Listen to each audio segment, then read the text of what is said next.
Racing isn't easy, but experiencing it is. iRacing puts you in the driver's seat with the industry's leading sim racing game.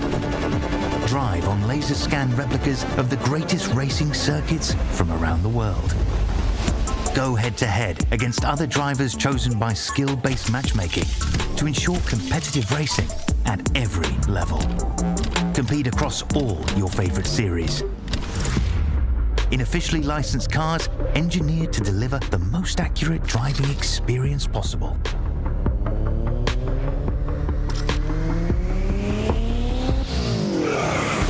Join a race or host your own with players from across the globe. Race against the computer or in a league with friends. Feel the thrill behind the wheel. Visit iRacing.com.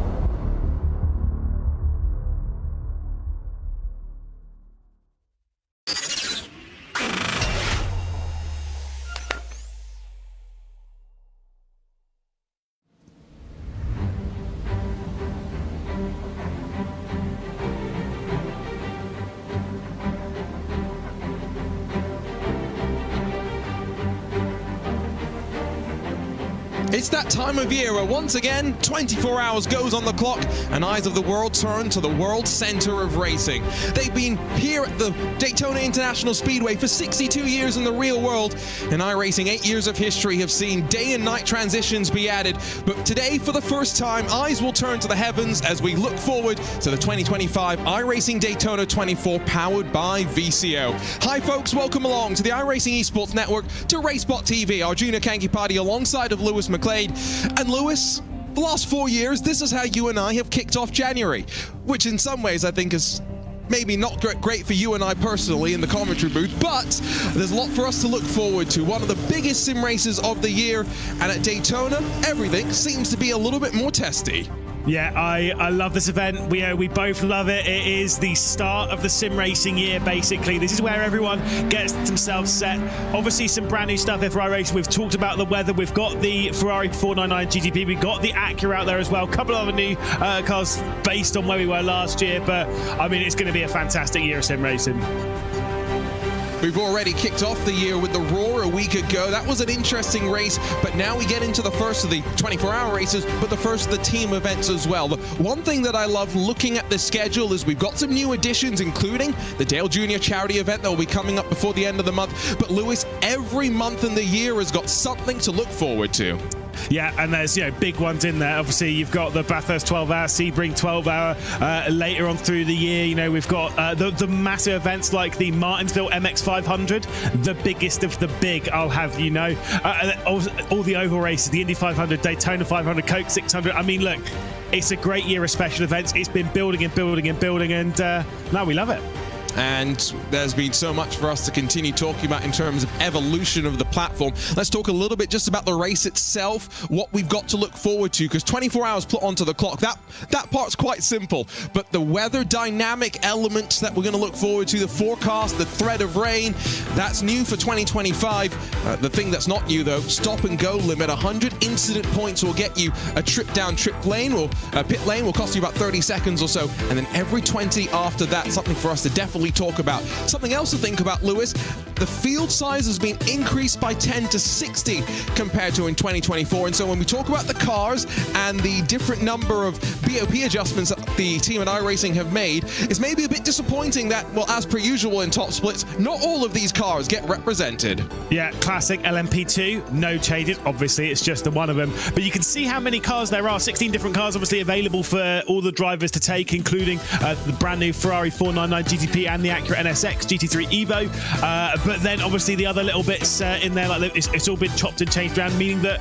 like you say, it's never going to be a perfect balance. If a car is a half a tenth faster, people want to take it, and then they'll all balance their way to that, meaning we've got an army of BMW M4 GT3s out there. Which is interesting because it wasn't always the favoured choice over the winter, but You know, these teams, they always figure out exactly what makes sense for them to go racing with, and so these adjustments going to be in play across of all the different splits, because let's not forget, Lewis, we're going to be focused 24 hours on this top split in the iRacing Daytona 24 powered by VCO. But I was just looking at the numbers before we went live. There were more than 12,000 iRacers in a Daytona 24 of their own coming into this race. Yes, I think it's about, from what I've calculated, it's about 43 splits at the moment for this time slot. Bearing in mind, 10 extra teams per split. Last year, I think we had 34, it was 44 splits, so we're only one split less than last year, but we've got 10 more teams on average, 5-10 more teams per split, meaning how many more people are taking part. It's an incredible event. It was a record-breaking event last year. It looks like we're kicking off the year in the same way. And yes, strength to field numbers, ladies and gentlemen, are very high. How high are we talking? Sorry. I actually don't know off the top of my head. I was trying to take a cheeky little look, but I don't want to jump to any conclusions here, Arjuna. All right, fair enough. On board with the BS Plus Sunset machine is back onto the banking. Through turn 6 they work. This is where they'll dive down low to the yellow line as they'll get, just to minimize the distance, and then off to the Le Mans chicane, which in the real world, I think 2025, the topic's going to be about the lack thereof of grass. Here on iRacing, we've still got the grass that serves as a bit of a deterrent through this chicane, and look at the speed that you carry through there. Owen Carroll was pretty committed, and now through just NASCAR 3 and 4, blast your way, pedal to the metal, to this checkered flag, and we'll get the first lap time on the board for Owen Carroll. Already 15 GTP times.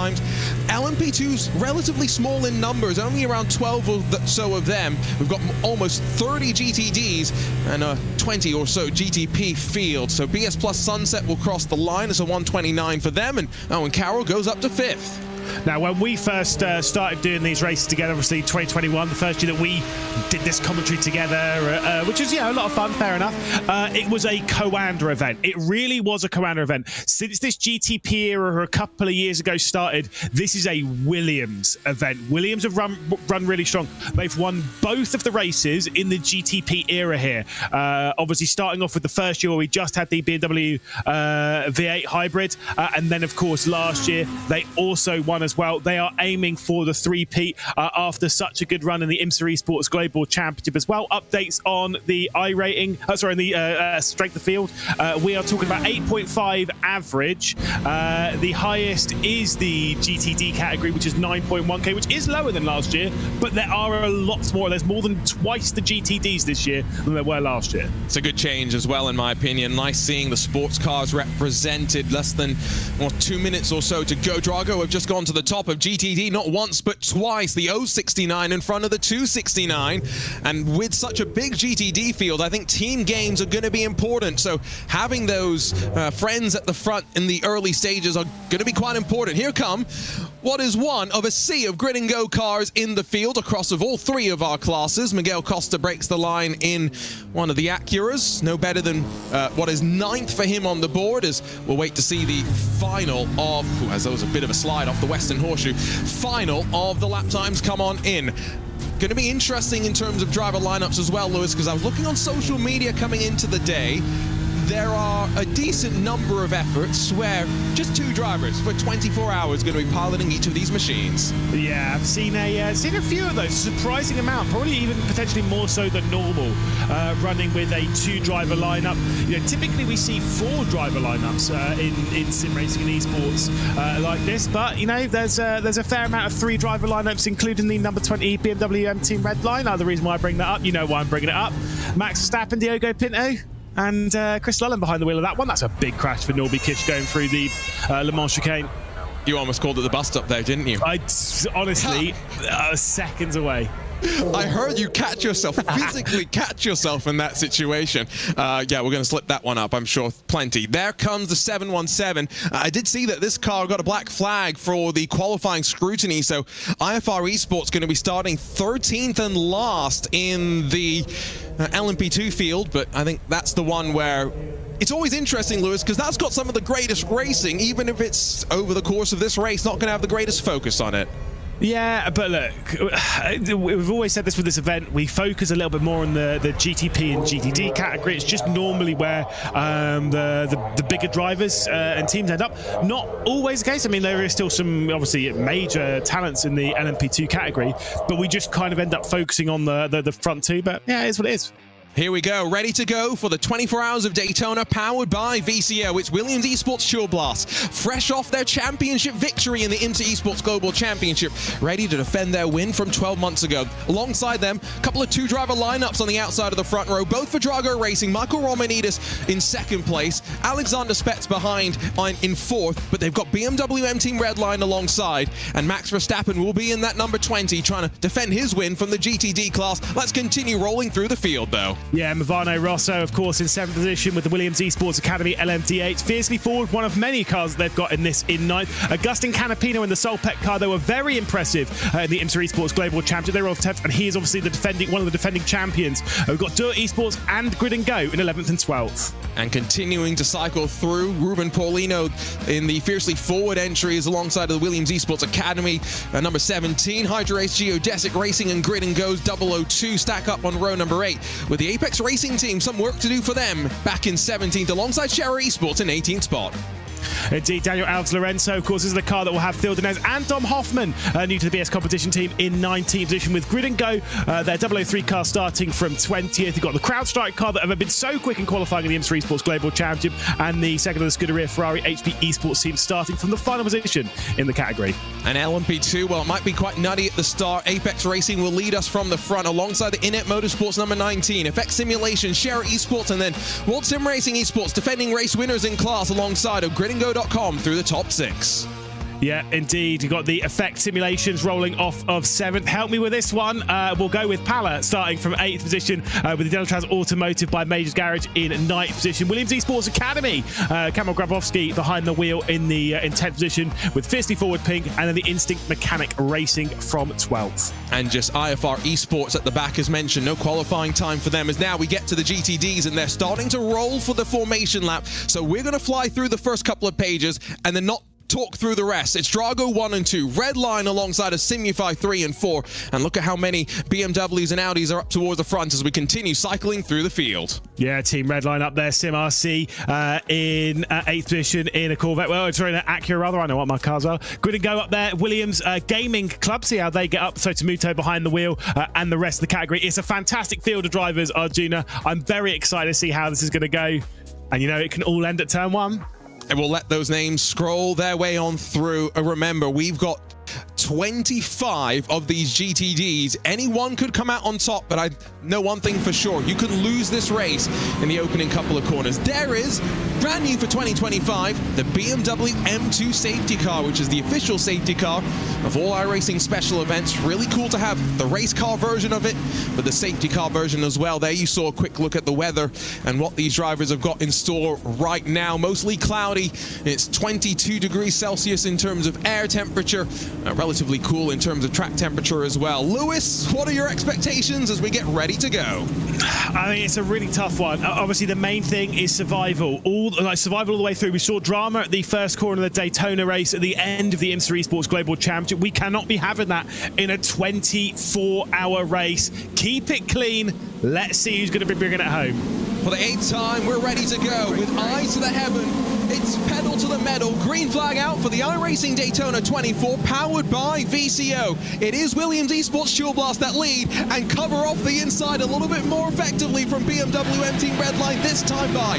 All 3 of our classes underway, let's not forget. And so LMP2 will roll off the banking as well. And with the Apex Racing team leading down into the opening corner, GTD Drago instantly pushing each other 1 and 2 down to turn 1. Most importantly though, 60 cars took to the green flag, and at least so far, Lewis, 60 cars still going.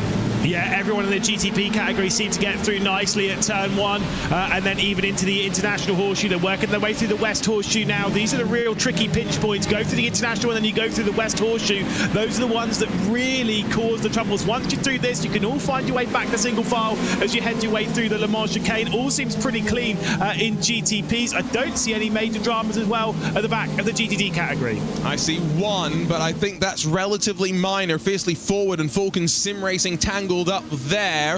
Off towards the chicane, it's going to be BMW M Team Redline that have taken the lead. This might be a little bit of strategy starting already to play itself out. It's a long race, and you've got to commit to any fuel saving early rather than late. Slightly further behind now, the GTDs start to work out of turn 6 and towards the chicane as well. Here come the LMP2s though, 1 and 2 trying to break away at the front of the field. Yeah, indeed. Like a lot of the time, if you can make that gap early, it can be pretty handy. Like you say, the Inet Motorsports, that's a slowdown penalty already for the number 19. That's going to happen a fair few times, so Harold Cretin goes a little bit high going through NASCAR 3 and 4, will drop back in line after serving that slowdown. You really don't want a slowdown penalty on the first lap, but thankfully I think mostly has got away with that one. The impact of the penalty always more severe on the first lap. That's just how it works, and it looked like there was a jink to the inside in that LMP2 class, and they're almost 3 wide. It involved defending race winners. World Sim Racing Abruzzi, the 223, have now worked their way forward up to 3rd. Isaac Phelps has grabbed 2 positions at the start of this race. Some big sends behind him as they fly into the International Horseshoe. This is what you expect, though, with the LMP2 field. It's a spec class, no BOP to talk about as well, and they're all relatively even in terms of setups. A single file, finally, they will get through the chicane. The one virtue of all 3 classes starting at the same time, Lewis, is that traffic is going to take a couple more laps for us to get to as compared to those that watched the final round of the IMSA Esports Global Championship. Yeah, which is always handy, but with the size of the classes, again, for the GTDs that took part in that, they were only dealing with, they weren't dealing with as many GTPs, I believe, as what we have in this. I think there's a few more, but the vibe and how you're going to be cutting through traffic is so different in this. You're talking 24 hours versus 2 hours and 40 minutes. Completely different things. Dan Moore clearing away really nicely. Obviously, you commentated on him a fair amount over in the IndyCars, which was a lot of fun. Did really well in the ovals, surprisingly enough. It's my boy, Formula Ford man. Of course, runner-up in the Formula Ford Championship, the sport in the British Formula Ford back in 2023. Yeah, but now you brought it up. He was once leading on an oval and had an unfortunate incident behind a lap car and ended up bringing up the caution, which was not the best of situations. Fiercely Forward defend from the black and gold of Hydra Race Geodesic around the outside at the International Horseshoe. That's a bold move, but you can make it work right now when there are a relatively limited number of marbles, and they're still wheel-to-wheel, I'm pretty sure, in through that kink up towards the Western Horseshoe. It's a brave commitment under the brakes from the Stetson-wearing Austin Young, who's still alongside up towards the second of the horseshoes. It's great battling. Watch on board from Jari Lehtinen.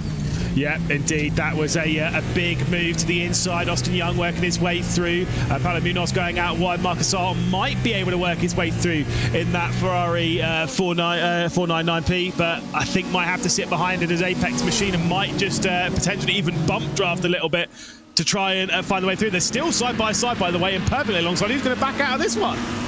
I can tell you, GTD's pretty tetchy right now because Redline tried to work their way to the lead. Florian Lebigra got rebuffed by Manuel Troncoso. GTP's off the chicane, a couple of side-by-side moments. I think we are seeing a couple of drivers with technical issues that are resulting in them blinking, and I think that might also be causing a bit of consternation through the field. There's a high-speed game of chess match effectively being played right now, and so, high-stake decisions that some of these drivers are having to make, but not always having the luxury of time to be able to make them. Drago no longer running 1 and 2, Lewis. Redline have interrupted them at the front of that GTD field, and I don't think we're too many laps away from getting to the traffic. No, but obviously, we expect Team Redline to run strong round here. Curiosity, though, seeing them in an Audi R8 versus the BMW M4, which we've seen them at a fair few times in that BMW. Obviously, they're well versed as to how strong that car is. Obviously, we saw them in the IMSA Esports Global Championship in the Ferrari 296. Let's see what they get up to in the Audi. I'm sure they'll be absolutely fine. Looks like we're going to go for a little bit of bump drafting early on. They are allowed to bump draft, at least in this iRacing Daytona 24 and the IMSA Esports season finale. Again, for those that joined us a week ago, they were not permitted to do so, so we are probably in for a slightly different sort of a race. Fuel mileage is going to come into play. Redline won the GTD class and finished in 3rd. all kind of predicated by the fuel-saving strategy. Out through turn one, relatively tidy, a bit further behind, looked like Sim RC, Corentin Gunes putting the pressure on to Gianni Vecchio, Beckham Jasira as well involved in that little squabble. Look at the inside from, I was going to say one of the BMWs, but we got plenty of BMWs in the field. Yeah, indeed. I mean, let's be real. It's a BMW category. There's a lot of BMWs in this GTD category. There are still, the odd other cars, like we've said. There's a couple of Acuras. There are a few Audi R8s and such. I think you said there was a lone Porsche somewhere in there. Speaking a little bit of the GTD category, by the way, Damon Woods has just left the pit lane a couple of laps down after early drama. You were saying there was a bit of contact between themselves and potentially the fiercely forward gold car, which finds itself at the rear of the GTD category, or relatively the rear of the GTD category. Damon Woods and Falcon Sim Racing, not a good way to start. Not a good way to start indeed, and I know that they were hoping for some decent success. They ran very strongly, put it on pole position to Damon Woods for that IMSA Esports finale. Back over to the LMP2s, getting ready, let's not forget, for GTP traffic maybe next time around. So give it maybe then 5 more laps for these LMP2s, Dallara spec machines, and they'll be in the same situation. This is the look at the opening lap of the race. That's a 3-wide situation that was never going to work out, and I thought for a sec Fiercely Forward might even slide back into the path of oncoming traffic. Yeah, I mean, that was a little messy, wasn't it? My goodness. It's always going to happen to someone. You're dealing with a 60-car field here. You're like not sure we're dealing with some of the best drivers in the world of sim racing. Not everyone's getting through it cleanly. It's just not going to happen. Looking a little bit further down in the GTP category, of course, you've got the Williams Esports Academy car that's just been dived down the inside. That was a big move from Agustin Canapino, who, of course, was behind the wheel of a Williams Esports car on the way to victory in the GTP category 12 months ago. And he's got a pretty stacked lineup in that Solpec Precision Racing car, and I think that's why he's trying to make some headway, gets the move done, and now watches behind as Jonas Vano tries to make the move. Amal Dendinka in that bright yellow front-ended Williams Esports Academy entry, going to make it nice and easy to pick it apart from the Williams Esports entry itself. Going to see a look from Sean Campbell, who for the very first time is in a gridandgo.com car. This was something that Lewis and I were saying before. Feels like first day at school vibes in many ways, with so many drivers on new teams for the very first time. Let's not forget the Scuderia Ferrari HP Esports team. They've got a couple of GTP entries with some brand new drivers. That's aggressive because we're into the traffic. Sean Campbell's going to give the shove to Jonas Vanner. Here comes the teammate Johan Royer to try and slide through as well. Yeah, that was aggressive, but it was kind of required just to kind of force the gap. They might not look like teammates. They're also in 2 different cars, one Acura, one Ferrari. But I will say, we were looking at this. Grid and Go have like 7 cars out on this. There was a car going slow on the apron as well. We'll come back to that in a moment because this is starting to get a little bit messy. 3 wide up ahead as we've got the battle for the race lead. And this is a battle with, I think, some tension after what happened a week ago. Redline's going to dive down low, and there goes Jaden Munoz to try and follow. 3 wide as well. This is really risky. 10 minutes into the race, they're trying to put some separation to those behind them, but these are some of the very best to have done it in the world of sim racing, Lewis, and they navigated through the traffic safely for the very first time.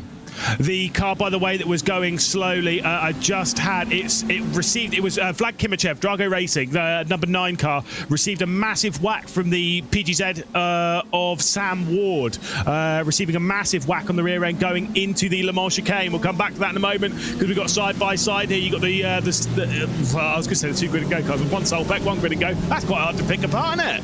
It's not the easiest right now, regardless of the paint schemes on offer. I mean, just look at the sea of chaos out of turn 6.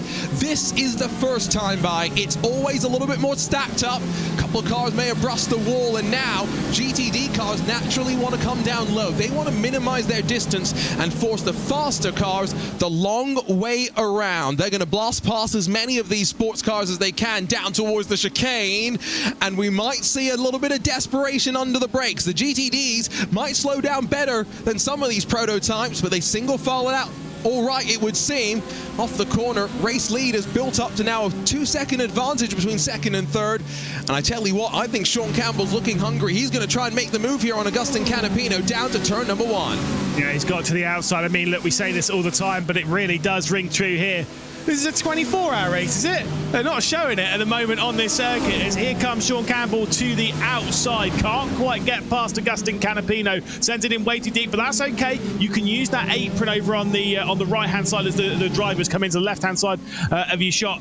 As we work our way through turn 1, Sean Campbell cannot get past Agustin Canapino at the moment. Canapino's holding on strong. They've got 2.5 seconds up to the Williams Esports Academy car after this.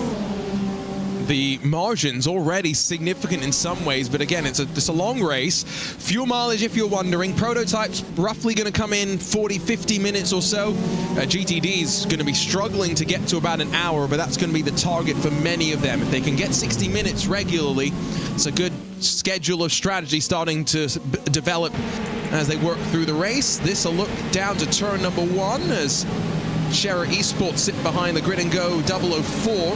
Rear end steps out slightly there on the LMP2 machine as they work their way down through the corner. Like I mentioned, 4 or so laps maybe before they get into the traffic as well. Continuing to be Dan Amor that leads with effect simulations behind, and that's going to be a car that I think you've got to watch out for, Lewis. They've got Benjamin Frigero that's driving right now. We've seen him with race clutch in this race in the past run well. Oscar Pye, another driver that we know in that entry. They will definitely be a bit of a dark horse in terms of running at the front. Yeah, indeed. I mean, there's a lot of dark horses in this race. There's a lot of drama already in this race. I mean, look, we've been going for 12.5 minutes, and to be fair, I'm surprised by the amount of survival that we've got. Our survival percentage is relative at the moment, but let's be honest, that might not last. I did see, obviously, we were talking about the LMP2s. The lead on that had grown a little bit, has closed back down. So Dan Amore's not out that far. This is a look back as to, oh my goodness. That's live. That's live. It's just happened. Fiercely forward, a little bit stricken out of the entry into the International Horseshoe. They're still slow as CrowdStrike's Acura slips alongside. I'm sure we'll take a look at the replay and figure out what happened there. But remember, they've already passed the traffic, so this is all GTP inter-class warfare right now. Yeah, it's that was clearly, there's been contact of some description. I mean, you can spin solo by yourself with regen, but you know, especially when the rear tires are cold. But running this long into a stint, already 10 minutes past that into a stint, I would assume that there is contact in that. That doesn't scream to me as a solo incident, not at this level, and not this relatively deep into a stint. We're going to get a replay immediately. Ooh. That's Hydra Race, isn't it? The black and gold almost saves it and then runs out of time, I think, and ends up a bit perpendicular track. Another slightly different angle. It's a pinch point, is that run down to the International Horseshoe. It's super awkward through effectively what is turn 2 on this. We'll discuss corner numbers later on. It's kind of one of those ones, if you hear the call, someone's on your inside even slightly, you've got to give a lot of room. Great avoiding action by literally everyone. Apart from tyres and a little bit of body damage, I don't think anyone's particularly damaged in that. I think it's all good. No, I think just ego maybe a little bit checked up there for a couple of drivers who might now be a little bit more cautious for the remainder of their stint before they hand over to their teammates. Always want to leave a clean car. Back to the front. It's still very much all to play for, and don't count out Alexander Spetz from closing down these two BMW M hybrids in what would be the best running Acura so far. And I'll just quick call out back to what we've discussed already earlier in this race. That Drago racing car, Alexander Spetz going to be alongside his teammate Ate Kauppinen, but that's it, Lewis. They've got each other. If one of them has an internet issue and can't race for the remainder of the event, tough. You've got to sit in that rig and you've got to complete the remainder of this race. Yeah, I know, which is always a bit awkward. So is it bad that I hadn't even clocked that Alexander Spetz? This is what we're talking about. All these drivers, they're all, like, so many drivers have switched teams and stuff. Obviously, Alexander Spetz, well known for being a Williams Esports driver, seeing him behind the wheel of Drago, especially whilst their teammates in the number 9 car have taken such a big hit earlier on. They qualified in second, did their teammates, Vlad Kimichev behind the wheel. and they are still in pit lane after receiving a hit going through the Le Mans chicane. Drago Racing are running strong. They are up there. But, I mean, look, when you've left a team like Williams and you've joined a new team, how much more does that give you that oomph to go and catch your way up to them and get past them to be like, this is what you're missing out on, lads? I'm sure he's focused very much on catching Williams, more so even than Redline, weirdly enough. 100%. That mental pressure kind of builds on yourself, right? Because you want to deliver, you want to go out there and prove that you're better than the team that you've just left with the new teammates that you've got. So always an interesting dynamic for us to keep an eye on. GTD, there was some chopping and changing there, some blinking going on as Redline very much sandwiched now by Drago, and they pulled away from Williams Esports Racing Prodigy. I think the LMP2 traffic may have had a bit of a helping hand in all of that as we sit on board with Nicholas Matteo, but it's a really interesting situation now starting to build out because Redline have one car sitting strong. Where's the other Redline car? Gianni Vecchio, in what I guess is technically defending race winning entry. They're down in 9th still. Yeah, not too much progress being made. I don't think that's too much drama at the moment. To give you a reference to where they are in the circuit compared to this, we're going into the West Horseshoe. We're just coming out of the West Horseshoe. Gianni Vecchio is just going into the West Horseshoe. So it's one big train that takes you back down to that car and then even further. I did just see there was a big move coming in. Ryan Barneveld against Corentin Guinness just behind that, the back end of the top 10. We'll talk about that in a moment. But right now, no major dramas. For those that are in this train, you know what we're going to be talking about quite a lot through this race. They're going to be talking fuel mileage. Going to be talking fuel mileage, bump drafting, typical Daytona musings coming out of the iRacing Daytona 24. Similar sort of topics to what they'll be discussing out there in the real world. Although for 2025, just to add some confusion to the mix, IMSA in the GTD classes moving away from fuel sensors to torque sensors, much like their GTP class has already done in the past. So instead of fuel, it's now energy once again. That's going to be something for Radio Show Limited for NBC to explain to you all. Lewis and myself still only have to deal with the very simple metric that is fuel. There is a visual description of the gap. It's significant. Draft has been very much broken away from these GTD leaders as we near on 20 minutes complete. As Lewis mentioned, Ron Barneveld is really making some moves right now in the Mahler Racing Team car. The stragglers in the LMP2 field, Lewis, still working their way through GTDs. Down below the yellow lines, a little bit risky there for one of the Effect Simulation cars. Yeah, that was a bold move indeed to drop it below the double yellow like that. But I mean, that's what is that illegal in this? I guess if it's there, you should use it, right? That's what race car drivers would say. Yeah, obviously, there's only when you're doing the Daytona 500, which obviously is coming up. If you're doing that special event, you're not really allowed to. Well, you're not allowed to pass below the double yellow, apart from one time, at which point you come out of turn 4 on the final lap. You keep it pinned. You keep it pinned.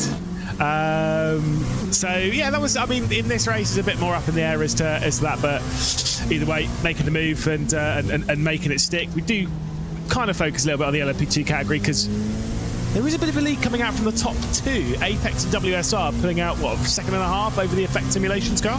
We'll focus on them for a second, but not for very long, because guess what? Guess who's back? The GTP class. BMW M Team Redline, Williams Esports Chill Blast once again through the GTP traffic. But for the first time, we're going to be in the mix of all 3 classes overlapping. And I just saw, there go BMW M Team Redline. Williams Esports Chill Blast follow them through as well. Lewis, there is no hanging around. They just went below the yellow line themselves. 3 wide up high. Here come the leaders. And Jaden Munoz may think about taking the race lead away. Whoa, that was close. The 2 teams that battled for the championship of the IMSA Esports Global Championship going toe-to-toe. It was defined by drama at turn 1 in that championship here in the final round, and then by a stop and go, speeding in the pit lane for Silly Lully, who of course is behind the wheel of that car right now. It's a tight battle between the pair of them at the top of the GTP category. This is not a place you want to be navigating traffic. You've got to be so careful. And, well, all 3 classes on top of each other. There are some risks being taken, that is for sure. In the marbles, long way around. Jaden Munoz is going to sit behind for the time being. But Lewis, the intent was there when he tried to cut below the race leader and slide his way to the point. Look, Jaden Munoz, I'm sure, sat there in second spot. Comfortable. Fair enough. You get it. However, as soon as there is the opportunity for him to pass that red line car, he's going to go for it. Look to the inside of the Marla as we were working our way up to the final complex on the infield section. This is where things are getting messy. Everyone's making big decisions right now. Look at how close this is as Redline gets straight to the high side. Now they pick their way past some of the GTDs, and the LMP2s also try and get past them. Oh my goodness. And this goes back to the lottery of decisions that I was talking about before. Munoz has got the speed. He's not going to get the run down to the chicane, though, to make things work. This is craziness. Slightly further behind. Let's not forget there are other battles as well in this GTP class, but they want to take it 4 wide. Jaden Munoz is absolutely up for this to kick this race off. 23 hours, 38 minutes to go, but he wants to take this lead away, and he's got the draft. He's got the speed up to 7th gear. Here comes the Williams Esports Chill Blast number 5. Yeah, 2 more bits of traffic to deal with in the form of the LMP2 leaders, Danamore and Isaac Phelps, who currently run first for Amore. Phelps is in 2nd spot in the LMP2 category. There comes the big dive to the inside from Lullen just to get past at the moment Isaac Phelps. You can see the LMP2 leader 2 seconds clear now. What a drag. Like that was drama through traffic. They've got a little bit of clear space ahead, so now we can just go toe to toe, and that'll all be nice and lovely. The next car for them after Danamore is Vlad Kimichev at the back of the GTP category. But I'll tell you this, Arjuna, if they keep doing that through traffic, there is going to be a whopper of a crash. Yeah, the 500's got the big one. What we will see will be on a scale that cannot even be described by words. If something happens similar to the almost 4 wide moment that we had, and it might involve our race leaders. Remember, we've got 10 more cars as compared to in 2024. Fiercely forward around the outside of the red line car that's down in 9th position. Just making sure on my timing screen that wasn't the one that's up there in 2nd. All this, of course, in that fight for 8th on back. And I will just give a shout out to the Scuderia Ferrari HP Esports team. Nicholas Boy's in the number 50 right now. They're in 4th position, Lewis. Best of the Ferraris, always what you want to see. And I think for them, iRacing's a renewed focus coming into 2025, and they've really made some big name signings that represent just how much effort we'll see from them. Yeah, I mean, look, one of the big names, Ollie Stein-Bratton, someone who we know is rapid on the sim, obviously IMSA Esports Global Championship champion in the GTD category, not the season just gone, but the season before that. Did take part, of course, in the season finale as well. We've seen a lot of stuff. There's Graham Carroll, your British Formula 4 esports champion as well, going a little bit toe-to-toe here. Works their way past. I mean, look, it's great to see Ferrari officially back right here in sim racing. It's great to see. And, well, they also managed to get Martin van Lozenoord out of what I thought was sim racing retirement. I saw that name, and I admittedly took a bit of a double take, but a bit of a sign of just how much I think we're going to see from them. Out through traffic. Still some nervy moments, of course. Dominic Hoffman behind Graham Carroll in the BMW M Team BS Plus competition car. Remember, there are 3 BMW M hybrids in the field. 2 of them are running at the front. 1 of them's running back in 17th. What does that mean when it comes to BOP, Lewis? I have absolutely no idea. Yeah, we just don't deal with it. It's fine. We just gloss past it and hope for the best. All I'm knowing is that we're seeing some quality fighting. It's been some great battling in the opening 24 minutes. And the fact that we have nearly 24 hours left of this still. Ooh, it's going to be a feisty race, especially once the sun goes down, the lights get turned on, which of course around here are running at 30% or 40, whatever it is of normal. What is it that you always say every year? 20%. 20%, is that it? That's apparently what it is. I've got an even more mind-blowing stat for you, Lewis. Do you know? No way. Do you know how much it costs per hour to run the lights here at the Daytona International Speedway? At full power? Yes, I assume the stat that I read was full power. I've got no. I wouldn't even begin to understand. More than a fiver. It is more than a fiver. I'll let our chat have a guess. 15, 20 seconds to guess. But you can fact check me on this on the internet. So I'm sure I'm wrong, and the internet will tell me how wrong I am. But the number that I've got told, $240 an hour. You thought I was going to say 1,000? No. Honestly, no, I didn't. I was ready for a big old number. Is that Jeremy Clarkson pause there, you know? Yeah, $240 an hour. Not bad. Bargain. My electricity bill is about that every month, to be fair. So we say bargain. Yeah, puts it in context. It is a little bit of a bargain, you know? Well, I mean, look, consider when you were like 240, I was genuinely ready for like an insane number. Then I was like, I'm trying to think about it being like, there's just no way it would be that high. Yeah, no, at some point you'd say, right, that's not economical for us to do, right? I will say, Daytona under the night lights does look spectacular. I made a YOLO decision, as the kids would say, to book a flight out to Daytona for next week. So I'm going back out there for the 24th, looking forward to it. GTD, what once was 3 at the front, Lewis, now 2 at the front, as Nicholas Mateo has been dropped, and it's now Drago Racing Team Redline 1 and 2. Up at the front, still BMW M Team Redline and Williams Esports Tour Blast in the GTP class as well. Yeah, more switched a little bit in the GTD category. Saw that on the timing tab, but like you say, it is still Drago ahead of Team Redline. A little bit of bump draft, and like you say, a bit of droppage behind. That actually might sort of help the group behind, because the gap has, when a car drops off of this group, it means then that those behind, they've almost got like a bit more slipstream to catch up to, but we'll see if that actually ends up helping them or working against them. Who knows? I hope that when you're in Florida, I hope that it is cold, wet, and come on. You can't go and play golf. I'm not going to get to go play golf. I will maybe go and get to play golf. Sawgrass is not that far away, realistically speaking, right? Well, the next weekend, there's a possibility. That's all I'm saying. We'll have to figure out how realistic it is, but you're putting ideas into my mind, that is for sure. This is a track which, you mentioned cold and wet. It is, the forecast is for some rain on Sunday next week for the Rolex 24, so that's going to be interesting, and it does get quite chilly in the night, as I learned for the first time last year. It's not the sunshine state when there's no sun out there for about 13-14 hours of the race itself. Yeah, but then again, like, this is January. I went to the British Grand Prix in 2023 and it was freezing cold. That's the middle of July. And it was genuinely, it was like 12, 13 degrees. I say freezing cold, you know what I mean? I'm a wimp. I'm British. No, you are a wimp. Like 12, 13 degrees Celsius. It was cold and there was no sun out. I was miserable. Oh, don't worry. You know I get that one. I get pretty miserable when it's... Yeah, generally, when I'm with you, when it's less than 20 degrees Celsius, these are all things that make me pretty unhappy. What I will say is I've just thought about this. For those that are going to be at the Rolex 24 next week, if you can find me, I'll be there hopefully at the track for all 24 hours. I've got about, how many pins? 20, 30 race spot pins still around from a couple of years ago. So if you come find me, I'll give you a race spot pin. So I don't know if you want to take on that challenge. I know Lewis definitely would not, but there you go. Offers open to anyone that wants to come and say hi if you can find me.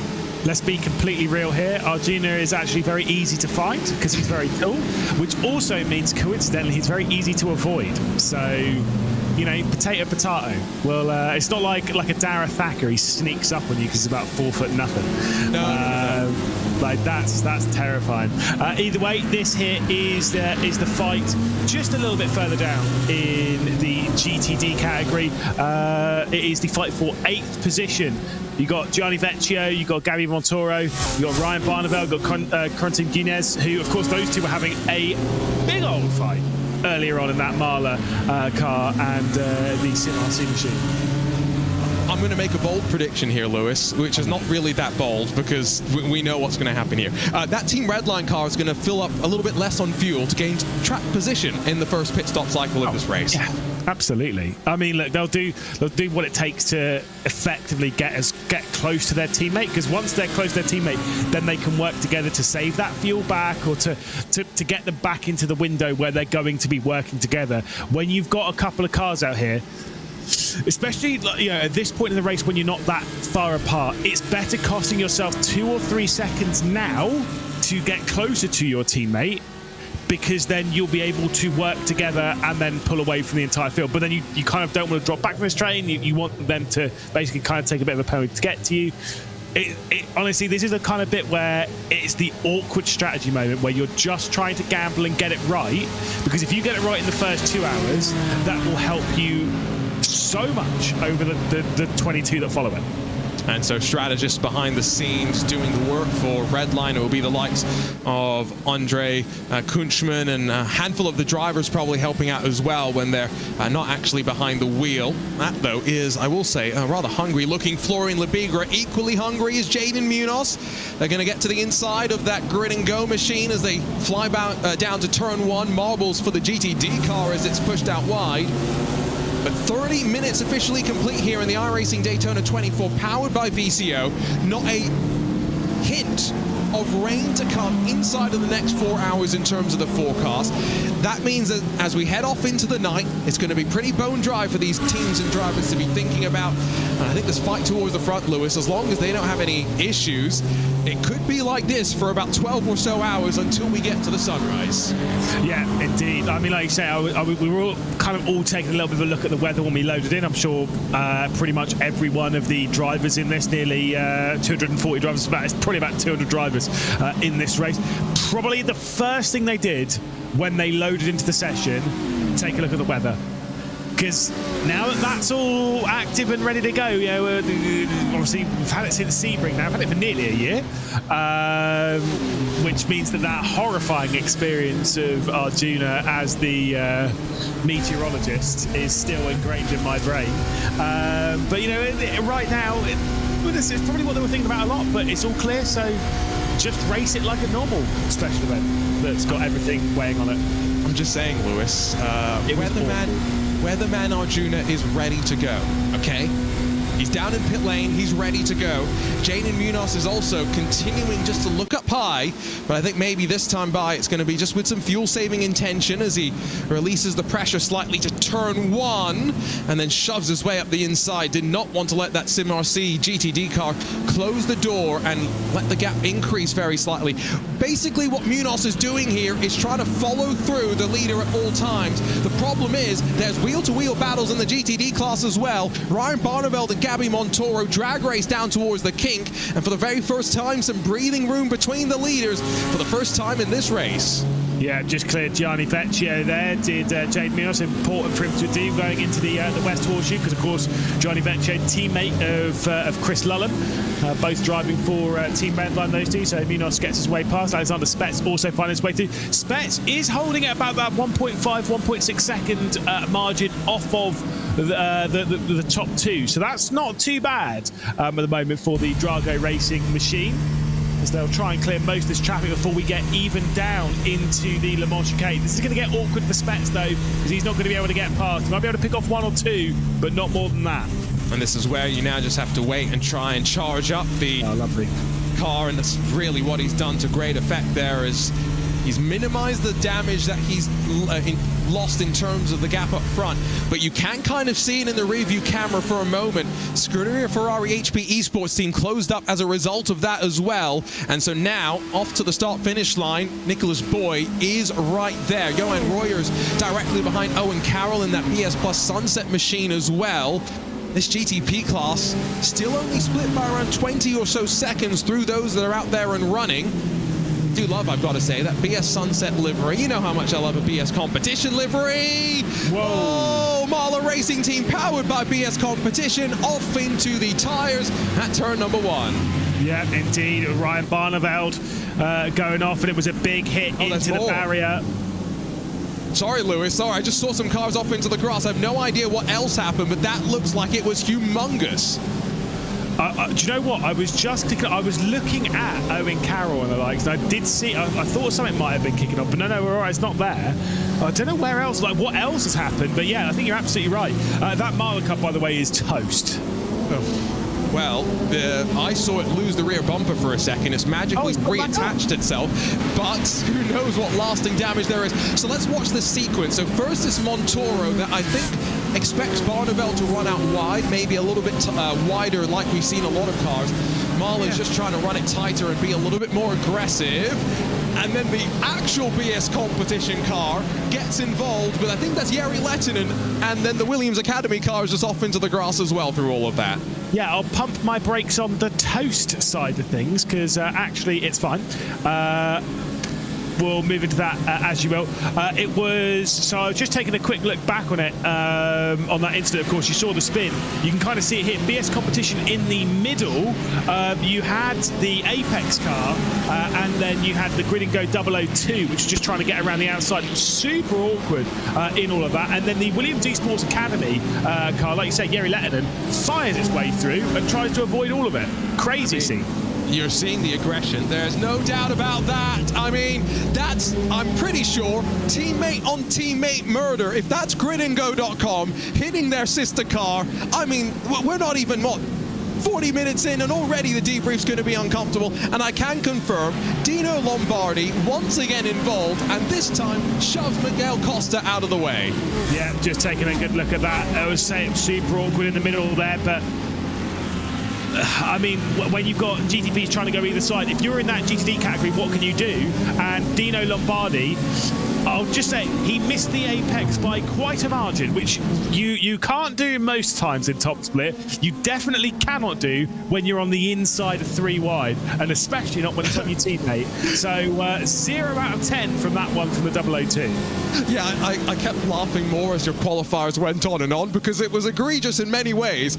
And then you put all the context together, and it's like, sorry, Dino, I don't quite know what was going through your head. I'll be a little bit harsh in saying that, but usually we see some more smarter decisions coming out of the likes of Dino Lombardi. Back over to, well, one of the Grid and Go cars with the Williams Esports Academy entry still involved. This is up inside of the top 10. So it's Sean Campbell, Mal Dendinka down to turn 1. This is the fight for 8th position with no change for the time being.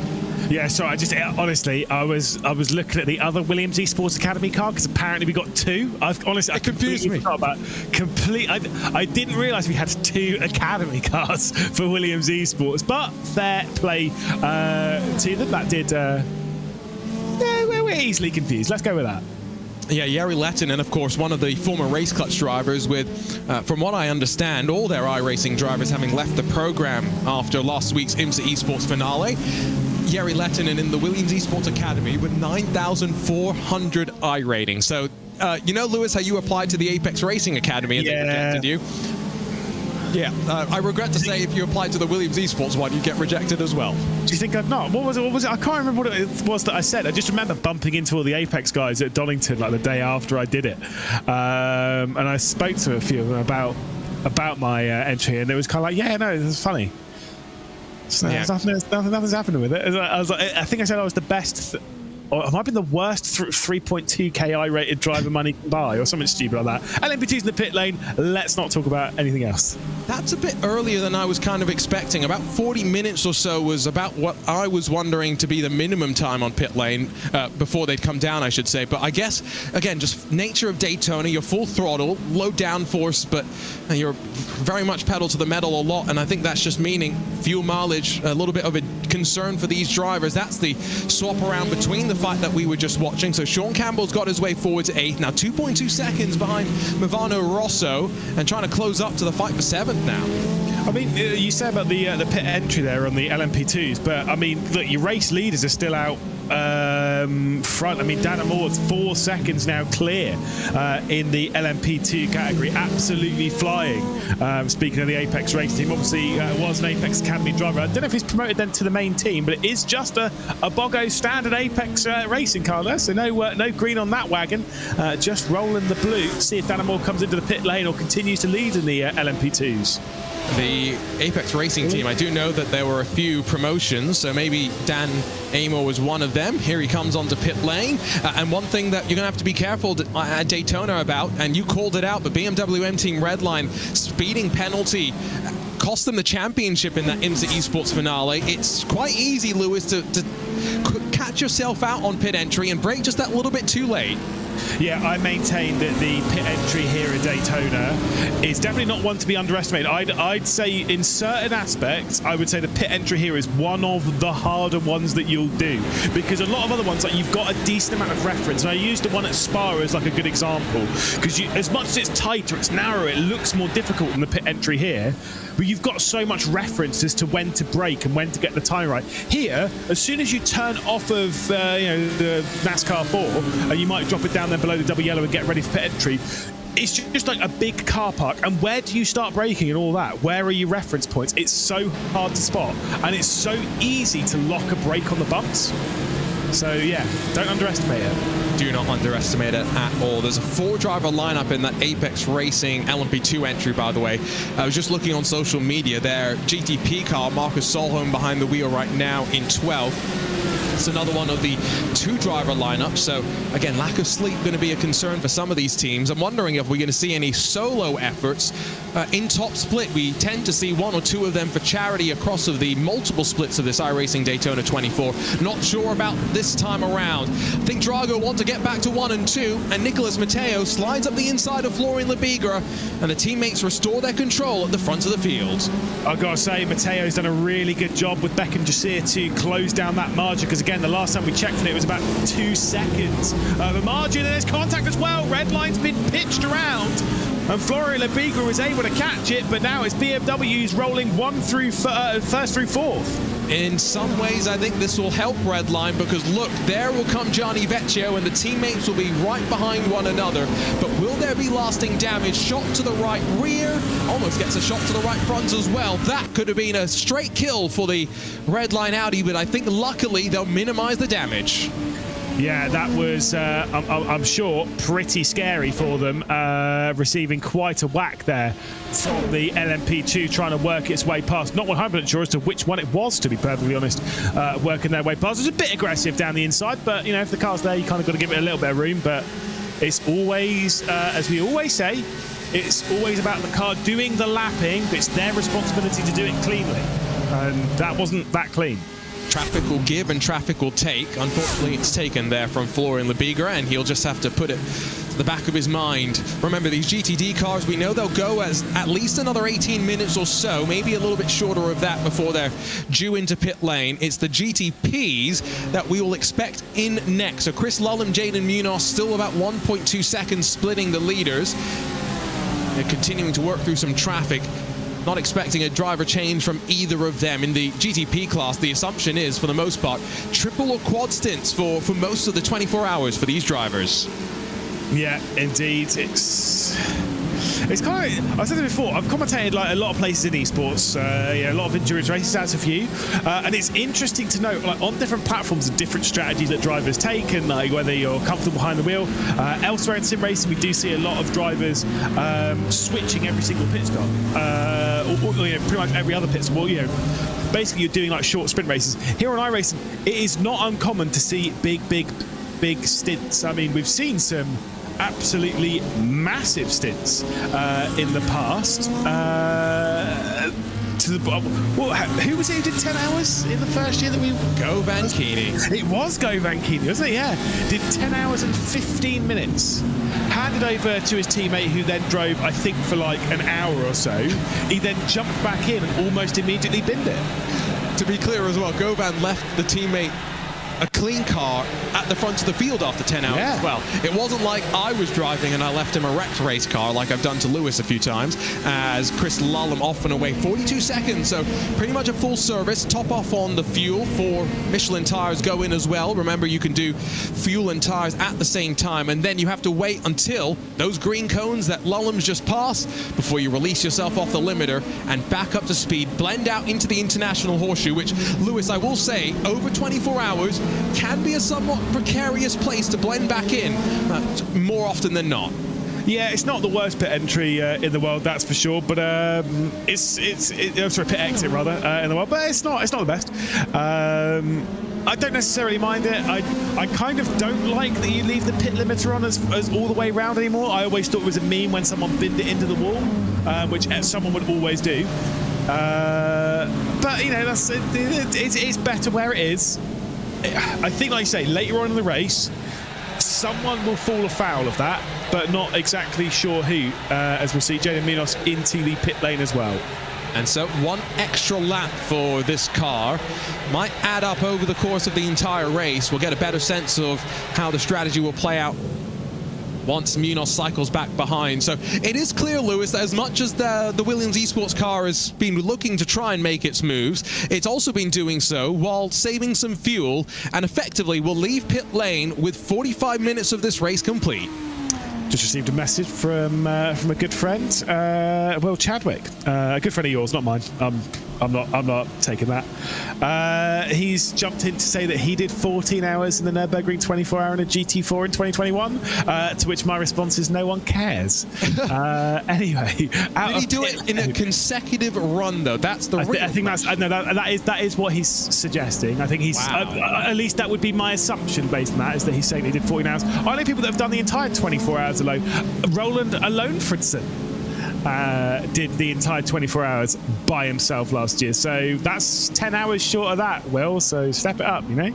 That's a good point. For that effort, by the way, if you do one of these races by yourself, Lewis is laughing. You cross the checkered, you see the checkered flag, you cross the line, and iRacing instantly disqualifies you for not having two drivers that have completed the iRacing fair share. So it's a bit of a exercise in futility, if you will, but it's one thing that, like I mentioned, we often see for charity, and not sure if we're going to see any of those efforts this year, but 850 or so laps by yourself, it's a pretty impressive task.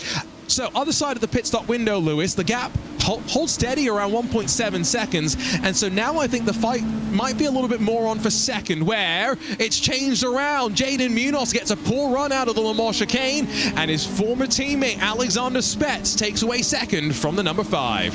Yeah, and he's still going a little bit slowly here. Is the Williams Esports Chill Blast car, so he'll have to drop back into the slipstream potentially. He's lost now 0.8 of a second. Let's see it. There is the, like I say, poor exit, probably a slowdown on that as well. Lost a second to Spets, who's now taken over second spot as they work their way past Dan Moore and the Apex Racing team. Racing Academy? It's not. You almost said it. I know. It's, what was it with Community, wasn't it? That's what Zach always used to say, wasn't it? Yes, no. It was about Williams, but yeah. The Williams Esports community team, as Zach Sweeney would once say. Yes, no. At least we're not talking about what color any of the cars are. That is true. Yes, no. For those that would around for last year's iRacing Daytona 24, Lewis and I effectively spent 24 hours fighting over whether one of the cars was orange or brown. It was orange, but the team in question changed their livery because they wanted to help Lewis out just a little bit more. No, they changed the livery because if you have that scenario and then you change your livery, it's because it was brown. Or bronze. It was orange. Anyway, I see some questions in chat. Max Verstappen has not driven the car just yet. It's still Silly Lully behind the wheel of the race-leading BMW M-Team Redline car. But Max Verstappen will be in that entry at some point across the 24 hours. Diogo Pinto, the third driver in the lineup.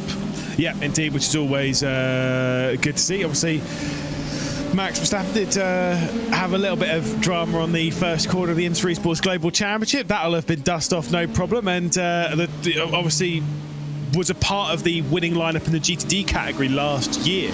But I think it's a great call to give Lulham the seat for the start of the race, knowing how quick and brutally consistent Lulham is, especially after the dramas of the IMSA Esports Global Championship, kind of putting that to bed and getting on with it. I mean, he's leading by 2 seconds. What more do you need to say about Lulham?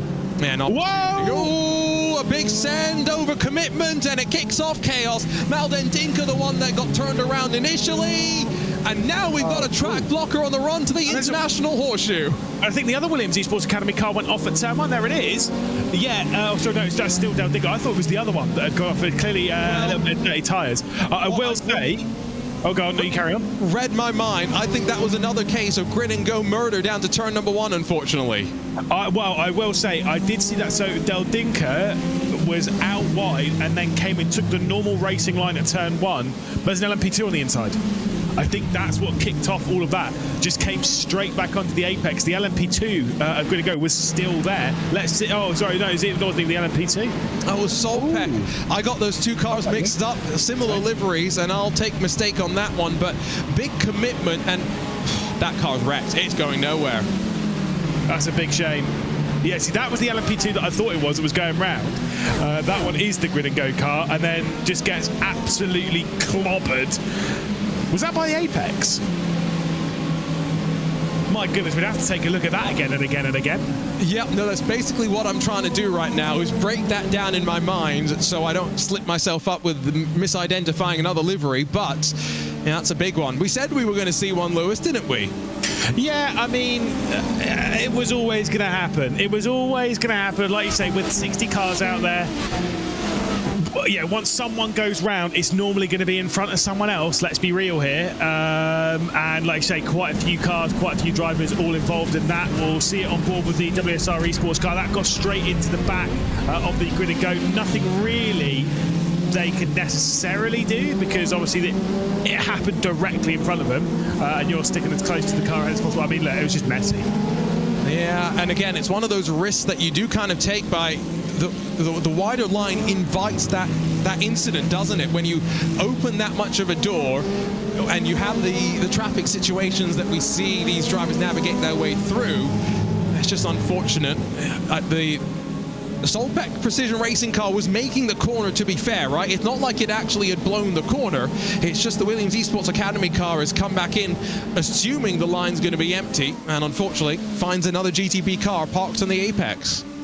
I mean, like you say, it's one of those ones where I think the Solbeck car was running in a little bit deep. Whoa!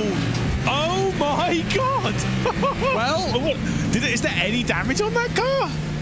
I mean, even if there is, Marcus Solholm, who does tend to put together some great videos on YouTube describing the experience of being part of a 24-hour race, that's going to be part of it. Yeah, no, that will be. Honestly, I will say, when it comes to quality, I will back this, and it's not because some of the commentators they use in some of his videos, but I do genuinely believe that Marcus Solholm puts together some of the best quality like driver review rate, like from a driver's perspective, like a review of a race.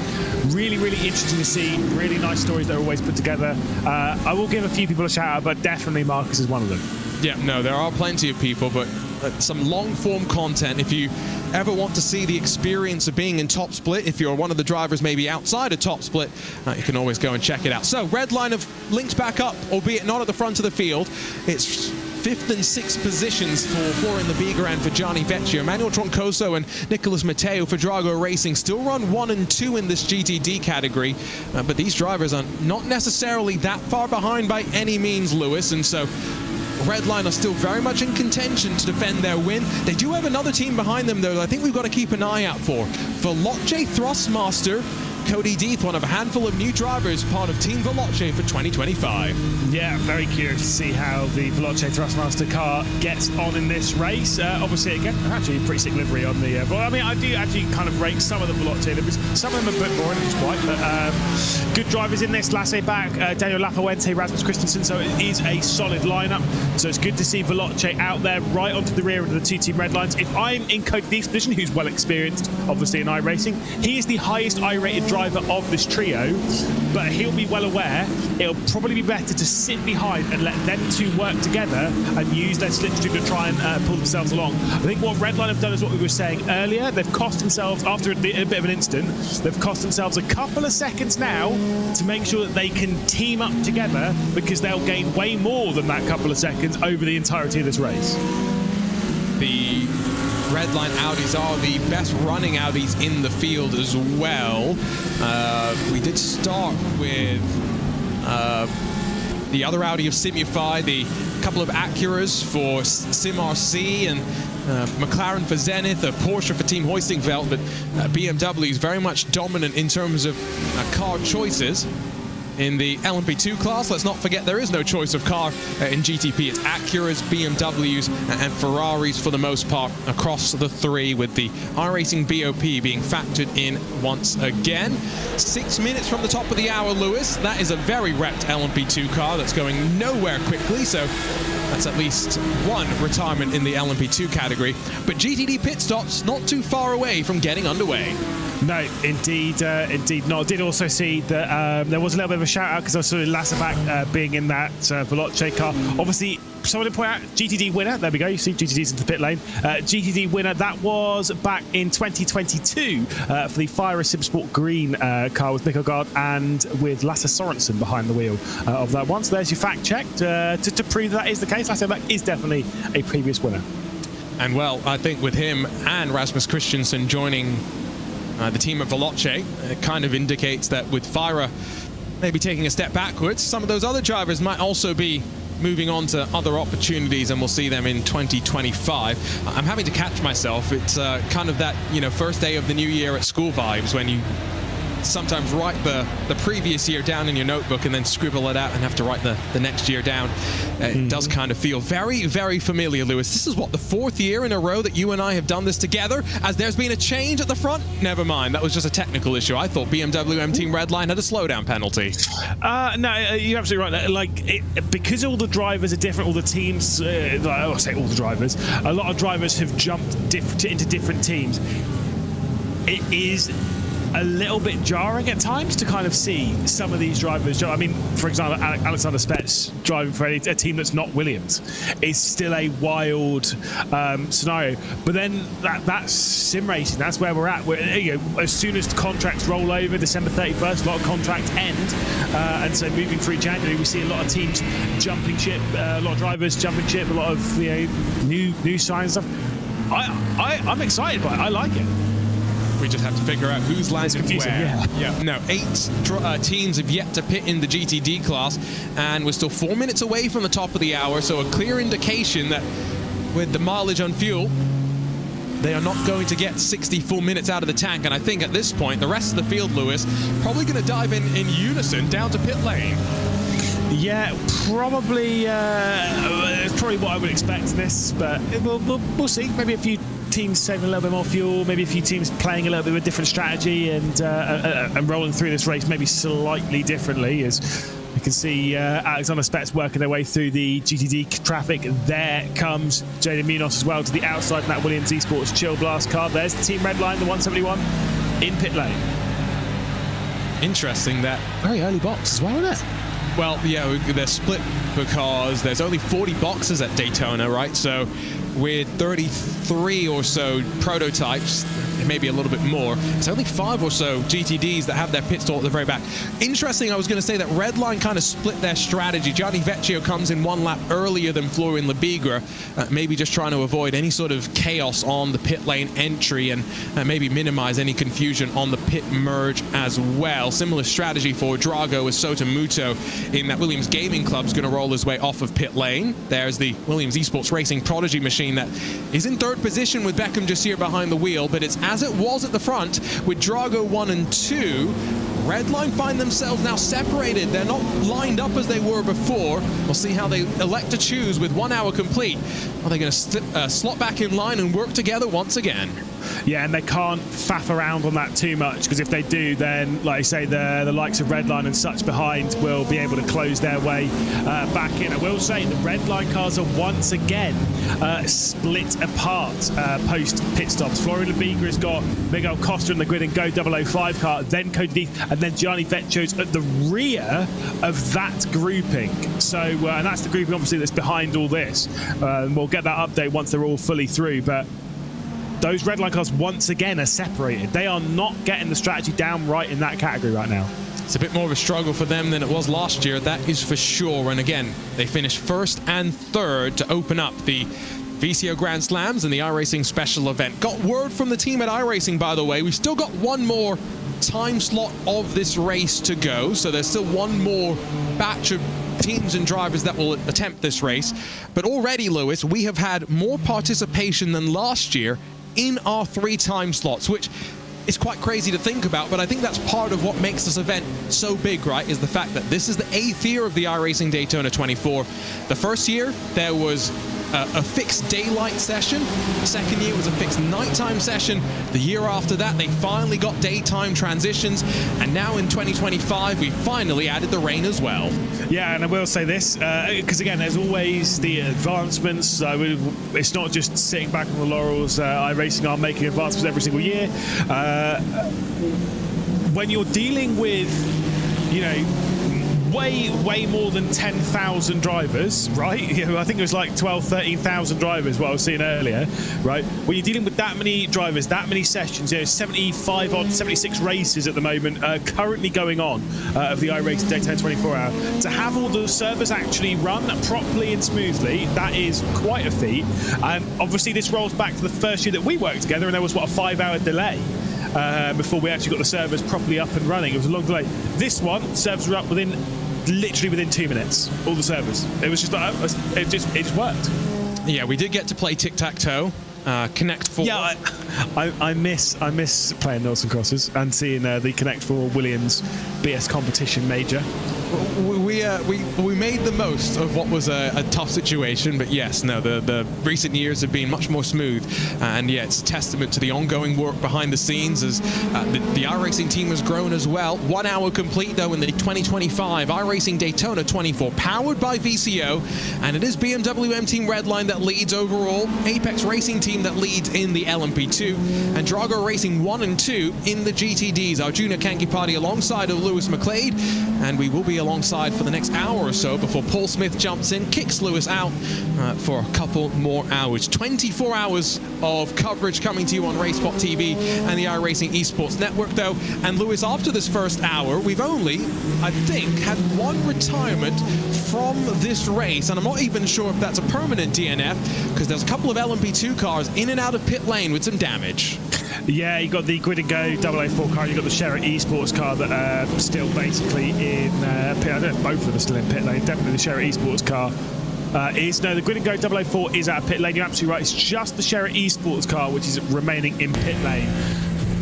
We'll keep our fingers crossed that they can keep going, but the fact is we've had a couple of major dramas, fair enough, but nothing super ridiculous. 59 cars still rolling around after 1 hour of racing, and we've had a few close calls, including one from this driver. A few close calls is maybe a bit of an understatement. We had that one big incident, with around 50 minutes of this race down to turn number 1, but you know, outside of that, yeah, no, again, endurance racing spirit from a couple of teams and drivers, and limiting the number of retirements that I think we're going to see in these early stages. You only get one crack at the Daytona 24 in the iRacing special event calendar, as much as there are multiple time slots, so make the most of the opportunity that you get, because I know this is maybe my controversial opinion. I love Daytona in the month of January. I don't love it so much after that. No, well, yeah, but this is the thing, is that they're like a lot of these tracks have seasons where, you know, we see them a lot in sim racing and then we don't see them really at all. Like you say, January is Daytona time. We talk about Daytona. We obviously deal with the iRacing Daytona 24 hour. And yeah, February as well, I can accept it as well, because obviously got the Daytona 500. Yes, fair. Right? Absolutely. And then we kind of just don't talk about Daytona for a little bit. For me, it's a similar sort of scenario. You know what I'm going to go with here? With Spa, where I personally try and avoid it like the plague through most of the year. I accept when the Grand Prix is on, August, fair enough, and then the Spa 24 hour. And outside of that, I try and avoid it, because otherwise it's just too much Spa, and there is such a thing. There's a few tracks like that. Bathurst, you deal with it kind of February, obviously, for the Bathurst 12 hour, and then late in the year for the 1000. Tracks there. There's very few tracks where you're just using them constantly throughout the year. You know, the only one that's so good that it's got its own dedicated series on iRacing? Stop it! The Nordschleifer. Oh, goodness sake. If you do like the Nordschleifer, iRacing does have the Ringmeister series, where every week they bring a new car to the Nordschleifer. But yeah, I know what you're saying. That seasonality is very much a thing with iRacing, and that's why, you know, if you're looking at some of the iRacing official series and you're wondering, you know, what you want to go race, a lot of the series have voting so that you can get involved and make sure that it's not just the same tracks every single year. I know, obviously, when you think about the IMSA iRacing series, there are going to be some staples, of course, that they have to hit, but you know, maybe there's the opportunity to mix things up. And well, speaking of mixing things up, as we're continuing to be at the front of the field, why don't we step aside for a couple of minutes here and drink in the sights and sounds at the Daytona International Speedway. We'll jump on board with Nicholas Matteo. It's a Drago Racing 1 and 2 with 1 hour complete in the 2025 iRacing Daytona 24, powered by VCO.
couple of laps on board then with the Drago Racing 69 as we listen into that BMW M4 GT3. Of course, now heading into a new year with a replacement BMW M4 Evo out there in the real world. Arjuna Kenkipati back alongside of Lewis McLeod here on the iRacing Esports Network broadcast booth. We've just seen, by the way, on our timing screens, swap around for second position as Williams Esports Chill Blast get back in front of Drago in the GT Plea class. If you're just joining us, Lewis, it's been an electric opening hour to this race. Yeah, indeed. We've had a lot of excitement. Of course, pole position came in from Williams Esports Chill Blast in GTP category. Team Redline now out front. Apex Racing dominating in LMP2 courtesy of Danamore. And Drago Racing running 1 and 2 at the moment in the GTDs. A top 4 train pulling clear of Team Redline, who run 5th and 6th. They are back together, those Team Redline drivers, but they are 4 seconds off this top group. And in terms of lap times, it's not much, but it's here and there, hundredths, thousandths that are adding up, and the BMWs at the front are starting to pull away, and maybe that Audi choice from that Redline team not playing out exactly in the way that they had anticipated. Back out through the chicane they go. You can already see the marbles starting to build on up. We're about an hour in. Imagine what it's going to be like 23 hours into this race with 1 hour left to go. And that debris model a little bit more impactful as a result of the iRacing debris system update at the beginning of December, the most recent of the iRacing builds. 1, 2, 3, split by less than a second. Alexander Spetz has joined the fun, and we've got 3 at the front for the first time in an hour. Yeah, I was going to say, we're talking about the Redline Audi in the GTD category, and obviously it's a bit of a gamble taking that Audi, fair enough. Looking in the GTP category, you would say taking a BMW has been a bit of a gamble, because we were discussing this a little bit beforehand. Those that have taken the BMW for a lot of time, you know, the BMW M Team Redline, the BMW M Team BS competition, it's they have to take it, and Williams run pretty strong in that BMW, fair enough. Most of the category, though, is made up of Ferraris and of Acuras, right? The fact that we've got BMWs running first and second, though, like, just because everyone's found that maybe the Acura is the best in this and the best in that, we've still got BMWs running first and second. So sometimes it's not always about the car.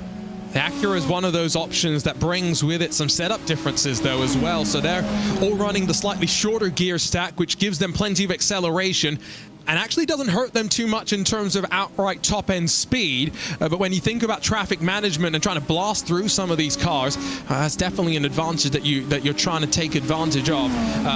Depending on how the teams have set it up, I've heard mixed opinions, some going high downforce with that short stack, some going low downforce with the short stack as well. So there does seem to be some variety with how the teams have maximized performance. Wondering if that's what we're kind of seeing in this fight for 10th position, where Door, Solpec Precision, Grid and Go, it's a smorgasbord of traffic down towards Le Mans chicane as they work their way on through, and the surviving Williams Esports Academy car just in front of Dominic Hoffman, who we jump on board with now. And you hear how calm me and Arjuna are about this traffic? Seeing how many cars were going down to the Le Mans chicane there? Yeah, if you've just joined this broadcast, scroll back an hour and then see what things were like. That's why we're a little bit calmer about the idea of them going through GTDs now, because that was wild. It was like what you just saw in the foreground of shot for the entire field. It was crazy, wasn't it? It was. We almost had 4 wide on the banking before the drivers realized that was not the wisest thing in the world. They were 3 wide down to the International Horseshoe, and the Effect Motorsports car gets a contact. Once, but not twice, but thrice there from Simufy's car. That, I think, out into the marbles, pushed out wide. LMP2 struggled for traction, and the GTD with its traction control just got off the corner slightly better. Yeah, you'd say there would be that contact would have quite an effect.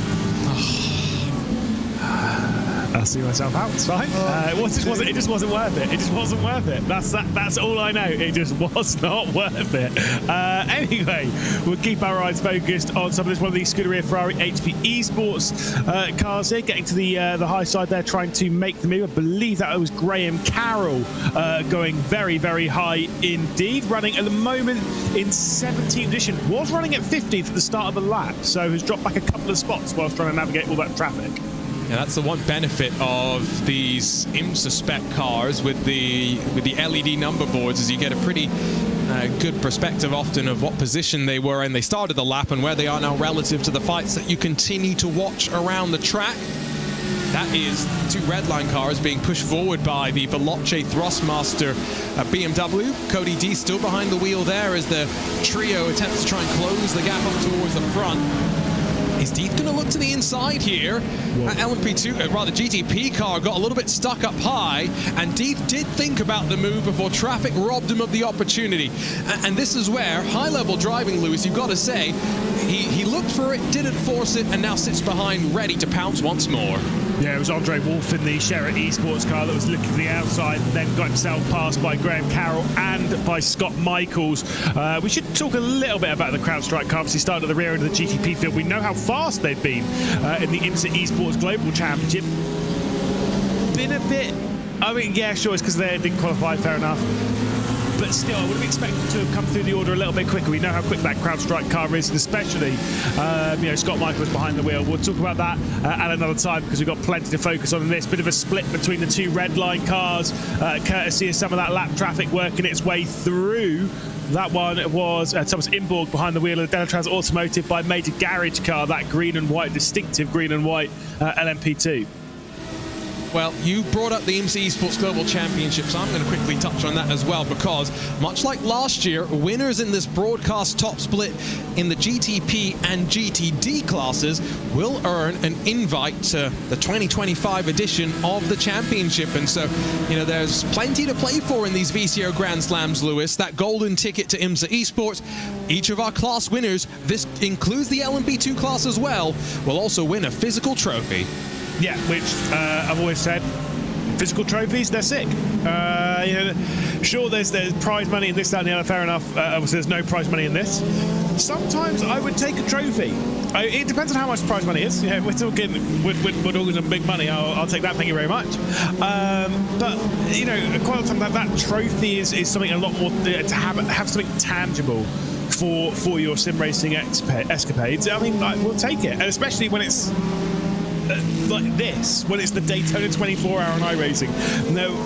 One of the biggest sim racing events that we've ever had, the biggest special event on the platform. I mean, it's epic to win this one, and then to have a trophy of it, and to have an entry into the IMSA Esports Global Championship. It does mean need to be commentated on by our junior a little bit more. We'll talk about that, it's fine. Yeah, that is the downside, isn't it? I guess as well, how many times have you attempted Daytona, Lewis, the 24? 0. Wow. Well, we'll get back to that. Let's talk about the lead, because we've just seen a swap around, and Chris Lullum under fire. Alexander Spetz goes around the outside. Jaden Munoz has taken over the overall race lead here in the iRacing Daytona 24 hours. And any semblance of fuel saving maybe out the window. Up high, then down low. Commitment, and the Texan was not taking no for an answer. Lovely move. Decisive. I think that's the important bit. If you're going to go for a move like that down into turn one, you need to be decisive, you need to be committed. The lack of commitment, that's what causes the incident, that's what causes the issue. It's no biggie for the BMW and Team Redline driver. Chris Lullum will be well aware of that. Just sit in the slipstream, save the fuel. I mean, that's just how it goes. The important bit is these three are all very much involved in the fight for the race lead. 3/4 of a second separates them. 5 seconds now back to Nicholas Boy in the Scuderia Ferrari HP Esports number 50. And that gap, I think, you're going to have to keep an eye on it. The Scuderia Ferrari HP Esports team, they've got a stacked lineup in that number 50, and across of all of their lineups, to be fair. Nicholas Boy, Ole Steinbraten, and Michele Costantini. I mean, that is a stacked driver lineup. Ole Steinbraten maybe a bit more known for his driving in the GTD category in the last handful of years. You best assume they'll figure it out, and they're the best of the Ferraris so far, and not too far behind this trio that, if they continue to fight, might start to bring others back into the equation. Out wide, they continue to run in some cases. Jaden Munoz, though, does not elect to go out wide, Lewis. He's running a more sensible line, all things considered. It's not necessarily about if they fight, right? I think this needs to be the important bit there. For example, that move that Jaden Munoz did on Chris Lullum on the previous lap, that won't have really cost them any time, right? And that's the important bit, is if you are going to go for move, that's fine. This is kind of one that they both will understand and kind of need to understand. if someone goes for the move, don't fight them too hard. If you fight them and you go side by side for a few corners, that's where you start bleeding the seconds. That's where you start bleeding the time and bringing that Scuderia Ferrari HB Esports team back into it. I know we're talking this strategy after only an hour and 15 minutes of a 24-hour race, but the decisions you make now and who's involved in the fight now can really have an impact late on in the race. If you eliminate that Ferrari now, you don't have to worry about it. When you say eliminate, I don't mean kill. Don't do me crash. I've been playing too many battle royales and stuff like that because that's the first thing that went to my mind. Alexander Spetz gets a great run. Chris Lallam slightly checked up through all of that, but now Spetz is going to lose out, I think, here with that shorter gear stack. Maybe some of the side draft coming into impact as well. But Lewis, there's a great illustration of how the Acura might struggle at times to make these moves. He's bouncing off the rev limiter right now. Yeah, I think you're absolutely right. Spot on, running that short stack and just trying to... I mean, I think you're right. It gives you that punch out of the corners. Yeah, it gives you that fight, especially in traffic, you know, where you've got so much really to kind of work with. But right now, yeah, it's definitely not helping them get past, but I don't think that'll be, again, you know, can't be too worried now. You saw a Ferrari coming on the exit of pit lane, by the way. That was Graham Carroll of the Scuderia Ferrari HB Esports team. That was the 51 that runs further down the category, currently 19th in the GTP category, obviously a lap down. What that says to me, Arjuna, is that we're not that far away from second pit stops. Not far away indeed. Closing in on 1 hour and 20 minutes. Saw a question in the chat. LMP2 pit stops, by the way. Race leaders just come in. Not sure if Dan Amor is going to stay in the car or jump out. The Acura is on what is the shorter gear stack. What that means is it accelerates a little bit faster, so you go through the gears faster. But once you get to 7th at the top of the rev range, you might have a slightly shorter top speed. So the normal gear stack may give you, I'll pull some numbers out of thin air. These are not accurate, just to be clear. You might have 320, the short gear stack, but you might be able to do 330, 340 with the longer gear stack. So there's an advantage in traffic to try and pass the slower machinery off the corners with the shorter stack, Lewis, but you saw it with the onboard. It's harder to make moves against your own class if they've got a little bit more top speed. Yeah, indeed. Speaking, by the way, of questions in chat, did ask someone, see someone asking about the forecast for this race. Obviously, we don't know too far into the future, and I know that you are desperate to stick on your geography teacher, meteorologist blazer and slap down some information for us. But at the moment, it's all pretty clear, apart from I'm seeing a little bit of a percentage of a chance of rain at about 7:15 in-game, just saying. It's about 4 hours away, isn't it? Yeah. 2% chance 4 hours from now. And that, by the way, that 4 hours is as far as we can see. So we don't know. It could be up to 100% after that. We don't know. But right now, there's potential rain in 4 hours. Probably not, but we'll see. I mean, do you want a weather segment, Lewis? We can do one. I mean, I kind of want it for the memes, but... We'll do it before you leave the commentary booth. Sebring was horrific. Yeah, we'll do it before you leave the commentary booth, but it's going to be quite boring when there's nothing to talk about, you know what I mean? So that is part of the problem. LMP2 pit stops continuing. Dan Amor did get out, by the way, so it's Aaron Vasquez that's taken over in the 199 race leading LMP2 entry. I might see some pit stop and driver changes for Delatraz Automotive, for Fiercely Forward as well. And I've just seen a note on my timing screen that Effect Simulations, the 908. James Baldwin's had an issue down at the chicane. Oh dear. I mean, we've seen that Effect Simulations car have a bit of a hit coming off of the International Horseshoe as the Fiercely Forward car in pit lane, and this is a little bit of a battle once again between Jaden Munoz and Chris Lullen. The battle for the race lead overall within that GTP category. No move coming in from Lullen, and still about 0.8 of a second separating the top three. Bit of a gap back to Alexander Spetz. I'm assuming that might have been traffic which has built that margin. Just a little bit of traffic. This was the spin. Ooh, that's all right foot related. A little bit greedy on throttle. Do you know, I maintain that corner. I will say I think that corner is the hardest corner on the track. Everyone says that it's like turn one or something like that. I don't believe so. Because, again, you underestimate going back out onto the oval because you think you just turn out that corner and put the throttle down. If you do that, you spin. You've just seen it there, especially on cold tyres. I really cannot stand that corner.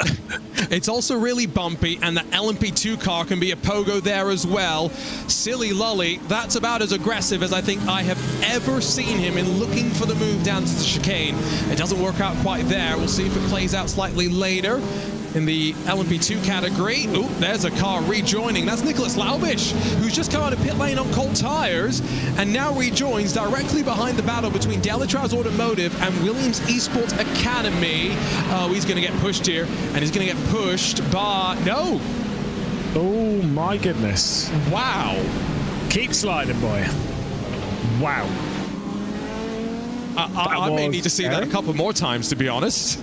Yeah, that was not great. By the way, I was saying Graham Carroll had been in the pit lane recently, back into the pit lane. I think that Ferrari, I think the second of these Scuderia Ferrari HP Esports team cars is having a few problems. But whilst that's going on, yeah, that was incredible. That was probably one of the longest slides I've ever seen. As here comes Lullen to the inside. No silly by any means. He shoves it up the inside. Oh, it's the curb. It's low tire pressures that catch out Nicholas Laubish. That will be a talking point as we get to the night as well with the cooler conditions. Drag race down to the chicane though. Hybrid spooled up on board with the Acura, who's going to be a great camera vehicle down in towards this left and right flip. I think Lullen might have a little bit more top-end speed here. Look at how he's pulling alongside. Who's going to be braver down to the braking zone? Two rivals a week ago. Jaden Munoz decides to hang back. Yeah, millimetres between the pair of them, but a committed move from Chris Lullen. Fantastic driving between the top two there. Jaden Munoz backing out. The camera car, as it seems, Alexander Spetz, 4.1 seconds clear by the way of Nicholas Boy. You were saying keep an eye on that gap. It has come down by around about a second over the last 10 or so minutes. So that Scuderia Ferrari HP Esports car is closing its way back in. Here comes Munoz once again to the outside at T1. Can't make that one stick, but he might make something stick down in the International Horseshoe. I mean, the intent with which he opened up the corner was clear. He wanted to slingshot down to the horseshoe. I mean, we're not even 90 minutes into the race, and this has got the most intensity I can recall in about 6 years, it feels like, in the iRacing Daytona 24 in this top-level prototype class. It was 2018, 2019, where final laps of the race in what was the old Corvette Daytona prototype, it came down to the final couple of laps and a moment of contact to turn number one. I know we're a long way away. I'm getting those sort of vibes right now. Three very much in contention. I mean, there's still 7 cars within 20 seconds. That's what's happening, by the way, to the second of the Scuderia Ferrari HP Esports cars. Yeah, that was Graham Carroll behind the wheel. There was already damage on that car. Absolutely no idea where that came from, but there was definitely damage on the right rear of that car. So a bit of a shame there, but thankfully they do have one car running strong, and it's running very strong. I think the fact here, Arjun, as well, is that in the GTP category, you know, normally we see, let's say, a couple of red lines up there, or a couple of Coanders, or a couple of Williams up there, you know, up inside the, you know, the top 5 or so. It is great to see. We've got a red line up there, we've got a Williams up there, we've got a Drago Racing up there, and we have a Scuderia Ferrari HP Esports up there, and the BS Sunset car, yeah, maybe 10 or so seconds back from that. The fact is, we've got different manufacturers, we've got different teams doing battle here at the front. This is an excellent start. This is fantastic, and hopefully it continues long through the night as well. We'll have other commentators coming up, don't worry. Not Lewis and myself for 24 hours. We would get a little bit tired by the end of it, but a great team to walk you through the nighttime and building back up in towards what will be, hopefully, pretty electric run to the end. GTD still close as well. The lead grouping there is 4 cars strong. It's only LMP2 where the gaps are relatively big. As well, back down to pit lane, GTP cars begin their second trip down for fuel and tires. Yes, indeed. I say it's an important moment. Got to get the pit stops right, and again, got to make sure. Sorry for red line. Got to make sure you don't speed. Please don't speed on pit lane. Like, if there's one time, just not today. Not today. Let's keep it clean on pit entry all the time.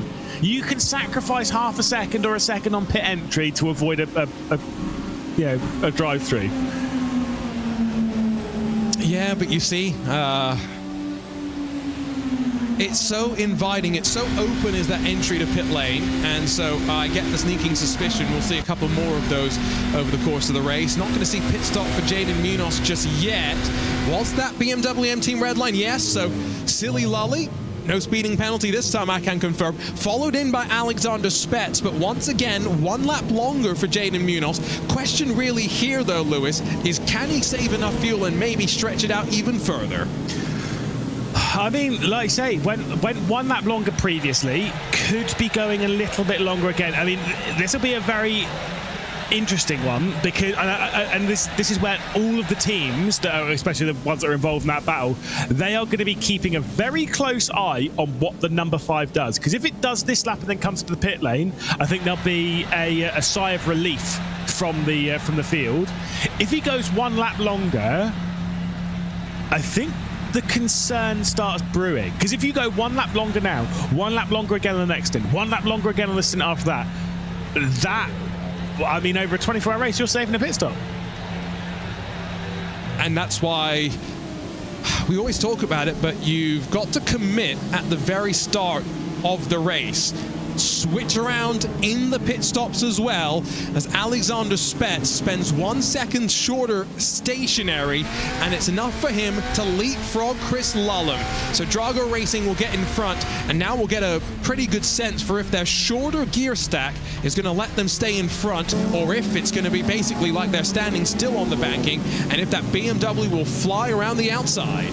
Munoz, by the way, into the pit lane, so it seems as though fuel-wise they did that 1 lap earlier on the previous stint, and that's that they're now on stint margin, so they're just going that 1 lap further. They are on pit lane now, so it's the same stint length, it's just they're 1 lap deeper on commitment. See the one of their Williams Esports Academy teammates leaving the pit lane. Did have a little check and a little chat. I didn't realise that John Bennett, Formula 2 driver of next, or this year rather, is behind the wheel of that car. Not at the moment, but will be later on in the stint.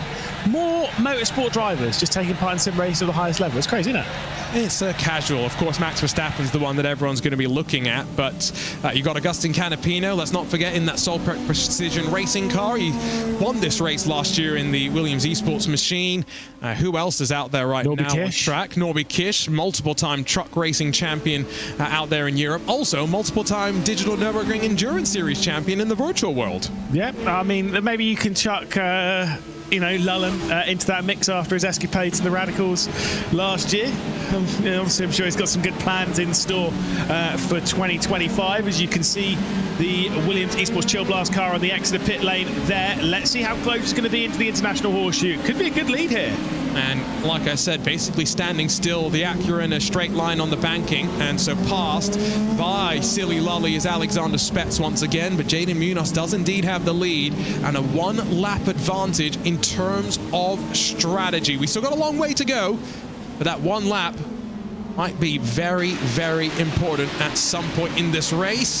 Oh, 4 wide. I can't quite believe it. That LMP2 car didn't even know what it could do as they work out of turn number 1. An insane fight here building up in the GTP class. Wow. 4 wide, and it all worked. Door Esports, Solprec Precision Racing, gridandgo.com, and not far behind, BMW BS Plus Competition trying to close in as well. Yeah, I'm expecting to see a few bits of 4 wide around here, in a few weeks' time, once the Daytona 500 rolls into action, once the eNASCAR Coca-Cola iRacing Series runs in. There'll be the odd bit of 4 wide in there, fair enough. It'll be rare, but still, it'll happen, I'm sure. In this race, down to turn 1. No way. I had the chance to chat to Bo Barfield, who runs IMSA Race Control, when I was at Sebring a couple of weeks ago, and I really liked the way that he was talking. I don't envy anyone who's a race director or a race steward, be it real or virtual, but it's that calmness with which you talk to a driver, knowing that you often end up talking to drivers full of emotion, full of adrenaline, and, well, I can tell you what he would probably say about that one. Why are you out there at turn number 1 when there's all those marbles there? It seems like a slightly silly thing to do, put yourself in that position. One thing that you have to really learn in real-world racing as compared to sim racing, Lewis, is that you put yourself, you take responsibility for your car at all times. Yeah, well, there's this whole thing, and we've spoken about this a few times. There's a lot of drivers that'll be like, oh, I'm super, super unlucky. As there's a little bit of content there at turn 1. I will say that even to the point of, Was it the 170 red line car in Series Sports Global Champions? The one that got taken out basically all of the time. Every race. Yeah, right. And there is this thing of like, oh, well, you know, it's super bad luck, and I get that. But then how much of it is super bad luck? Sure, you might not be at fault of any of the incidents. However, what's the decision making like going into those incidents? You know, if someone's taking you out, like why are you where you're at? And once you start judging that, even if it is 90% someone else's fault, there's still 10% that you could probably change that might avoid it. And that's what you should always judge when you're involved in incidents. If you feel like you're going through a bad run in sim racing, like a lot of bad luck, judge not what everyone else is doing, judge what you're doing, and have a look at that and see what you could do to stay away from these people. Absolutely. You do end up recognizing those same names week in, week out, who you end up having issues with, and those that you can trust, right? So you build up that database of who you want to work with and who you will steer a wide berth from. Redline still, by the way, have got Cody Deathan, the Veloce Thrustmaster 25 behind them. They are 5 and a bit seconds off of the leading group, and they lost 0.4 of a second the last lap alone. See what the margin's going to be between the cars this time by, but even 12 wheels in effect, seemingly not as good as the 4 wheels at the front for Drago Racing. 143.866 for the race leader. Redline 144.252. So it's another 0.4 that they've lost the last time around. Yes, not looking good, is it?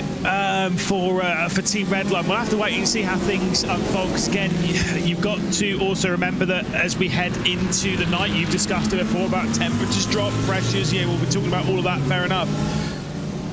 But in that, certain cars might get weaker as the night goes on, and certain cars might get stronger. Maybe they've worked out the Audi will be strong over the night. Who knows? Maybe they're confident in the night. Whilst these scenarios are a little bit stressful, where the teams are pulling away, it's important just to remain calm right now and not let that gap kind of control your emotions and make some bad decisions. I'm not telling them that, by the way. They're well aware of that scenario. But if you're doing the 24-hour yourself and maybe you're dropping off the race leads and stuff like that, just don't worry about it. Run your own race. Especially when you know in races like this that you've got, in some cases, 3 or 4 drivers. There are some teams that are doing it with just 2, but you're going to probably have a variety of pace across of your 4 drivers, so you'll see your position ebb and flow a little bit more, unless you're in the very fortunate position that all 4 of your drivers are ace gunners. I tell you what, Lewis, why don't we harken back to times at Sebring and we do a quick weather update, because I can tell you that the forecast is starting to shift a little bit, but this is the problem. It's still bone dry right now. There's nothing, Lewis, to be thinking about. 4 hours from now, though, I'm seeing fog, and I'm seeing 10% chance of rain on the horizon. So, 90 minutes in, your first weather report of the day, unfortunately, I'm zooming in, but there's nothing to report. Honestly, these meteorologists these days, who gave you permission for that? To do that in a hoodie? Bro, you're supposed to be all dressed up really smart, really not. I don't know why, but that's the ebb and flow of it. A hoodie. It's 6:19 in the morning, Lewis. I don't care. I'm not getting paid enough to dress up like a weather person. Sorry, I have turned on BBC News at 6 o'clock in the morning, and they're still all dressed up like it's fine. I know, but that's in their contract. It's not in mine.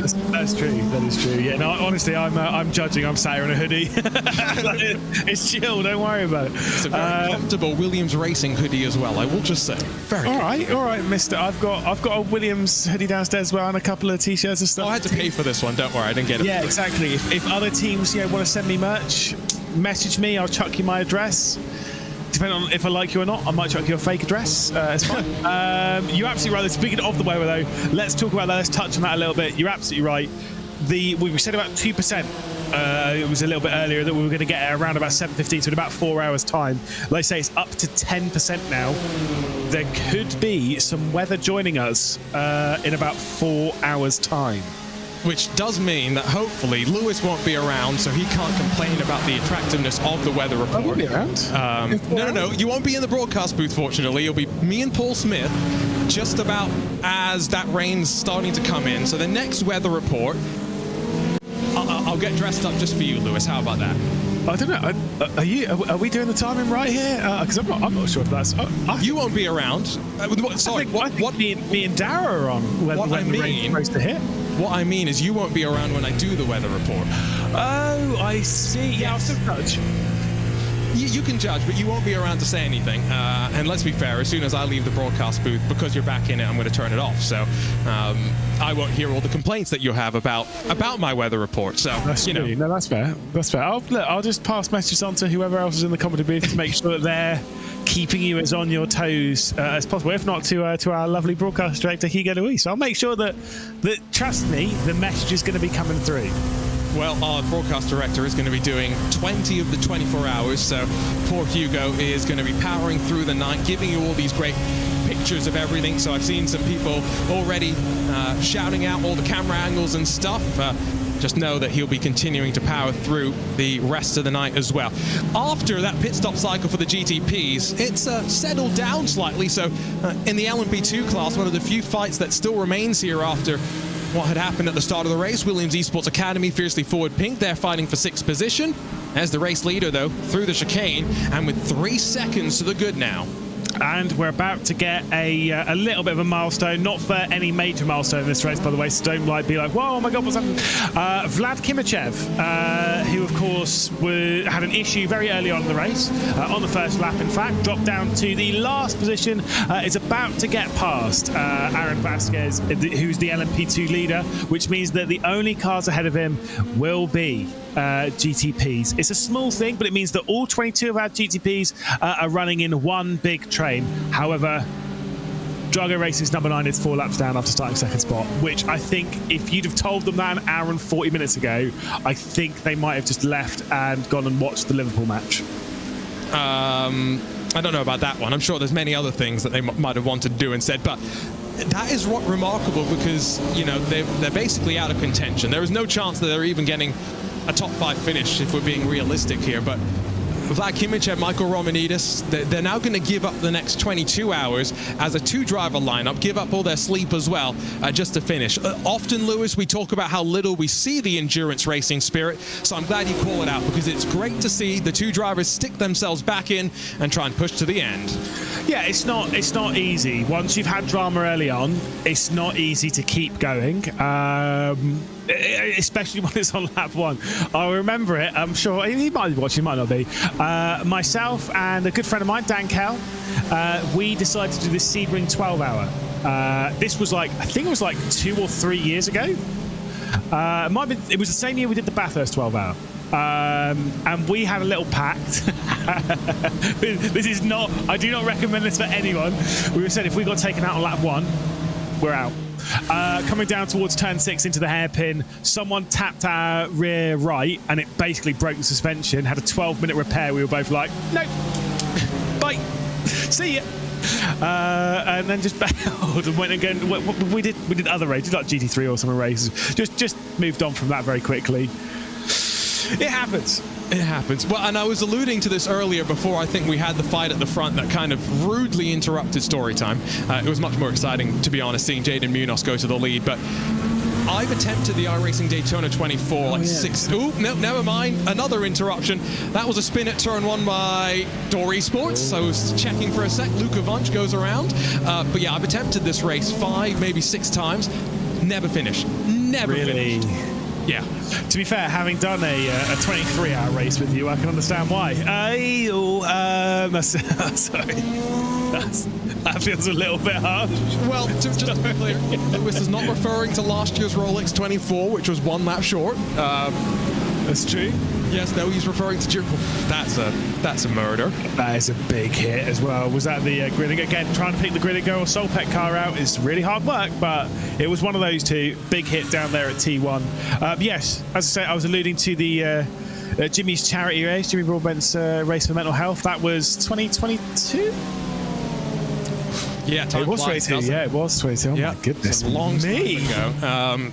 Which again, by the way, Jimmy does that every year now, and last year raised another 40,000-50,000 pounds for charity, which is great to see. So always love those efforts where the community comes together. Not sure if you even noticed this, Lewis, because I'll be honest, I didn't even necessarily notice this too much. But BS Competition during the IMSA Esports Global Championship, they were actually also raising some money for the Premature Baby Foundation. They raised 4,000 euros in their Overtake for Life fundraiser. Yeah, I did see the bits on social media. I didn't know it was happening, but like I said, what you were saying, but did see them posting on social media. I mean, look, any money for charity raised by anyone is always good. Even if you're doing this race by yourself and you're trying to do a little bit of money for charity, and then someone and all you feel you make is 30 quid, right, for charity. That's more than it would have been beforehand. Like anything like that is always helpful. So it's great to see these causes being met, and it's nice to see these teams jumping on and getting these charities done. And of course, the Race for Mental Health has always been it's been a big part of sim racing for a few years now. There are other charity races as well happening throughout the year, and it's great. Why not? There's some more coming up on RaceSpotTV as well, so if you're not already following us on social media, go and hit that follow button. Stay tuned for some news about an event coming up with Make-A-Wish. There's also Dale Jr.'s charity event, which I'm very, very excited about because Lewis, you know that one of the things that I love about the iRacing special events is just how weird, wacky, and wonderful that they can be. And so I really love the idea of giving Dale Jr. a bit of a carte blanche every year and letting him come up with something wild and wonderful. And, you know, I'm sure we'll come up with some interesting things over the next couple of years. What's your wild and wonderful thing? Ooh, well, so they're doing mini stocks at Iowa. So, like... Right. Dirt midget at Long Beach, something like that. That would be pretty wild. That sounds the thing is, it just sounds like the start-finish straight would take so long to get around. No, I'd go. Look, we've already seen a little bit of rallycross racing happening in this, and in the Ferrari 499P. Now let's see that. Let's see that as a real thing. Let's take to the Daytona rallycross circuit in the Ferrari GTP. Why not? All right. That would be horrendous. I like the direction Lewis is going with this, but we'll see what you, the community, have to say. If you've got a suggestion for a wild and wonderful special event that you'd like to see added to what is an increasingly large schedule of events across all 4 disciplines on iRacing, let us know what you think would be fun. Gap at the lead just continues to grow, by the way. Jaden Munoz is really on a little bit of a charge right now, and I think also getting the benefit of the traffic in his favor. So 4.5 or so back to second and third positions. And I do think, Lewis, as we get ready to head off into the final pit stop cycle of the opening 2 hours, probably going to get ready for a driver change in this GTP class next time down.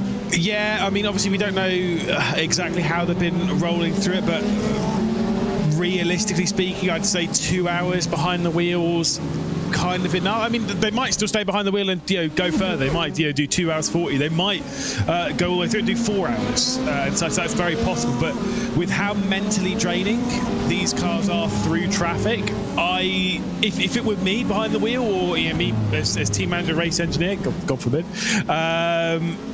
I would probably suggest, putting a max, being like, right, 2 hours and you're out. Because I've always said there's like that, you need to work out what it is for you, but there's that sort of like window where if you go beyond it, like you're like mentally, you're just not there really in the car. I find for quite a lot of drivers, between 2 and 3 hours, that's where the window kind of comes to a close. Once you pass 3 hours, it's really hard to remain focused. These drivers are obviously perfectly good and capable of remaining focused, but still, you get what I mean.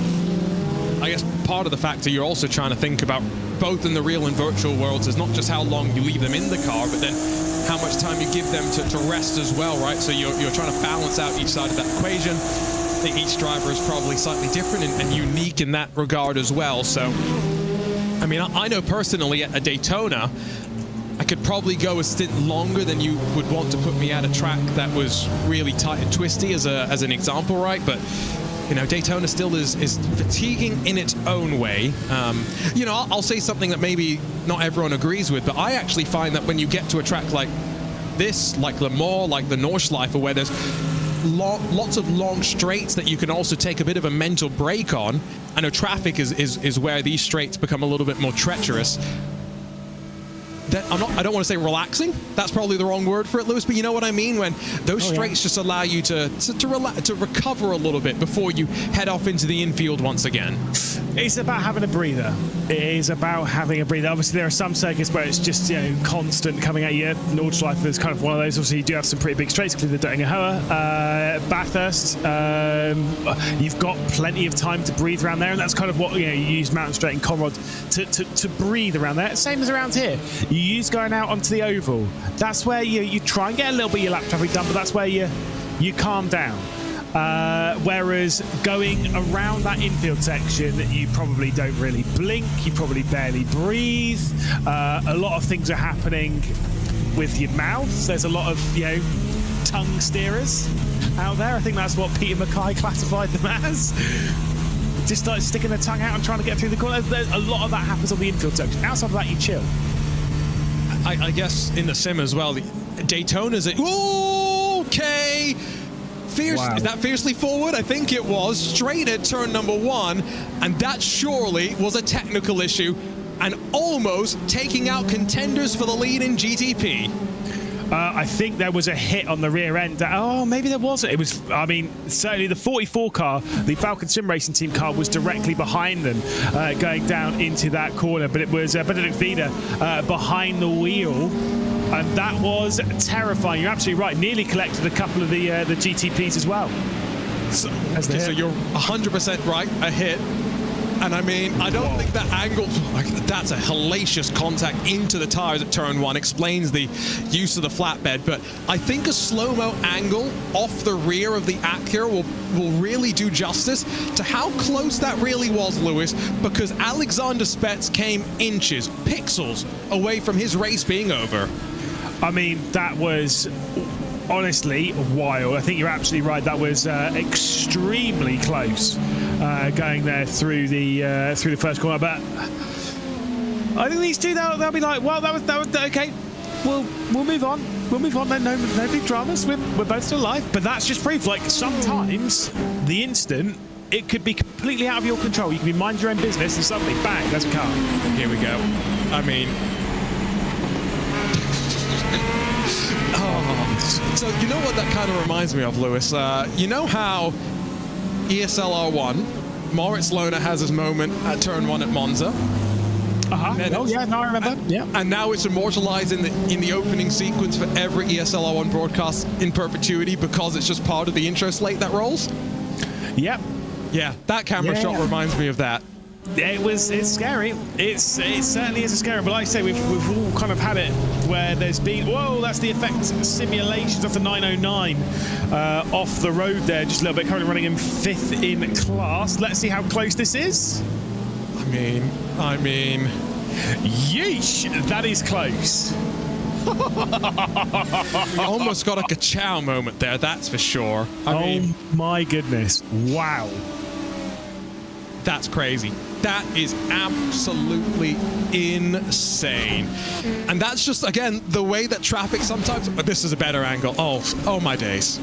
That Drago racing car is unbelievably lucky. Also, you got to think about it this way, right? Had to drive that corner perfectly.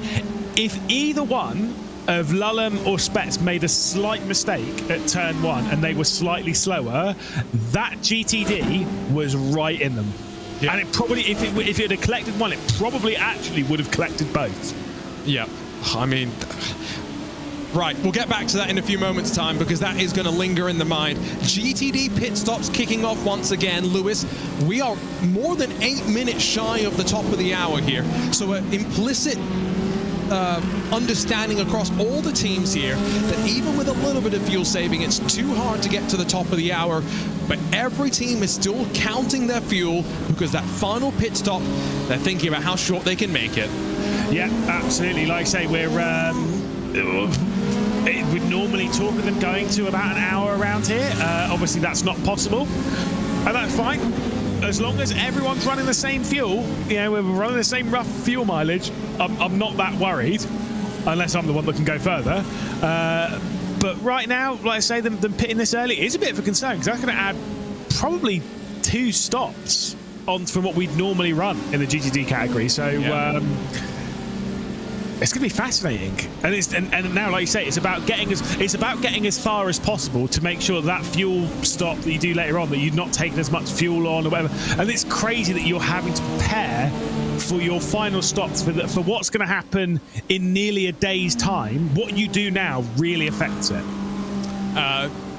We've seen plenty of replays of that incident. I did see one request in the chat for an aerial look, so maybe we'll get that after the GTD pit stop cycle is done and dusted, because we do have to kind of figure out what this merge is going to look like. Just saw Drago Racing and Williams Esports and the World Sim Racing entries all down onto pit lane. Couple of early boxes for some of them, and up on the jacks, 4 tires, tank of fuel, and driver changes as well for this GTD class. Yeah, which, like you say, was expected. So Beckham Jasir jumps out of the Williams Esports. That's the Racing Prodigy car, and Alessandro Bico jumps in behind the wheel. Someone who's been very quick around this circuit as well. I believe Sotomuto might be staying behind the wheel of the Williams Gaming Club car, though. So that's interesting to see. Can confirm. I think part of the mindset here is it's David Sobrero, Matthias Oyula, and Parker White sharing that car. Parker White's just, I've been looking on social media over the last couple of days. He's been out there at the NASCAR Hall of Fame for the eNASCAR Media Day. He's actually traveling back home right now. He's not going to get home until about 8 hours of this race are done, and so he's going to have a lot of work to do when the night comes and through, I think, the part of the day where the Europeans will go off and sleep, and Parker White will hold down the night stint running. Alessandro Bico, though, is now our new race leader with a switch around in terms of strategy.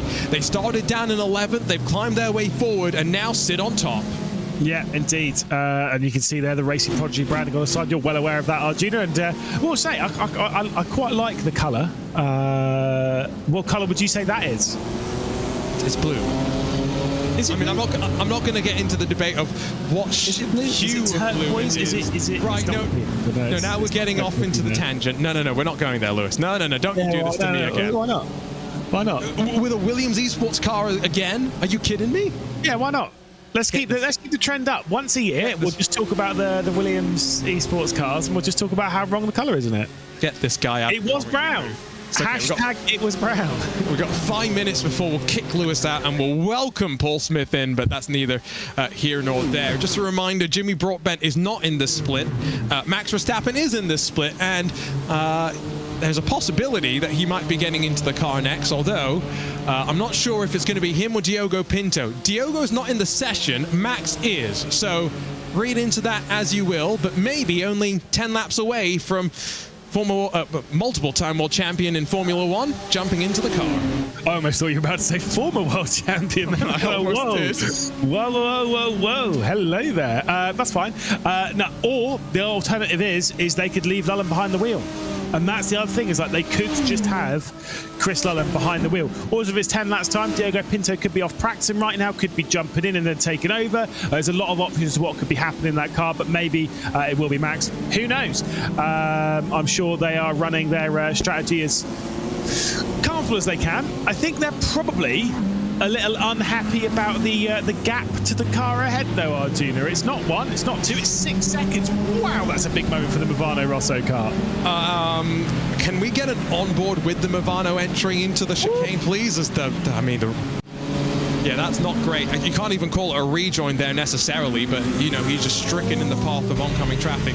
I'm pretty sure, there is never a gap here, I'm pretty sure. He just goes for it, though, sends it, gives it a full chat.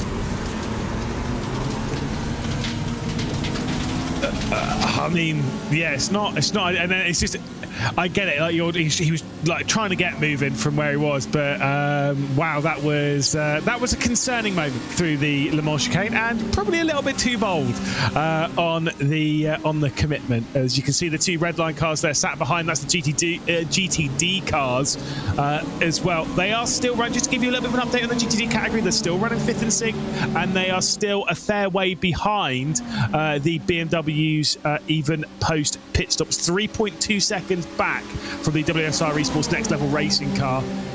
To be fair, they have closed that margin a fair amount. I think it was like 5 seconds, wasn't it? So I think that pit stop's dragged them a little bit, hasn't it? No, you are right. The gap's come down slightly, and I think it's actually traffic that's helped them out as well a little bit. So we'll keep that in mind. Lewis, 2 minutes or so, and you'll say goodbye for a couple of hours. You'll jump back in, like you say, right as the rain is increasingly getting predicted to fall. We're at 4 p.m. virtual standard time. Around 7:45, there is now a 35% chance of rain.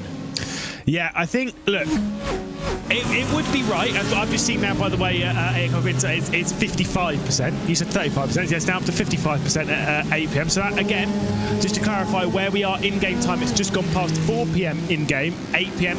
Obviously, you can do some maths, but let's just all do it together. That's in 4 hours' time. It would be right for the first iRacing Daytona 24-hour here in January to have a bit of rain. It would be right. And it does seem as though we're almost certainly getting some at night time as well. So the double whammy, it's all going to be hitting off. It's going to be crazy. It says light fog as well. So does that mean some chaos? Well, I mean, to be fair, I'm not going to lie. Of all of the bits of information there, the light fog is the bit that I am the least worried about. So the thing that is least interesting there as well is a switch around as Door slide up the inside in their fight with Williams Esports Academy. They go 3 wide first with an LMP2, then with the GTD. It's a nice little move there as well to get through by Paul Wang. That's in the fight for 13th position with Jari Lehtinen sat behind. And Dino Lombardi's just up the road in the Grid and Go 002 in what is a 3-car tandem for 12th position right now. It has been, Lewis, and you can correct me here for the final time in this opening couple of hours of the race if you disagree with me. It's been a crazy start to this race. It's been wild. It's been honestly one of the most exciting and thrilling starts to a Daytona 24 hours I've had on iRacing. A lot of things to give shout-outs for, a lot of excellent opening stints. Williams Esports Chill Blast continuing to run as they do around here. They are very strong in this GTP category, and they are continuing on their territory. Remember, they have won both of the opening GTP races here at the iRacing Daytona 24. They've won both of the ones that we've had the GTP category in, so that's fantastic to see. I mean, it's great to see Apex, by the way, dominating LMP2. I've been wisely informed I have to give a shout out to the Effect Simulations 909 because Ronnie Smith won't be happy if I don't. So there you go. They're running in the pit lane now. There you go. Interesting, I guess. I think we're in the middle of the LMP2 pit cycle. So right as Lewis gives them the shout out, they do maybe some service down there as well. We'll say goodbye to Lewis. 2 hours complete here in the 2025 iRacing Daytona 24 powered by VCO. He'll be back, like I said, in a couple of hours, right as the rain is expected to fall.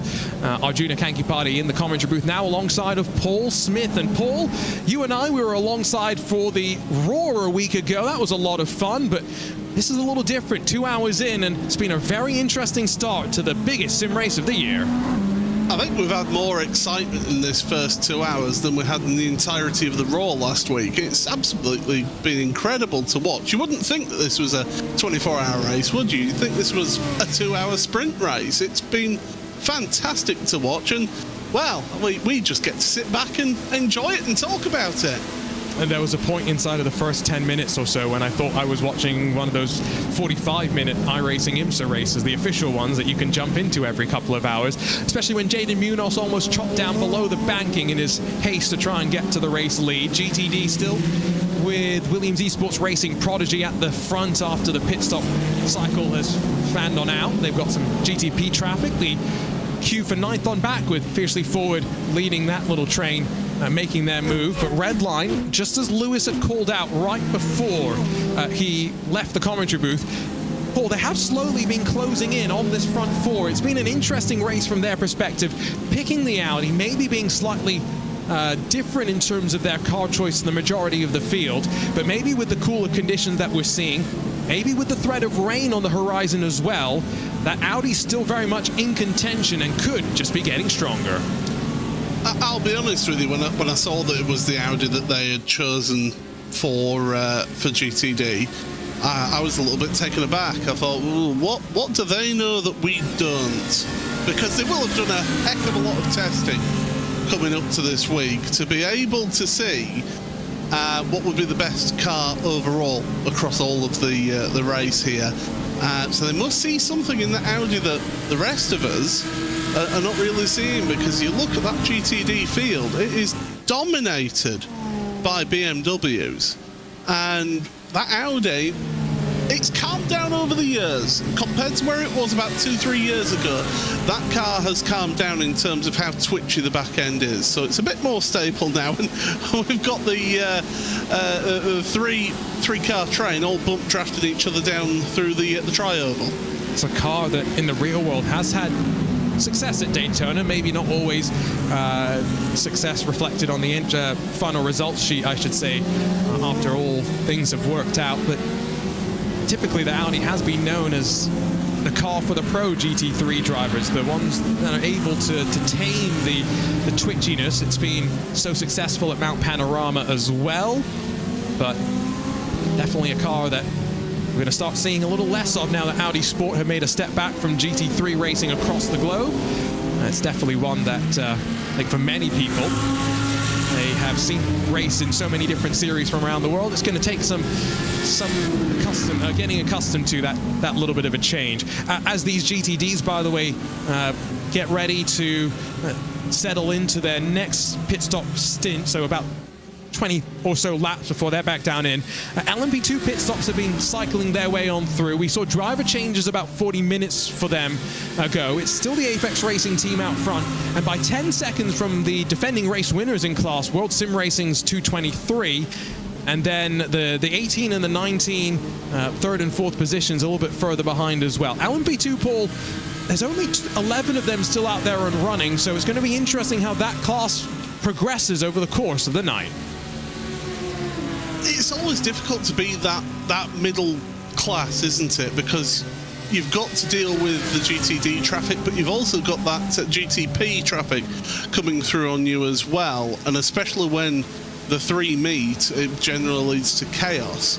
And usually one of the LMP2s seems to be in the wrong place at the wrong time. So they are the ones that seem to get a bit battered and bruised in this event, especially at this venue, because you think you've got these long stretches on the NASCAR oval, but that infield, it's a lot tighter than people give it credit to, and it's not that wide a track if you compared it to the rest of the oval. So it's so easy to have little mistakes happen and get caught up in traffic, and yeah, it seems to be the LMPs seem to be the ones that lose out, unfortunately.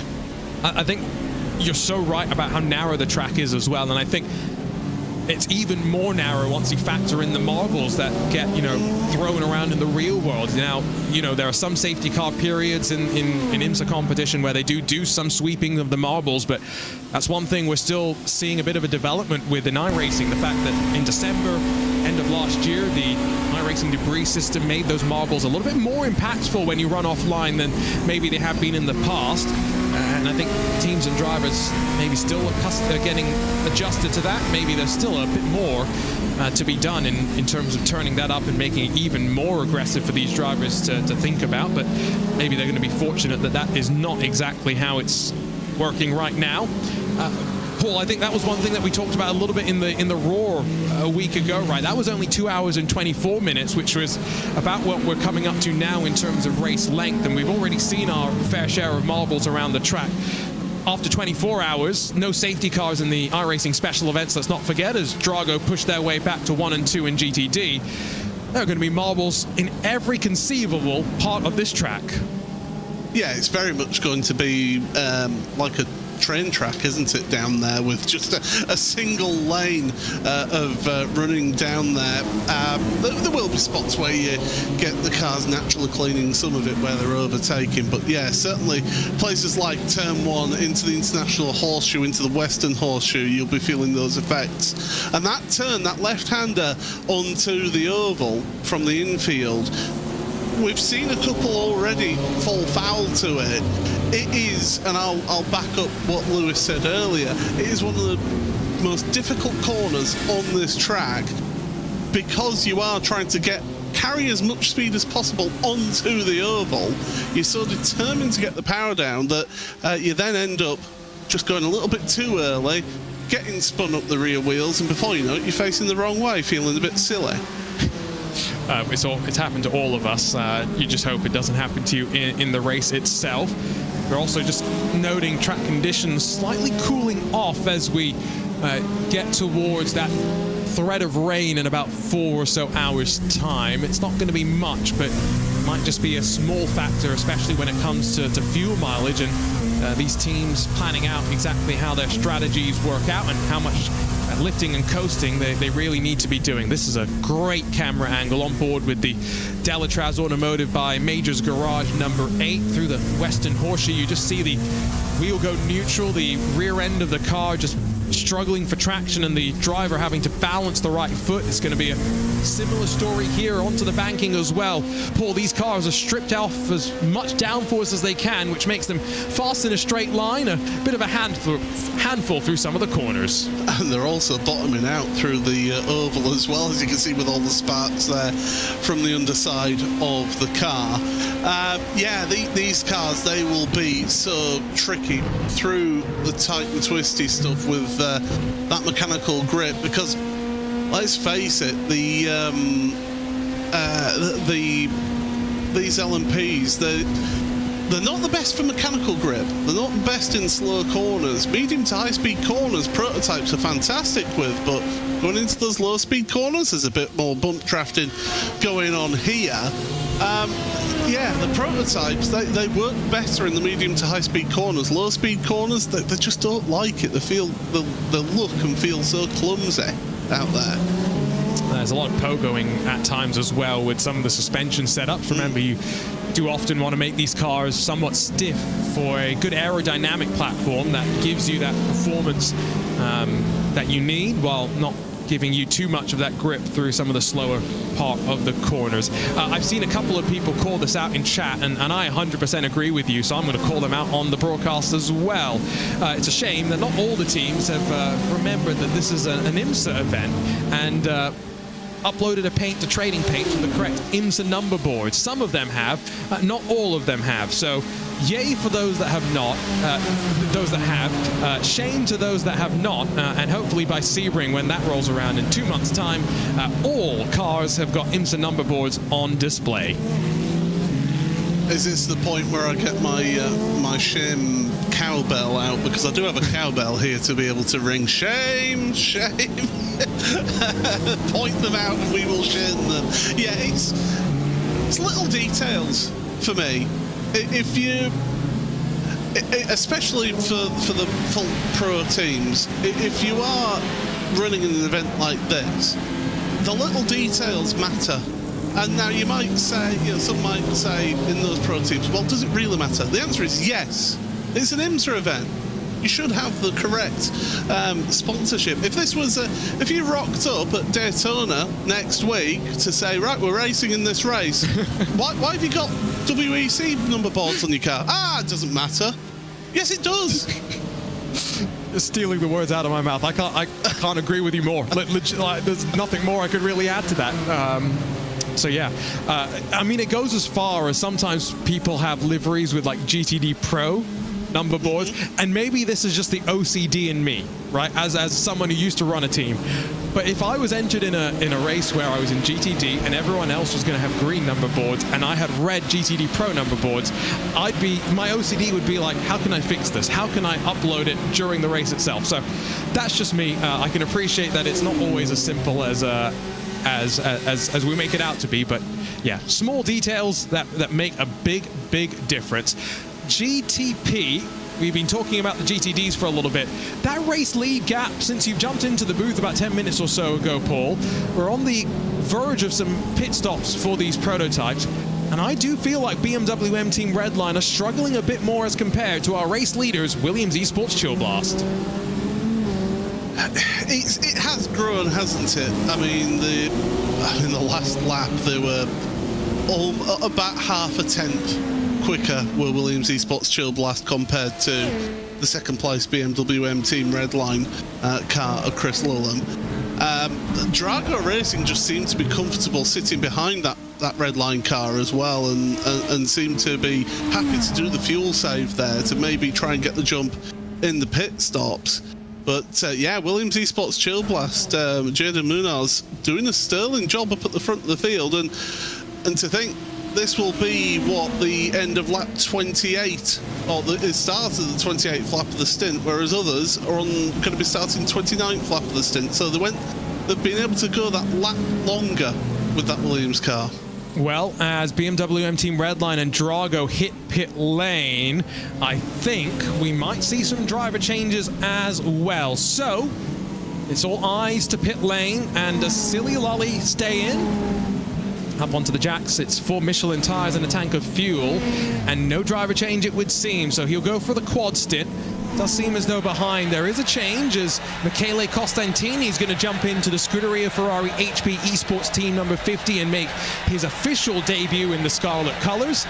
BS Sunset, Pedro Sanchez Albert takes over from Owen Carroll, who's battling a bit of a back injury as well, so that's a pretty impressive 2-hour stint to open this race off from someone who probably is not too comfortable behind the wheel of his sim rig. But I think what that almost guarantees for us then, Paul, 45 minutes from now, it will be a 3-hour opening stint for Chris Lulham before he hands over to one of his teammates, and he'll emerge behind Alexander Spetz from the pit lane once again.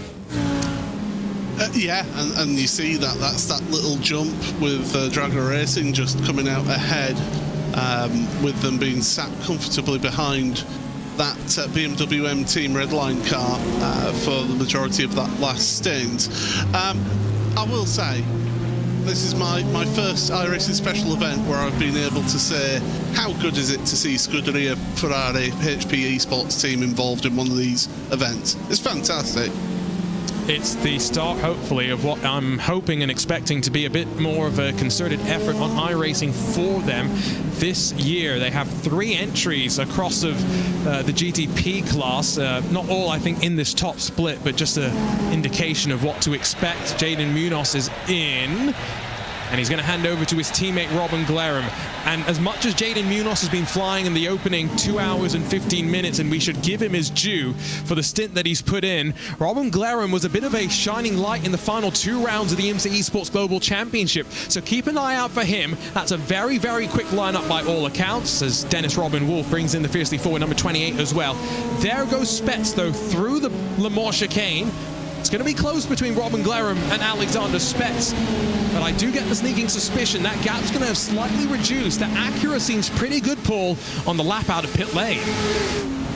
It was 40.7 seconds for Drago in the box, 41.7, so 1 second longer for the Williams Esports Chill Blast team as they come out of pit road. And look at the time then. Look at the time difference between the two of them. It was about 6.25 seconds before they went onto pit road. We're just waiting for the timing to just balance itself out and get itself to know where everybody is. And it's come out about the same time, maybe a tenth or two less between the two of them.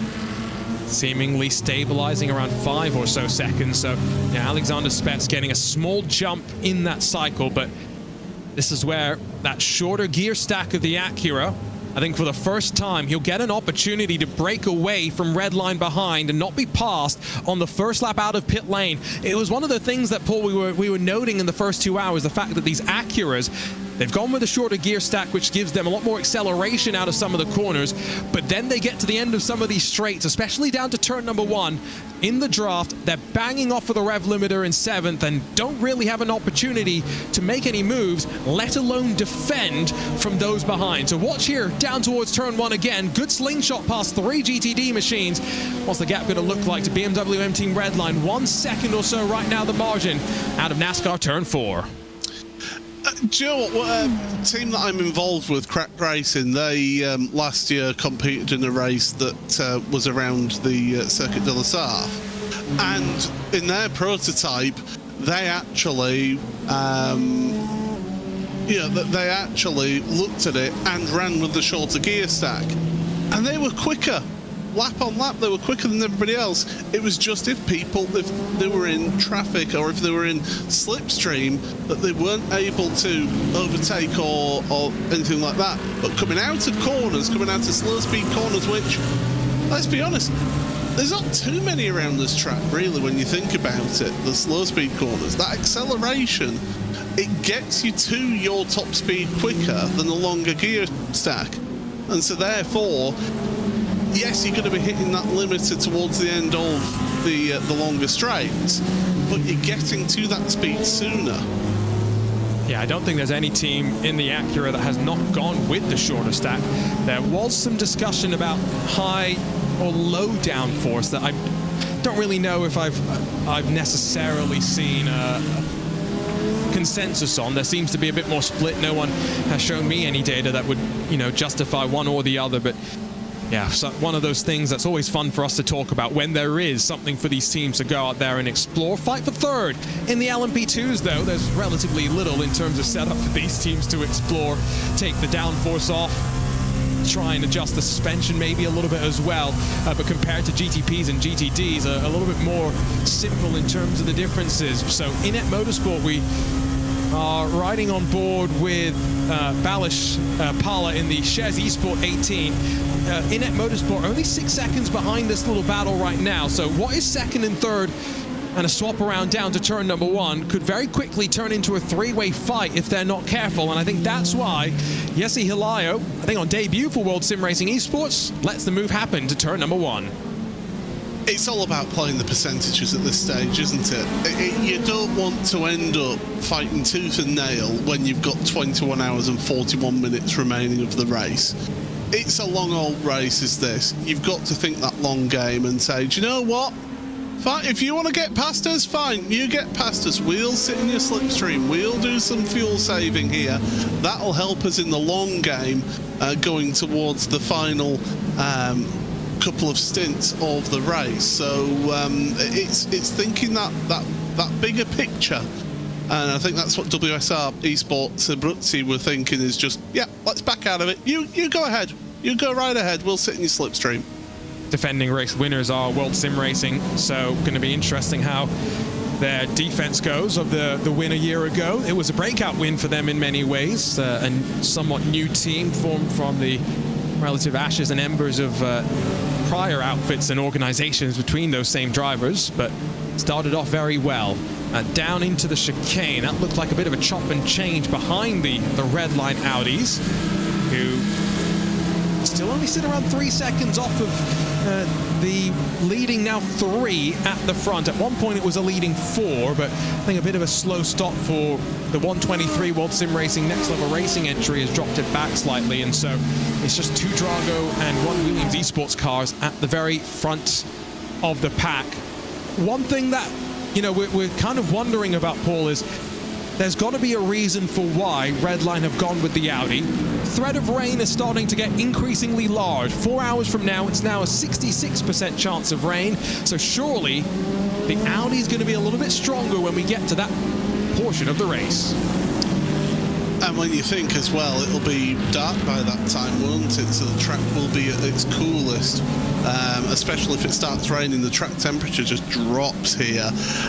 It depends on how hard it rains as well, because last week in the iRacing Raw on the Friday evening stint, oh bang, that prototype knocking its way past the Veloce car there. That was a bit rude. But yeah, last week in the iRacing Raw and the Friday night stint at the 10 o'clock GMT race, they did have rain, but it was very light rain, and drivers that kept on the slicks and were able to keep that heat in those slicks were so much faster, multiple seconds a lap faster, because the wet tyres, they make the car slower down the straights. So especially at this venue, you actually want to be one of the last ones to be changing onto wet tyres because of that speed difference that you have down these long high-speed sections. But if it does rain a bit harder, if it's more of a moderate rain rather than a light rain, you will see people coming onto wets a little bit sooner than later. But certainly if it's just a very light sort of rain, you will see people try and push those slicks as long as possible. Well, fight in the GTP class, Door Esports behind Pablo Espes in the Williams Esports Academy, number 17. Both the Williams Esports Academy cars still out there and running as well. Attrition has been relatively low, which is kind of what you want to be talking about. 60 drivers took to the green, 60 teams, I should say. LMP2 has had one retiree in the form of Share Esports.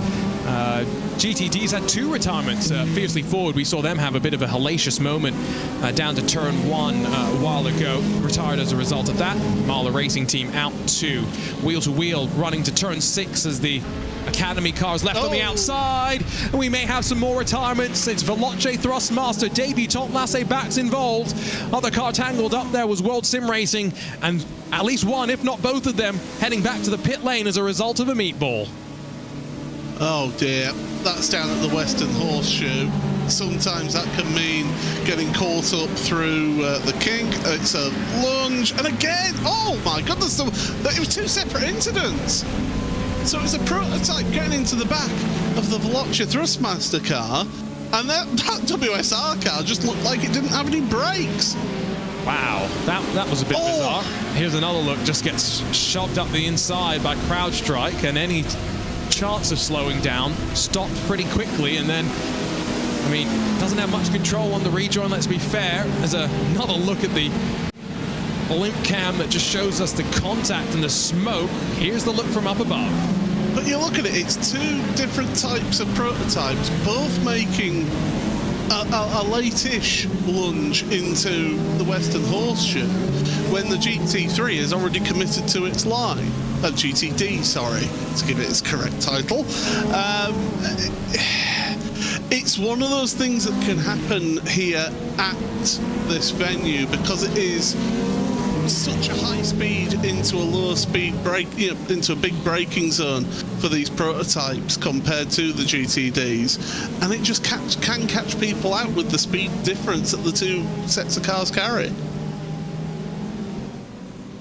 Well, I get the sneaking suspicion I was talking about retirements. At least one's going to end up being added to the pile there, but we'll just keep you updated there. So this is again, 5 for 12 position, Grid and Go Williams Esports Academy and Door Esports.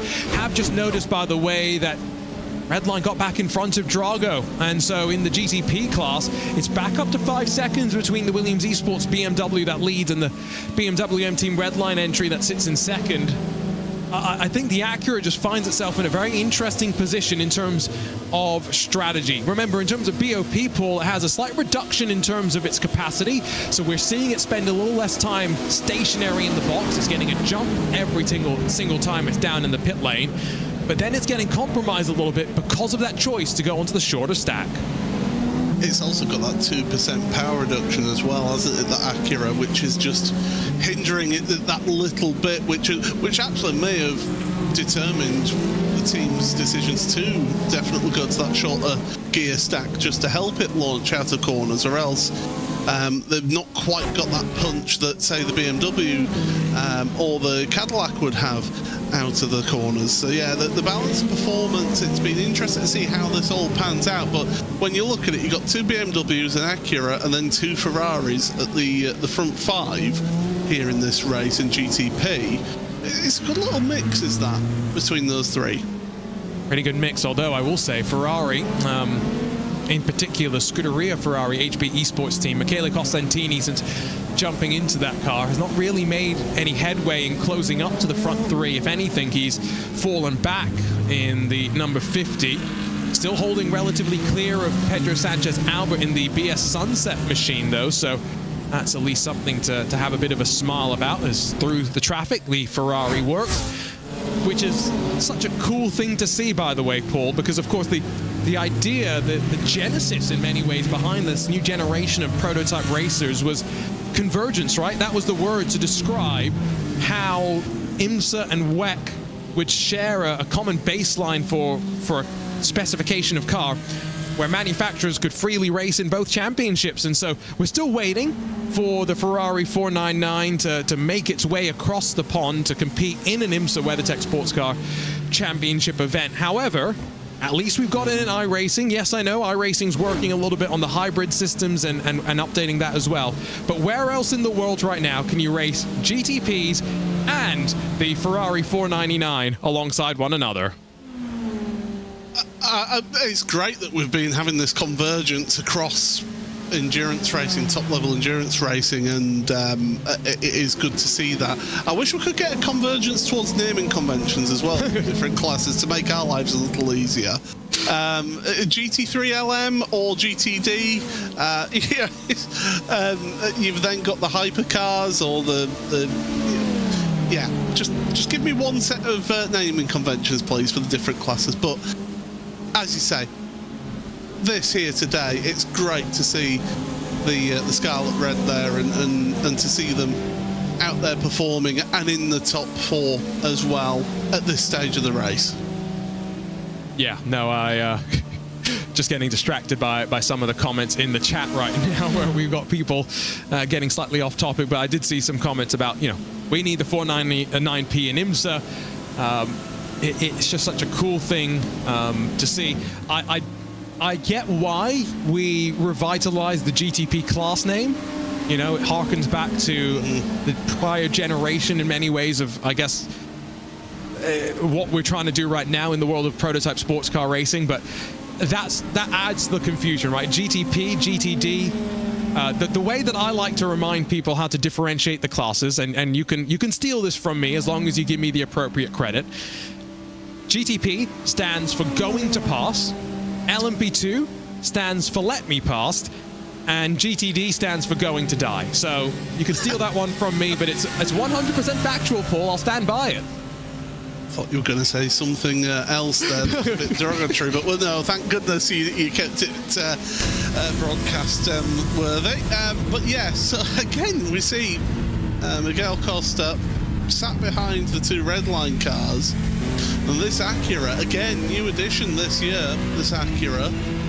Good to see, again, another one of those GTD cars getting into the mix, and see how they compare against the others. But when you look at those red line cars in front, Florian Labigra and Gianni Vecchio, they're doing a solid job right now. They're not losing ground on the cars in front, and then pretty much matching the times of the race leader as well in GTD. So this is going to be a slow burner, I think, in GTD, as well as dodging other cars to stop them from being wiped out. I think what we're seeing is as the maybe temperature drops down slightly as well, be a sunset, a little bit caught in two minds about which side to go in traffic there. We might just be seeing the Audi be a little bit better in these cool conditions. They have closed. There is no ifs or buts about it. They are 2.2 seconds behind the cars in front of them. So by the end of this fuel window, you would expect that they're going to be closer than maybe you would have thought an hour or so ago. So it's been a very, very good recovery after maybe the panic button was raised in the broadcast booth. I'm sure the team behind the scenes knew exactly what was happening and had dialed it in as we cross over with another 30 minutes complete here. 21 hours, 29 minutes left to go.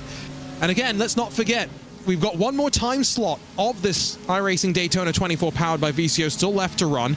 And already, with the 3 time slots that have already started, there have been more drivers that have participated in this year's iRacing Daytona 24 than in 2024. So once again, this event grows even bigger. I think there are plenty of drivers just kind of waiting for that rain that is now actually starting to drop off in terms of probability, Paul. 4 hours from now, it's gone from 66% to 49% chance of rain. We're getting denied the suit jacket and weather forecast from Arjuna at this rate, but it is something that can change.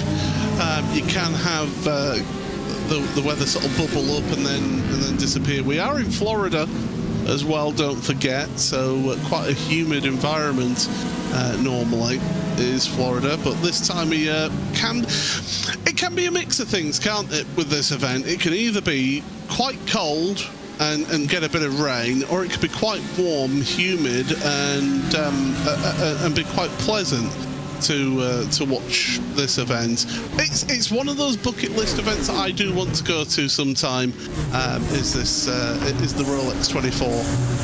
Obviously not this year for me, but 1 year I would like to go out. Yeah, the problem for you is there's a pond that kind of makes flights a little bit more expensive. Well, to Florida, actually, you can get some really cheap tickets, flights from the UK. But for me, the problem would be the lack of a driver's license. And you do need to drive Paul? about an hour or so from the airport, don't you? Here's my Arjuna guarantee. If you ever come out to the Daytona 24, I will pick you up and personally chauffeur you from the airport to the great city of Daytona Beach. Okay, that's a personal guarantee. What was Redline almost get out into the grass there, trying to avoid some of the traffic, Solpec Precision around the outside. What I was thinking is it was just the flight was going to be an issue, because I've decided, Paul, I decided 2 nights ago that I was going to go to Daytona this year. I looked at flights online.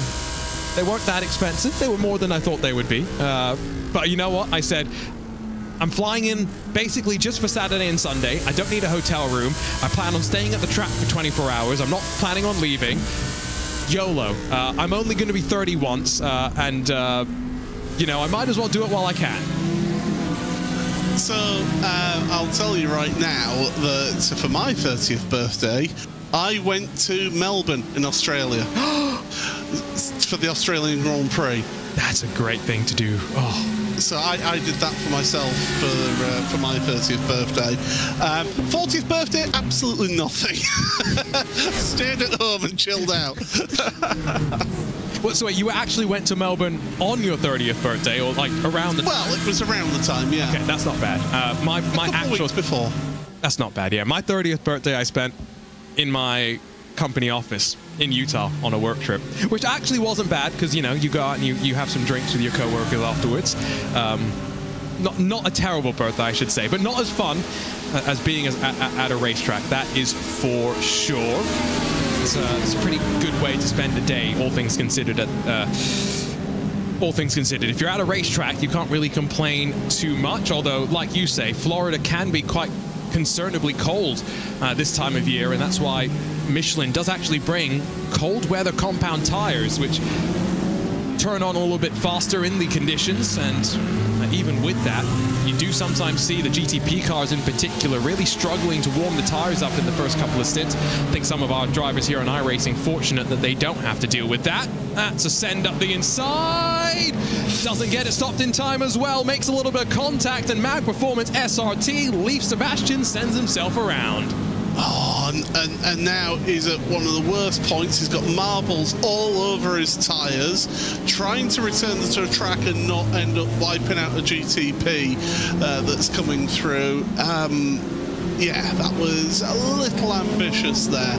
Didn't quite work out, and around he goes there. Rain chance is now up to 62% in 4 hours time from now. So that's 8:30 p.m. So it's a little bit delayed from the initial 8 p.m.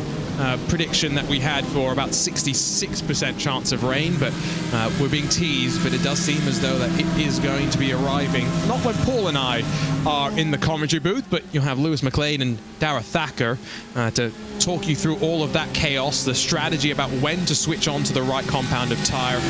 Maybe if it's only a light drizzle of rain, you might even see some teams elect, because of what Paul had mentioned with the straight line deficit between the dry and wet compounds, elect to stay on the dries and really just nurse the car through some of the more damp patches around the track. It's going to be all down to where it pools and where you get those aquaplaning moments, but it's going to be very interesting. I can't wait for it. It comes at a really interesting time though, Paul, because I was just saying that Redline had started to close the gap in GTD. They've dropped back slightly, unfortunately, and now increasingly dropping back in the GTP class as well. Williams Esports Chill Blast looking very strong here at the start of the race. It's that ebb and flow, isn't it, as to how the stint goes and how traffic goes as well. I mean, you look at the pile of traffic that they've just worked their way through. That will have not helped matters in terms of the last couple of laps. I mean, last lap, okay, they were 6/600ths of a second slower Redline compared to the Williams Esports Chill Blast. So it's ebb and flow with that gap, and certainly the leaders 5 seconds. It's not the end of the world for them yet. It's still well within reach, and it's not like it's consistently just growing and growing and growing. It's just been a tenth or two per lap, but then a tenth or two back the other way as well. So yeah, it's that ebb and flow of this race that's really bringing us the intrigue right now. Apologies for those of you trying to follow along with the live timing. It seems as though, of course, this is the most viewed of the iRacing special events through the year. You've given the hug of death to the server that runs all of the timing, and so some of you may be having issues with it. For some of you, it is working no problem. So go and click on the link at the top of the chat if you can, timing3.racespot.online, and hopefully that will get you forwarded onto the correct page that hopefully works for you as well. Traffic ebbs and flows. It's back down to 4 seconds just in the blink of an eye as Chris Lullum bowled around the outside. Alexander Spetz has to cut back up the inside in contrast to what the BMW in front was able to do, but that's the traffic management game that they're playing, is now behind second place LMP2. They'll work around the outside with a little bit of extra speed that the hybrid will afford them as well. 4.5 seconds up towards the race lead. 5 seconds covering the top three with what is 2 hours and 40 odd minutes complete. So this is around the regular race length for an IMSA competition, Paul, which was to mean if you fly the checkered flag right now, our top four in the GTP still only covered by about 9 seconds. It's fantastic. It's great. This is why I love these events. It's just nicely it's intense, it's hard competition, but there's still so much intrigue to come forward in the next 21 hours, 21 minutes. So it's one of those that you can just, if you need to step away, maybe have a meal, maybe go off, do some errands or something like that, or come back to it, you can see, oh, what's been going on, what's been happening here in the race. You get caught up with it, and then you get hooked back into it again, and before you know it, as they work past the bump drafting GTDs once again, yeah, it's just these events. They're fantastic for me, and the thing that I love the most about it is there goes the Grid and Go car through on the two Team Redline cars. The thing I love most about it though is that anybody with an iRacing, well, with the correct license level on iRacing can compete in this event. Get a team together and compete in this event. Okay, you may not be in this top split broadcasted race, but there's plenty of other races going on right now. That's how I got into the endurance side of iRacing. I saw the Ford GTE and the Ferrari GTE back in the day getting released just ahead of Le Mans, the 24 Hours of Le Mans that iRacing used to hold, and put a post on Reddit, found some teammates, and yeah, rest history. I still have one of those people that I met on Reddit as a good friend of mine that I'll see at Daytona in a week's time as well. So yeah, sim racing can make you some unpredictable friends, that's for sure. Can I just point out as well, I've just had a look. If I did want to fly up to Daytona for this year, it'd be £853 return. Yeah, see, that is more expensive than my flight from the west coast of the US. This is what I was kind of saying to people in chat. That's very last minute from this side of the pond. No, you can get some pretty good deals if you had booked it slightly earlier as compared to me. I actually got a pretty good deal for how late I booked my flight. I'm not going to lie. But we will have to go 1 year because we've still not and this is the thing about sim racing. We're you can be really good friends with people halfway around the world and get to know them and all of that, and you've never met them in your life. And like us two, how long have we been working together now? What was it, 2020, 21? We're coming up on our third year in the PES booth together. Yeah, absolutely. I'm coming up to 10 years of sim racing commentary. February this year will be 10 years since I made my debut on RaceSpotTV in the, get this, the Spirit of VLN series that was held before we had the Nürburgring. That's a throwback. That's a long time ago. Paul's seen the growth of sim racing, and indeed, you've seen the growth of these special events as LMP2 pit stops continuing, by the way. It's Danny Chivichabo that's taken over the Apex 199. He continues to lead. They've dominated, put it on pole, led basically every lap so far, and now a good 15 or so seconds clear of those behind. Yeah, Paul, you've really seen the growth of the special events, the development of the sim and the platform. And I love that basically you come back to Daytona at the start of every year, and it's first day of school vibes because, so many drivers have got new teams, so you'll see some new liveries out there, some new associations that maybe you'd never seen before. The other side of it that's always interesting, though, is whether it's a development when it comes to the sim, nighttime, day-night transitions, the rain this year, new cars being added for the very first time. There's always something new to look forward to at Daytona. Yeah, I remember the years of you'd have one special event maybe every couple of months.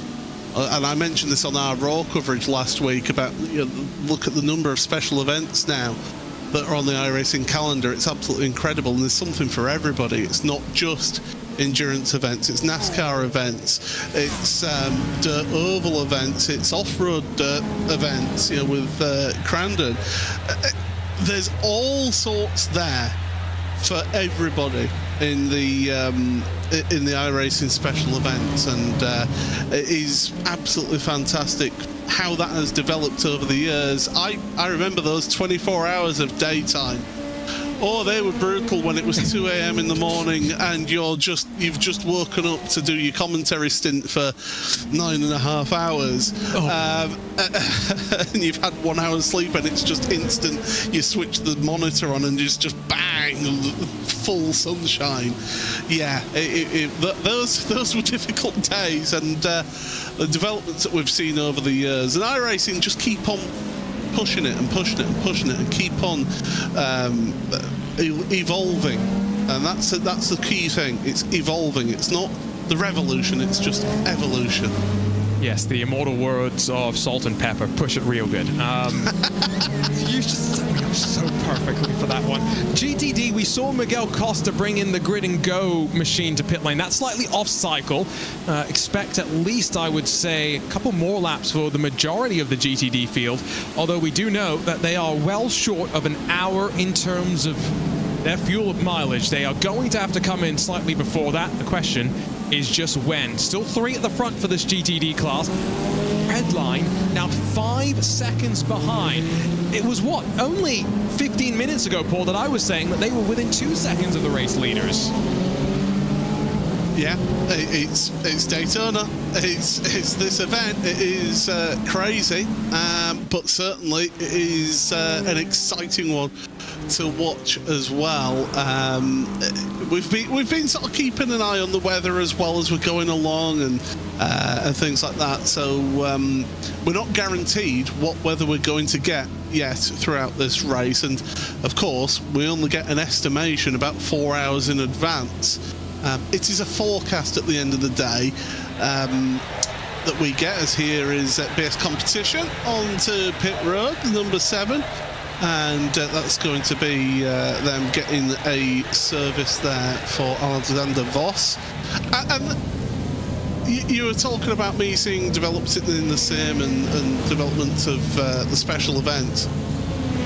Seeing these drivers come along as youngsters, develop and grow as athletes and as competitors, and see them flourish, or drivers that you expected to do well maybe don't quite hit the targets that you thought that they would hit as well.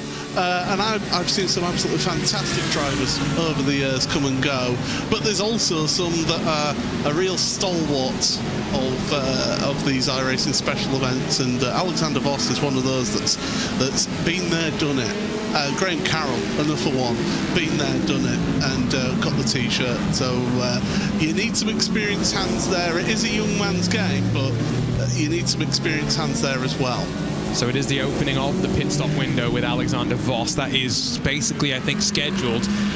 Expect Gianni Vecchio in for red lines 169. The car sitting behind in this two-man tandem that we're watching right now to be in first. Florian Lebigro will then come in on the subsequent lap. Redline have been offsetting their drivers pretty consistently. Off the banking, though, their GTP counterpart, Silly Lully, still under that pressure from Alexander Spets in that Drago Racing entry. And Paul, this is something that you and I haven't talked about, but Alexander Spets, part of a two-man lineup. So 2 drivers, 24 hours. If one driver has an internet issue, a computer issue, tough. The other driver's then got to stick in the car until the checkered flag. And it's brutal. That is absolutely brutal what they are doing, and if they are able to go all the way through and be able to keep this level of competition all the way through, then absolute respect for them and the team to be able to do that. But I think the lowest number of drivers I've ever had in one of these special events is about 5 per team. We're not at that. I'm not certainly at that level. And yeah, it is incredible what some of these drivers are able to do. But yeah, I certainly wouldn't have that out of choice. I would have a minimum of 3 personally per team. You need 3 in my opinion, because it goes back to what I was just saying, right? If one driver has a technical issue, let's say they're driving, if the other driver is asleep because they've just done a 10-hour stint and now they get 10 hours off, what do you do, right? You need that third driver ready to jump in and take over at any time, basically. That's the way that I kind of view it. You have the 3-man rotation, one in the car, one waiting to go, and one trying to get some sleep. Probably how a lot of these big teams think about it as well. Can confirm, Gianni Vecchio is into pit lane, and in the 169, getting a full service. That does not include a driver change, though, Paul, so he's going to stay in the car for what would be his 4th stint, I guess, of the race. And it just goes to show that, much to everybody's belief, some commentators sometimes do know what they're talking about. Not all of the time, but we do know some stuff about what we're talking about. And yeah, Vecchio, just be one of those drivers, steady, really good, solid hand, will be able to put those laps in, put those stints in, and I'm not really surprised to see him do a 4th stint here. But those GTDs, the fact that they're not able to quite get to that hour, I think will have a big impact into that final stint as to where and when people do their splash of fuel. Saw someone in the iRacing Twitch chat just say that they feel like a lot of these sim racers have got multiple sim rigs. Thinking of Tony Kanan's garage as an example. TK's got an amazing sim racing space. Paul and I have commentated on him in the Porsche All-Stars on a couple of occasions. But a lot of these sim racers, I'm not sure if we've got any Zoom cameras today. I don't think we've seen any, at least on the broadcast yet. A lot of them race from home. A lot of them have their sim rigs in their bedroom. I promise you. They've got space for at most 1 sim rig, maybe some spare parts. But yeah, there are some that have that luxury, but it is few and far between. Remaining GTD pit stops, by the way.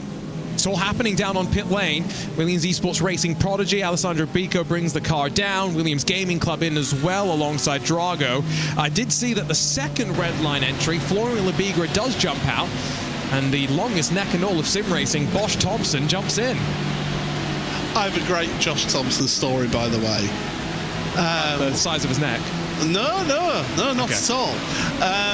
So back in 2019, when I was part of Team Mad, we entered into a 24-hour karting race in Milton Keynes at the karting place that's called Daytona Karting. So it's quite fitting apt that I bring up this story here.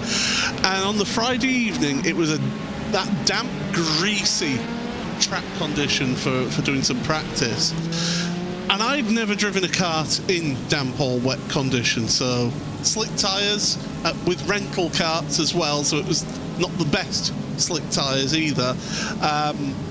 And I'm behind, well, just going past me was Josh Thompson. I'm there saying, oh, right, he's done a bit of karting, I'll follow him. So we're going down the back straight in towards this long sweeping right-hander, and he goes straight on. So I'm glad I didn't follow him, but certainly he's a quick peddler in a cart as he is in the sim. I was going to say, the long neck's not going to help him in that situation, unfortunately. But yeah, no, a lot of these drivers, like we mentioned earlier, we've got a couple of drivers that do compete out there in the real world. Agustin Canapino, we'll see Max Verstappen probably in the next pit stop cycle from what we understand, but a lot of these drivers are getting increasing experience of their own. Chris Lulham's raced last year in the Haggerty Radical UK Cup, won plenty of races, won the championship as well. You know, the Williams Esports Racing Prodigy entry as well that we've got in the field. Racing Prodigy are putting a handful of the drivers in this top split field into real race cars as well. I'll be out there at the Homestead Miami Speedway with them in a couple of weeks' time. We've got Michael Romanidis on track right now.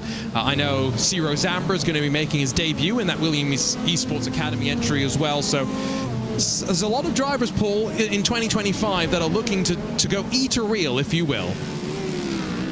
And it just goes to show how transferable those skills are across the sim into the full metal racing.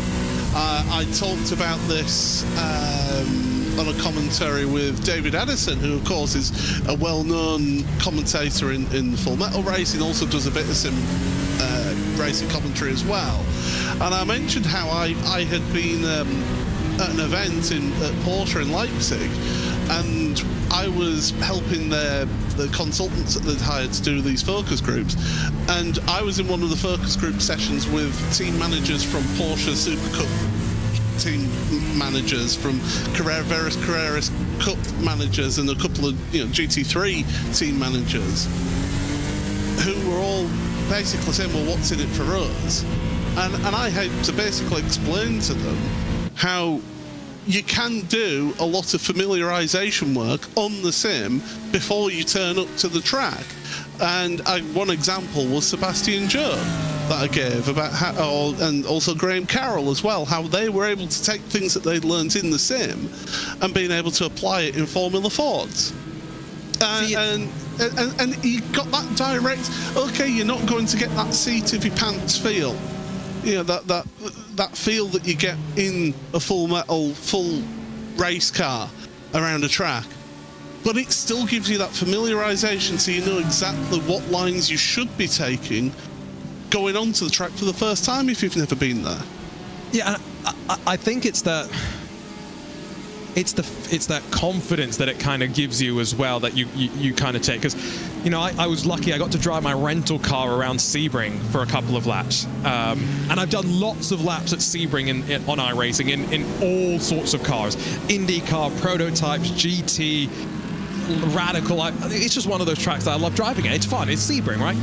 But it was weird that there's a couple of things that have been updated in the real world compared to when iRacing scanned it.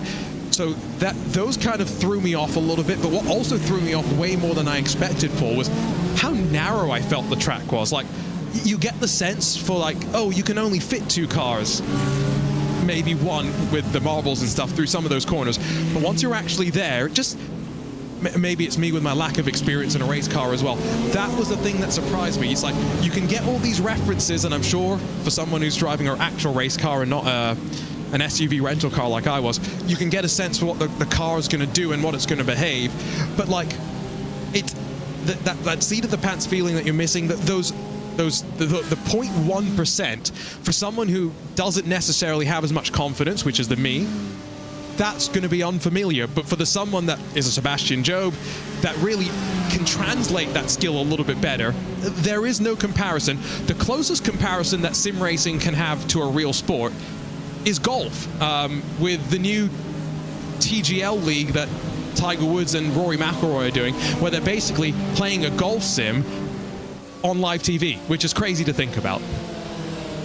I've only ever seen clips of that, by the way, but it does look certainly an intriguing sport to watch.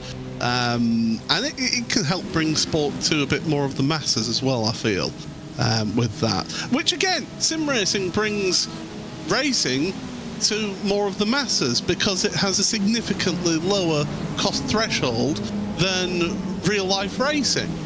And you've got a significantly less threshold of injury as well. You're getting potential injury, although if you use a direct drive wheel, then some of the stronger direct drive wheels can cause you issues. We have got some of our GTPs onto pit road as well as we speak. Scheduled pit stops for Scuderia Ferrari, for BMW M Team BS Plus competition, who finally do their own driver change. So that's an indication for those that have yet to swap out a driver that it's going to be coming at this juncture. So that should mean that BMW M Team Redline, maybe not this lap, maybe the next lap by, will be down to pit lane. There you can see Costantini rolling himself down at the speed limit. Let's not forget you have to wait quite a while before you release yourself back up to racing speed. So is Lolland going to dive down to the left below the yellow lines? The answer is yes, followed in by Spets. And so that gap around half a second, 1 second coming into pit lane. But we know the Drago racing car will have a slight advantage in terms of its fuel fill time. It might swap around and we might see some new drivers leaving pit lane as well. Yeah, absolutely. Saw how Spets had to just correct it onto pit road as well, onto that hard braking. Are we going to see Lulham disappear? The answer is yes. He's finally going to switch out the car and getting into that car. Well, I'm waiting for my timing screen. It's Diogo Pinto. So there you go. I mean, Porsche Esports Super Cup former champion Pinto to jump into the car. That's not a bad replacement for Lulham, is it? No, former Porsche Esports Super Cup champion, current IndyCar butt kicker iRacing Pro Series champion, so can do it both with downforce and with no downforce, and so maybe a bit baited there. Max Verstappen going to be waiting on the sidelines just a little bit longer, but 3 hours complete. That driver change for Redline. Spets stays in. Remember, that's a two-driver effort. Alexander Spets, Ate Kalpinen trying to manage their 12 hours apiece as best as they can and find a little bit of time, hopefully, to sleep as well. They will emerge, I think, into some clean air relatively, some LMP2 traffic as well, but right back into a fight. And so shorter gear stack on the Acura, something we've talked about plenty. Expect that to cycle around once again. Yeah, as Williams Esports chill blast onto pit road as well from overall race lead. Fiercely Forward should be coming in as well. So those GTP pit stop cycle happening just short of the hour here. This is what, 3 hours gone in just a minute and 10 seconds time. This race so far has just been flying by.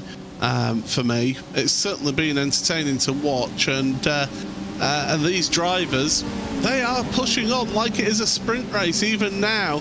And you look down the back straight, Spets, he just can't get rid of that BMW M Team Redline car. And so out towards turn one, they got a little bit more separated with traffic, yes, but I'd expect it to switch around. Robin Glaren's done a pretty good job after taking over from Jaden Munoz, off and away after a 40.4 second stop. So that's actually a bit quicker than Drago Racing's pit stop time. So the gap up front might actually be growing as a result of this. Williams Esports Chill Blast number 5 is executing to perfection right now. There was a GTD car that caught my eye on the outside of turn number 1. Pretty sure that was the Apex Racing Team machine that has now got a meatball as well. They got tangled up with the Williams Gaming Club, I believe. Oh, it had settled in. Hadn't had an incident for quite a while, Paul. just had to break it up as we close in on 3 hours complete.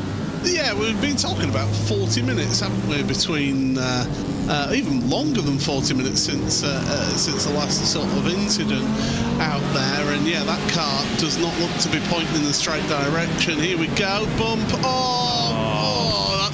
And they're collecting themselves. Well, I mean, there's a little bit of karma there in them getting collected. Oh, that Apex car got so close to that prototype then that tried to go around the outside there. But yeah, that's a little bit silly. Right there as you're about to hit the brakes into that braking zone for turn 1 to do that bump there. It was almost like a bump and run there. It's something that I'm used to seeing in touring car racing, let's be honest.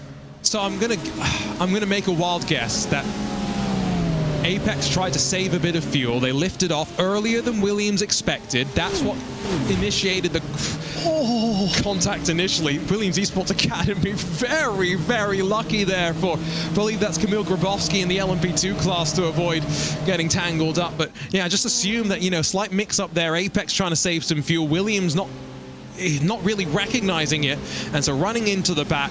I don't think that's we've seen some incidents on the banking at Daytona where you bump draft, and I think I've even said this on broadcast, but you play stupid games, you win stupid prizes. That is not that sort of a situation. That very much to me, unfortunate racing incident. Both cars get a meatball as a result of it. This is why, for me, if you're going to be bump drafting the car in front of you, you do it up to a point. But then when you're heading towards that braking zone, you just back out of it, breathe off the throttle just that little bit as change position here, perhaps for the World Sim Racing BMW, and also the Acura, number 4 PGZ and P1 Doc's car. Lucas Thompson working their way through on Kimitani. So WSR Esports butt kicker losing that place. But yeah, you bump draft to a point. But then when you know you're coming into a braking zone, just breathe off the throttle just that little bit. Give yourself that little bit of reaction time in case that car in front does decide to lift and coast into the corner. Have seen gap between second and third in the GTP, Redline and William Drago, grow slightly. So Alexander Spetz is actually still in front of the BMW M Team Redline car. Keep an eye on that one, and if he's able to close in maybe on the race leader as well, Robin Glarham. Meanwhile, leading in the GTD class, one Williams Esports BMW's encountered some struggles is the easiest way to describe it. The other one still sits on top with Biko in front of Nicolas Rubilar, Ricardo Rico, and then behind them, Paul, maybe most importantly, through this most recent pit stop cycle, the two Redline teammates have been separated from one another, and so now in a bit of no man's land sits Gianni Vecchio 5 odd seconds off the race lead. This was going to touch on something that I was actually going to mention about Alexander Spetz and Diogo Pinto. If you think about it, Vecchio's been behind the wheel and is in a routine, is in a rhythm, whereas Thompson, much in the way that Pinto has jumped in, whereas Spetz has stayed in the car, they've got to build that rhythm of the race. You've got to get into the rhythm of how this race is going and where traffic is coming, and it's all well and good doing a few laps in a test session prior to jumping into the car to get you into the rhythm of the track. You need to get into the rhythm of the race as well, and how different cars and different drivers are driving out there. So it might be that Spetz, as with Vecchio here, just able to get those laps in early on whilst the other car is getting up to speed. Starting to see a bit of an orange tinge in the sky, bit of an indication that the sunset is starting to be upon us, and we're getting closer to the rain as well. It's now a 71% chance of rain at 8:30, so that's around 3 hours and 20 minutes time, which means that just as Lewis McLeod comes to the end of his commentary stint with Dara Thacker, we should see the most intense part of the rain, which, Paul, correct me if I'm wrong, that means that you'll return to the commentary booth for hour 8 right as we're starting to see things start to dry up a little bit, maybe. And by the way, the the best commentary team in terms of hat wearing we will be seeing at that point of the broadcast as well. Yeah, what a time to be jumping onto commentary there for that stint of the race, if that rain does come to fruition. Be intriguing to see if we do actually end up with that, or whether the weather will make a turn yet again. But look at that glorious sunset that's happening here at Daytona International Speedway, and certainly one that looks absolutely stunning, that the drivers will not care a jot about right now. Okay, this is what I've always wondered, but the only view that the drivers may care about is the view of the fireworks during the night, because that is, I've got to say, Paul, it is so spectacular. It just feels different. As a fan, it kind of feels like the race becomes not important for about 5 minutes as you look up into the sky, but then you look back down and you realize, oh wait, they just continue to be racing while I've been mesmerized by things going boom up in the air. Is something primeval about fireworks, and a lot of people don't like them. I know animals certainly don't like them, and I mean, we generally over here in the UK, we only get fireworks, say, on Guy Fawkes night or on New Year's Eve.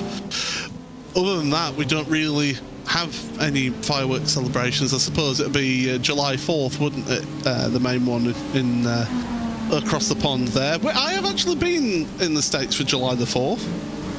Okay. And the taxi driver, as the plane takes off there, thank you to our producer Hugo. That's the flight takeoff, by the way. That's the flight that I think half of the viewers are wishing I would be taking right now. But when I was out in Austin, Texas, back in 2016, when it was July 4th, and the taxi driver, I was off to an event, and the taxi driver was asking, "Oh, what are you doing over here in the US?" And I said, "Well, I'm here to collect about 200 years of back tax." He believed me for about a minute. I didn't realize that a Brit could be making jokes. It's only serious Brits in the US, apparently. Yeah, that shot, by the way, of the plane taking off, it just makes me laugh, because it looks like it's taking off at about 5 miles an hour. It looks like it's a walking pace kind of takeoff. Whereas when it comes into its approach, I'm not sure if Hugo is going to be able to get a camera angle of that, but that looks like it's coming in at 500 miles an hour, as someone scientifically calculated. Swap at the front, though, as Williams Esports Racing prodigy make way, drop back to third. This is all just in the fuel mileage equation. Yeah, this is the long game going on here. If you can make a breakaway, you try and do it, but otherwise, if you're not going to break away from the others in the lead of your class, then you just sit with each other, dual fuel saving. It's almost like that little bit of a breakaway at the front of a bike race, isn't it? You'll have them sort of work together to try and pull away from the rest of the pack, but then the peloton would come back at you. A little bit different in motorsport, but the principles are still a little bit the same here as bike racing. But yeah, that Williams Esports Racing prodigy car, Pico behind the wheel, that's another name that has come through in the years and has made a name for himself in sim racing. Absolutely. A driver that's had some success in the most recent campaigns in the Porsche Esports Super Cup, getting ready to return for another dally at the championship once again.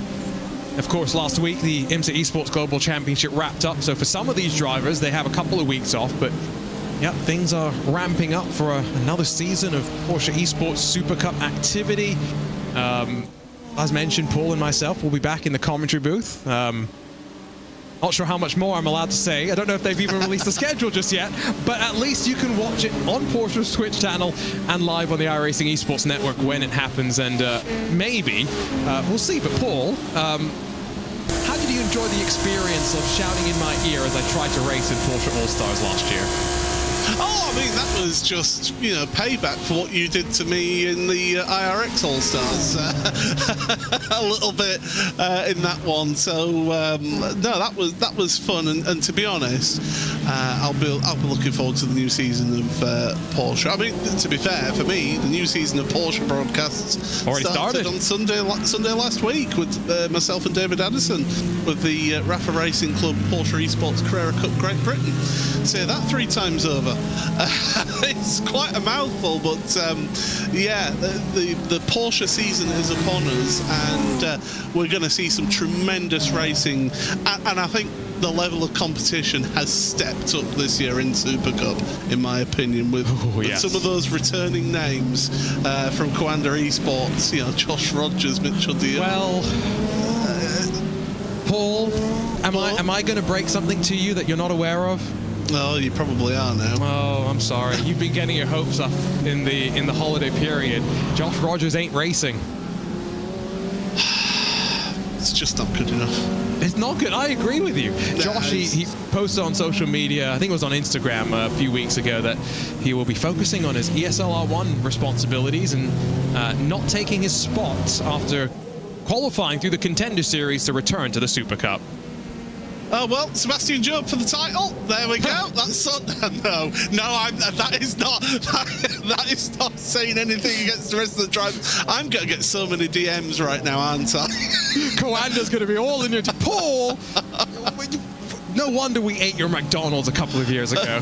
I'm still waiting for my donut. Me and Syndicist are still waiting for his donut from Brit.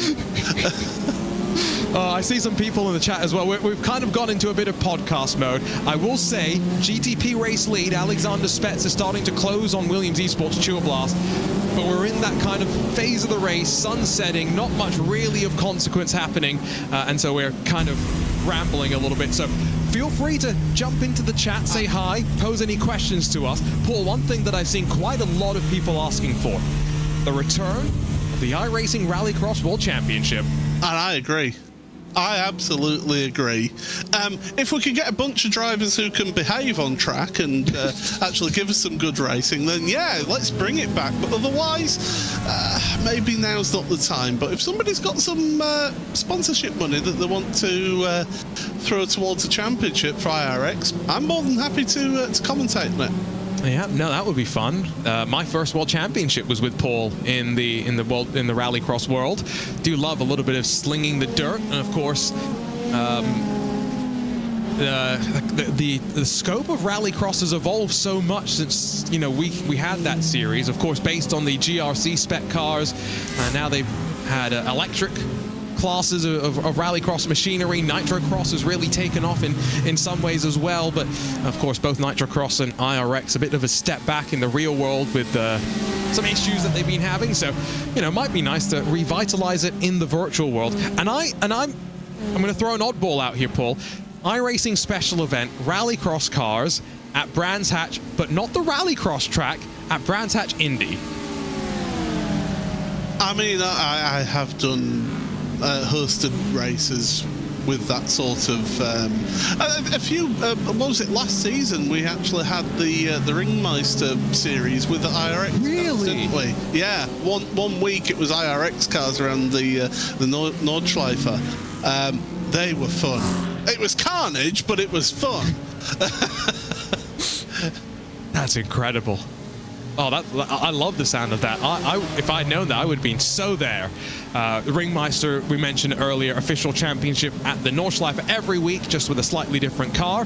The Voracious, I hope that's how you say that name, team getting passed by Grid and Go and Patrick Heinrich sliding up the inside. It's a battle between a couple of BMWs. They're 8 seconds adrift of those in front, but they've got a whole queue of cars stacked up behind. BS Plus, World Sim Racing, Mag Performance, Zenith Esports, all in the train as they work out of the International Horseshoe. Is it Voracious? Voracious? Voracious. That's the one, Voracious. There you go. We got there in the end. It's a natty paint job. For me, is it just me, or is it a case of yellow and black is the in sim racing colours right now? Yeah, you know how in the WEC the joke is how everything's black and red? Yeah. Yeah, no, we got a lot of that. Diogo Pinto, by the way, in front of Alexander Spetz. That's the GTP fight for second. But more importantly, last lap alone, 3 seconds eaten into the race lead. Robin Glerham has really been compromised by the traffic. And yes, it might check up Pinto and Spetz a little bit, but there is no shadow of a doubt. Race lead is cut in half, and suddenly business is booming once more. That almost, to lose that much time almost seems as if Robin's had just a little bit of maybe a rub and a squeeze with somebody in the traffic there, and it's just compromised them big time. But now these two are now reaching that traffic, and the worst part of it is that you do end up with that mix of LMP2 traffic, which are not quite as slow as the GTDs, but if you get any GTP traffic mixed in with that, that's the worst. When you end up lapping or trying to lap one of your fellow competitors in your class of car, then that certainly it can compromise you a bit more. But it's all about catching the traffic at the right time, and that was a great slingshot for Redline then out of the Le Mans chicane. It's helped them. I mean, you see here again that short gear stack. It's what pulls the Drago Acura so much closer under acceleration. That free revving engine meant for IndyCar that Acura put into this GTP car. Now, top of the gear stack, starts to run out of steam. It's hitting the rev limiter. The BMW is still pulling in a bit of a straight line. And meanwhile, Gianni Vecchio. Oh, contact with Scuderia Ferrari. I mean, we're going to see plenty of Max Verstappen versus Ferrari in Formula One this year. I'm not necessarily sure Gianni wanted to see this, though. That's a bit of air between the two of them as well. Yeah, a little bit of, shall we say, aero wash. to be polite there. Just not what Gianni would have wanted at all, and that did compromise his time that little bit last time out. Lost about a second, maybe 2 seconds actually, compared to the Williams Esports Racing Prodigy car in front of him. So Gianni just dropping back a little bit. But again, look at that. Now that they've got through the traffic, that gap has just gone back up to 3.5 seconds to your race leader. So Williams Esports Chill Blast, it's almost as if they're waking up traffic as they get to it. And just look at this ton of traffic that they're catching up, these two right now. If they hit it right, it's golden. But if they hit it into the International Horseshoe, that's where you're most compromised. Seeing that the grid and go 006 is slow out on track. Haven't quite figured out what that's about, but it doesn't seem as though there's been anything major out on track that would have led to big damage for them. But Patrick Heinrich just brought that car back down to pit lane. So a bit of a duel wheel to wheel once more in this fight for second.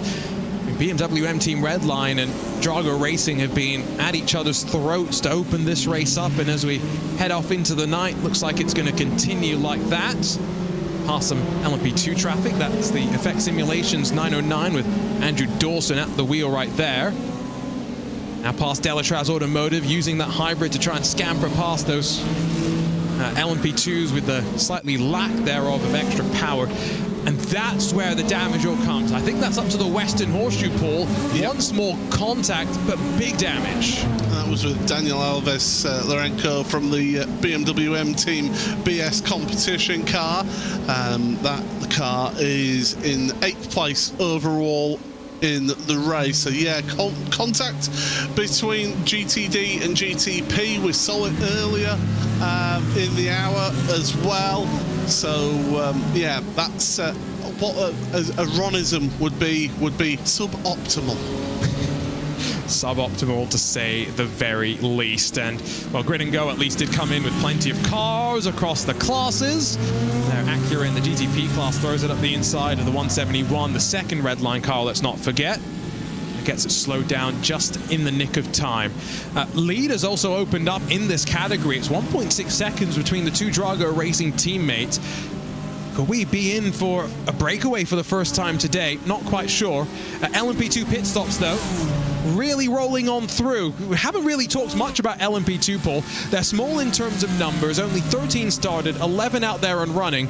And the Apex Racing team have basically led every single lap so far. Yeah, we've got 5 of them on pit road right now. Oscar Pye for Effect Simulation jumping into their car. So yeah, it's pit stop time for these LMP2s, and able to stay out there though was the Delatraz Automotive by Majors garage. They were able to stay out a little bit longer, as was Fiercely Forward Pink and the Effect Simulations 908, which, good news, has the number 908 on the side of its car. So for once, we're seeing team names that actually have the corresponding number. Always nice to see that. Off of the lane. Again, remember the merge sees drivers already on the racing surface looking to try and blend back in directly into the path of those off of the pit merge. Oscar Pye into the Effect Simulations 909, and we'll see how he gets on as he finds plenty of clean air to enter into initially. See a couple of questions about anyone know why the game is not running at the local Daytona time? Well, that's because there's multiple time slots of this race. So this race started, the green flag effectively around 12:45 p.m. UTC. There's going to be another one that's going to be getting underway, or may actually have just finished the registration for it, so that will start in maybe 40 minutes time. They'll all start at the time that the real race starts and run for 24 hours, Paul, so everyone gets the experience of being in the Rolex 24 without being impacted by their local time zones. Yeah, I mean, what time would we be starting if indeed we ran to the local time and just had one big time split? It would be what you would be starting, what, later on this evening? If we ran one big time split to run to the Daytona official start time for the Daytona Rolex 24, you'd be what, a little bit into the afternoon local time, which for a lot of drivers who are not in a US-based time zone would be quite late on or early in the morning if you're in, say, the southern hemisphere. So yeah, this is one of those things, makes it a little bit easier. Just to also have all these special events will start at the same time if you want to come and watch them on the iRacing Esports Network. When it comes to the endurance events, Saturday 12:30 p.m. UTC, that's the time slot that you can expect all of the action to unfold. So you can set your alarm relatively accurately by that. GTP, by the way, Drago got back in front of BMW M Team Redline, so Acura's looking pretty good. Alexander Spetz is now under 2 seconds away from the race lead. He's been in that car for 3 and a bit odd hours. Robin Glerum, I'm not quite sure what's happening here. The Pacers maybe trailed off slightly from the Williams Esports Chill Blast team. It was about what? Not quite. Yeah, it was just about a tenth of a second, wasn't it, that Spetz was quicker than the race leader's last lap. Again, it's coming to that ebb and flow of this race, but it does seem to be that Spetz is in a really good place right now in terms of pace, and therefore is pushing on and is seeing if he's able to catch up to Robin Glerum. Now, that Williams Esports Chill Blast car, if it does get caught, it's not the end of the world for them. You know, a lot of teams may think, oh, we had that big gap and now it's gone. All right, it's a reset. Start again and see if you're able to pull that gap again. And this team, this Drago team, will be affected by fatigue at some point in this race. And they will end up with some mistakes at some point. At some point. Fatigue is the great equalizer, I think, in a race like this. And I don't even know how they're going to structure it out. I feel like you've got to kind of block it out so that each driver is just doing like 6 hours at a minimum at a time, because it gives the other driver enough time to go decompress, maybe even get a couple of hours of sleep, get some food. then get back into the car. It's a really interesting challenge, 24 hours, especially when it's 24 hours with two drivers in the same time zone. For example, if Paul and I were to do this race, Paul would probably start, do however many hours, and then when he's going off to sleep naturally, it would be time for me to kind of pick up and run for, you know, another 10 hours or so. He wakes up, you've got a natural sort of rhythm with which to work, Paul, whereas Ate and Alexander, you know, relatively, I think maybe even the same time zones, so it's going to be fun. Look at this queue of GTDs that is all together here. This is fantastic to see. But the prototype will have come through the International Horseshoe and just seen the back of that queue of, what, 6 cars and thought, oh my goodness, why did I have to catch these cars at this point? That was certainly not good for the GTP that was working its way through, but a queue of GTD all together. Absolutely fantastic to see them, and they're all just biding their time and waiting for the optimal moment to make any moves before making progression forward. And this is all outside of the top 10 in GTD as well.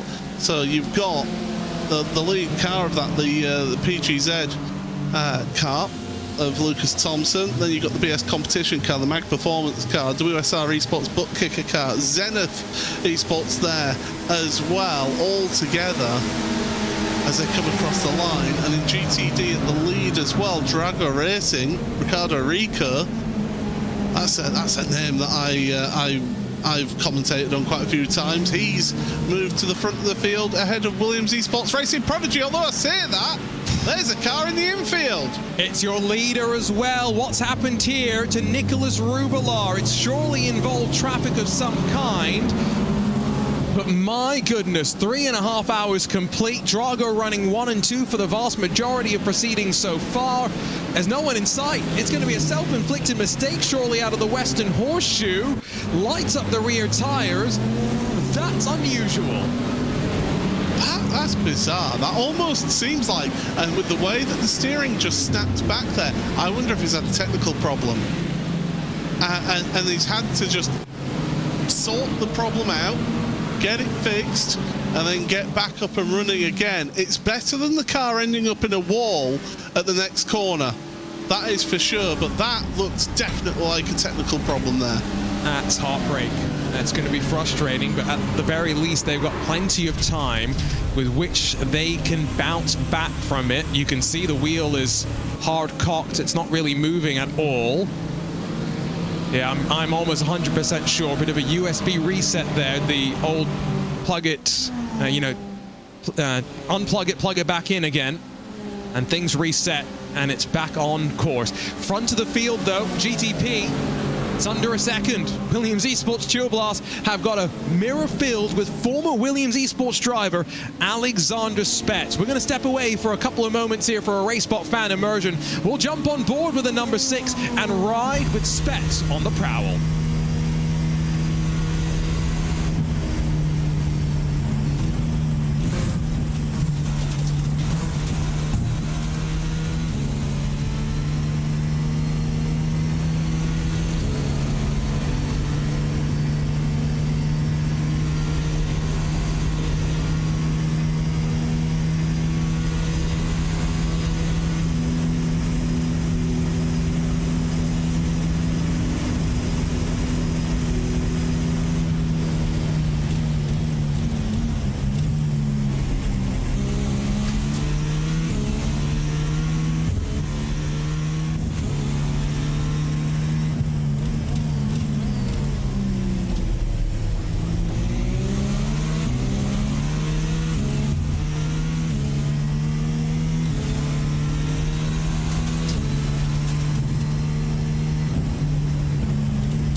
revving Acura, Drago Racing pushing hard.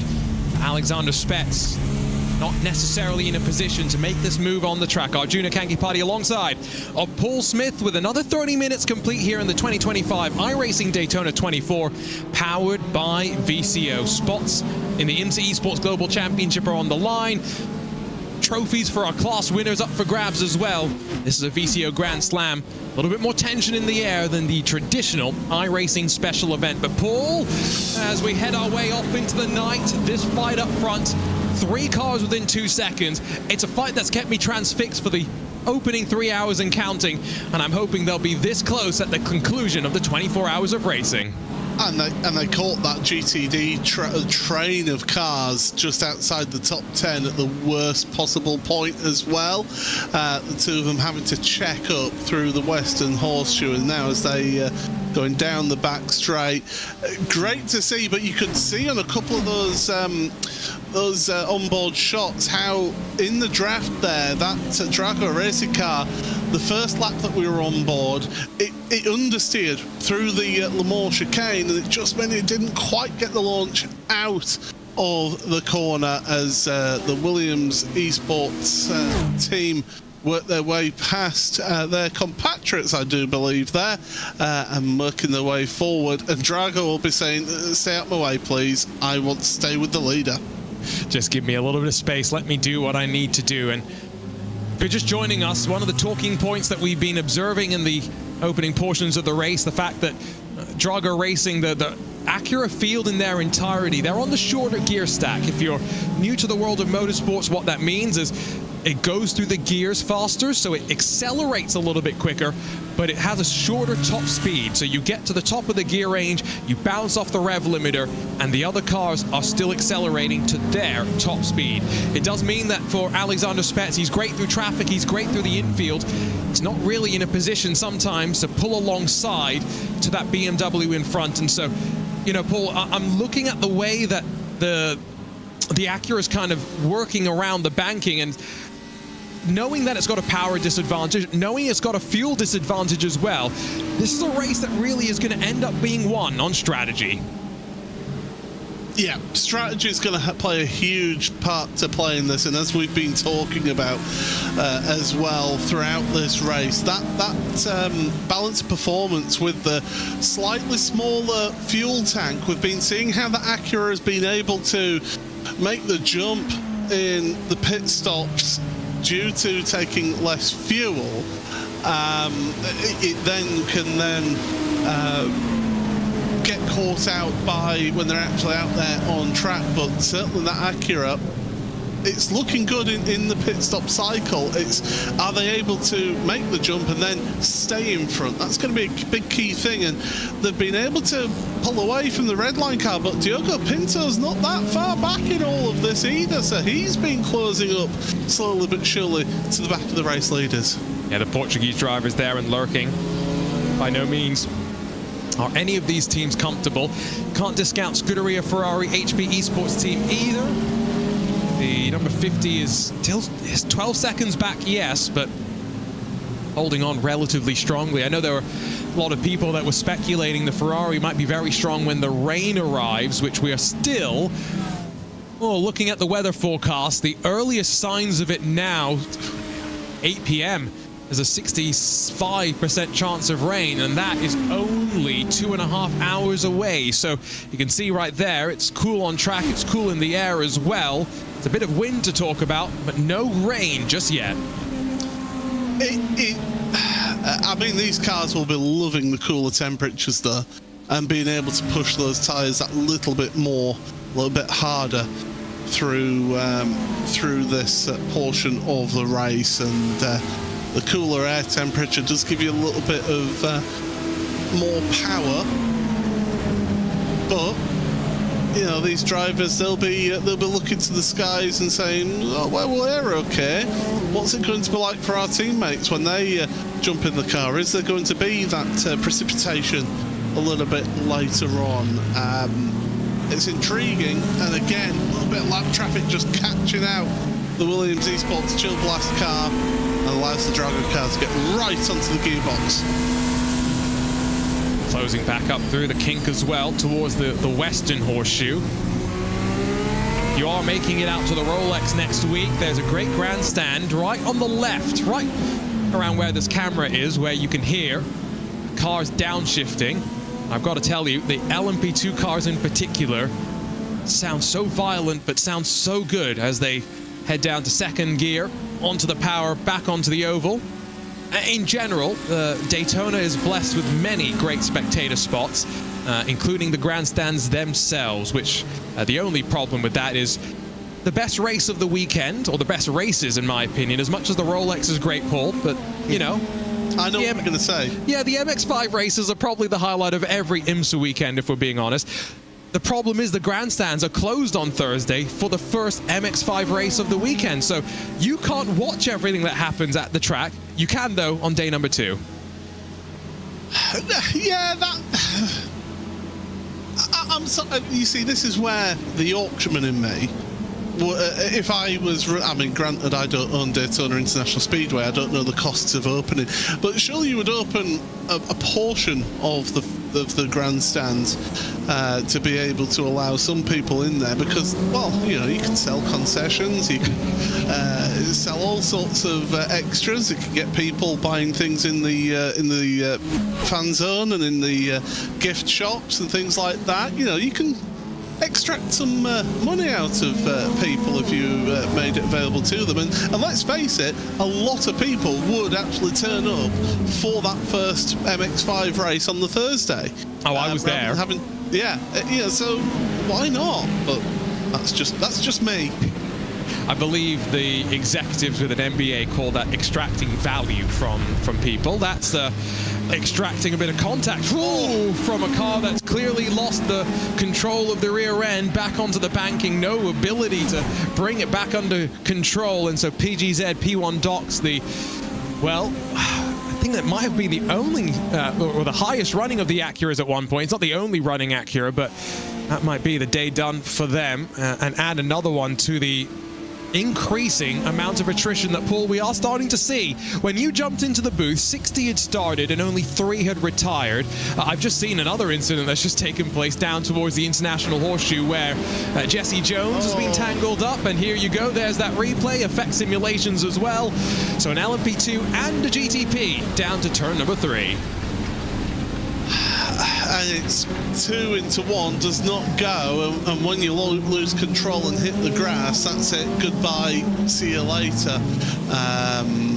Yeah, it is certainly not great to see that, absolutely not. And well, will we see? Oh, there's a very, very broken effect simulations car trying its best to run back to pit road, but decides, oh well, no, they're not going to decide to take the flatbed back to pit road. I certainly would be considering it, bearing in mind that they could barely turn around a corner.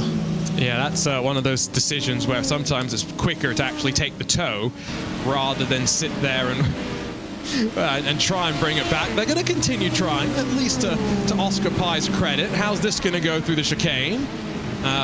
He would prefer the real-world version where there's no grass for this year, and instead there is just tarmac.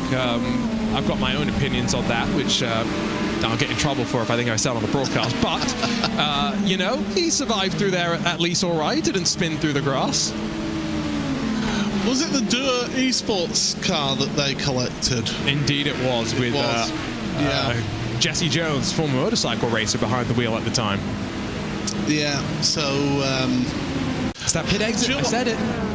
And the thing is, I commentated on Dua in other sims, and they have a tremendous team together, and they've been building a good outfit there, and to see them in this in the top split events here and in other championships here in iRacing, it's great to see them break through into iRacing. They've just not quite had things go their way, in my opinion, but I think with a bit more time and a bit more development, I think they could be one that could come through as one of those knocking on the door of trying to compete for race wins later on, say in a year or two's time. I agree with you, and I do think that incident, by the way, clear example of the threat that you do have here on pit exit, because the Door Esports car is coming out of pit lane. it's helpless, right? It's just running in a straight line. The LMP2 is not sure exactly if it can merge or not. Uncertainty results in the chaos that we saw, and it's not the most egregious pit exit. I think actually, you know, the Spa pit exit's quite bad. There's another look at it. If we go back a little bit further, look from up above, I think you'll see exactly, you know, how helpless Jesse Jones probably feels in a situation like that. But the Spa endurance pit exit, where you're spat back onto track directly on the racing line on the top of Eau Rouge and Radion, to me, that is one of the most dangerous pit exit in global endurance racing nowadays. Yeah, oh yeah, without a shadow of a doubt. Somewhere like that. Zolder's quite a funny one as well for pit exit, as here comes two of your race leaders. We expected the Williams car to go a bit longer. That seems a bit shorter, does that stint, to me? That was what? 28 laps still, I think. No, I'll tell you what it is. My timing screen is just frozen, so that's what's happened there. But yeah, 28, 29 laps. Yeah, that was about right on point for them. Yeah, well, I guess at some point we might have to wonder. Remember, cooler conditions when you get into the night sometimes do result in lower fuel mileage because you just spend more time full throttle occasionally. At a track like Daytona, that impact's probably relatively meaningless and negligible, but definitely something just maybe to keep in mind. I think we're probably also into the GTD pit cycle as well, so keep an eye on a couple of the sports cars to pit their way in the next couple of laps, and in some cases driver changes to make their way through as well. Just saw Gianni Vecchio's hit his marks. There goes Diogo Pinto though. What's the gap going to be though once they're back up to speed behind Alexander Spetz? Once again, Acura has a slight advantage in pit lane, slightly less time to fill the tank up. Yeah, so it was down to about a second between these two before pit entry. It's gone up to about 2 seconds between the two of them as your overall race leader now onto pit road. We've got a veritable pit party going along. And I will say, and I'm going to point this out, iRacing, I've just noticed there, the BMW safety car, that is the most effort they've put into a safety car paint in quite a few years, in my opinion. It's an official partnership that has been developed, so great to see. Official safety car of all iRacing special events is that BMW M2 CS Racing. You can also get that some of the base content available on iRacing and compete in that as part of an increasing selection of options for those joining iRacing. You can see some of the GTPs off and away from pit lane, GTDs doing the same as well. Oh, great look at the pace car, safety car, sat there in its pit stall. Yeah, in road racing, it's a safety car rather than the pace car, isn't it? That's more of your oval racing, it's a pace car, I would say, as there goes the Williams car. Williams Esports Chill Blast. Robin Glerum still behind the wheel for them. He, I think, will be in for what will be his final stint of this particular... Oh, it's going to be close. Run in the car. It is closer than you'd ideally want, 7/10 or so of a second on the timing screen. And yeah, there you go. So Alexander Spetz, a car length behind the race leaders right now. And again, I do feel as though there is something about the Acura that's coming more and more alive, and straight up the inside of the Western Horseshoe, tires up to temperature, does not want to wait. And for the first time today, it's Drago Racing, Alexander Spetz that lead the 2025 iRacing Daytona 24. He had to pounce, and he had to pounce them. Whilst that Williams car was on cold tyres there, he knew it would be compromised under brakes into the Western Horseshoe. So definitely he had to take that opportunity there and then. The question now, though, is can Spetz and Drago Racing pull away from that Williams Esports Chill Blast car? It's one thing to pass it, it's then to pull away. That's going to be very difficult if, and I say if, they're able to use that short stack to their advantage. We did see how they were able to pull away slightly from the BMW M Team Redline car earlier on in this race, but look at them, the Redline car, it's there in the background of shot. They're not out of this one, not yet by a long shot. And so Drago hold on to turn one. That's important because potential top-end deficit not exploited at the first time of asking. And so the wide line in through the opening corner, maximizing their momentum. 14 minutes to the top of the hour. And at that point, 4 hours complete, 20 hours to go, and getting closer to not just the sun having set, but also to the rain. Remember, we are expecting at this point 8 p.m. is when we will see the first sign of the rain. It could actually start to arrive slightly before that, though, in the form of a drizzle. When do you make that determination, that cutover, to go from the wet to the dry tires? Bit of contact through turn 6 there as Drago bully their way up the inside of Sim RC, hoping there's not damage on either side that's going to impact them down the road. Yeah, that's a question of, have they damaged something on that car? I don't think they will have. I think these cars are quite robust to glancing blows like that. But yeah, that again isn't the greatest thing to happen to you when you're working your way through traffic, as your GTDs are coming onto pit road as well. So we are getting that pit stop cycle going on for them and finishing off for them. But yeah, certainly great stuff at the front of your field. I've been thoroughly enjoying this one, and I hope everyone at home has been enjoying this one as well, because you don't want to go anywhere in this one. No, I've got about 6 hours off between my first and second stints in the booth. Probably go and eat a little bit of food. Oh, keep an eye on this as well, because you'll have moments like that. Poor big contact there from Williams Esports Chill Blast. Couldn't quite figure out which of the Drago Racing cars it was. Shaden Ladig in the 269. That's down in 6th position. For a moment, I thought that might have been the one in the battle for the race lead. I think if you Diogo Pinto in all of that, you'd be uttering some 4-letter words under your voice with how that Drago car came back onto the track. But it was rather rudely sort of shoveled out of the way there of the Williams Esports Chill Blast car. So intriguing stuff coming on here. 2 seconds covering the front 3 after nearly 4 hours of racing. It's been a while since I've seen an endurance race this close so long into the race.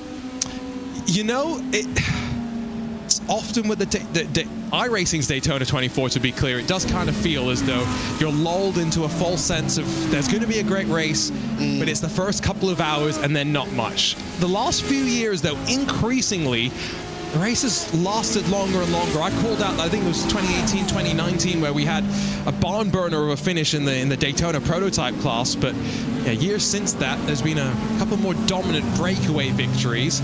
No one team seemingly dominant in GTP or GTD. LMP2, I think it is fair to say, at least right now, it is the Apex Racing team that is continuing to build their margin up front. They qualified on pole. They're 14 seconds clear at this stage and continuing to rotate through their drivers, all with equal speed up front. There is the Dallara LMP2 that leads. Haven't seen them very much, Paul, but that's because, to be fair, this class, again, there's only 11 of them, and for the most part, they're all quite spread out.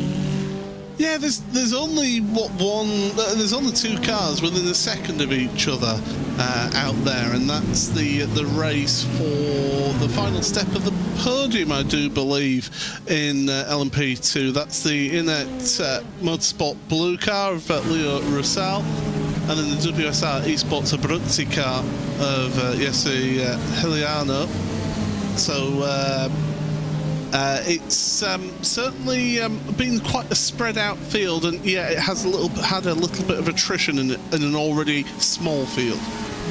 Hopefully have a quick moment of downtime here in this fight for the lead. So let's quickly do another weather report. Now, a lot of people are upset. I've taken the hoodie off. Safety in pit lane. Like Larko, we've got the race suit on. This is your track, though. As you can see, there's nothing to look at. Absolutely nothing. So let's zoom out. Let's go to the... Zoom out. There we go. Unfortunately, there's still nothing to look at. At some point, Paul, in the next 2 or so hours, I might be back, if Lewis will allow me, and we'll do a proper weather report. Expectation here is that there's going to be a lot of moisture in the air at some point. If we zoom back in, zoom in. There we go. It took about 5 tries. But at some point, you can see Daytona's quite a small track. We might actually see part of it getting heavier rain than the other. We'll have to wait and see. Can we zoom out again? Can we zoom out? Is it going to work? There we go. RaceSpotTV brings you live weather reports. Paul, welcome to 2025. Oh, I had to mute my microphone there. How many times? I mean, I know it's not a touch screen, and we've got our producer there having to work on that one, but yes, certainly thank you for the weather update. I do appreciate that. What was it you said about 8 o'clock, didn't you, in sim time for the rain to potentially come? The thing is, you're not guaranteed that rain. Just because there's something on the forecast, it can change here in iRacing. It is a forecasted weather. So with the iRacing weather system that they have here, it cannot always give you the weather that you are expecting of it. We take advantage of the fun that we can have on these broadcasts, the opportunities that we have. Vasilios Belitsiotis has taken over from Alessandro Bico in that Williams Esports Racing Prodigy car. Thibaut Prevot's jumped into the 069 Drago Racing entry that Ricardo Rico, Nicolas Matteo have both already done a couple of double stints behind the wheel. And so rotating around the list of drivers as you head off into this transition stint. In many ways, teams want to leave one driver in as the sun starts to set until it has completely set and you're working just off the headlights, but it seems as though some other teams find themselves in a position to rotate their drivers just that little bit more. Paul, so you're going to be off for what, 3 hours or so? Like mentioned, you're going to probably come back to what we expect is still some rain, maybe starting to dry off, but we've had what now at this point almost a full 10, 11 months of drivers understanding what this iRacing weather system is going to look like. When it debuted in last year's iRacing Sebring 12 hours, that was a lot more unpredictable, and drivers, well, made plenty of mistakes. Yeah, they did, and as you say, with that experience under their stewardship of them behind the wheels, it certainly will have helped them be able to deal with the rain a bit more. I did call this out last week in the iRacing Raw coverage, and I'm going to call it out in this coverage here. One thing that does disappoint me about some people on the iRacing service is that they look at the weeks. Yeah, they look at this, the coming weeks of racing and say, oh, that's got rain in it, I'm not going to race in it. How are you going to then be able to take part in one of these special events and deal with potentially changeable conditions if you're never racing it? This is where these pros, they will have spent hundreds of hours over the last year, or certainly since the weather system has been brought in. They will have spent hundreds of hours doing wet testing and doing testing where it is changeable weather as well, and that is what puts them apart from others who say, oh, it's racing, yeah, I don't want to do that, I don't enjoy it. I kind of feel like I'm in that sort of a camp, but you know, that's mainly also because I don't terrible race. In the rain. I will openly admit, I am terrible in the rain. Okay. I'm awful, but I still take part in those races, because how will I get better if I don't take part in them? Well, you see, that's my problem, Paul, because I'm not even talking just about the rain as the thing that stops me from racing. I just don't jump into the sim anymore as in general, because I don't practice enough. I don't feel like it's worth it. I will say, one of my, I hate using the word resolutions because that's not the right way to think about it. One of the things that I really wanted to try and do a little bit more of this year, a lot of people know I played a lot more golf last year. I want to do some more races this year, which includes just going in, doing iRacing official races and not caring about the result, because I, like many people, got too hung up on my iRating and how important that was 4 or 5 years ago. And I just want to go out there and do things that are fun. I just want to have fun racing. And so that means I'm going to have to pull the Band-Aid off and get uncomfortable in official series again. Do you know what? Since I've been getting older, I've realised that there is more to life than iRacing. Now, I know this is going to upset a lot of our viewers watching this and going, what?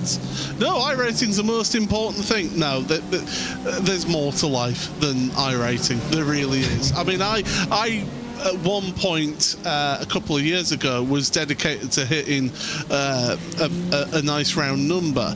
I reached that round number, but I wasn't enjoying the racing. It was just purely a grind to reach that number. I reached that number, I stopped caring about that number, and I've gone back to where my normal, natural skill level is, and I enjoy the racing more. Yeah, you see, that's kind of been my hesitation to get back into racing the last few years, is when I was taking it seriously, my iRating was just under 5,000, which I know today is not that much, but this was in the day when there was only 1 or 2 people with 10,000 iRatings, not the 50 or 60 that you have nowadays. Things have moved up. With some of my teammates are now like 8,000 iRatings. So let's say that I probably was not going to get there, but that's what I was striving for. I think I'd rather be down at like 3,000 iRating. That would be more fun. So if you see Arjuna, if you see Paul, don't hit us, please. That's number one. Don't hit us, but have some fun with us, because we are looking to have some fun in our official races. Paul might be streaming you, so just be careful. The smileable world may be judging you as well. Oh yeah, the Flat Cap Nation. There we go. Love it. Do you know what? I've just thought of that, actually. That's the first time you've thought about it. Yeah. Oh, I need to write that down, actually. There you do. Before we wrap things up, 2 minutes or so before we'll hand things over to Lewis and Dara, Williams Esports Chill Blast, BMW M Team Redline. It's still BMW in podium positions, in contention for the win. But Paul, I do feel like last 2 hours, there's been a shift. That Acura is starting to come alive through the night. It will be very curious how Drago get on, because again, remember, just 2 drivers in that lineup. Yeah, we touched on it earlier, didn't we? It's basically what we think is the fatigue factor could well play a factor for that Drago racing car. But these 2 BMWs, look at it, Redline moving ahead now. Diogo Pinto for that BMW M Team Redline outfit ahead of the Williams Esports Chill Blast car. So down to 3rd for Williams. I don't think it's time to worry just yet if you're a Williams fan. I think that they're still in a very, very strong position, and things will come back to them, I'm sure of it. It's so hard to really judge, but if you do try and look into some of the trends, Williams are really strong at the start of the race. Those are the conditions that you'll get for probably the closing 5 or 6 hours of the race as well. So that could be when they fight back. It's going to be a long 12 or so hours, though, through the night to get there. That's one thing that makes Daytona so unique. It's run at the start of the year when, for the most part, you get as much nighttime running as you could possibly ask for. Remember Le Mans in 2020, where they ran it a little bit shifted in the calendar. Bathurst as well, when it shifts. The amount of day and night running and transition times change. This is always one of those races with a long night and a night to get through. Arjuna Kankipati, Paul Smith walking you through the last couple of hours. Quick update on GTP, Drago, BMW M Team Redline, Williams Esports Chill Blast within a second at the front of the field. LMP2 pit stops are cycling their way on through, but it is the Apex Racing team that have been the dominant force so far. And in GTD, it's 2 at the front. It's Williams Esports Racing Prodigy, Drago Racing, Vasilios Belitsiotis, Thibaut Prevost have just jumped into the car and have got the job of diving into the start of the long nighttime hours. You're watching the iRacing Daytona 24, powered by VCO here in 2025. We'll sign off and hand over to Lewis McLean and to Dara Thacker. Thank you, Arjuna, and thank you to Paul as well. Indeed, you have us to deal with for the next 3 hours. I've swapped out Tall and I've dragged in Small. Hello, Dara, welcome. I was waiting to see how long that would take, and it's about 10 seconds. Yeah, hello, Lewis. Yeah, welcome to everybody in the stream. It's really exciting to be here at this kind of time in the race, getting towards the evening stage. We've seen 4 hours of great racing so far, but things definitely, I think, going to change over the next 3 hours or so. Weather may be inclementing as well.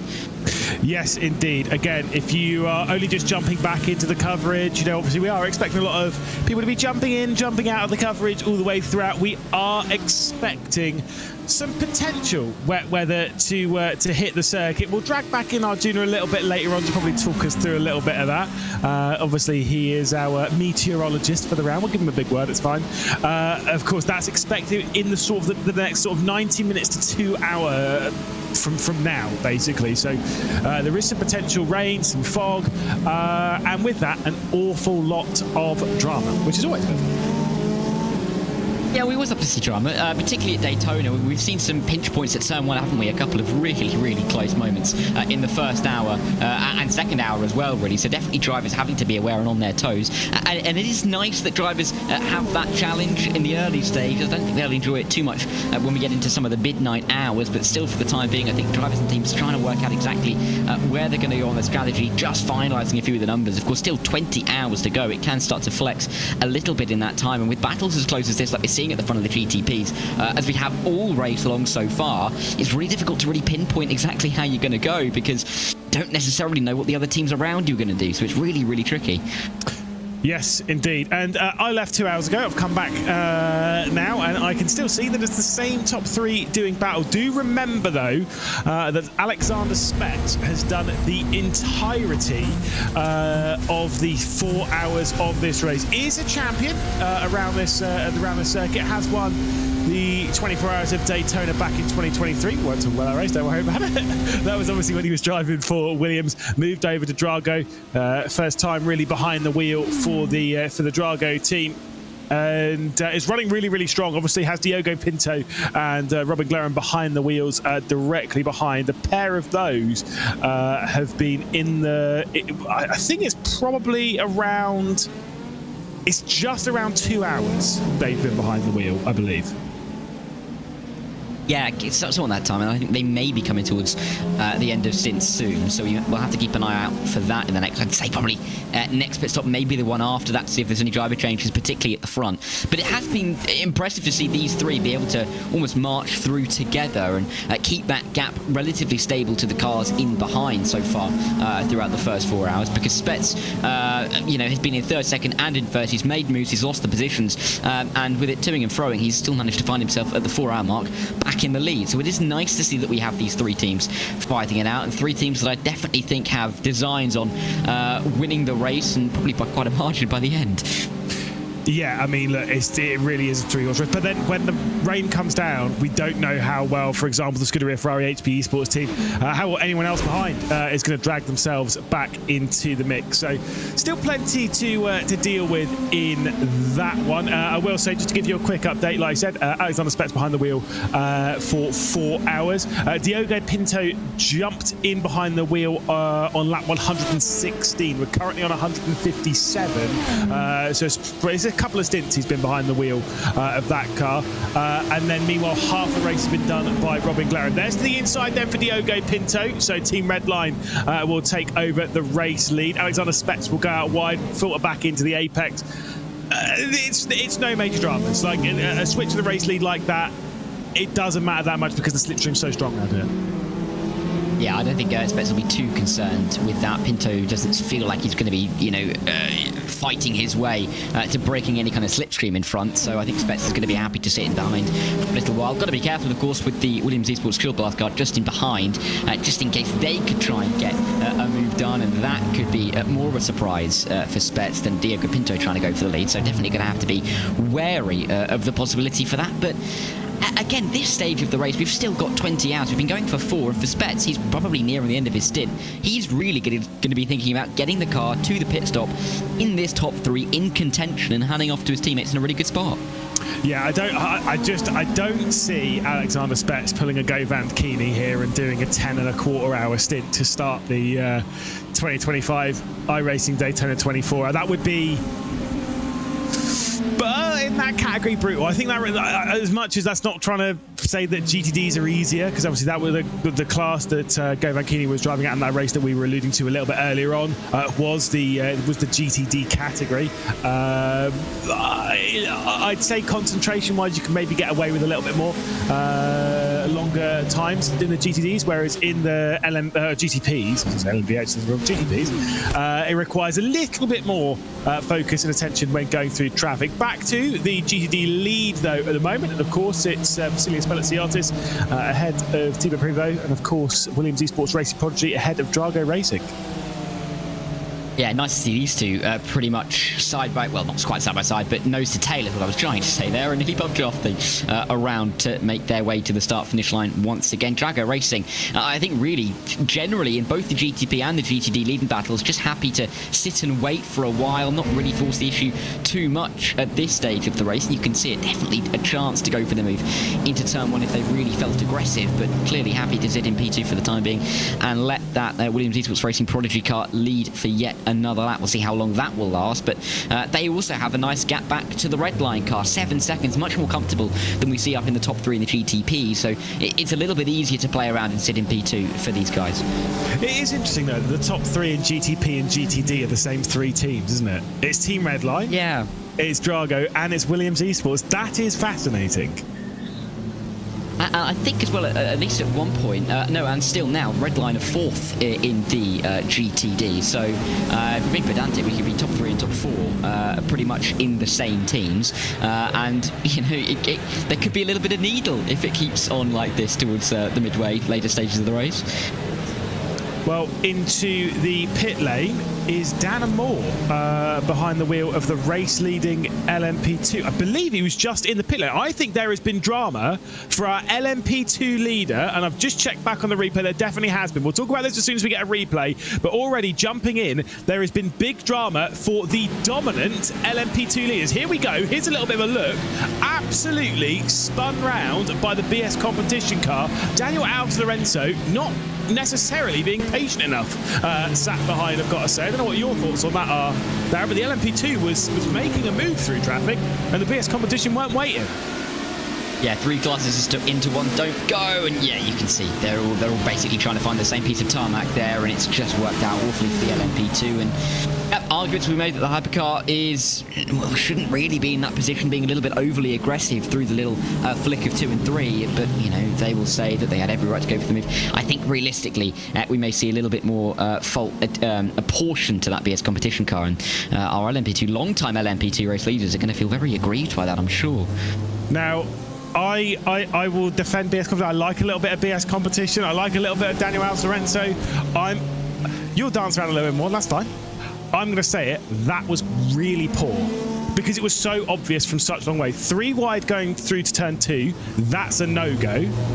And then when Dan Moore is already going for something, and you can kind of see that, be a little bit more patient. You're not alongside. That was really poor, unfortunately, in the 89. Let's ruin the race of our race leaders in the LMP2. It means that the Hungarian super team take over the race lead in the LMP2. Have you tried pronouncing that? Have you looked up pronunciation? Not yet, and I'm going to keep it like that for as long as I possibly can. I was going to say, actually, that the reason I was jumping around is because I'm really thankful that Florian Hasper, of course, gave me a BS competition scarf, which I know you got one as well. You cannot be bought like that. Anyway, my address, you can email me and I'll send you my address. You can send me all the t-shirts you want. That does not buy bias, though. I'm very sorry. No, I'm being silly. Yeah, it wasn't particularly wise from them, but I think I've just found my BS competition scarf. I may have to get that out towards the end of the stint. I was wearing it. To be fair, obviously, when we were over in Riyadh for the esports World Cup, the only problem was that I think it might have been you. It might have been Ewan, might have been Cam, I don't know. But someone pointed out that the white and sky blue is the colours of Man City. At which point, from that point on, it has lived in my drawer downstairs. I genuinely nearly got it out the other day. I was like, oh yeah, it is Man City colours, isn't it? Can't we have that? And for those of you who don't know, Manchester City football team in England in the Premier League, English football, I know will have many various viewers from around the world who may not know who Manchester City are. All you know is Lewis don't like them. That's basically Lewis don't like him. You're spot on there, Chief. I'm having a great year seeing how much they're not doing ideal. But that's fine. That's a different topic. We'll keep our eyes focused here onto the high banks, of course. And again, it's still close for racing. But surely at this point, all they're thinking of is fuel mileage. they've got a decent, was it 8 seconds over Gianni Vecchio? And the thing is, that gap's going in the right direction. It's not coming down, it is going out. Yeah, I think for Vecchio, there will be a little bit of concern. The BS competition were running 4th and 5th for quite a while in that GTD category, and have since moved up to 3rd and 4th, but they've not really been able to make hay with the ability that they will now have to try and go after the likes of Jagger Racing, Williams Esports Racing, Prodigy. They've dispatched to the grid and go 005 with Ganoso Townsdale in that car, who is by no means a pushover in the GTD class. So they've done really well to get through there, but then it's the case of trying to catch up to the front two, and with the amount of traffic that we're seeing, with the amount of difficulties that they're facing, they're struggling for the time being, but that is a gap that will likely ebb and flow, and even as we've been talking about, it's come down under 8 seconds once again, so definitely one to keep an eye on. Yeah, it will, like I say, it will ebb and flow a little bit, and potentially into the night. Maybe it'll work an advantage to the Audi. Maybe we'll be talking about that rain, and when it hits, that might be an advantage to the Audi. Can't imagine. This is me as an someone impartial. I've not driven the GTDs that much in the wet, so I don't know. However, just my gut feeling would be, if it was in the wet, I would choose the stability and consistency of the BMW M4 over the aggression and danciness of the Audi R8. But that's me, and I'm talentless, so it's fine. Hey, come on. Don't be too harsh to yourself, Lewis. There's a little bit there, isn't there? I'm sure. But a lot of these guys have far more talent in the driving department than we do, that's for sure. I don't think I'd be in split 30, let alone 1. No, maybe not. Well, to be fair, when I did the Bathurst 12 hour, we were in split 7, I believe, of like 25. So I don't know where I would be in this. Probably around split 30, to be honest. I did have a little look earlier. Nearly 14,000 people. Sorry, 16,000. Correct. Let me correct myself. Nearly 16,000 people taking part at the moment over 96 race sessions. That's across the entirety, by the way. That accounts for all of the earlier time splits that went forward, and then, of course, the one that went forward about 15 minutes ago at 4 o'clock UTC. That accounts for all of that. That's a lot of people. That's a lot of driving.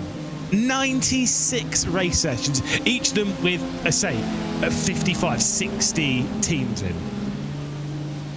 Yeah, it's absolutely crazy, and it's a great community event, isn't it, in the world of sim racing, the Daytona 24, and it's just getting bigger and bigger year on year, and it's what we love to see, getting more people involved in sim racing, seeing more people want to take part as well, and it is really positive just to see those numbers eke up every single year, and it just means that there's more engagement, there's more drivers around who, if they've just got a sim rig, just starting out, they could develop, they could find themselves here in Top Split in the coming years, and they may not want to be doing that through 2 and 3. The BS competition car will come through to the inside down at the International Horseshoe, but there's lots of drivers who were racing in their first Daytona 24 this year, and of course we wish them all the best, we wish them the greatest amount of luck, but we never know, we may see some of them up here on Top Split in the coming years. Did you see into the pit lane? You might have saw on the left-hand side a shot. That was Movano Rosso into the pit lane. Marcus Hamilton behind the wheel jumps out, and Wesley Caspers will take over that car. It was running 8th in class when it came into the pit lane, so we'll see that Acura back out onto the road fairly soon. There's a look at the BS competition car, of course. The Daniel Alves Lorenzo is behind the wheel. Obviously, he took over not too long ago from Dom Hoffman, who did the opening 115 laps. There's the Movano Rosso car rolling towards the exit of pit lane. Let's jump then over to one of the teams which I will say was probably one of the most impressive teams. Whoa, never mind, we'll come to that. That was a little sketchy. One of the most impressive teams in the IMSA Esports Global Championships, Solpec Racing, currently running in 10th position, doing all right, just behind Grid and Go. Max Muir, who was honestly very, very impressive, especially at Sebring, was very impressive alongside Agustin Canapino on their way to a podium at that event. It's great to see. It is annoying how close the livery is, though, to the car they're battling with in the Grid and Go Esports team. But hey, I'll take some more black and yellow. It's funny you mentioned that because I got asked on the race start by a couple of people who messaged me saying, why are there so many of the same car in the GTPs? And I had to tell them, no, they are different teams. They do look pretty similar. It's not really going to help under the night lights that all we get to see is a bit of vibrant yellow with the rest of the livery being black. There's not really going to be much to be able to differentiate between the cars, but here we are. That's our challenge throughout the next few hours. But the challenge firmly set at the moment for the Solberg Precision Racing team is to get up to the back of that 001 grid and go. The second of the two grid and goes in the top 8 for the time being, but they're not a million miles away. The gaps haven't really widened in this part of the field. A second and a half, 9 seconds, 6 seconds, not as wide as we're seeing in and around the top 5 or the back end of the top 5. So definitely chances for these guys, and onto the banking, anything can happen, and you could find anybody, as we're seeing right now. Yep, indeed. Would have helped if one of them wasn't in an Acura, by the way. They're both in Acuras, the Grid and Go and the Solpec Precision car. On board now with the Simify, as we'll see the Solpec car fly its way past on the right-hand side. This, of course, is on board with Moreiro behind Daniel Sommer in the Sim RC. So you get to see, we're on board with an Audi R8. And we obviously get to see the Acura NSX, which I rate. I do like the Acura. It looks nice, it does. Really impressive to see these guys running so close. Oh, maybe a bit of a move to the inside. That's a bit of a late jump to the inside. 76 going a little bit wider. Moreiro is going to steal that inside line and I think get that move done. Through 2 and through the little kink, they will come towards the International Horseshoe. The outside line would be Moreiro's, but he's got the move done. And he has dispatched off the 78. The 14 moves up the order. Got to be careful, though, with a little bit of traffic coming through. Pushes him offline a touch, but come through the dogleg just fine, and they will continue to run in P8 in a good little tussle there. Yeah, had the Hydro Race Geodesic Racing car of Graham Sanders come through, which was a little bit concerned.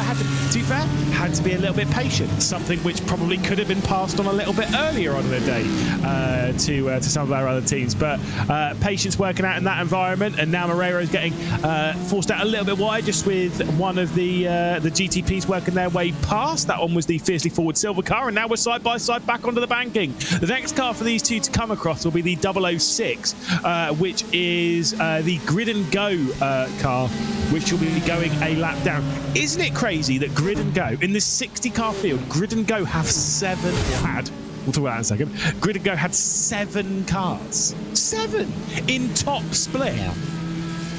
Yeah, to have that's what, like 11-12% of all the cars are Grid and Go cars. Doesn't then help if we've got the Solpec car that looks exactly the same. But you know, they've got quite a good backing around them. So many teams that they can almost, or cars that they should be able to, and I put the asterisk next to should be able to rely on after the couple of moments we've seen between the teammates so far today, particularly down at turn 1. But it's great for the team to have so many cars and so many drivers taking part, and they'll be looking to get some good results in all of the categories. Inside move once again to turn number 1, rinse and repeat. It's like we're having deja vu down into the opening corner, and we see the 14 move through once again. How long can they stay there? We'll find out this time. Yep, indeed. Like I say, I mean, it's been a great battle, but now you've got the GTP of Alex Gout working his way past, and the next GTP to come through on this, by the way, is your race leader. 4.5 seconds clear now is the BMW M Team Redline car over Drago Racing. That is a big margin. Yeah, Pinto really turning on the burners there. The number 20 car, hoping to hand over to we wonder who at the next stop. We're in a really strong position. Drago Racing just falling off the back, and it's almost like Robin Glerum is falling off the back of Spets at the moment. That gap at 1.4 seconds, he's almost dropping out of the slipstream there. So difficulties for the 6 and 5 for the time being. Pinto's enjoying to see that though, because if he can gain away from the rest of them and build up something like a 10-second gap as they make it to the pit stop phase, that could be a little bit tricky. But if you can, it's going to be absolutely wonderful for Redline. Give them a little bit of breathing room, something they've not had so far in this race. Yeah, indeed. Very quickly before we work into the GTP pit stops, whilst everyone's out on circuit, let's very quickly roll our way through the... we'll do the top 5 of each category just so we can fully understand what the dealio is. It's BMW Team Redline Diogo Pinto at the moment in the lead of the race in the number 20 car. Of course, his teammates being Chris Ullum and Max Verstappen. Drago Racing, Alexander Spetz has done all of the 4 hours at the moment on the Dodge list and currently sits 5 seconds behind our race leader, Williams Esports Chill Blast, looking to take 3 victories from 3 in the GTP era here at the iRacing Daytona 24-hour. Scuderia Ferrari HP Esports and BS Sunset sat back there inside the top 5. In the LMP2 category, after the Apex Racing team were demolished from the race lead, sadly so, it's the Hungarian super team that have taken over the lead of the category. Annette Motorsports Blue will be running in 2nd position with the WSR Esports and Britsi car. Timu Melikangas behind the wheel at the moment in 3rd position with Williams Esports Academy and Delatraz Automotive by Majors Garage running inside the top 5. And as we've seen before, it's a 2-way fight at the moment at the front of the GTD category. Williams Esports Racing Prodigy and Drago Racing running 1st and 2nd with a duo of team red lines, the 169 ahead of the 171. Go Racing's 005 we're running in 5th position. I will say though, talking of GTDs very quickly, Vasilios Belasiotis has a little bit of assistance, and that is in the form of the other Williams car in that category, which I think is fascinating. It's the Williams Gaming Club, which is obviously a lap down, but is now giving out the assistance in terms of slipstream. Yes. Was that a French accent there? It kind of caught me off guard. Thank you. Touch. I can speak French. Can you? Je suis la piscine. Perfect. That'll do well for Le Mans in June then. I look forward to that. You could do the entire race in French. That'd be fantastic. But yeah, good for a few of these cars, particularly at the front, to have the draft in and around them, and especially even if there are a couple of cars a lap down, then that can still be of aid. Some of these teams will be a lap or 2 down, not out of pure pace, maybe because of collisions, repairs having to be done on some of the damage. So maybe more than on pace, maybe be faster than some of the cars around them, but just trying to recover through the field. So sticking with cars like that can be really crucial. So we see a couple of moves being made throughout turn 1 in this GTD class. Got to be careful of the Ferrari coming through and just towing into the international shoe will make their way through this little clump of traffic. But still, it's going to be interesting, I think, to see how the dynamics work in some of the longer stints in the middle of the night between some of these teams and drivers. If they can stay close, how much do they work together? How much do they try and gap and pull themselves into contention from maybe a couple of positions higher up the order? Indeed. We are looking, by the way, at a 3-way fight for 10th position at the moment. It's Mark Calver behind the wheel of the 150 Mag Performance SRT car. Veloce Thrustmaster, who we saw running really, really well earlier on in control of Cody Deeth. Obviously, Lassie back took over that car and has been a previous winner for the Fire Sport team a couple of years ago. And of course, Rasmus Christensen behind the wheel at the moment. Got the WSR Esports Buck car, the number 23, directly behind them. That's Lucas Linkvist directly behind. So whilst some things might be tame up and down the order, there is always battles going on, including, by the way, the battle for the LMP2 lead. Inet have closed right the way back up, just half a second between the top 2 in the LMP2 category.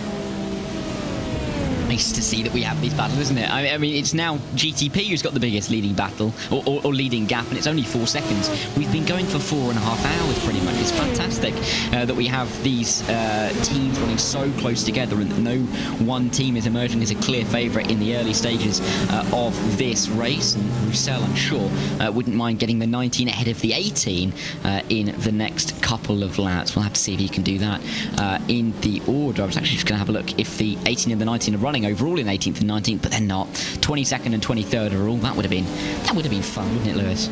That would have been fun. The only reason, so the only reason why they're running even that far down, up, however you want to classify it, we've only had one GTP that's actually dropped down into the LMP2 category, and that is Sherrit Esports Blue, who I believe are out of the race now. Potentially not, but they are in the pit lane regardless. They've had some damage recently, and they're dropping down to the LMP2. That means that 21 of the 22 GTPs are running right up the order, so shows how strong they have been, which is always a bit of fun.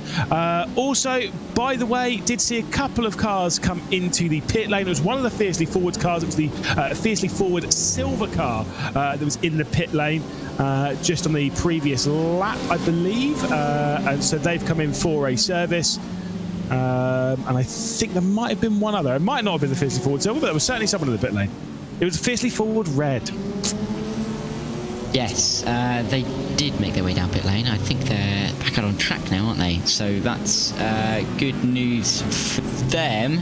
There's lots of Fiercely Forward cars as well, along with the Grid and Go cars. There's quite a few Fiercely Forwards, all with different colours. We've got gold, we had pink, red as well. So nice to see they're getting in on the action. Interesting colour choices, though, I noticed. Yeah, pink, red, gold, just those three for the Fiercely Forwards. I do agree. Silver. Oh, there is a silver one as well. Yeah, sorry. There is a silver, yeah. There is a silver. The gold is the one that's out of the race. The big question is, though, are there actually any colour differentiators on the car? Because if they're not, and you've just named them, that's a 0 out of 10 from me. 0. Yeah, at least wheel rims or something like that. You've got to have different colours, but that can be radically different, to be fair. But it's a nice little selection of colours if you had it on a palette, I'm sure. But I haven't noticed they've had radically different liveries. Grid and Go haven't done that, so maybe Fiercely Forward are doing something like that. Nice to see as well. Pit stops ongoing in the GTPs. The number 20 and the number 6 are currently in the box. I believe that looks like it's a driver change. Drago Racing, and finally Spets is allowed to step out of the car. Yes, indeed. So you are absolutely spot on. Ate Kauppinen will jump in behind the wheel. Diogo Pinto remains in behind the BMW M Team Redline car, though, as Robin Glerham remains out on the circuit. But do remember the Williams earlier on in the hands of Jaden Munoz went one lap earlier on the first stint, and they've kind of kept that gap. So they've been going a lap longer on each stint.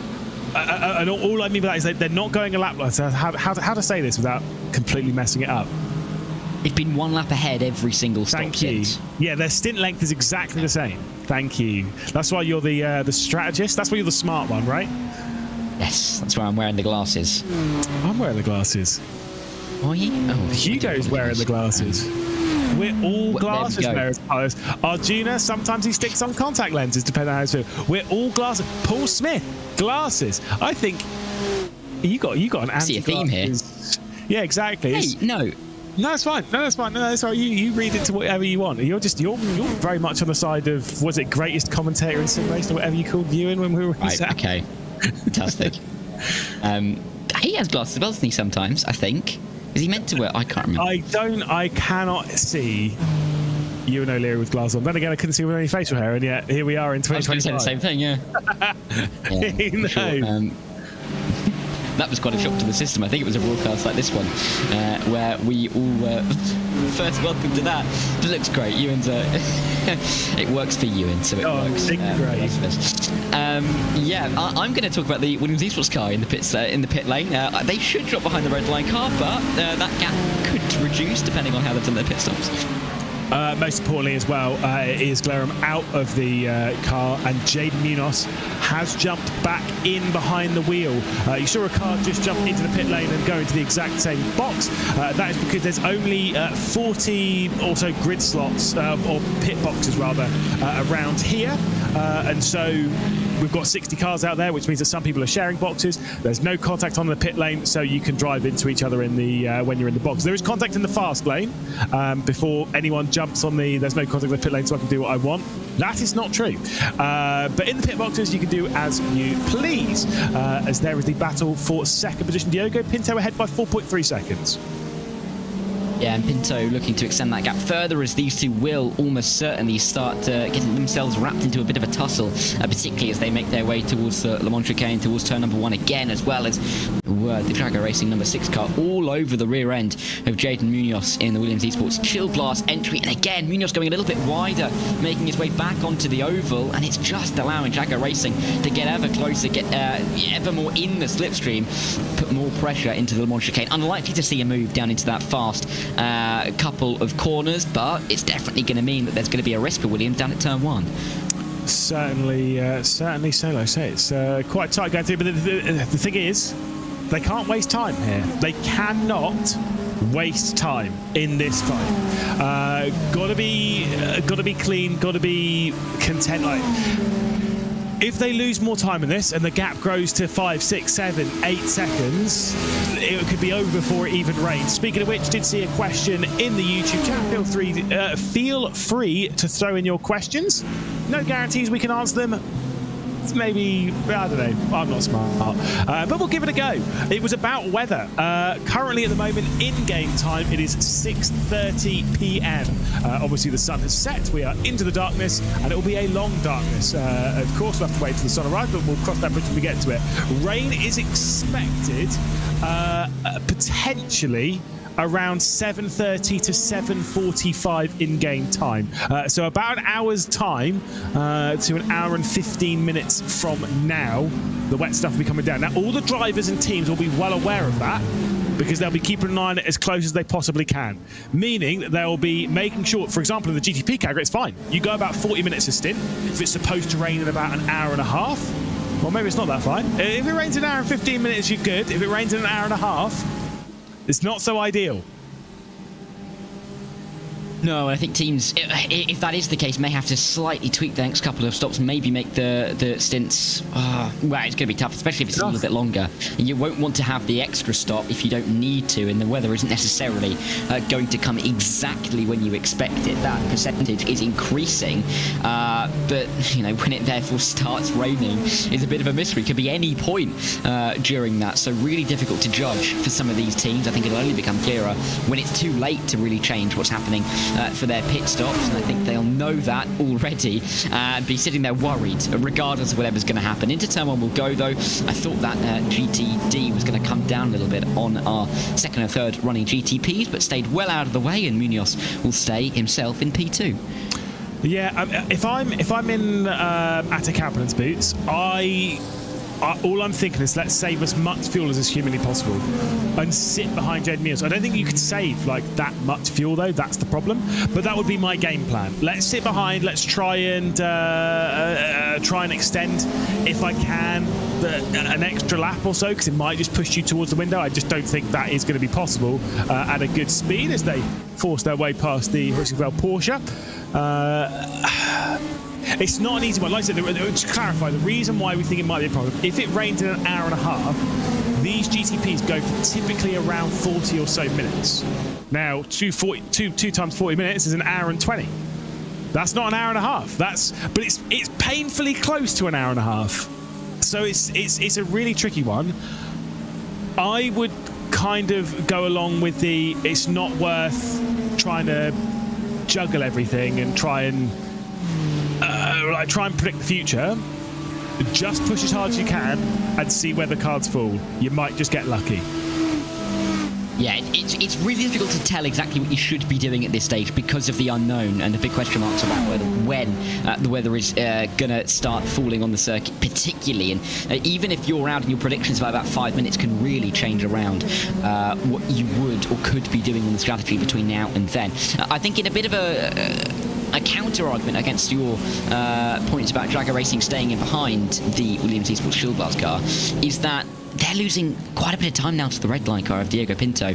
It was 5 tenths a couple of laps ago, and another couple of tenths on that last lap. It's not necessarily the fastest strategy for the number 6, and if they're trying to keep tabs with the leading number 20 car of Diego Pinto for red line, they cannot afford to let that gap widen, particularly into a weather phase.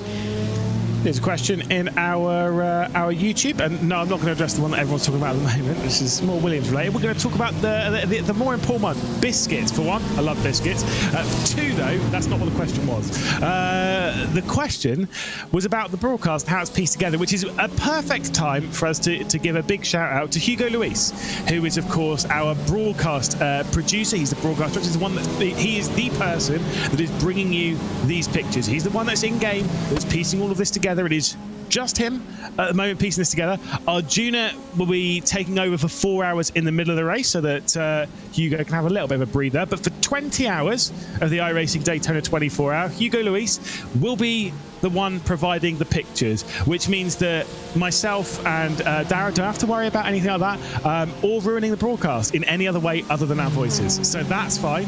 But you've got to give a big shout out, a big round of applause to Hugo, who is piecing this all together, because it's not easy trying to follow all of this. When Arjuna jumps on later on, I'm sure he'll be trying to commentate and do it at the same time, but we'll move on from that and we'll keep our eye on this battle. So there you go. JD Munoz, Williams Esports Prodigy car, and the Drago Racing, the other ones, battling it out second and third position. First and second position in GTD. I'm not very good at this, am I?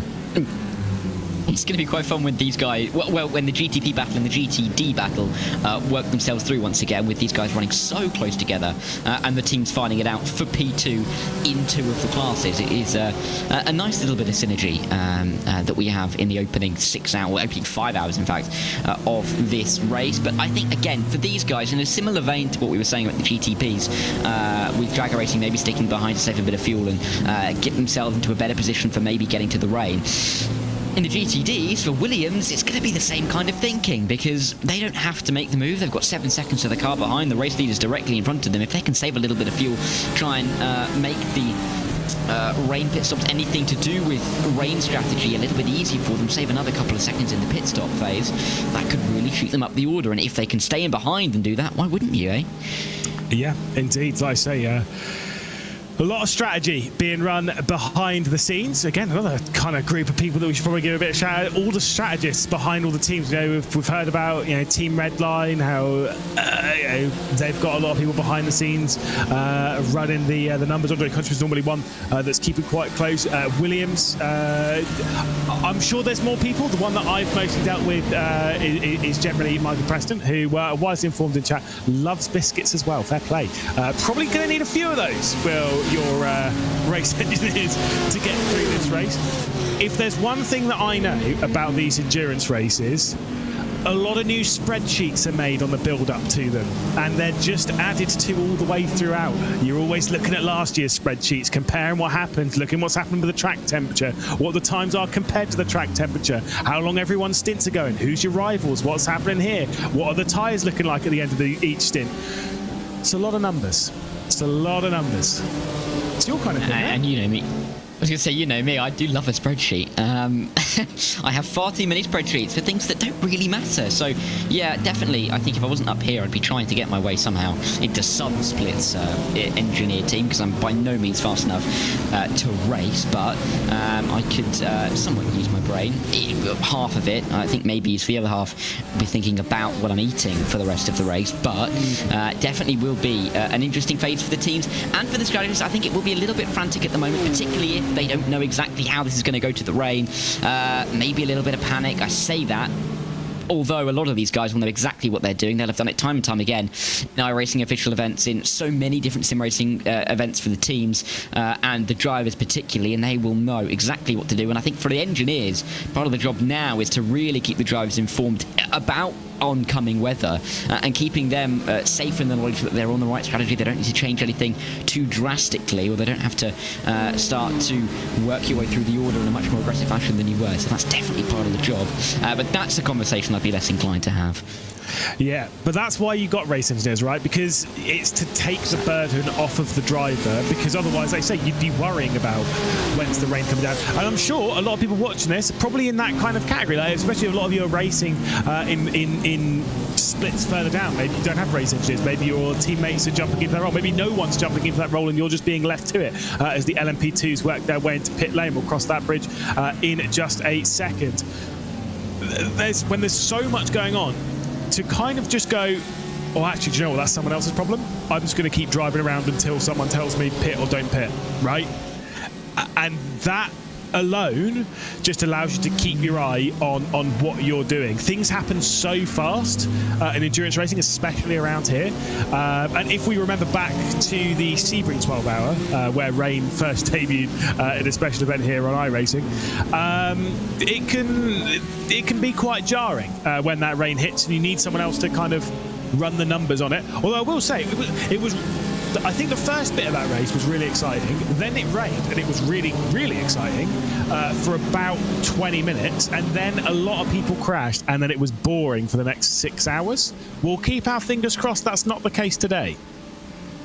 Yeah, I mean, the thing we love about endurance racing particularly is that you could be, we could be here for 3 hours as we are, and really not a lot changes in the grand scheme of things. We go away to have dinner for half an hour, we come back, there's been some rain, and all of a sudden the top threes are all completely different. Some teams have been in for repairs, and they may have lost 2 laps, but they're still inside the top 10 and trying to fight their way back through. All hell can break loose so quickly. And at a track like Daytona, with it being quite a closed nature of the circuit, of course, the oval at the outskirts of the circuit, somewhere like Le Mans, where there is quite a long distance between the start of the Mulsanne and the end of the Mulsanne. Here, with everything being quite compact in its nature, if rain hits, it's going to hit the circuit, and there really isn't much of an equivocation of whether we have to start thinking about wet weather tyres or not. Somewhere like Le Mans, where the track's a little bit bigger and, you know, showers are more frequent in northwestern France, you may be able to get away with going through the wet patches without having to come into the pit lane and going through the dry patches as normal. But now, at somewhere like Daytona, you can't really do that, and you can't do that either. My word. No way. I think I have just seen the luckiest. Hold on. The GTD did this car, Vlad Kimachev, looking at here, drama. Yeah, I think because they were on pit lane still, and because they were in the right part of pit lane, where Vlad Kimachev had been fired across, because he'd entered pit lane, there's no contact in pit lane, in pit lane outside of the fast lane. I think because of that, he phased through it. I'd need to see that again. Yeah. That was crazy from Vlad Kimachev, who, by the way, had drama on lap 1, qualified in second spot. Here we are. Oh no, you're on the exit. I don't know. Wow. You're on the exit of pit lane there. I don't know. That's crazy. What must have been the thoughts going through the mind there when a car appears quite literally through the car and disappears off into the exit of turn number 1? That is not what you're expecting when you're trying to get off the pit limiter, surely. Well, let's see. So I'm trying to work out. Well, I mean, there's like the Drago car just fires across. It was obviously contact with one of the grid and go cars there. That was crazy, dangerous, and terrifying. But hey, that's better, isn't it? I honestly, I can't get over it. I could probably imagine what was going through the mind of the GTD on pit exit. I don't think we can repeat it on broadcast, but it definitely would have been along those lines. Yeah. Oh wow, would probably be up there. I think I've seen a holy moly in chat. I think that would work quite well as well. Again, yeah, there you go. Straight through the engine. And the back seats of that GT3, of course, which doesn't have back seats, I know. But I just... Here's the thing, though, because I'm going to posit a theory out here. Because the pit exit is all the way round past turn 1 now. Yes. If we were running the older pit lane at Daytona, where you come off of the pit limiter, basically where that GTD was, from that point on, theoretically, contact is reactivated because you've left pit lane. But because these days you're still in pit lane, I wonder if that's why there was no contact. That is wild. I would hazard to guess that is correct. And think about it, if a few years ago that was the contact, you're making your way out of pit lane to start your stint, maybe, well, you don't necessarily know, may have just jumped in the car, at least just going onto a new stint, and immediately you haven't even started going through the gears yet, accelerating out of the pit lane, and you get absolutely swiped from behind from a car that's completely out of control after contact that you didn't even see. It's about 200 meters behind you. I mean, it is absolutely crazy, and very lucky that everybody, well, not everybody, but the GT LTD made it through there without much more than a scratch and maybe some weird sensations going through the car if a ghost's gone through. I mean, definitely some new underwear's required. That is a guarantee. But yeah, that's them woken up for sure, as we keep our eyes firmly locked on Alex Gal in the number 99 Apex Racing Team car. Of course, just a 2-driver entry, this one, in the brand new Ferrari 499. They're all now a lap down. Diogo Pinto has got past not only Alex Gal, but also Nathan Moore, who is directly ahead, and Scott Michaels is a little bit ahead of that, and that means that the car directly behind, that's not for position. That is second place in the GTB category. That is Jaden Munoz behind the wheel. Yeah, Munoz has done a really good job, I think, in the first few hours of the race when he's been in the car. Being able to keep himself firmly in that battle for the lead. He's now starting to slightly drop Drago Racing in the number 6 with Kapanen getting in the car, which may be a really good positive thing for them going towards that pit stop phase, maybe going towards that rain-affected phase of the race. So Munoz doing a fantastic job, maybe even starting to close that gap back up to Diogo Pinto, who brought that out in the last half an hour or so. So intriguing stage of the race, and intriguing to see these guys racing so close still, and it will be interesting to see if Kapanen can stay close to the Williams Esports Chill Blast car, or whether he continues to drop off the field by getting stuck in positions just like this on the exit of turn number 1. Yeah, and you kind of got to wonder if the Williams Esports Academy car of Nathan Moore might have held up the Drago Racing car just a little bit, obviously to assist the teammate Jaden Munoz in getting away. Alas, does not. Got to say, the Williams Esports Academy car under the lights, I don't know what it is, the blue. You can't really see it so much from this camera angle, but I'm looking at it in game from behind, so yeah, I'm using a cheaty angle. Does look quite fetching. It suits the Ferrari really nicely. I agree. There are a couple of really good liveries, as there always is in a race like this, with teams doing a fantastic job in the paint department. I'd love to know, team by team, who designs some of these cars and who has the influence, because it'll always be wonder how much influence some of the drivers have in particular teams on what the car looks like. I'd just be interested. That might be a question we've got to ask a fair few people, but the Ferraris, I think the Ferrari looks pretty good regardless, whatever it's got on the car, but it looks pretty nice in those colours, that's for sure. I can tell you how much of an input most of the drivers will have on their livery. None. Because team manager will say, this is the livery we're running, and the drivers go, yes, boss. Certainly at this level, you know, when you're run down the list, everyone can have an opinion. That's fine. At this level, when we're dealing with a lot of official teams, stuff like they all fall into their own guide. I mean, think of how many guidelines teams like Williams have to fall into. You know what I mean? Like there's a lot of a lot of boxes that need to be ticked. Very few people get an opinion on what that car looks like. Which sometimes is better. There's the whole, what is it? It's Camel, isn't it? Which is a horse by committee, right? And that's the thing, is that if you have a livery that's designed, like everyone's had an opinion, it becomes a Camel. Oh, I see. Yeah. Okay. I got really confused where the Camel came into that there, but I understand now. It's a design term, isn't it? Camel is a horse designed by a committee. Yes.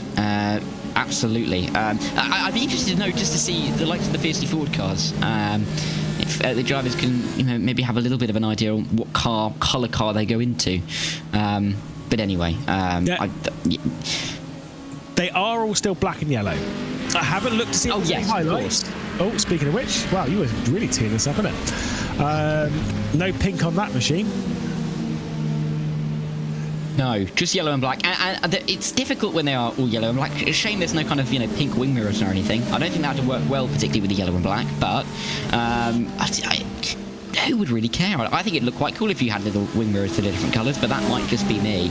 The number 12 still right in behind this battle in the LMP2 battle. Let's see if there's any moves into someone. I don't think there will be.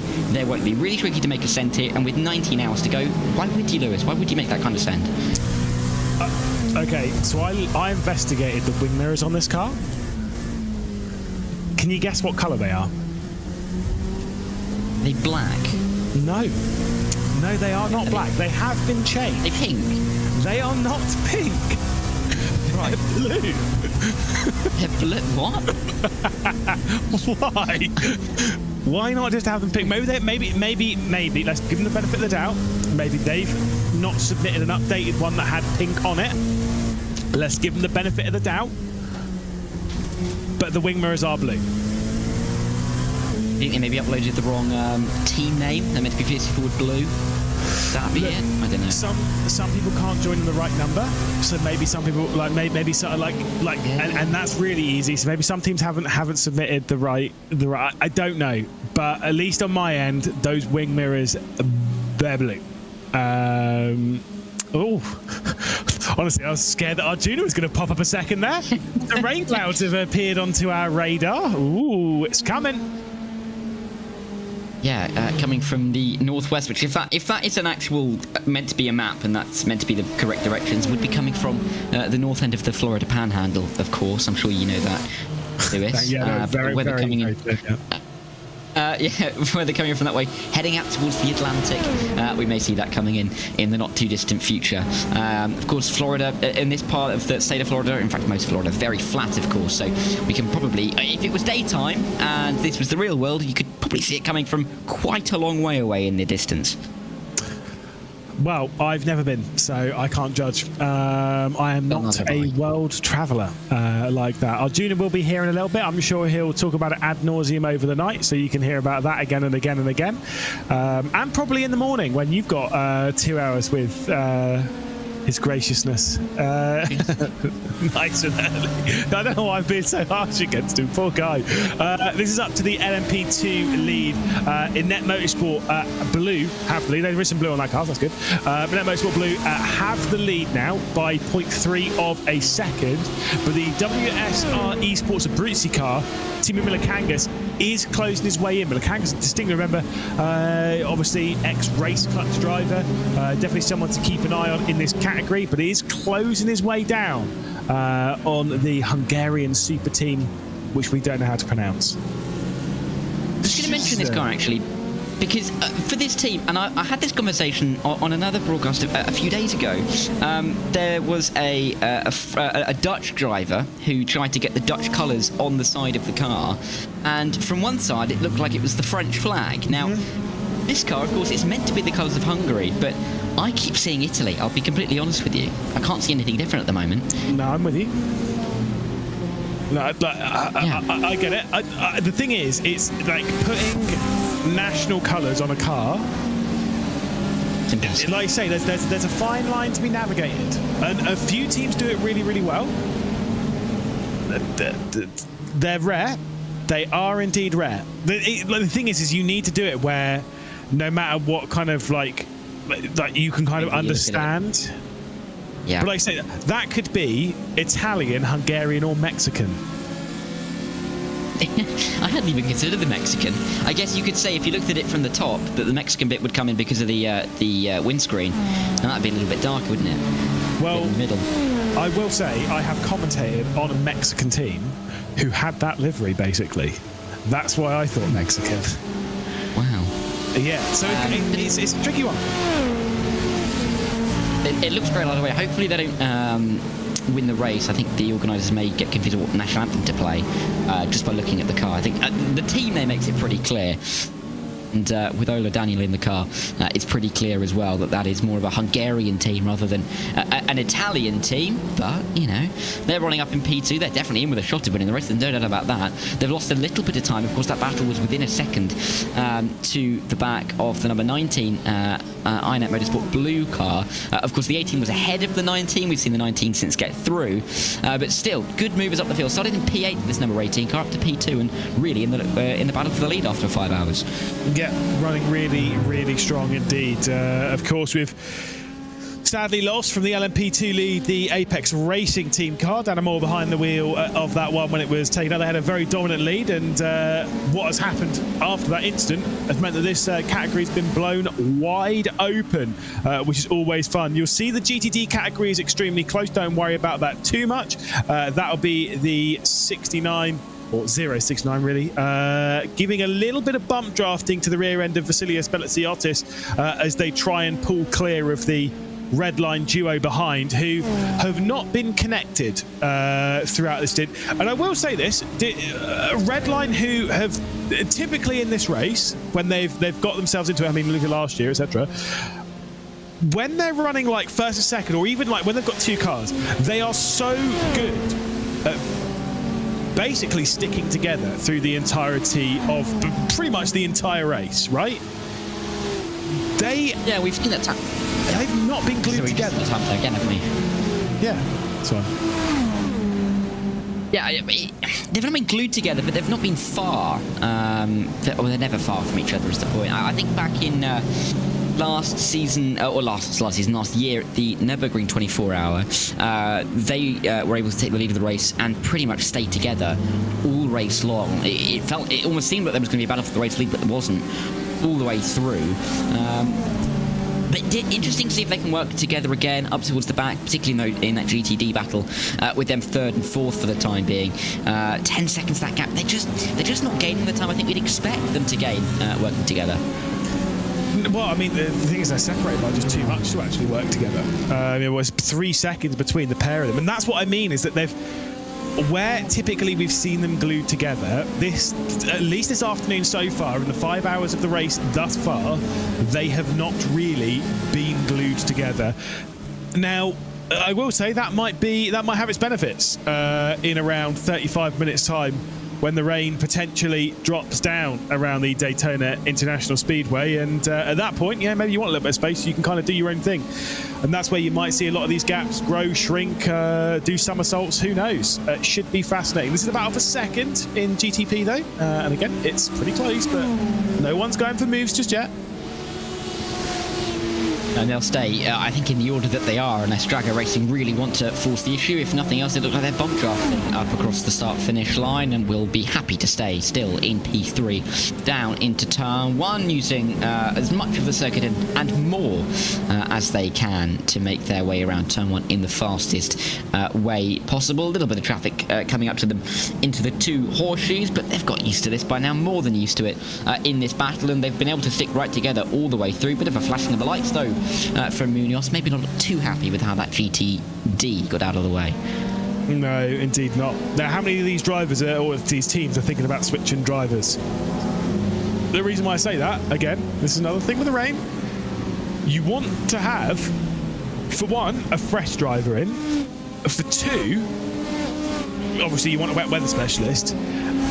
But then it's kind of like this, you want someone who's good at the transition. Now, just because you're good at the rain does not necessarily mean that you're good at the transition period between dry to wet, and it's kind of one of the things that you need to discuss between your team, who's taken over this. The rain, by the way, to let you know, again, I'm not a meteorologist, in the time that it's around, it should be around in about half an hour. It might even start raining in the next 20 or so minutes, right? According to my my weather reader here, it's going to be around for at least 4 hours. That's a long time. That's a while. Yeah, that's going to be quite a long way in the wet winter. We've had Will giving us some really good little points about how the cars should be faring in the conditions. He reckons that the Acura is probably better in the rain. Ferrari and BMWs are quite similar, but Acura with an edge. That would favour the likes of Drago Racing, who are sat in P3 for the time being, and a little group of the Grid and Go 001, Mivano, Rosso and Solpec at the back end of the top 10. I also wanted to quickly mention that I think they've had a driver change, I believe, in the Williams Esports Academy car, the LMDH car, and I think you recognise the driver in that car at the moment, Lewis, John Bennett. John Bennett, yeah.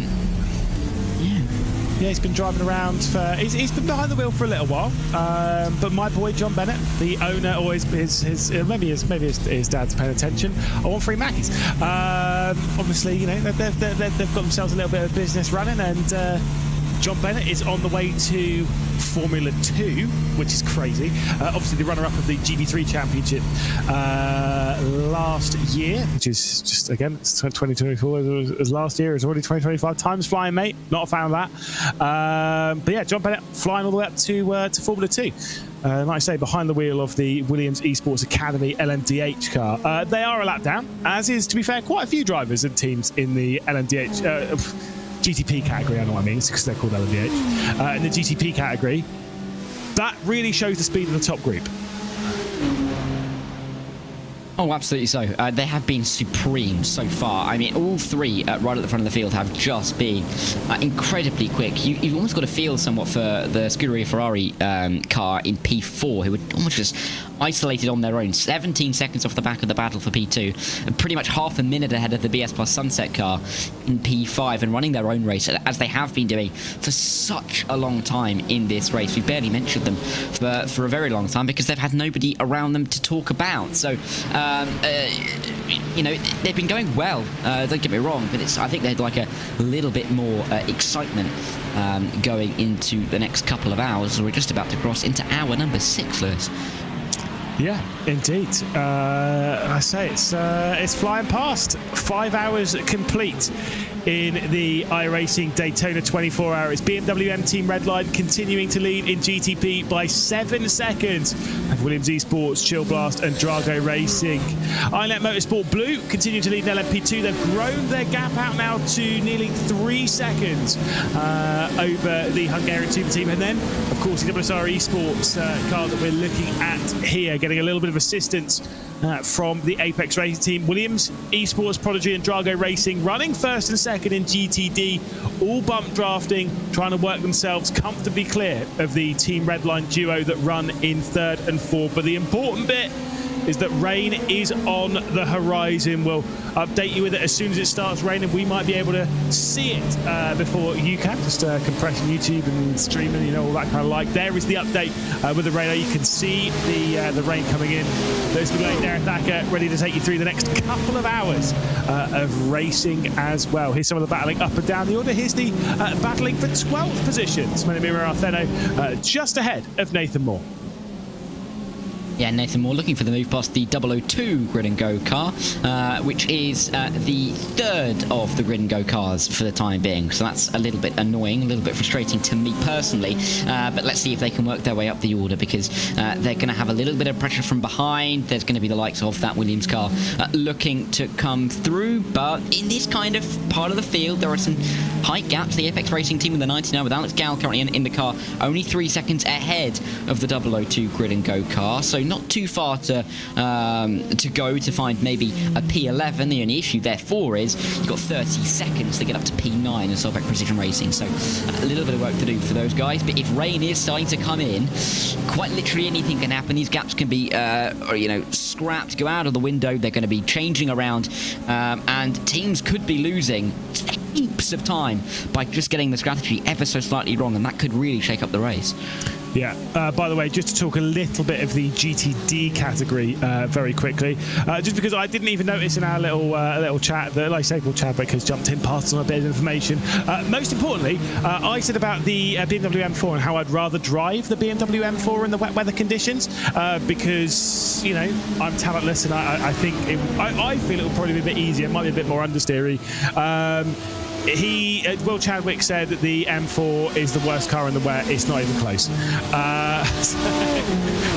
Shows my taste. We'll wait and see, though, as to whether this grouping might get caught by Team Redline. If that is the case, and the Audi is significantly better in the wet weather, that is obviously why Team Redline have taken the Audi. We were kind of surprised, me and Arjuna, that they didn't take the BMW, because we see Redline in a BMW, or obviously the Ferrari 296 like we've seen in the IMSA Esports Global Championship. If it works better in the rain, well, yeah, I mean, you could afford me. Yeah, we'll have to see if it works out for them in that way. It doesn't seem like it would necessarily work out well for them in the GTP category, but we'll have to keep an eye on that. You need to also stop doing yourself down about how good of a driver you are. Anybody will know that you're a decent driver if they're able to tune into the Lewis McGlade YouTube channel, of course, eh? Well, nice. That is true, but on there, it's all edited, so I edit around my terrible mistakes. So, you know, that's banter. Don't worry about it. You don't take them all out, do you? You leave a few of them in. Well, it's because if not, the video would be 2 minutes long. Yeah, that's true. I was trying to be nice. Yeah, no, that's fair. I was trying for you there.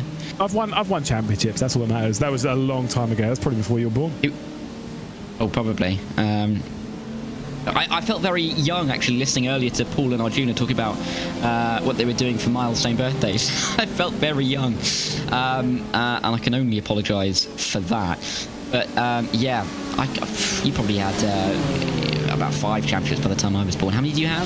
2. It's got to be double figures, surely. No, it's 2 champions. 2, right? Thanks, Dave. No, it's 2 championships. They were all right level. Technically, you could say 3. I did help Cameron Rogers' team to a team's championship once, but that's fine. We'll hear from Cameron Roger. Probably not about that a lot later on in this broadcast when he and Ewan O'Leary take over the. I was going to say the graveyard shift. I have no idea what time they're supposed to be on.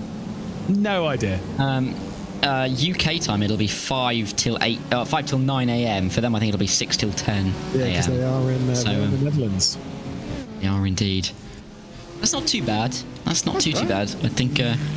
I think they got away with that a bit, if I'm honest. Yeah, it's fine. Meanwhile, I get a nice little lie-in, wake up at 10 o'clock, 10:40, jump back on the broadcast, take you to the checkered flag. Don't worry about it. I am lazy. That's fine. What is not lazy, though, is this, again, I don't want to call it a battle for the race lead, because it's kind of not. This is just 2 teams working together to keep those Audis at bay. Yeah, it feels almost like a partnership at the moment, doesn't it? They're not really fighting each other. They're, if anything, working together at this stage of the race. I can't imagine that'll last for the next 18 hours and 54 minutes as we run you through all the way to the checker here on the iRacing Esports Network and, of course, RaceSpotTV. But Williams Esports Racing Prodigy been able to save quite a bit of fuel on this stint, sitting where they are. I can't see that being a negative point for them at all. They've been able to bump class, as we're about to see, all the way through this stint, and it will be saving that number 1 a little bit more fuel. May help them if they have to shorten the pit stop with rain incoming in the next 20-30 minutes. Are definitely considerations for them. Not too happy how Drago will be, knowing that there will be that inherent advantage for the number 1, but at least they're getting the push, eh? Indeed, I will say got a few cars in the pit lane. We'll talk about that in a second. T-Ball Kish has come into the YouTube chat to say that the Hungarian super team, is what I'm just going to call them now, is pronounced something like, and then it's put one of those. Have you seen them on like Wikipedia where it's like it's pronounced like, and there's loads of like weird symbols which do technically make sense, but I obviously can't read that.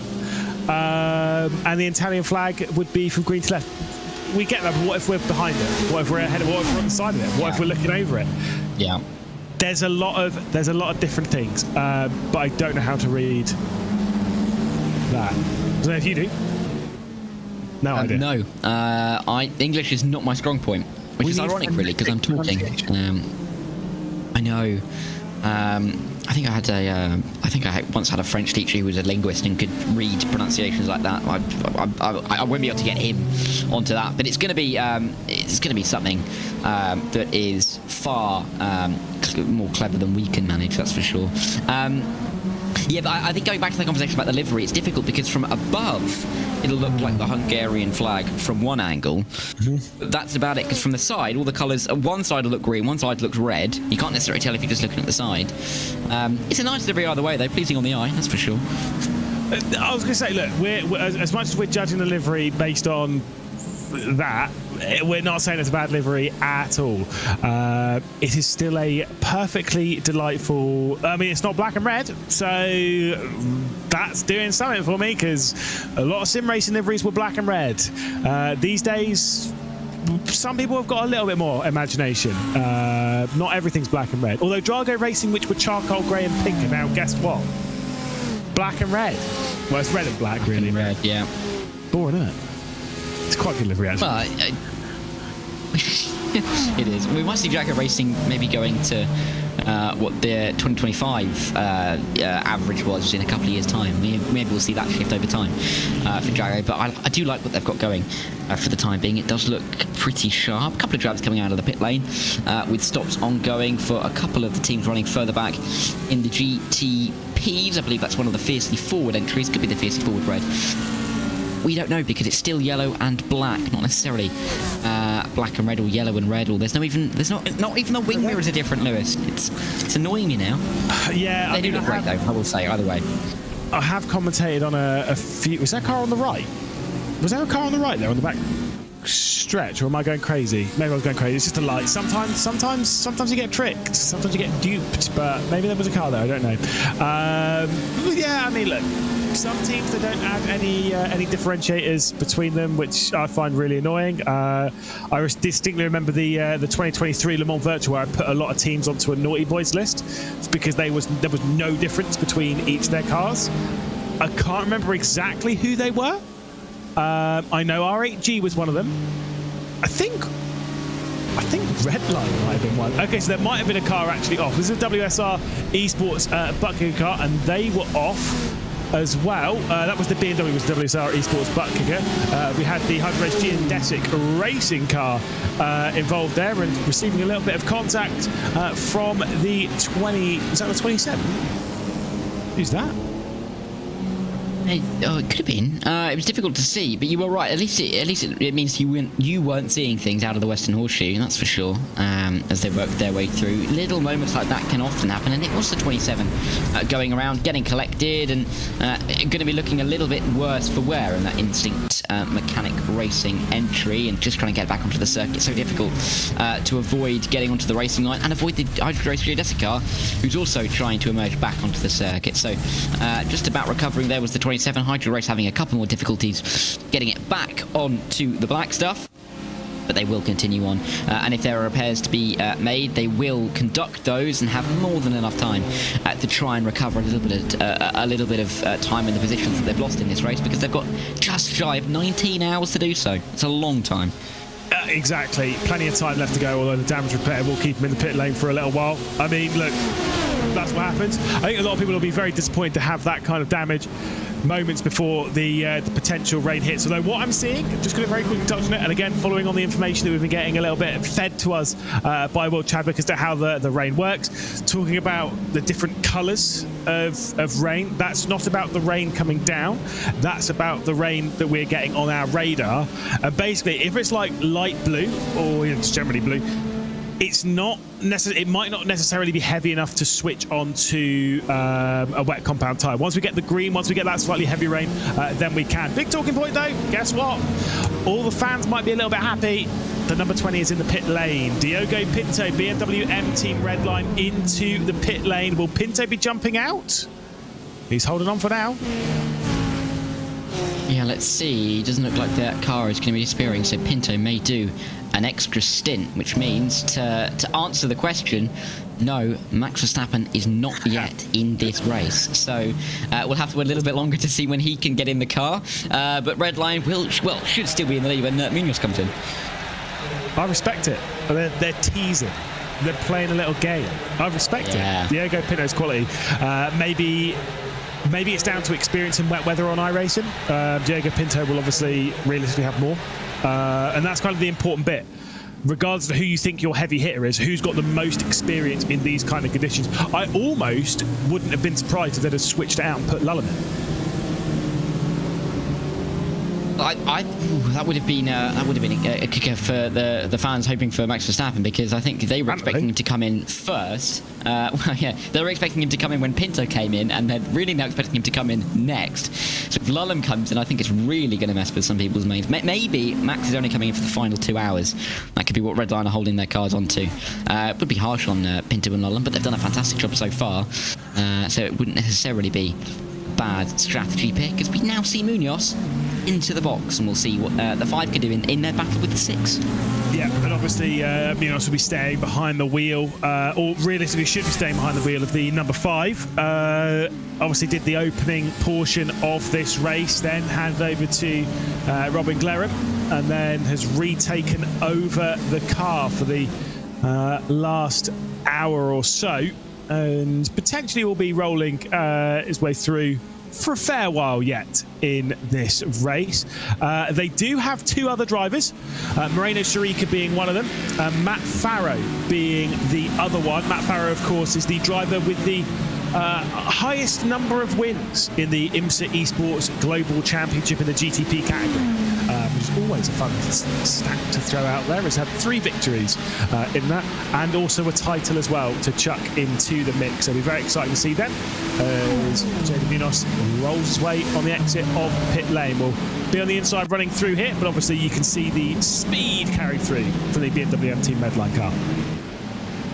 Yeah, and of course, losing out time by having to go slower all the way around that with the pit lane limiter on through turn 1. But as we've seen earlier, it at least saves you from possible disaster if drivers are having a crash as they make their way towards turn number 1. So the give and take on full display there. Munoz, though, has closed a couple of seconds to Pinto and gained a couple of seconds to Kapanen in that pit phase. Of course, I think we're expecting to maybe lose a couple of tenths on the outlap, but definitely back into more of a contention than we were seeing not too long ago, which is always good to see. I've also just seen a question in the YouTube chat saying if to me and you, Lewis, if we were in this race, what place do you think you would be in currently? And for me, I'd say I wouldn't be in the race because I would have crashed on lap number 1, but I'm not sure about you. I would be at least 30 splits down, so let's roll with that one. Also, again, would have almost certainly retired. I'd be sat back on my sofa watching the Arsenal match. So there's that. Just being realistic with you, I definitely wouldn't have made it this far. Although that said, I'm not a junior. I've not tried this race 5 times and retired all 5 times. I've never tried this race. But that is a good question. It's an interesting one. On this grid, I wouldn't be able to, like, Darren and I would not be able to hold a candle. Our broadcast producer, though, Hugo Luis, do you know what? There's still got to be some speed in there. I've seen him with me. To be fair, actually, I'll have you know, I was in Cologne. I was at the RaceSpot HQ last year, and we all had a little go on Live for Speed of all things. Hugo's still got it. Hugo has still got it. So I reckon if Hugo was on this grid, he'd be absolutely fine. I'd be a comfortable amount of laps down. Yeah, I wouldn't be. I think I'd be black flagged in this split for just being too slow, just pure and simple, for being a danger on the circuit. Well, yeah, you know, and that's why I'm not racing. There's a reason that I'm talking, and that I've done this for a few years rather than trying to race myself, because I knew from a very young age that was not going to work out very well. Just to clarify as well, I am 3k iRate. I actually don't know how much I am. I wrapped somewhere between 3 and 3.2k iRate. I actually have no idea. I don't think I agree with what Paul and our junior were saying about if you're taking part in iRacing, don't care about iRating that much. It's just not a big deal. Just not a big deal until you get to this kind of level. At that point, you'll enjoy it more if you stop thinking about that and just start playing it race by race. With that in mind, I'm about 3k iRate, which is above average. I'm somewhere like the top 8%, right? To put into perspective how far behind I am of this lot, the lowest strength of field per class is the LMP2s, which is 8.3k. That is the average I rating of all of the drivers in the LMP2 category. Of GTP, it's 8.5k. That is over 20 odd cars and an average of 3 drivers apiece. So that's 60 drivers, 8.5k. And the top category, sorry, no, that was GTP. So the top category is the GTDs, which is 9.2k average. Yeah. I am so far behind that. So far behind. But it just goes to show how high quality these drivers are. It really does, because they are just at the top of the game. I know some of the splits will have had a few more incidents than we will have seen up here in top split, but I mean, the quality of some of these drivers really is to be applauded. So many names in teams that aren't necessarily in some of the leading battles, but you look at some of the names up and down the field and you think, yeah, well, I recognise them from this championship, and so-and-so's a champion. It really is an incredibly strong field. And even if you feel like you're fighting with a team's best driver, for example, right at the front of the field, in the likes of that red one at the front with Pinto, Lollem, and Max Verstappen, the second Pinto comes out of the car, you know, if you're slightly behind you, maybe thinking, phew, that kind of pace may be diminishing. And then you realise that Lollem or Verstappen's got in the car. That's not necessarily a good feeling. But that's the kind of high-quality driver lineups that some of these teams have and have been able to build up over the years, and that is what makes them the best of the best. Just to clarify, by the way, I was 8,900th of 178,676 people. Do you do the maths on that? Wow. That's like top. That's like, give me that again. I'll do the maths. Do like 8,900 on 171,000 people. 71,000 people. Right, I'll try and work that out for you. Thanks, thanks, Bush. It's all right. It's all right. Get my phone calculator app out. That's what I'll do. I mean, it's not that hard to work out. Yeah, I think it's about top 4, 5%. Something like that. Oh, maybe, yeah. What did I say? I said 8%, didn't I? Top 5.2. Top 5.2%. It's all right. Yeah, it's all right. There you go. There you go. And to be fair, 5%. it's fine. I really wanted to bring up someone specific on this race as well, because we were talking about long mega stints earlier on in this race. Obviously we were talking of the big 10 hours, 15-minute stint. I've just seen, I didn't realise he was actually in this race, but Roland Alfredson is behind the wheel of the 003 grid and go car. Did not realise he was in this race. He is the driver that we were alluding to earlier, did the entirety of the 24 Hours of Nürburgring last year by himself, which is banter, I guess. Yeah. That was quite some feat. Roland Alfredson, wasn't it? Roland Alonefredson, yeah. Alonefredson was great name. I think that's one of the best team names I think we've ever had for any special event, because it was just so perfect. And yeah, good to see him involved. I think lucky for him that he doesn't have to do the entirety of the 24 hours. I was actually having a discussion about this with a few people I know talking about this race coming into the weekend, and they were saying, is it even possible to do the 24 hours? And I was saying that we've had it before in the Nürburgring 24 hours, but I think that's because you almost have to be awake and alert all of the time at the Nürburgring. Here at Daytona, where there's a lot of, you're just going in a straight line, you're not really thinking about it too much, I don't reckon you could do a full 24 hours. I reckon some people can. I reckon some people are. Like, you've got to imagine of the... Oh, somebody will be, yes. Of the 16,000 people doing this race, someone's doing it alone. Someone has no friends, and they've still come along to... No, it could be for charity, it could be for anything. Could also be for no friends. That's fine. Solpeck here, Agustin Canapino going on the attack of Peter Zuber, by the way. That's the 9th position in the GTP category. Not teammates, as we discussed before. The 001 is the grid and go car. The Solpeck Precision Racing car, Agustin Canapino behind the wheel. Also has Wesley Caspers directly ahead in the Movano Rosso car, and the BMW M-Team BS competition car, Dom Hoffman behind the wheel, about 3 seconds down the road. So we've got a few cars battling here towards the back end of the top 10. It's a bit of a mixed bag in all for grid and go. 003, 001, 002 running relatively well in that GTP group, and then of course in the GTDs you've got the 005 running in P5 overall. A couple of the cars a long way down. I think Sven Haase, the last driver to be in the 004, maybe out of the race, a very long way down on the rest of the field. We're talking 80 laps down on the rest of the field. The 006 grid and go car, currently the final car still on the circuit, are again a long way down, 4 laps down on anybody. And then we've got the grid and go 007 car, who are running all right, P16 in class, P48 overall, but they're not really too close to anybody, a lap behind the car in front. Ooh.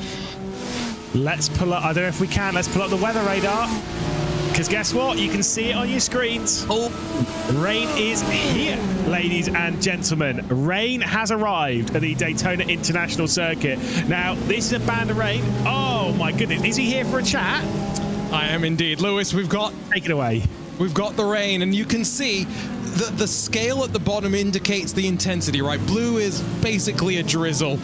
If it gets to this side, well, that's not great. Not the Sunshine State.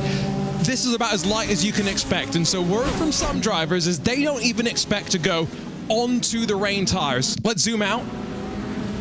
Zoom out. Bam, there you go. Look at how infrequent this rain is going to be, Lewis. I just came here to say you guys are going to have fun. I think they're going to stay on the slick tires, and I wonder if we're going to see any mistakes. Still didn't dress up properly. Can you believe that? Like, I mean, the racing He's got suit. the racing suit on there. Yeah, he said he was going all like Larko on us from the V8 Supercars. That's fine, but like I wanted him to dress up, suit, tie, like I wanted the whole shebang. But no, that's fine.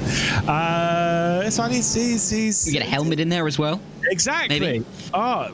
Pick up that IndyCar wing in the background, have that closer. You know, there's loads of stuff. As you're saying though, we've got a band of rain coming over first. Then it should stop for a little bit, and then we'll have a larger band of rain, which I do see has some of the green rain.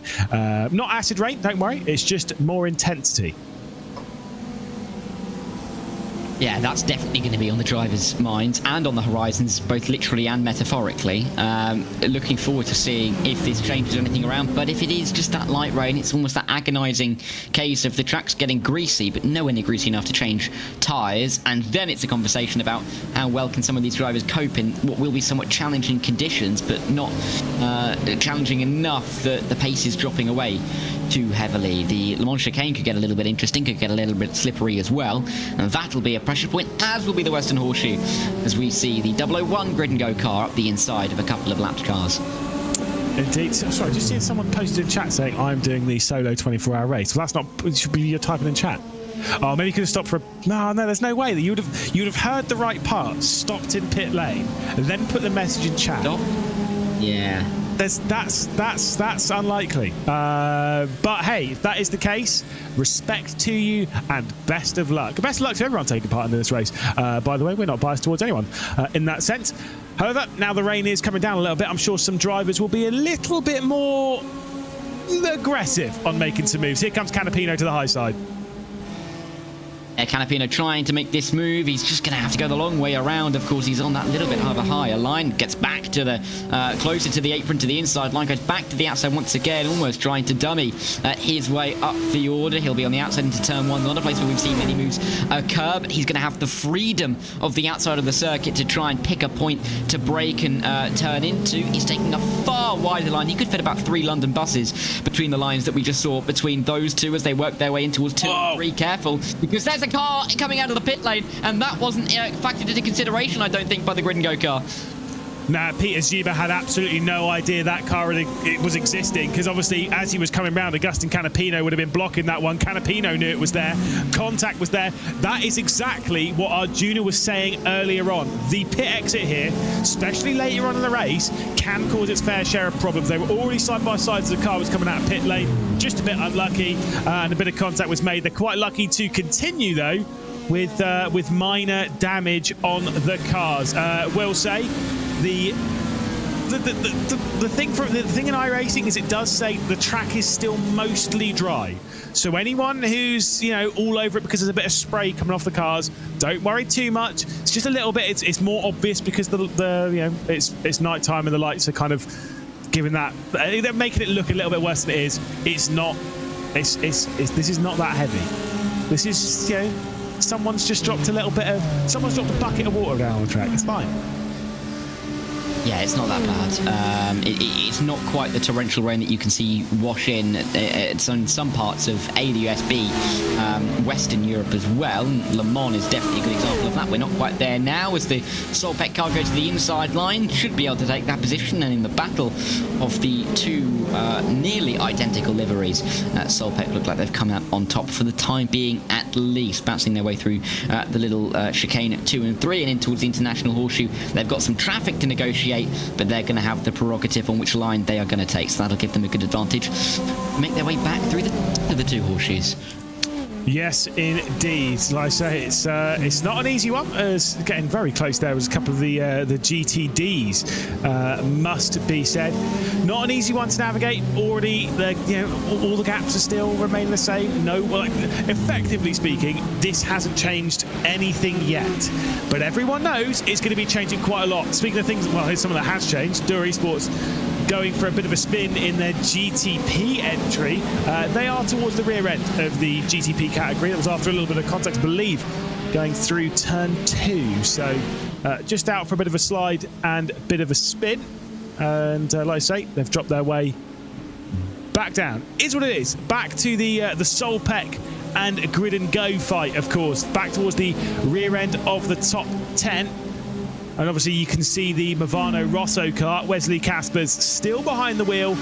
To give you the idea of the grouping ahead of this, they've got the BMW M-Team BS competition car sat 3.7, well, about 3 to 4 seconds ahead of this trio. And then the BS Sunset car is not that far ahead of that as well. So there are a few more positions to be gathered, as there was the move to the inside, and Solpeck, Agustin Canapino, works his way straight on through. That was a lovely move. Very brave indeed. Still not done, though, as there comes the move to the inside from Grid and Go. Yeah, and Canapino is going to be looking to try and keep this one at bay somewhat as they work their way back towards the dog leg. A little bit of a flick through, and all three of them flying through pretty much nose to tail, nearly pushing each other through this part of the circuit. Inside line into the West Horseshoe. Very, very tricky place to make a move for the 001 Grid and Go. But it looks like that's maybe just worked, not quite though, as we work our way out of this infield back onto the oval. But fine margins between these drivers through the infield. Yeah, I mean, look, it is tight. It is a little bit sketchy in there, and you got to feel that maybe Peter Zuber's thinking that Agustin Canapino might be able to check out if that gap goes slightly unchecked. As just trying to get out of the spray there to find a little bit of clear road. I was just trying to look through drivers that have left and joined the server, because I distinctly remember earlier that Chris Lullen had left the server. I don't know if he's rejoined the server, and the reason why I bring that up is because Max Verstappen also has left the server, which means that Diogo Pinto, I believe in that car, is the only driver in this section. That tells me that the other two, Max Verstappen, Chris Lund, Gianni Vecchio, also left. A lot of the Team Redline drivers have left. They're going on to basically a private server where they can test in the rain to be prepared for this. That would be in a complete assumption, by the way, but, you know, there ain't smoke without fire. Yeah, I think it'd be harsh if they just sat there and started laughing and thought we'll leave Diogo to do this bit on his own. I doubt that happened. Yeah, it would be funny, but I don't think it did happen. But Diogo, for the time being, is having to deal with these conditions on his own. Munoz is getting a little bit closer. When I say a little bit, I really mean a little bit. I think he's gained about 0.3 in the last 15 minutes. Like, such a small incremental gain, it's almost invisible to the naked eye. So we'll see if Munoz can gain any more than that. Kapanen has dropped off the back a bit, which is interesting. 8 seconds or 7.5 seconds is his gap up to Pinto. Of course, those three cars were running pretty much nose to tail about an hour ago, so they've split up just a little bit, but still not by a lot in the grand scheme of things. We've still got 18.5 hours left. An 8-second margin with that long is just absolutely nothing. You can always forget about it. Indeed. Just going to say the lap times, because there's a little bit of discussion as to what lap times are running at. Track is classified as very lightly wet, by the way, and I've just seen Diogo Pinto understeer an awful lot going through the Le Mans chicane. Pre-rain was running a low 1 minute 30. It's basically as an average lap time throughout the stint. Just come across the line. The last two laps, a 132.9, a 132.9, about to cross the line once more. And once it does, I'll update you with a lap time 132.6. So it's lost probably around a second, 2.5 seconds to maybe 3 seconds. Quite close to 3 seconds since this weather's front started hitting. So that's the kind of lap time loss. Not major, certainly not wet enough for wet tyres. Yeah, a little bit tricky on the way in towards some of these slower parts of the lap. The GTD, the 25 GTD, almost getting in the way here of Peter Zuber as he ends up working his way through and just about gets himself onto the oval, still in contention for that top 9 position as they will run once again towards the Le Mans chicane, trying to pick their way through traffic, which is ever more difficult with the spray that will be kicked up onto the windscreen. But at least we didn't have this kind of spray in the opening 15-20 minutes of the race, because that would have been absolute unmitigated carnage. Yeah, indeed, it was close enough. It was close enough. This is what I think is probably one of the more difficult parts of the circuit at the moment that Peter Zuber just run through, that Le Mans chicane. It's been causing a couple of problems for a few drivers, and yeah, certainly seeing that there. I mean, to be fair, it looked comfortable for Peter Zuber. Obviously, lack of visibility, fair enough, put that one to one side. But realistically, it wasn't looking easy. Going past the WSR and the Falcon car there. Of course, those two in the GTD category, a little bit further down the GTD category than where they'd want after some issues on the race start. That is what it is. I mean, it's like I say, it's not looking easy out there. Again, I know it's not wet. Yeah, but for Jaden Ladich in that 269 going around at the Western Horseshoe, wonder if there was any contact for the team running, I think in P5, that Dragger Racing car. Indeed they are, and very much helped around at the Western Horseshoe. I think it was an LMP2 coming through would have argued that they've given way, but Dragger Racing will argue that, well, you've just taken us out, and I think that's probably quite a fair argument. Yeah, probably not going to be too pleased with it as the two Redline cars getting quite close here in the GTD category. Meanwhile, Sam Coytert's going to bring it down onto pit lane. This is an awkward time for them, though, because it's not going to be... It's not wet enough for wet tyres, but you might have to go onto wet tyres knowing that, basically, again, this rain is going to stop. Then there is going to be a little while with no rain, and then we're going to get heavier rain. You kind of have to, you might have to go onto wets now, waiting for that heavier bit of rain. I actually don't know what the strategy would be now, but they were kind of backed into it because they've done what is effectively a full stint until this point. This is when their normal pit stop, I believe, was basically supposed to be. And this is going to be the same problem for most of the GTD category, by the way. Absolutely no idea what tyres they're on. Can't tell. Yeah, and it's really tricky to really judge as well. With rain almost looking like it's going to be here, then maybe come back again.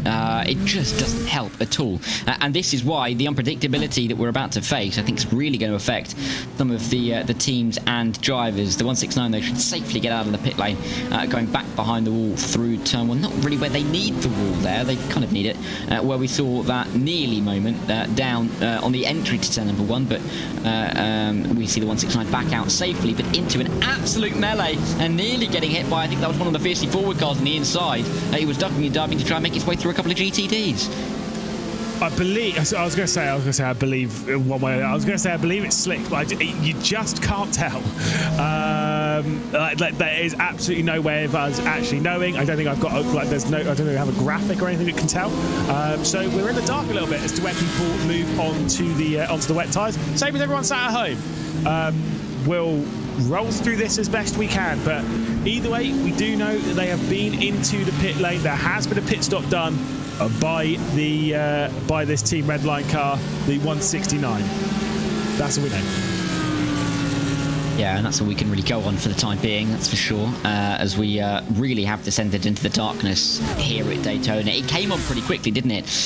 There was not really much warning. The sunset was a pretty short window, as you'd expect for this time of year in northern Florida, but as it is, we're going to have a lot of dark running and seemingly a lot of damp weather running. I wouldn't quite call it wet weather running because we're not on the full wets for the time being, but it definitely is damp out there for the time being. And I wonder how much rain there is around all of the splits and how many drivers are going to be facing it, because we do have, I believe, I've just seen from Steve Myers saying that 23,397 is the official number of drivers in the Daytona 24, which is an incredible number, particularly up from last year. Yeah, indeed. That is mega. Just so cool to have all these drivers take part. It's another issue for Dura Esports. It's going a little bit too deep as they work their way down towards turn 6 and 7. Again, just by the way, we're still trying to get the information as to what tyres everyone's on, because obviously we know the Redline car has been into the pit lane.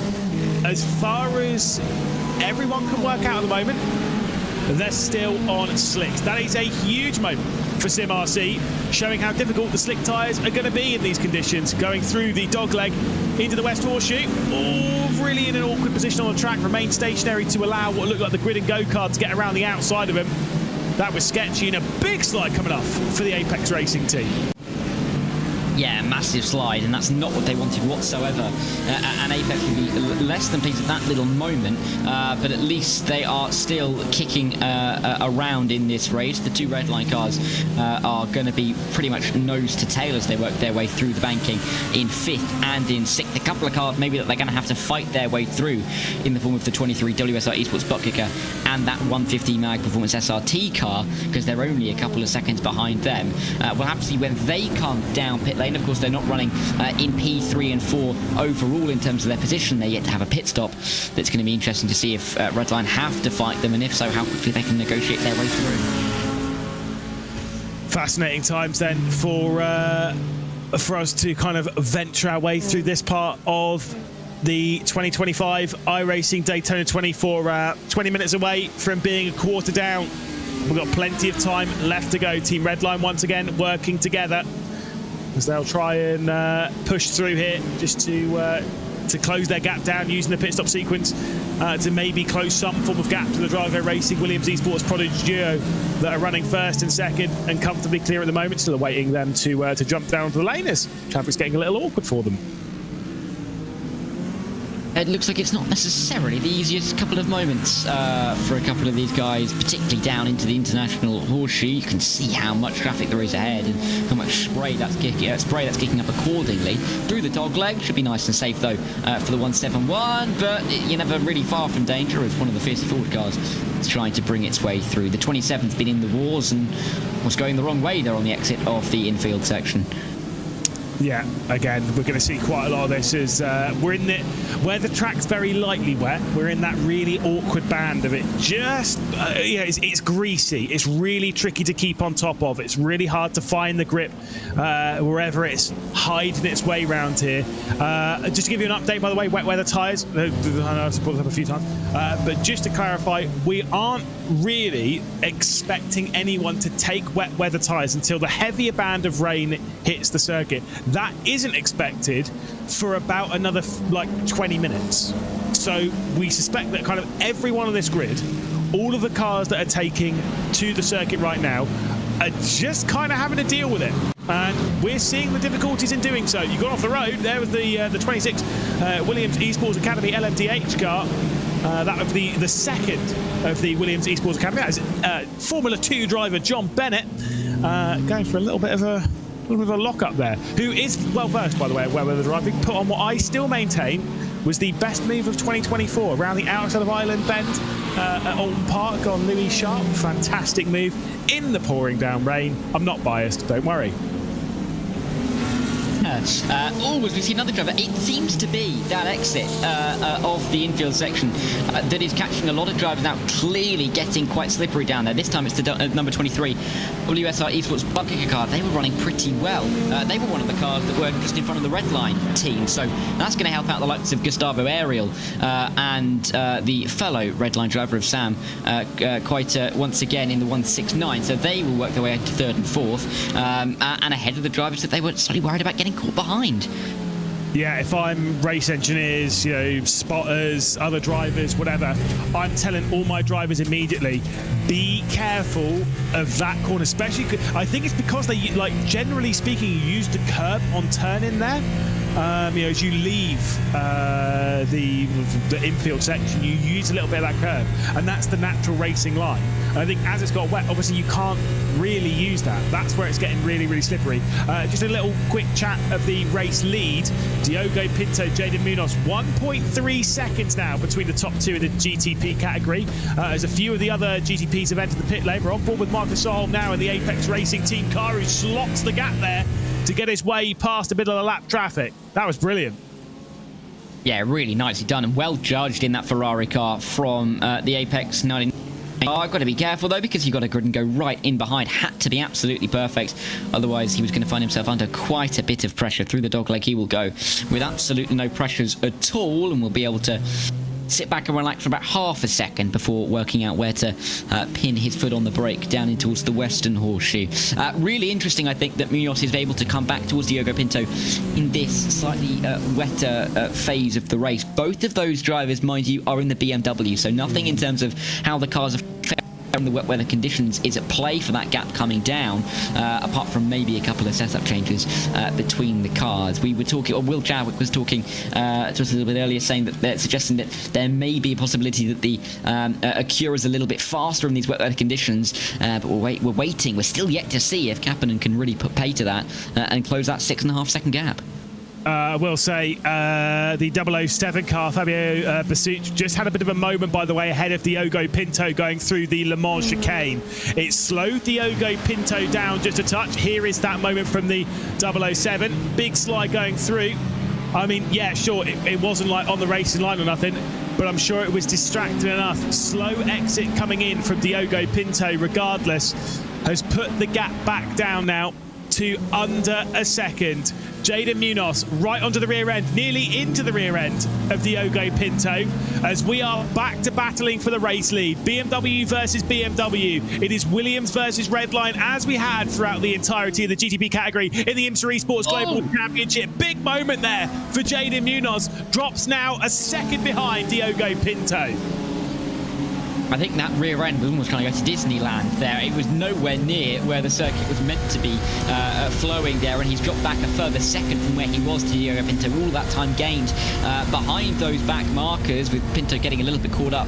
He lost pretty much immediately, and there's still a little bit of work to do. There's a GTD that will be in the way on the exit of this Le Mans chicane, but we'll negotiate that with ease and with aplomb. We'll start to try and wind in that number 20 once again. Pinto trying to stay in the lead, as he has been for quite a while in this race. Wouldn't mind handing over to one of his teammates, you'd think, at the next pit stop in the lead once again, but Munoz doing everything he can to almost put the cat amongst the pigeons in that regard, and Pinto under more pressure than he was hoping to be.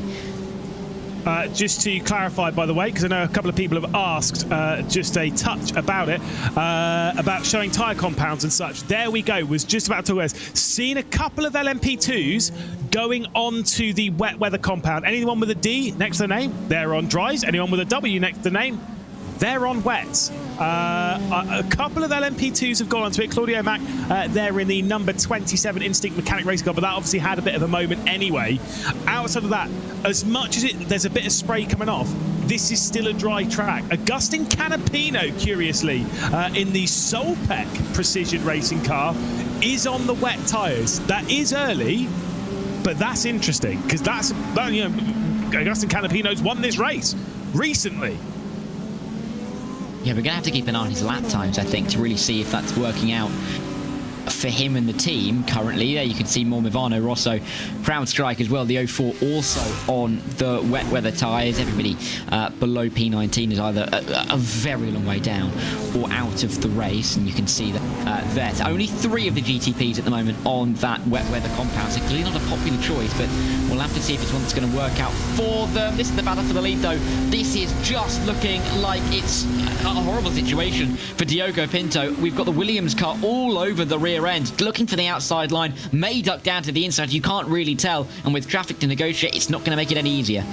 Yep, and here we go then. Jaden Munoz to the outside, coming down into T1. We head onto the tri-over. It's still going to be red line hanging on to the race lead. Jaden Munoz switches it up, sends it back to the inside, commits to the inside, going into the first corner. And Williams Esports Chill Blast hit the front once again here at Daytona, with still 18 hours and 15 minutes left to go. The rain is hitting, but it's expected to get heavier. Munoz has retaken over the race lead, made a bit of a mess though of the International Horseshoe. Big punch out of the corner, and here comes Diogo Pinto. BMW M Team Redline back to the front. The lead lasted mere seconds for Williams Esports Chill Blast.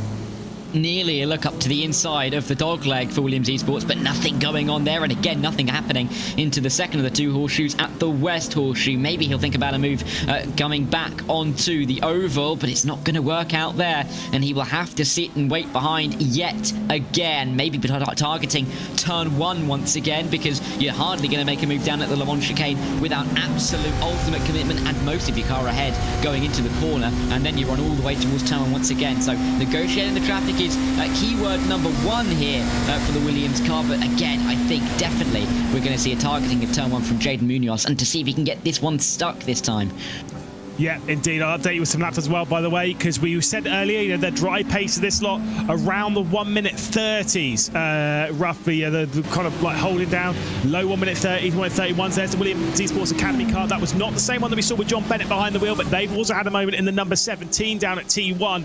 At the moment, they are running 1:35s, 36s, 37s. That lap was just a 36.8 for Jaden Munoz. It was a 36.6 for the race leading BMW M Team Redline car in the the GTP category, which is a bit awkward as Jaden Munoz gets blocked a little bit by his teammate Becca Jasir in the race leading the GTD category.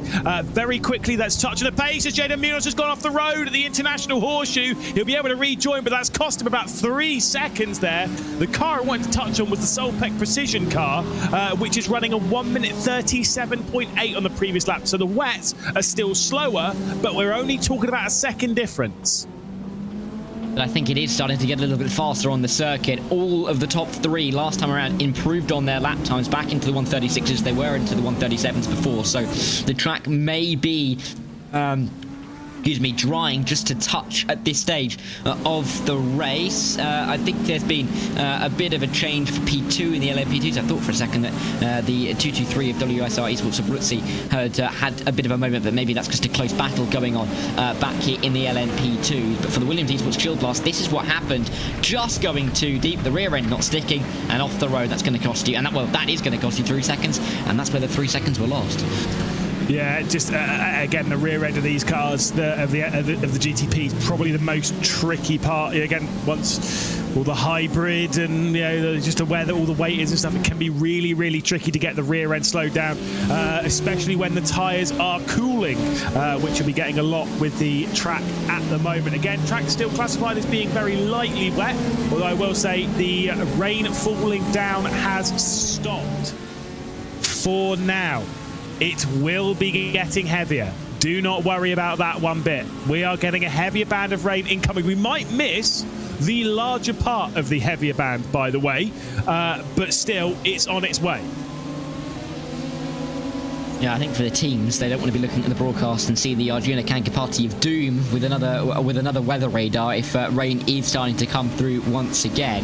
I think they wouldn't mind if it stays dry for a little while now. Teams that have gone into the wets, though, I'm sure will be ruining the decision if it's trending in that direction, which it is. And Agustin Canapino is now starting ever further off the back of that top 10 in the GTP class. So difficult times for them, but we'll see if they decide to jump ship from that strategy anytime soon, or whether they're going to try and style it out. There's a bit of a crash there. I'm not too sure who that is in the black and white car coming towards the International Horseshoe. That was on the exit of turn 1. Jonas Wanner in the Dur Esports GTP car. We've seen him have a few moments recently. They are running down in 19th position. Here we go. Coming out of T1, a little bit too quick through T1 and got on the power whilst awkwardly offline and into the barrier. Again, slick tyres, greasy conditions, and already asking a little bit too much of him. It's not going to be an easy one, and it certainly cost them there. Back to Nathan Moore, who is currently driving the Williams Esports Academy car. This is going to be a very interesting one here, because the Movano Rosso car is on wet tyres, right? Let's keep our eye on that one. Nathan Moore in the blue and yellow car right at the foreground of shot is on slicks. And there we go. Perfect example of that. Yeah, sliding off. It's that corner once again. It's so tricky after you make your way through the Western Horseshoe to then get onto the oval, it seems. We've seen so many drivers caught out down there in the last 10-15 minutes. Clearly a danger spot the drivers are going to have to be keeping an eye on throughout the period of time where the track is kicking up a little bit of spray, and definitely a little bit of treachery involved in making your way through that part of the circuit. Getting close into the Western Horseshoe, though, is Ian Gagnon Renault behind the number 22. He's in the 23, he's behind the 22, and they're fighting over P11 as they make their way through. Any kind of moments as they make their way into the oval? Let's hope not, and I think they'll just about get away with it. Indeed. I mean, look, again, it's tight stuff. Just going to quickly update you on the race lead, by the way. 2.3 seconds at the moment, separating first and second in the GTP category. It was 1.7, but Jaden Munoz is getting held up a little bit by traffic, so the gap has grown back out to around 3 seconds. So Diogo Pinto is making hay while the sun shines. got to say, do not count out Ate Kauppinen. You were talking about them quite a lot earlier on. Kauppinen, the Drago racing car, flying up to the rear end of Jaden Munoz and Diogo Pinto, especially whilst they've been battling. He's only 1 second now off of Jaden Munoz. And Munoz has had some great pace, hasn't he, in the last 10-15 minutes. There's a couple of mistakes have really denied him the ability to be leading right now. Kauppinen in the Acura, is that going to help him out in the next couple of laps? That gap hovering around the 4-second mark. It's jumped out over the 5-second mark ever so briefly, but that will come down once again. Really interesting just to see the ebbing and the flowing of that gap. But for Kauppinen, this is really exciting for him personally and for the team to get themselves back involved right in the meat of the battle for the race lead. We saw the top 3 when we jumped on, Lewis, about 2 hours ago now, that they were running line of stern, 1, 2 and 3, about a second between them. That widened out over the hour number 5, and it's tightened again over hour number 6, which is always what we want to see.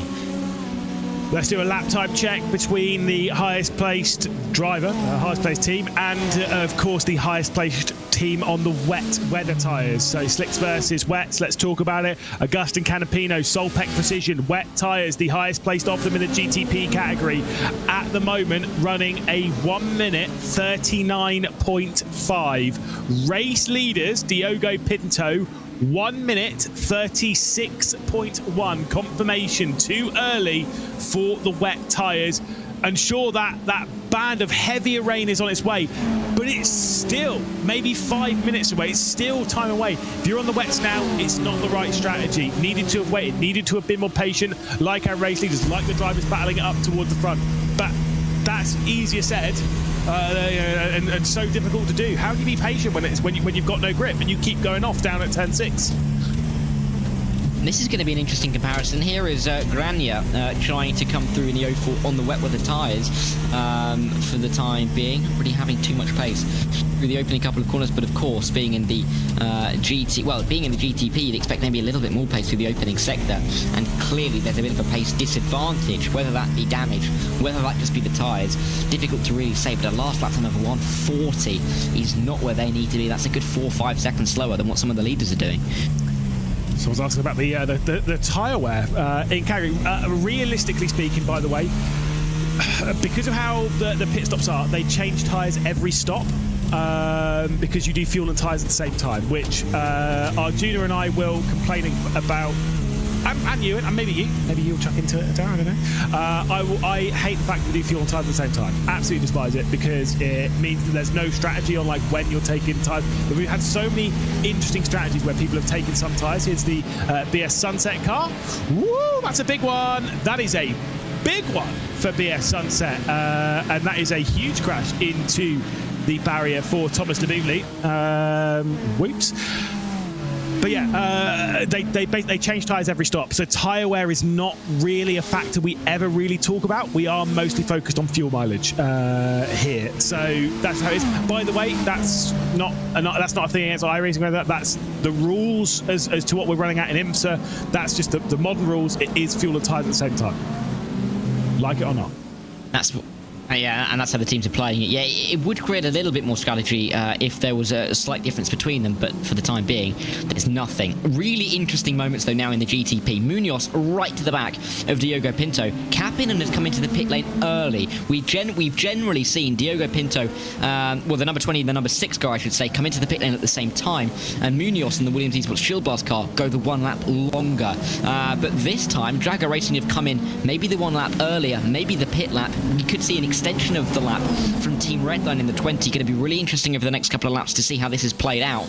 But for Munoz in the Williams Esports Chill Blast car, he wouldn't mind getting the race lead back again, which he briefly had just about 10 minutes ago. Yeah, we'll check the tyre compounds once Ate Kauppinen has come out of the pit lane, but I do believe Zola Steinbrand is also in the number 50 Ferrari. I do believe it might still be, realistically, it should still be slick tyres. They're on wets. It does say wets. Believe they have. That's what I'm seeing. I think Will Jarrett's confirmed that, and Paul Smith are confirming that to us. I believe Drago Racing have gone wets. So that is an interesting strategy from them. If it's going to work out, we'll wait and see. But Redline and Williams Esports, are they going to come in and they're going to do something similar here? I understand what's happening. So obviously they've come in a lap early. Now, obviously we've got Team Redline coming in now. We'll have Williams Esports Chill Blast come in a lap's time. Now, the thing is with that, the reason why we're seeing Attrition go onto the wets is because the heavy wet weather is coming. So they're going to need to go onto the wets. Again, you can see the rain's already started to come back down again. It's obviously not going to be wet enough for wet tyres, but it's to stop you coming down the pit lane once again immediately. So I'm assuming Diogo Pinto going to be going straight onto the wet tyres. Do you know, Williams Esports Chill Blast could have an app that, because they went one lap early on that very first stint 6 hours ago, this could play very much into their hands. Oh, absolutely. As Chris Lullen gets into that number 20 red line car, which means the question is again answered. Max Verstappen is not yet in this race. It will be Lullen retaking control of that number 20 car. But for Drago Racing, coming into the pit lane one lap earlier than Team Redline is going to be a problem for them, I think, in the next half an hour of the race, and maybe a little bit longer than that. For Williams Esports, you're absolutely right. Being able to extend that one lap really early on into the race is going to pay them dividends so well. Basically at hour 6, a quarter of the way into the race, whether they can almost use that somewhat bit of good strategy to their advantage. But this is a really, really interesting stage of the race. Different strategies, slightly different timings can mean quite a big difference for some of these teams. I get the feeling that Jaden Munoz is about to take over the race, or he's in the race lead, but I think he might hold the race lead in the Williams Esports Chill Blast car. As there we go, straight onto pit lane comes Jaden Munoz. Make sure not to speed in pit lane. That's what caught out Team Redline in the Insta Esports Global Championship finale. As Chris Lullen back out, obviously, onto the racetrack. We said before, I said it earlier on in the race, I don't necessarily disagree. I kind of wondered if they were going to put Chris Lullen in the previous stint because of his experience of the platform, his understanding of the wet weather conditions and of how we go from dry to wet and that kind of dynamic. Choosing experience, and to be fair, potentially even in that case, speed. Chris Lullen is no slouch behind the wheel in sim racing terms. He's one of the absolute fastest. We've seen him win time and time again. And Diogo Pinto obviously has won the Porsche Tag Heuer Esports Super Cup. So let's be honest, plenty quick enough driver himself. 3 seconds separates second and third in the GTP category, as we'll see the Apex car go through the Le Mans chicane. Heading back out onto towards the tri-oval, towards the start-finish straight, and already Jaden Munoz is leaving the pit lane. I believe this is advantage Williams Esports Chill Blast. This could be the lead for them. Yeah, still going to be pretty close on the exit, though. That 6-second gap is going to diminish. Whereas the red line car, you could just about see it, I think, coming through the background. Oh, nowhere near. There, I think, on the outside of turn number 1. That is a huge advantage now for the number 5 car. Just under 4 seconds it is. Drago Racing, I think, also gained a bit of time in that pit stop phase on red line. So if anything, I think this is a bit of a net loss for red line compared to both teams. Williams definitely gaining the advantage on both as well. So really, really crucial stage of the race for them. And for the number 5 car, still piloted by Jaden Munoz now, I do believe, unless my timing screen hasn't quite updated yet. This is going to be a really good stint for the race to try and eke that advantage ever further out. Indeed. Well, the BMW of Williams Esports Chill Blast, the BMW of BMW and Team Redline holding firm at the moment. We are expecting the Acura of Drago Racing to maybe get a little bit quicker as well. Whilst we've been talking about the GTP category, we've kind of been ignoring some of the gaps and such in the other categories. That's just because we have small brains and we can't focus on 3 different things at once. At the moment, 12.8 second gap for Williams Esports Racing Prodigy over Drago Racing. They have been taking pure control of the GTD category. They're 20 seconds clear of Team Redline.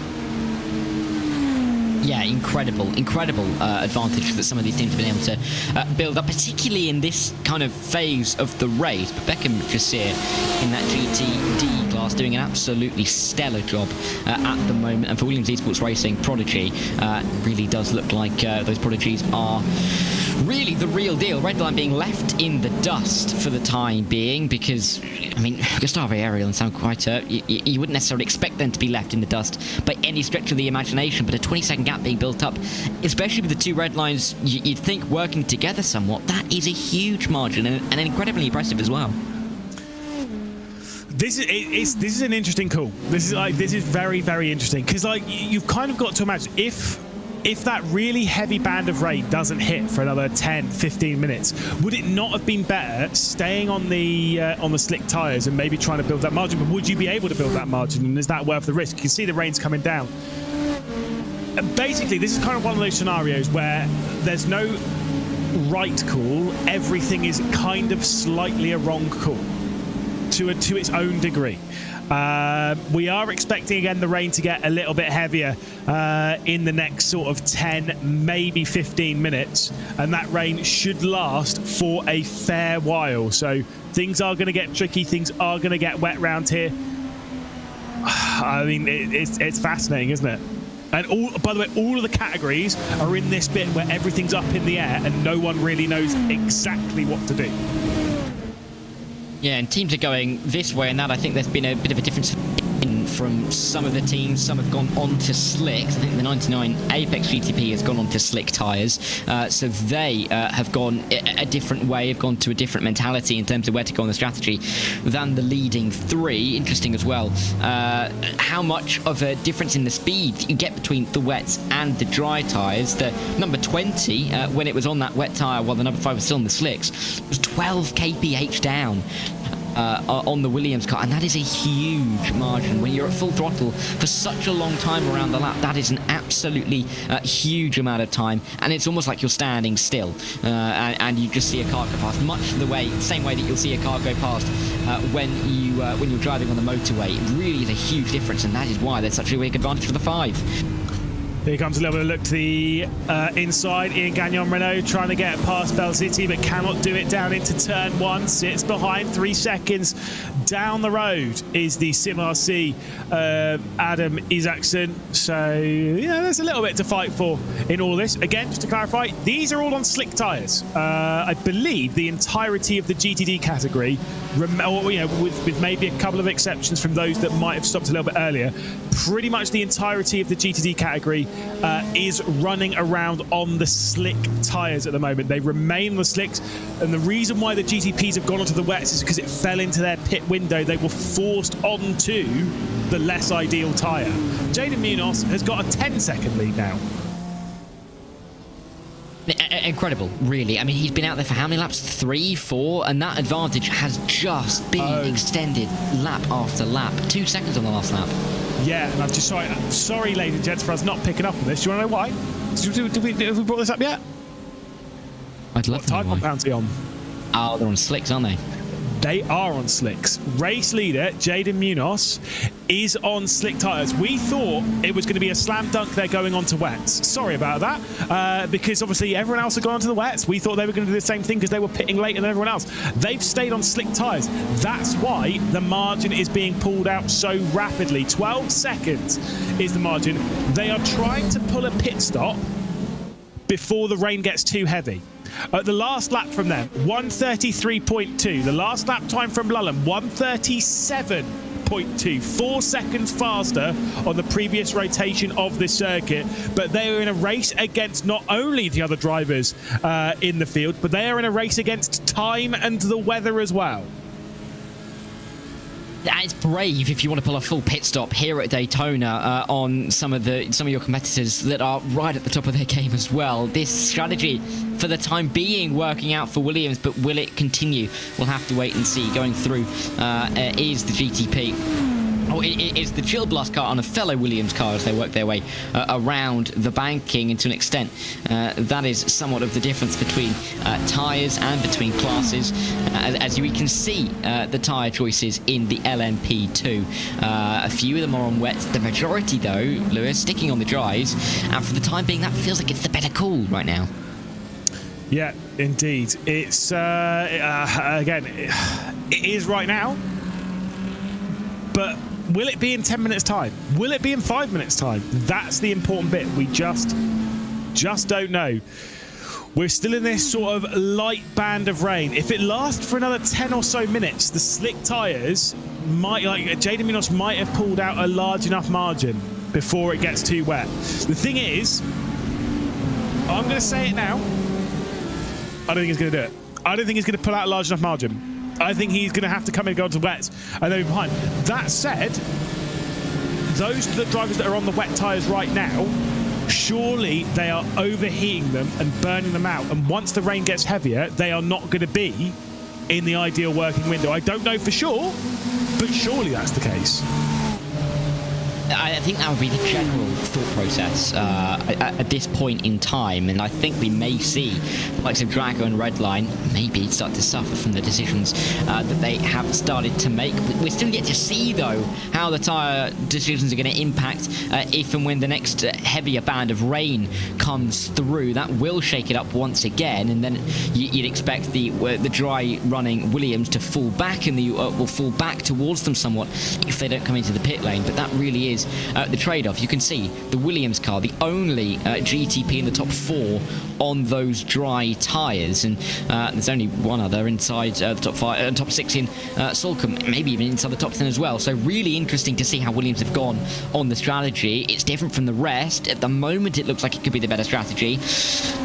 But time will tell if they've struck gold in almost surprising everybody by staying on with the slick tyres, or whether they were slightly mistaken for thinking in time that would be the better strategy. We're yet to find out and see. It's a tricky one. It is certainly a tricky one. Again, no right call. Seeing a bit of a move there in the GTP category, just ahead of the LMP2 that we are looking at. Of course, the grid and go Solpec battle that we've been seeing time and time again, and it's remaining pretty tricky. The 160 Solpec car going out wide, and then even being passed by an LMP2. I mean, that just shows the difference in grip as things unfold. The Solpec car at the moment, obviously driving around on the wet weather tyres that Agustin Canapino's been using for a fair while. Sasha Lehmann in the 908 Effect Simulations car was able to fire its way past. That was the difference between slicks and wets. The LMP2 being on the slicks, the GTP being on the wets. Definitely still a slick tyre circuit for now, despite the little bits of spray coming off, as here comes the move from the number 22 BMW GT3, M4 GT3. Yeah, and that's Belziti working his way up into P9. Lucas Perez will be the next target, but that's another 20 seconds or so up the road. So I think expectations will be realistic in terms of that battle for the time being. But again, they've got 17 hours and 15 minutes to make that move. More than enough time to try and find a way through. Oh, there's GT3 nearly going off the road. I think maybe going off the road ever so slightly through the dog leg. Just in the background there, you could see maybe it was just a bit of a slow run, but definitely looked like there was a little bit of a slide. Regardless, difficult conditions. Drivers really having to dial in and fully concentrate. Daytona not a circuit with too many corners, but every single one being a real challenge at the moment.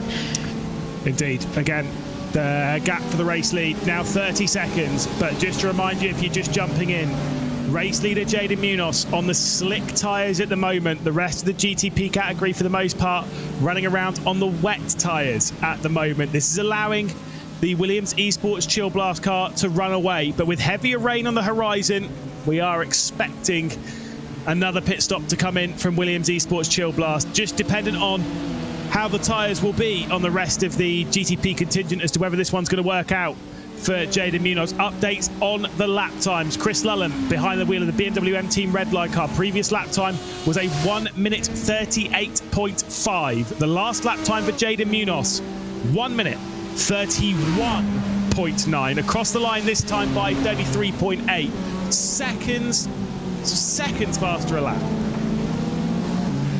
Issue though for Jaden Munoz is he's getting all of this time, but I think I've started to see that there is a little bit more precipitation in the air falling onto the circuit. It had stopped, the track was getting a little bit better, but now that may start to switch towards Lullen and Kaupinen in the 20 and the 6 on the wet weather compound tyres. That gap, I think we're going to have to watch it like Munoz trying to build up that pit stop window, and even though I don't think he's built up a full pit stop window, he is really building up an impressive gap that if he went onto some fresher wet tyres may benefit the car far better than they're benefiting the 20 and the 6. So this is really good for the Williams Esports Chill Blast car and Jaden Munoz at the moment. Fantastic job that Munoz has done to eke that out to well over half a minute from what was 3 seconds when they came out of the pit lane all of 15 minutes ago, if that.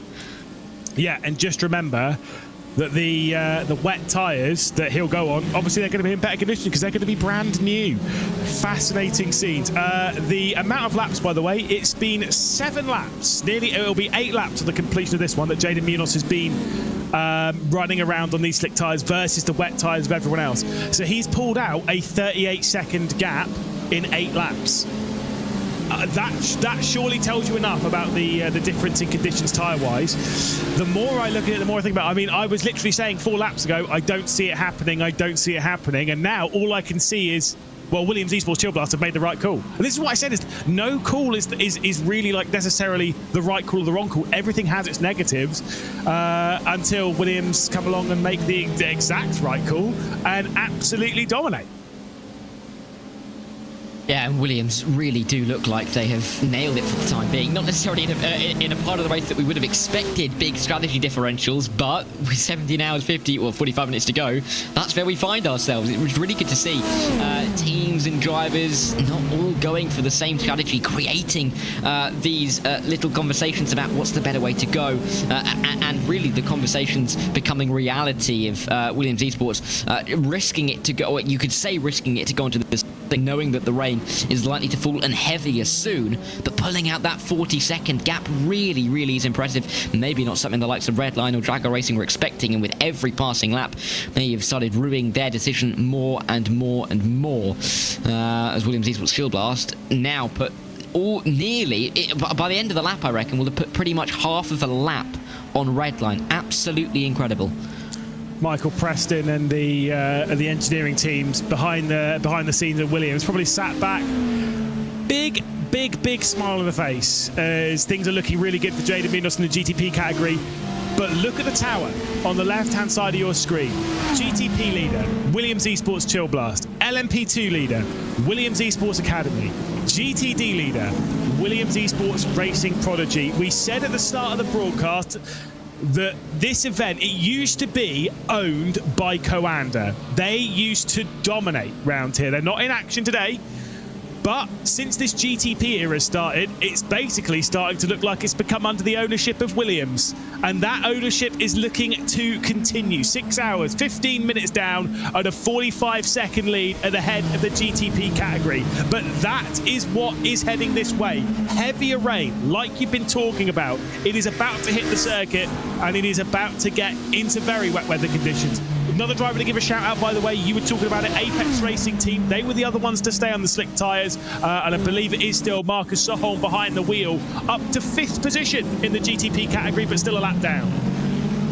Yeah, and may have to come into the pit lane in the not too distant future to get themselves onto some wet tyres. That rain falling will start to get heavier, will start to hamper the progress of the slick runners once again, but we'll have to see how it plays out.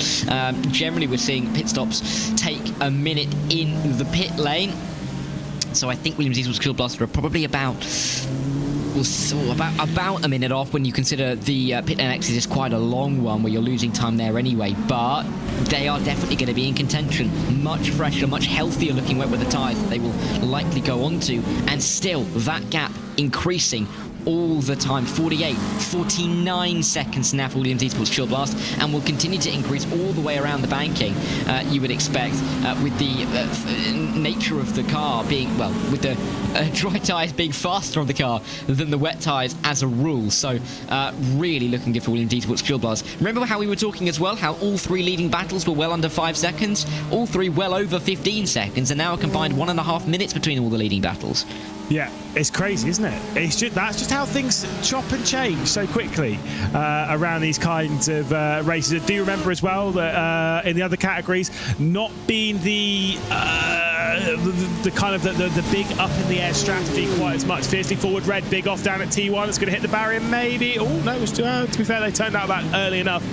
They were able to avoid it in the number 11 car. So good driving there from Patrick Wolf. We know quite a lot about Paddy Wolf and how quick he is behind the wheel of a sim racing car. It's lovely to see him at Fiercely Forward Red, and not so lovely to see the mistake there. But yeah, whilst GTP have had the big up in the air strategy, the other categories certainly less so. There is a little bit of it, but certainly not to the degree as what we're seeing in the GTP category, courtesy of when the pit stops were required from the other categories. That one's been a bit more up in the air. That said, the GTD pit stops aren't that far away, and when they come in, like there is only one option. It is only wet because the track's getting wet.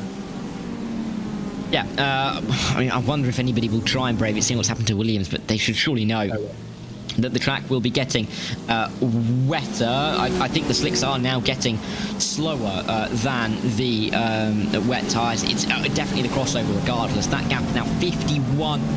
Esports Chill Blast and the BMW M Team Redline number 20 car is 51 seconds and now starting to decrease a touch. So Williams Esports may have to start about thinking about changing tyres pretty soon, or maybe they're just going to try and hold it out to the next pit stop. That would be far too brave, surely, wouldn't it?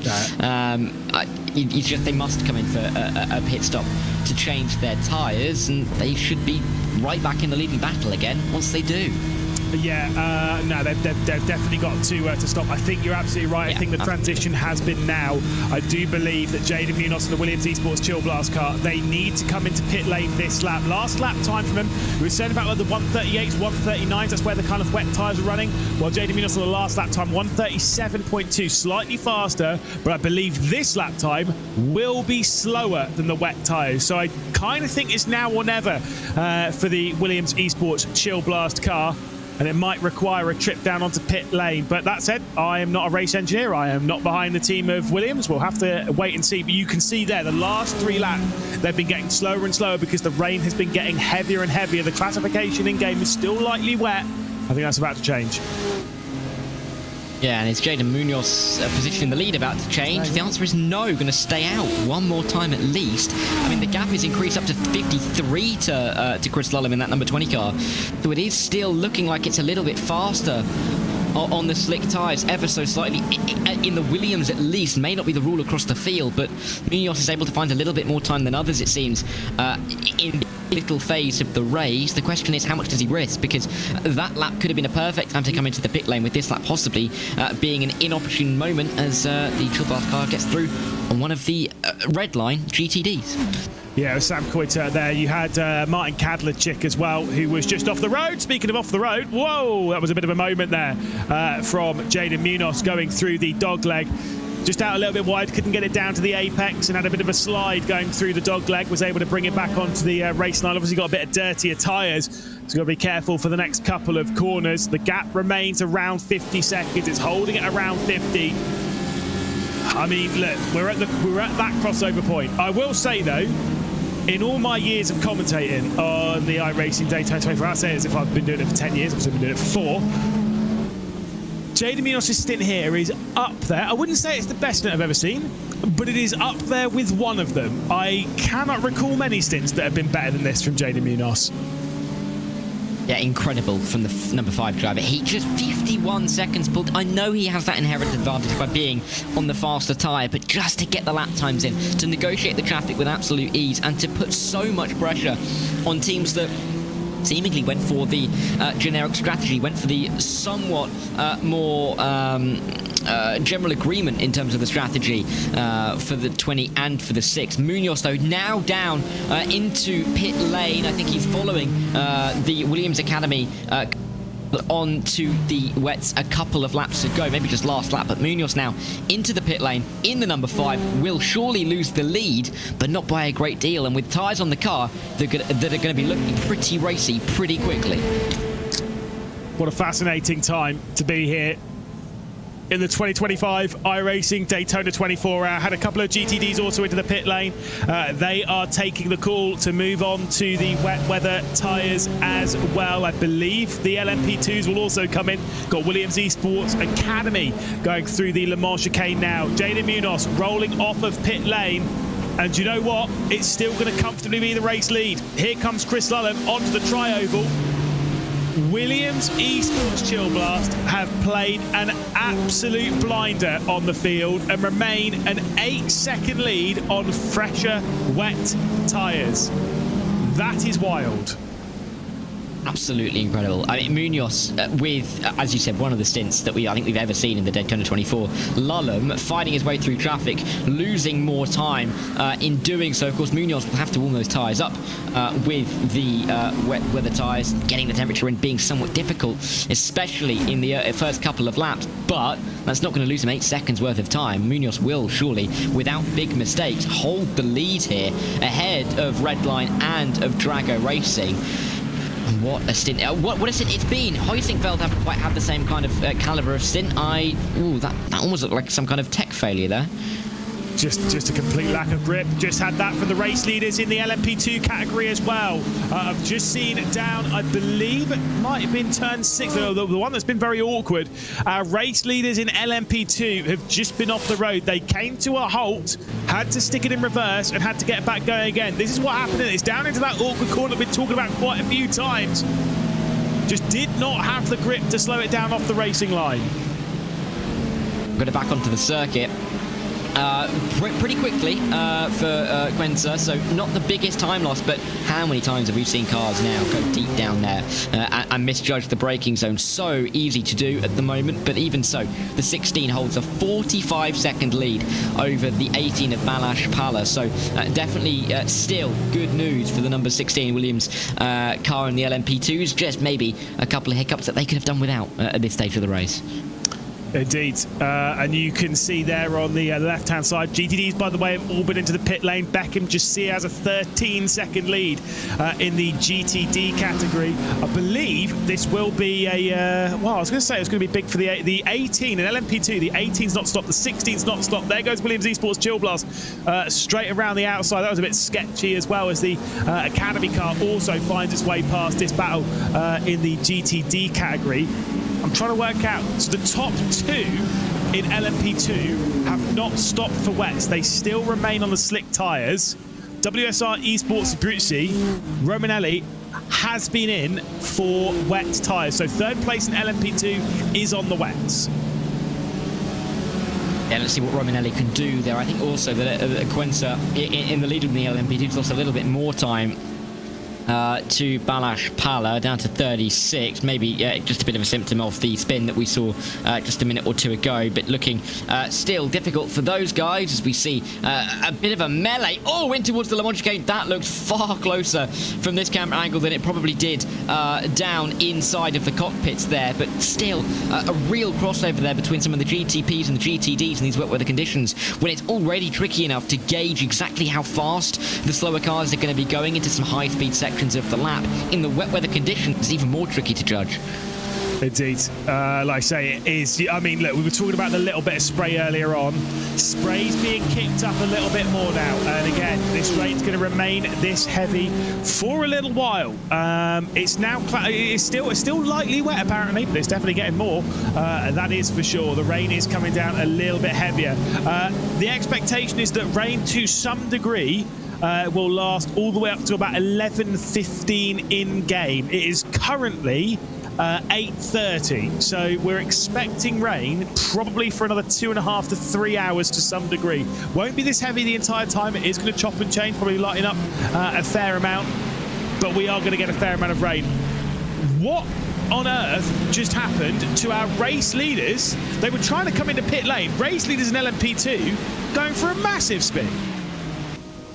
And everything seemingly going wrong for them at the moment. I think that's, well, it's at least two big moments, if not a third littler moment that we didn't see. Maybe this is it from the number 16. Yeah, this is it, going around down at the bus stop chicane. And that is what lost them a further 8 seconds to Balázs Pála in that number 18 car as they work their way now onto pit road and down the order, as we will now see a change in the lead in the LMP2s. First time we've seen that in a little while.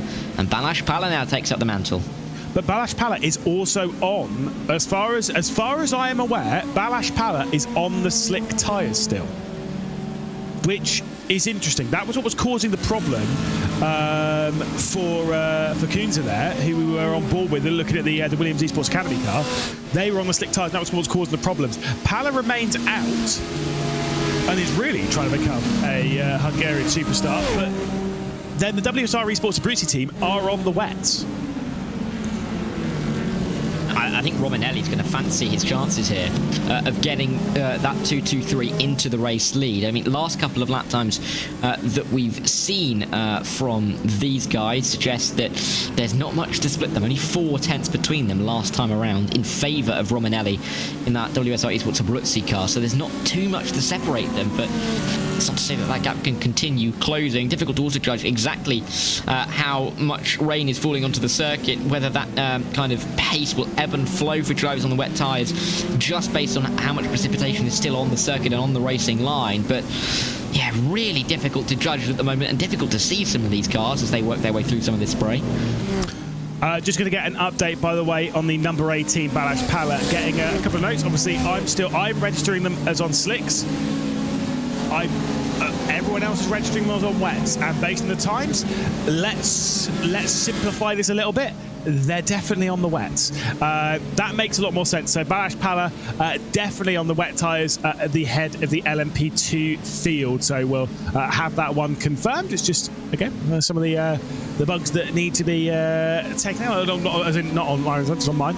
It's fine. Don't worry about it. I'll allow it. But alas, it is a wet tyre for our race season LMP2, and of course in GT and in GTP, pretty much the entire field now really should be on wet tyres. I'd be surprised if anyone wasn't at the moment.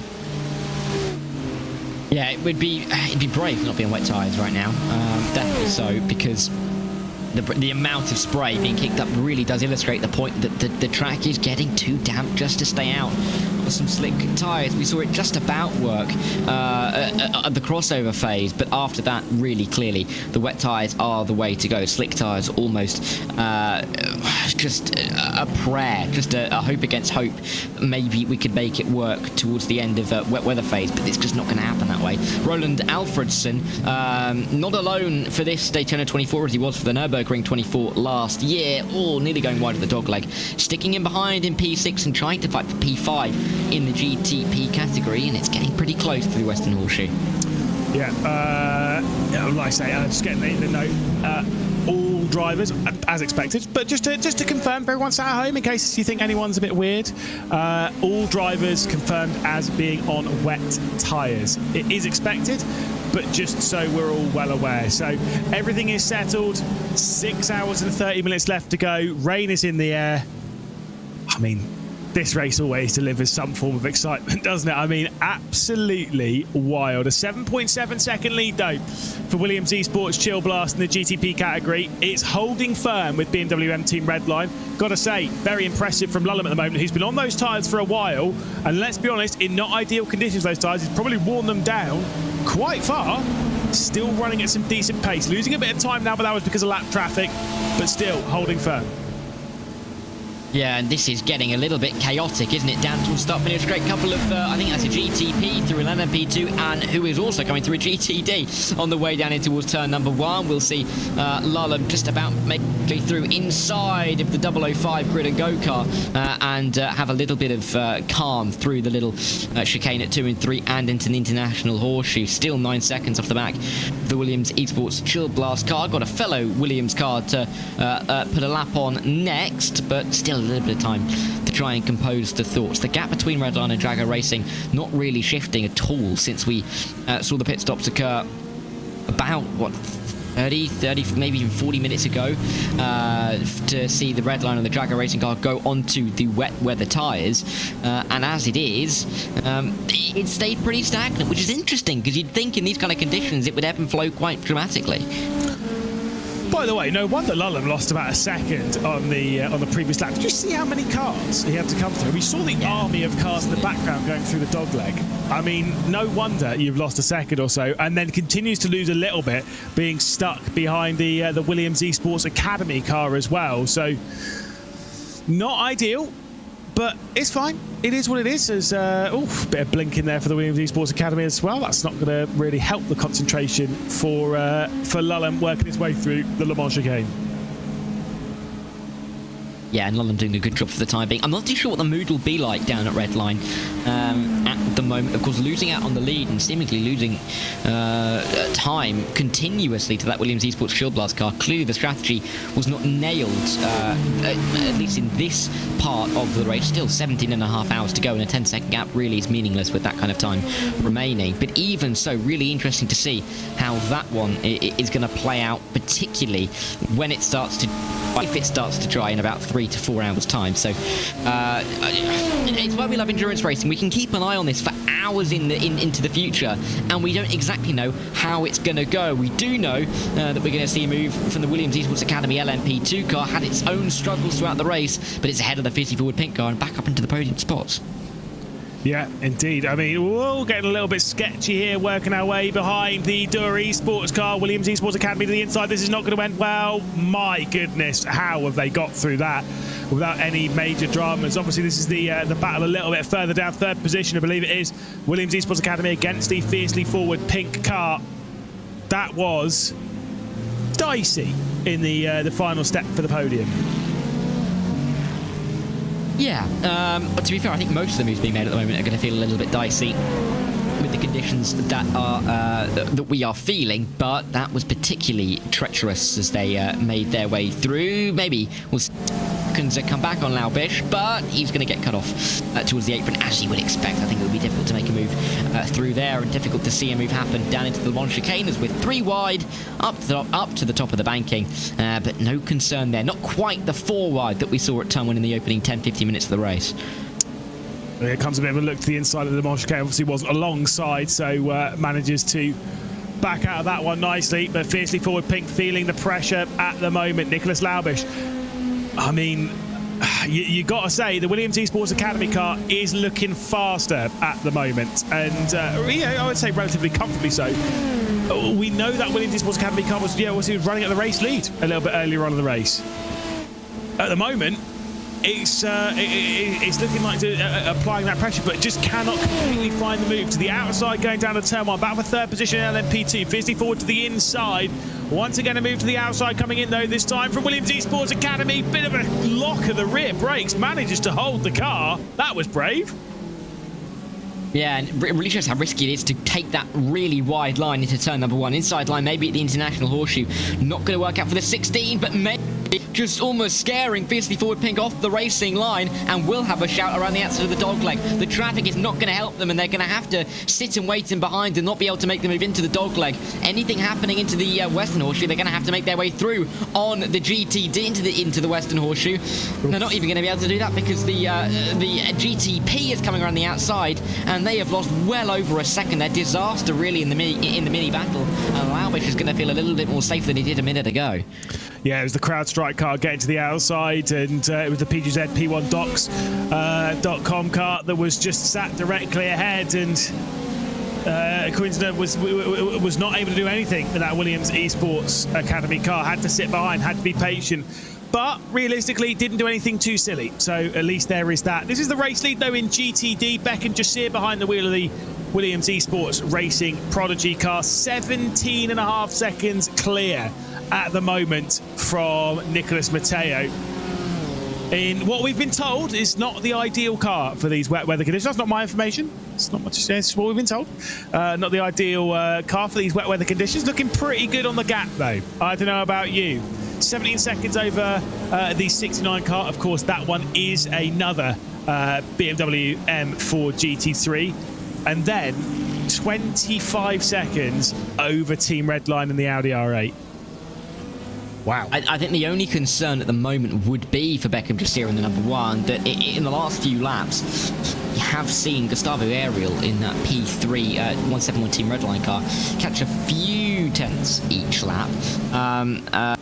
Up to about 8 tenths on lap 219, which was not a million years ago for those guys, only just a couple of laps ago. So definitely Gustavo Ariel and Team Redline, I think, will be buoyed by that kind of speed and advantage that they may be having, but they have to catch, they then have to overtake Beckham Kassir, who is looking pretty confident and pretty collected at the moment. I think it's definitely going to be difficult to catch, but then to overtake, we're seeing it in the LMP2, it's going to be so tricky to make sure you've got it done here at Daytona, which is at the best of times a somewhat difficult place to make a move stick. Yeah, indeed. Like I say, it's not about getting past that's necessarily the problem around here. It's about getting past and getting away. That's the problem. That's the difficult part around here.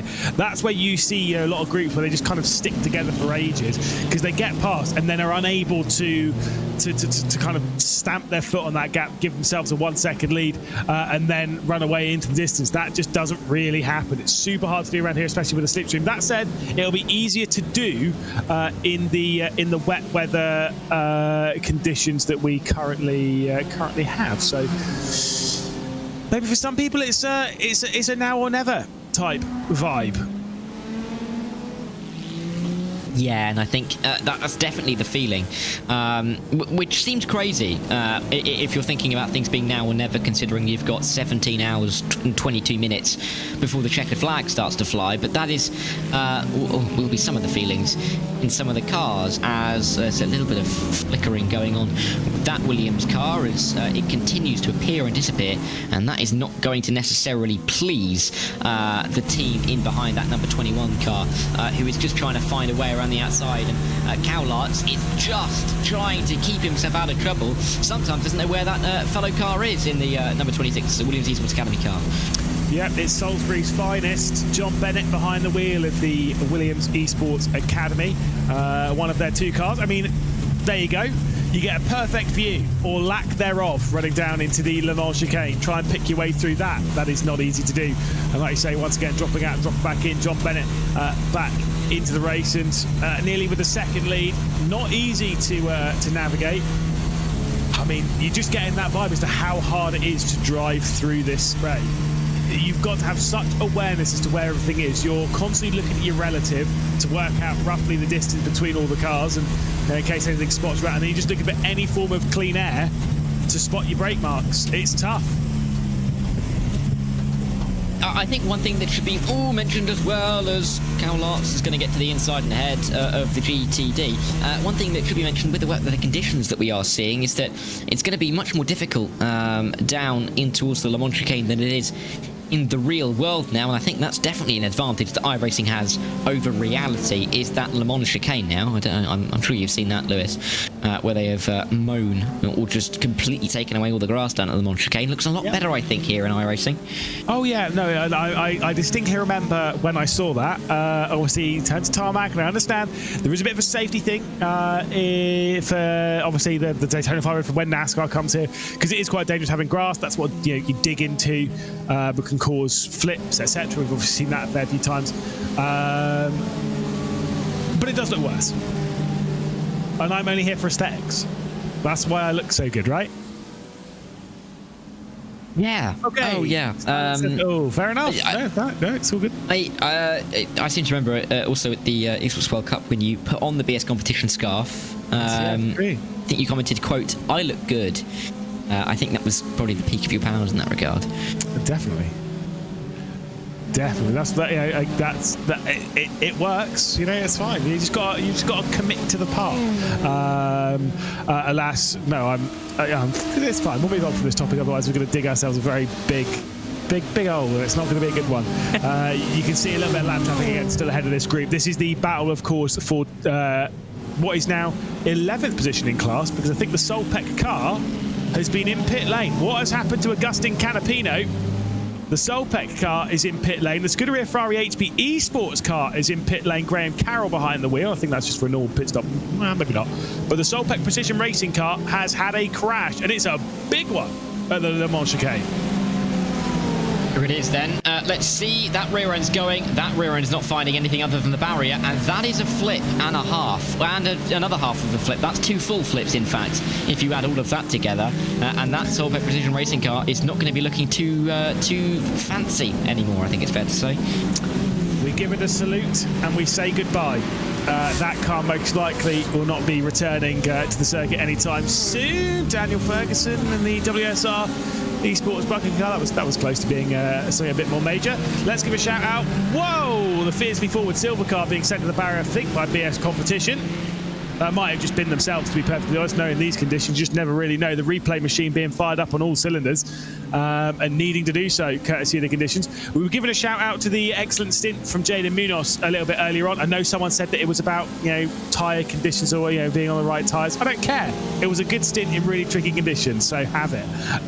BMW M Team Redline, though, Chris Lullum, now he's the one putting in the mega stint. That said, if you want to play the whole tyre game, he's lower on fuel at the moment. Maybe that's why he's going faster. Who knows? Can we all just give respect to the drivers for doing good stints? I think we can. I think the stint we were also mainly talking about was once he went back onto the dry tyres and pulled that gap of about 50 seconds. That was a pretty insane stint. I don't think there's anything you can take away from that stint. Even if you search through it. Oh, well, yeah, because he spun, right? I think because he spun before he went deep. So overall, the stint is there. I still think the stint's been incredible because he leaves the race by 7.5 seconds. Chris Lullum, who's one of the best drivers on iRacing, I don't think anybody can doubt that, isn't able to eat into that margin too much.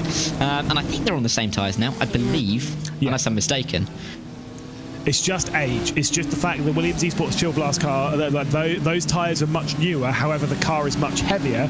I believe this car of Lullum might be in the pit lane this time by because Ate Kaupanen's just come into the pit lane of the Drago racing car that was running in 3rd position. So potentially expect Lullum to maybe make a trip down onto pit lane in the near future. Does that mean we're going to have to get the question out again on who's going to be driving that car, Lewis? That's going to be that's the key here as Lullum comes around the banking once again. All on his own, though. He's got a nice bit of track to think about whether he's coming to the pit lane or not having to worry about any traffic to the inside of him as he dives down onto pit road. Is he going to make the stop yet? No. He's going to go one lap longer. And it almost feels like, if I think Drago Racing are having to shorten stints rather than an extension from the other two teams. I feel like that's more where we're at the moment. Indeed. So what I was going to say on the whether we'll see a switch of driver in this car, whichever way it may go, I don't think so. And the only reason I say it is I'm kind of like, Lullum's only done one stint. Leave him in. Leave him to get into the vibe. Leave him to stay in the rhythm. I mean, maybe maybe you could switch him out. I say one stint. It's 2, isn't it? Oh no, it's 1. Took over on lap 232. We're currently running on lap 258. I'd leave him behind the wheel. I wouldn't change around who's driving that car. The conditions staying relatively the same. Lullum's in the rhythm. I'd keep him in.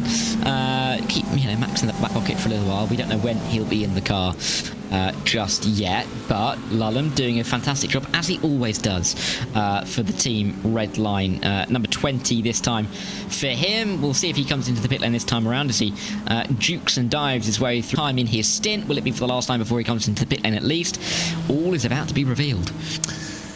Yeah, indeed. I mean, like I say, it's a fascinating time to be here, and the fact that we've done nearly 7 hours of racing. Here comes Chris Lullum then into the pit lane. Obviously, everyone's running on the wet tyres. The rain might lighten up a little bit over the next sort of 10 to 15 minutes, and maybe it'll get heavier again after that. Who knows? But it's definitely not going to stop anytime soon. So there's only one call here, obviously staying on the slick tyres. Is Lullum staying behind the wheel, up onto the jacks, putting on some fresh wet weather tyres, and as we were predicting earlier, I believe staying behind the wheel.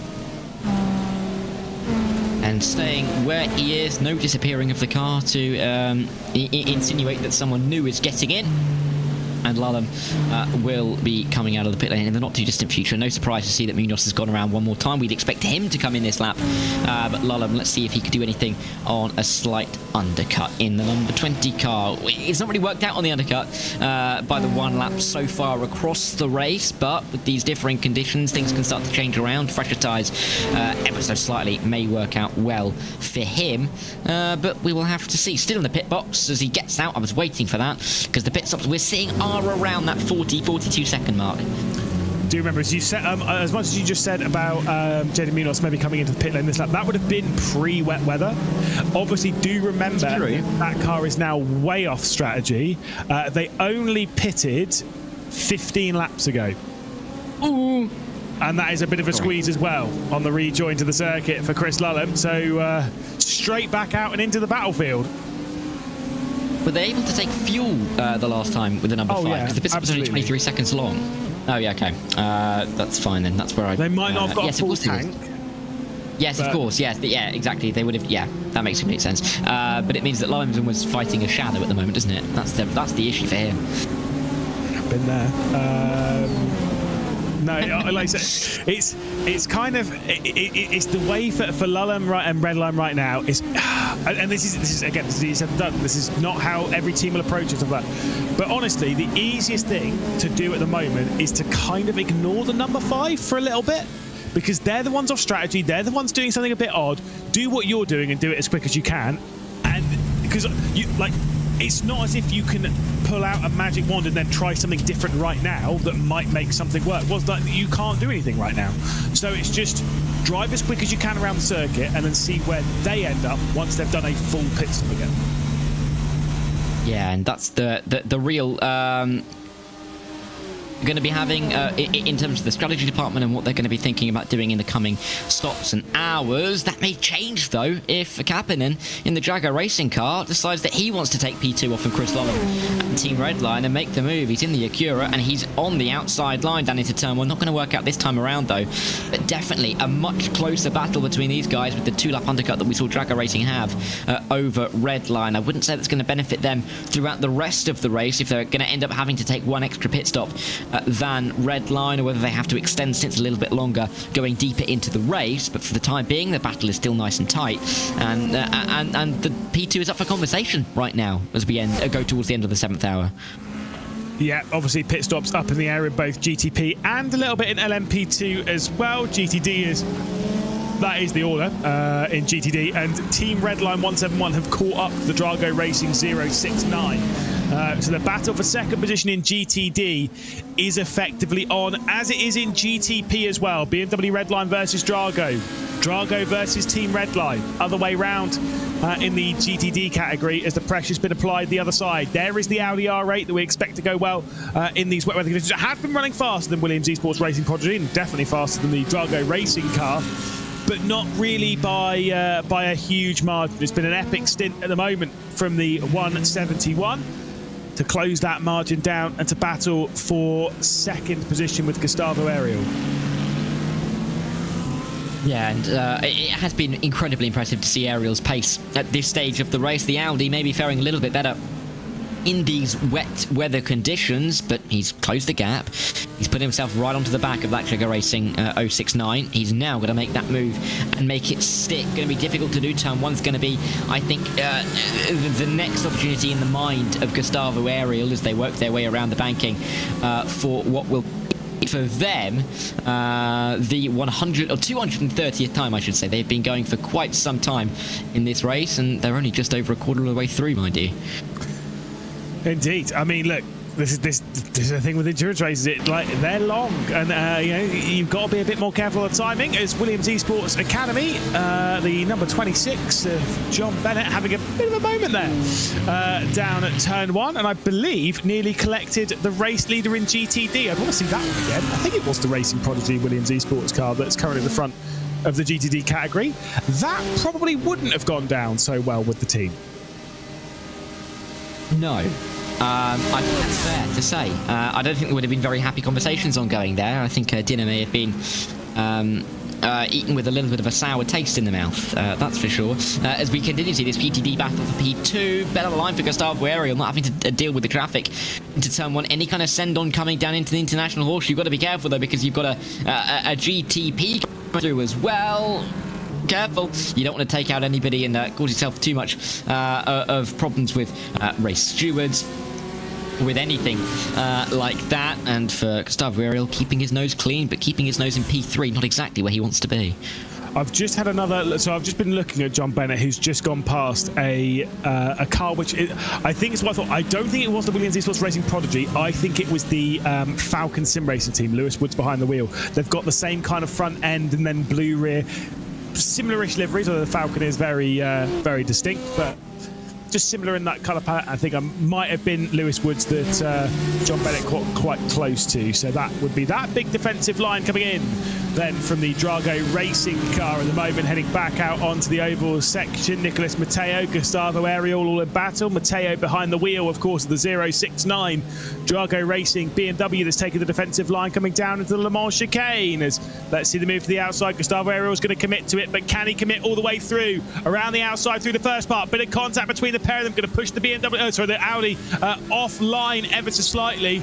Gustavo Ariel is through into third position. Will that switch again? Second position, rather. Will that switch again down into turn one? Yeah, we've not seen many moves being made effectively down at the Le Mans chicane, but that could be the first. The only issue now is he has to defend it, and he'll just see the ever-gaining Drago Racing 069 behind him getting closer and closer in the wing, whereas when's it going to duck and dive out off that slipstream? It'll have to be the outside line, you'd think. Oh, were they waiting for an inside line? It looked like they were going to go to the outside, but they look like they're waiting. Inside defence thrown by Gustavo Ariel. He's going to take a much tighter line again. 2 London buses he could fit in between those cars on the entry to turn 1, but there is nothing that the 069 can do. And Gustavo Ariel stays very nicely and very effectively ahead of Nicholas Matteo for the time being as they make their way into the International Horseshoe. Doesn't help to go 3 wide. No, indeed not. You got Lasse Urinen going around the outside in the 002 grid and go-kart. That one obviously checking out of the distance. That was 12th place in the GTP category. Next one behind them is Marcus Solm, of course, who stayed in the slick tyres for long enough and is still in 5th position in the GTP category. So clearly has made that strategy work to the outside at the moment of Drago, but then has to be a little bit patient behind the wheel of the team. Redline car might make contact, has to get onto the brakes. That was very sketchy indeed. Gustavo Ariel intentionally trying to slow that Apex car and keep them behind as they work their way through the corner. To give it a little bit of a gap, it's almost worked. Ignore the fact that it says dry tyres on Nicholas Matteo's car. I can almost certainly confirm. They are wet, don't worry about it.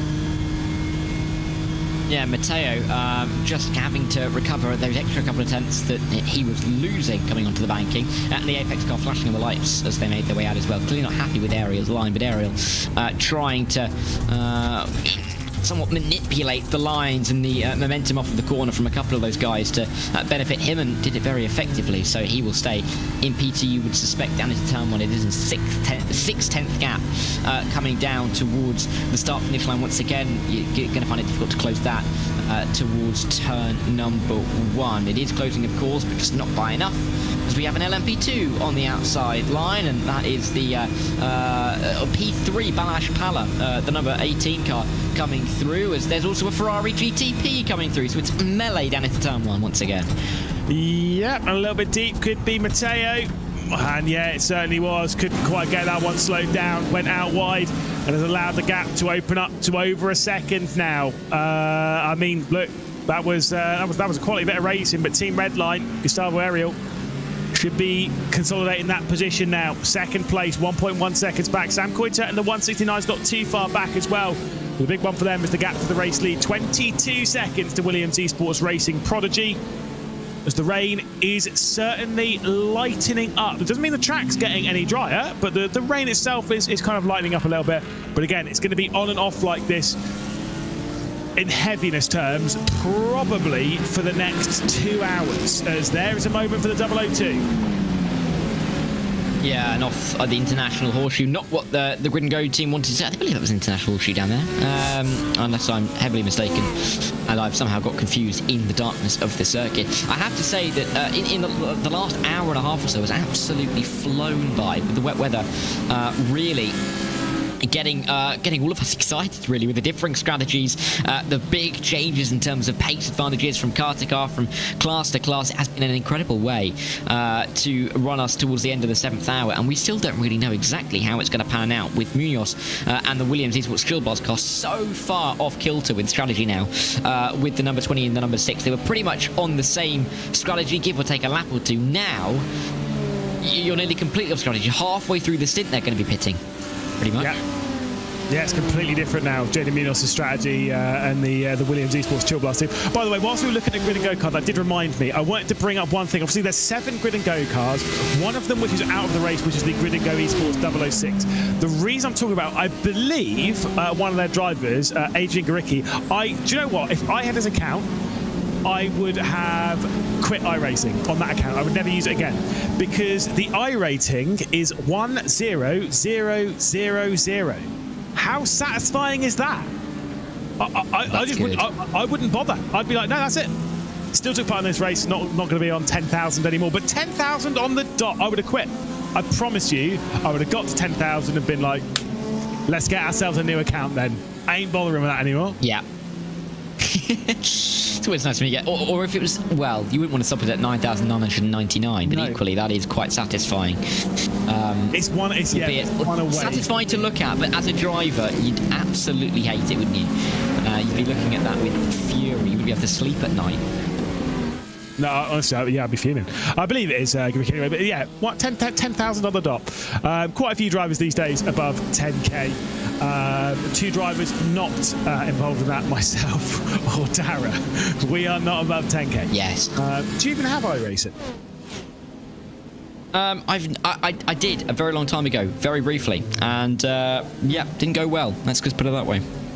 Well, there was a driver, Aaron Vasquez, who's not just above 10,000. He's not just above 11,000. He's above 12,000, 12,200. I believe still the highest I-rated driver on the platform, taking part here in the LMP2 category. Of course, is partnered up with the likes of Dana Moore, Daniel Civi-Chabo, and the likes. The problem for the 199 car is the big drama they had earlier on, and that large crash. Jordan Johnson there, 4th driver behind the wheel. 2 minutes left to go of our little stint, and then we get to step aside, pass on to more competent and more serious commentary duties. But that's fine. I mean, look, it's been a fun 3 hours, Dara. It's absolutely flown past. It has. The first hour was, I think we were waiting for the raid. We were almost expecting and almost just waiting. The drivers were almost setting themselves up with the strategies, with the preparations, with a couple of driver changes as well for that rain phase. And ever since it's hit, it has been all go. And yet we haven't really known where to look. Leading battles have ebbed and flowed. We've had in our stint, we've had all 3 leading battles at the same time being under 2 seconds, and we've had them all being over 20 seconds. At some point, it's been an incredible few hours worth of racing, and yet in all of that, we still haven't really got any further into understanding who is going to be winning these races, because Williams Esports Chill Blast have the lead, but their off strategy, how's that going to pan out over the next 17 hours? Incredibly difficult to say right now. LMP2s, they've only got 5 seconds worth of a gap for the lead. In the GTDs, Williams Esports Racing Prodigy have the lead, but the likes of Team Redline are closing, and mistakes like that aren't going to help, so it really is still up in the air, with still 17 hours to go. Yeah, indeed. I mean, look, like I say, there's a lot up in the air in this race, and again, a lot of exciting stuff to deal with. But it's been fascinating. Williams Esports Chill Blast are the race leaders, but again, we're still waiting for them to come into the pit lane and service their car. Whether they'll lose the race lead in that, we don't know. It will be a full pit stop for them. I would suspect they might lose the race lead in all of that. Obviously, it's a 4.5 second lead for Williams Esports Academy LMP2, but they're off kilter on strategy because of the slick tyres. And then the Williams Esports Racing Prodigy, all Williams in this race thus far. I would be handing over to Joey and Paul at the moment, but I don't have Joey in the comms booth. There's Joe. Nice. Joe Peak has joined the comms booth. We've got 7 seconds left to go. Let's pass it over then to Paul Smith and Joe Peak.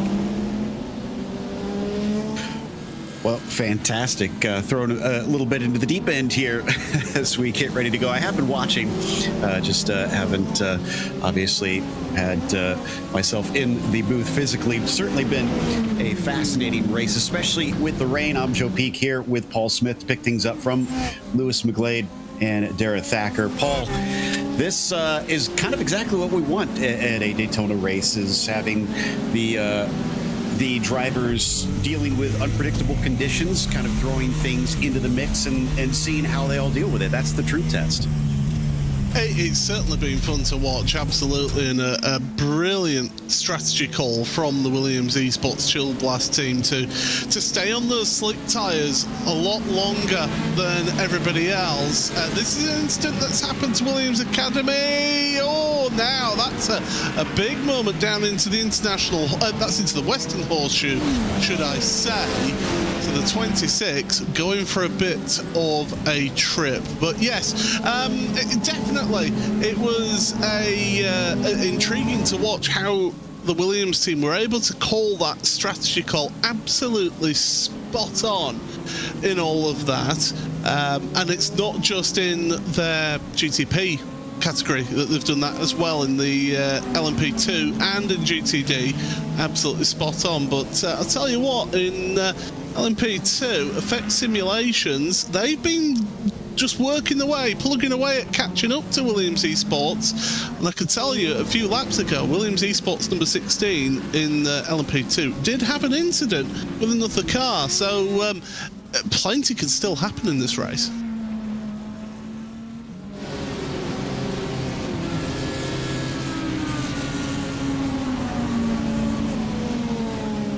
So then, as we go through, there's the team red line, the BMW M team red line number 20 on screen right now, just working their way past the Audi on screen. But yeah, Chris Lulham still at the wheel of his car. He's been working away hard as well, and trying to get some of that time back to the overall leaders in GTP. They are off cycle though, so even though that gap does say 1 minute 5, Williams do owe us a pit stop in about 4 or 5 laps time, Joe. Yeah, exactly. And I think the pit stops are probably going to be the big talking point throughout this race with this rain, if we get another bit of it later on. And also probably, you know, on the reverse, when do they switch back over to those slick tires? It's throwing the cat amongst the pigeons, and I agree that Williams did such a brilliant job in setting that one up and kind of using it to their advantage. That was brave too, because you have to say, typically you expect that those sort of risks from the teams that are farther down, as it looks like the 04 unfortunately finds the tire barrier. That seemed to be maybe in the International Horseshoe, or a couple cars together. Wow. Yeah, so that was CrowdStrike Racing and the BMW M Team BS competition car, both off at the Western Horseshoe.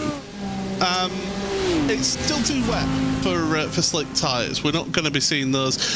But the weather, and I don't know if we can bring up the weather radar on the not the zoomed in part of it. When you look at the weather as a whole, it's patchy with heavier rain.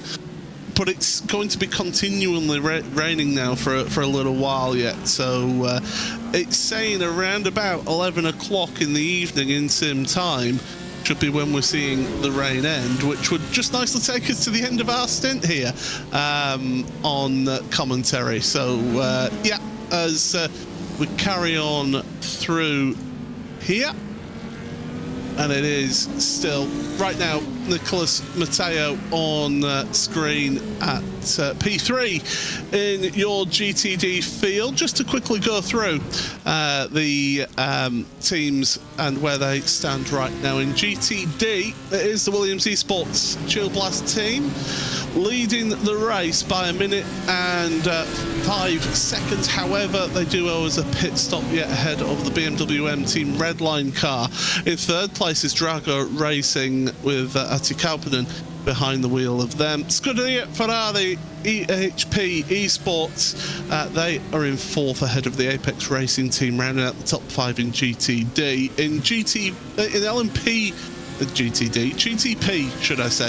In LMP2, it is the Williams Esports Academy team. They are ahead of the ZES Esports team, as a couple of the teams have made pit stops this lap, with Duipo SR Esports Abruzzi in third ahead of the fiercely forward pink, the Delatraz Automotive car in fifth. then in GTDs, it is Williams Esports Racing ahead of Team Redline by 19.5 seconds. So Gustavo Ariel is closing up that gap there. Battle for third between Matteo and with the Team Redline car of Sam Keiter, and Keiter moving alongside in the LMP2, the 909. Trying to find a way past there in that Effect Simulations car, and the Grid and Go team number 005, sorry, round out the top 5 in GTD there, Joe. Oof, this is pretty fierce for third place with this much time left. There was almost nothing between them, sliding back across, coming into the kink there, as the 169 of Keutert is definitely cutting the margins thin. But that also, yeah, I agree, that was really not ideal for the prototype. Is a little bit deep for Keutert coming into the corner, takes him 3 wide again, and then off onto the oval. They are, my goodness, they're having a battle amidst everybody else kind of just having to tiptoe their way through and deal with the rain on top of it. This is quite spicy. It certainly is, and it shows that the Redline team, they want to get back with their teammates, but they're about 9 seconds back from Gustavo Ariel. But Sam Keiter, very, very experienced driver at the top level. He knows what he's doing behind the wheel. That's not to say that Nicolas Matteo doesn't know what he's doing, but yeah, I do remember back in the Porsche Esports Super Cup Contender Series that Matteo seemed to have a really blindingly good race at Okayama in absolutely filthy conditions. All seemed to work out for him until somebody wiped him out into the hairpin. So he'll be looking to make amends and looking to do a good job for the Drago Racing team. With things being so wet and the visibility being so poor, you wouldn't count against the possibility of getting wiped out into a hairpin as well through here. We've already seen a number of drivers go way too deep into corners and end their day early, or just at least severely compromise their race.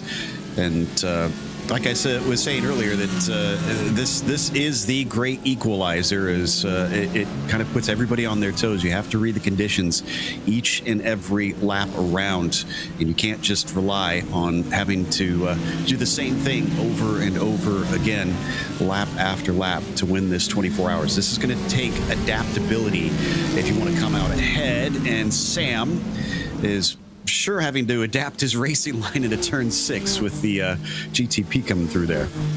As your overall race leader comes onto pit road as well, so that'll give us an idea as to what the net race lead is once they finish their pit stop. But yeah, Sam Keiter a little bit compromised into turn number 6, and I agree with Lewis McGlade. It is one of the most difficult corners on this track, going back onto the oval there, and Jaden Munoz, well, our graphic says that he's on dry tyres. I can tell you that it's officially moderately wet, which would be too wet for wet tyres in my opinion.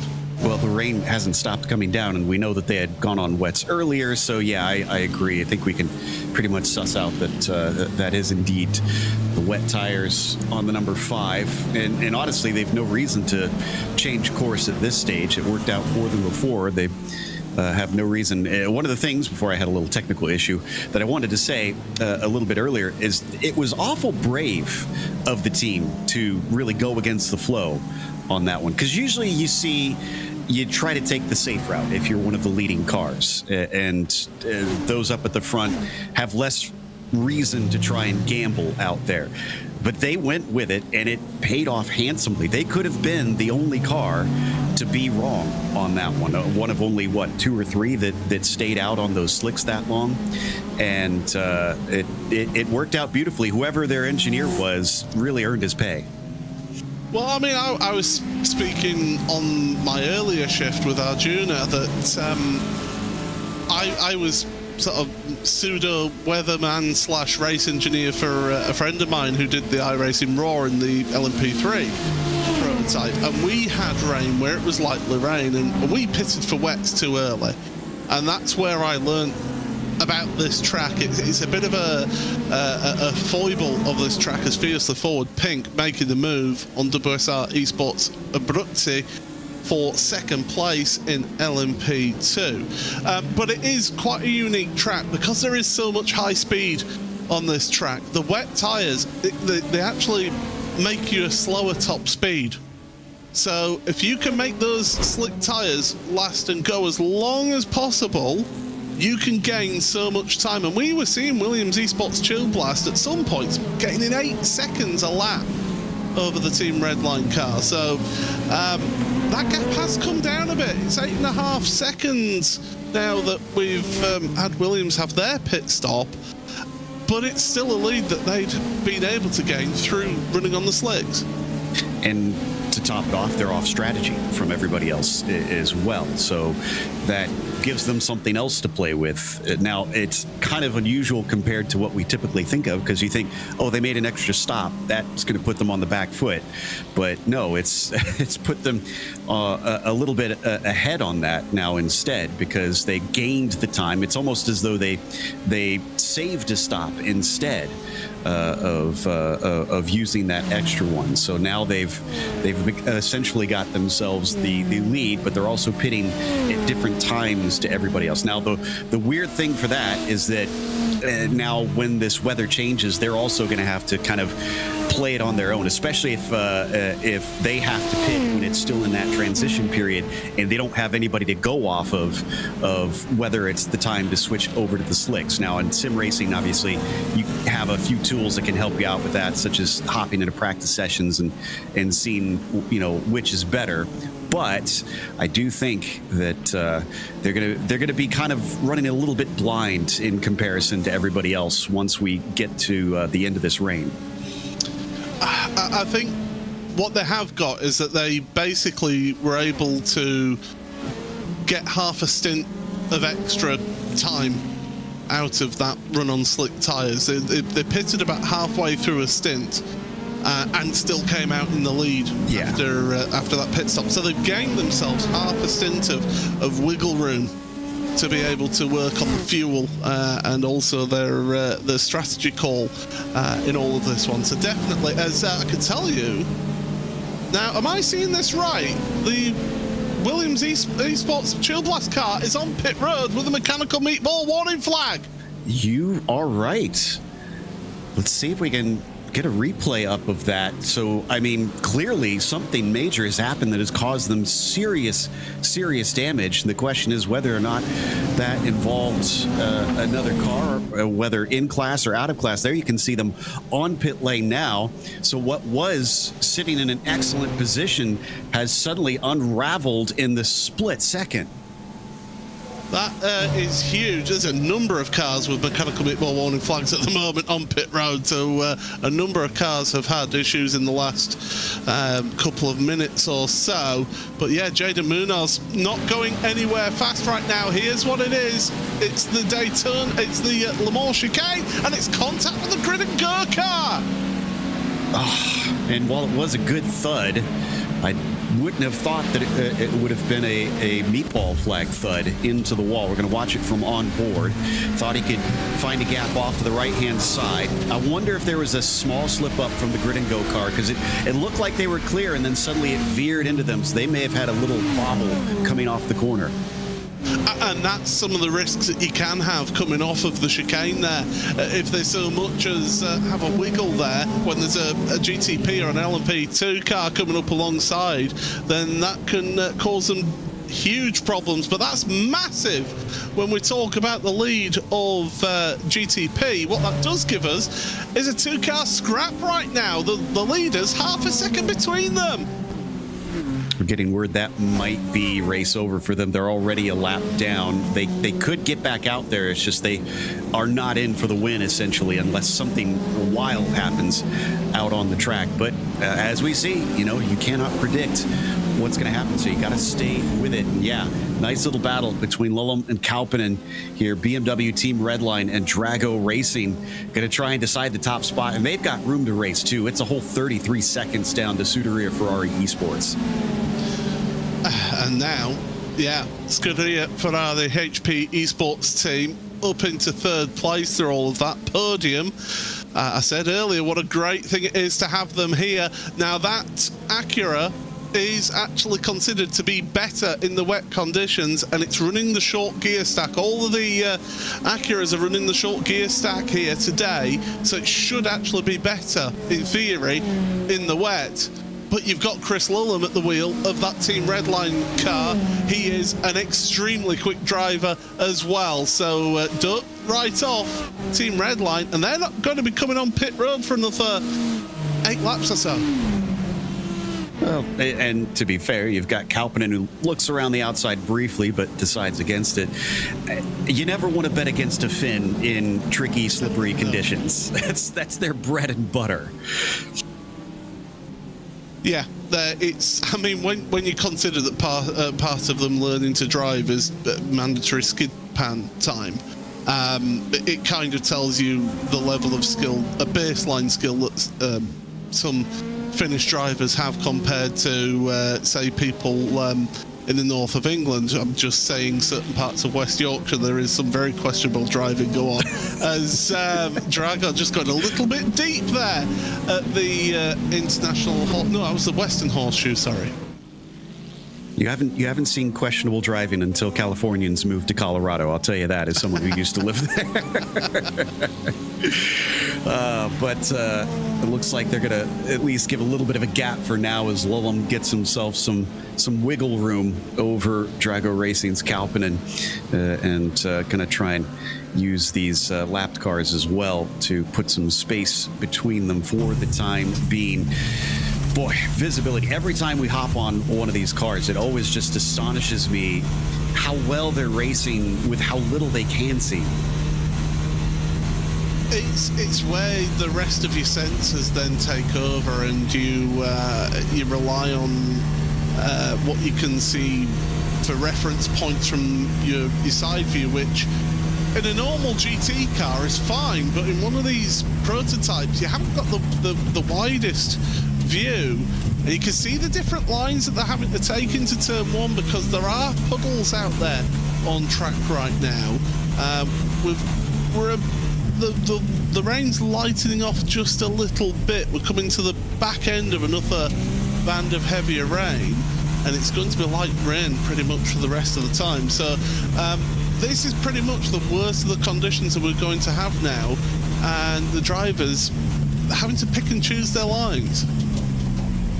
And watch out for those puddles, which is probably even harder with this happening in the night. I'm not sure how much the lights are glancing off of them, but of course, typically you'd be looking for the shine, sort of the change in the surface that you'd watch for to know where the puddles are, not just trying to feel for it, but visibly spot them and know where to avoid out there.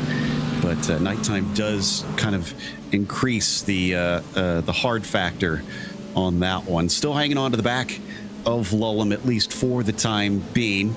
And I said they were free to race, just to give you an idea of how much it can cost you. It's been 3 seconds difference since I last reported that the 50 car has run them down a little bit. So I can tell you that Drago Racing, they are on lap 22 of their stint here. The BMW Team Redline car is on lap 20 of their stint, and the Scuderia Ferrari HP esports team are on lap 21 of their stint. So they're all in and around a similar time. Another team that is off cycle another one that went late on the slicks was Apex Racing Team in 5th place. So they're only on lap 8 of their stint right now, and they kind of find themselves in a bit of no man's land in 5th at the moment. But still, 16 hours 40 left. There's loads to happen in this race yet.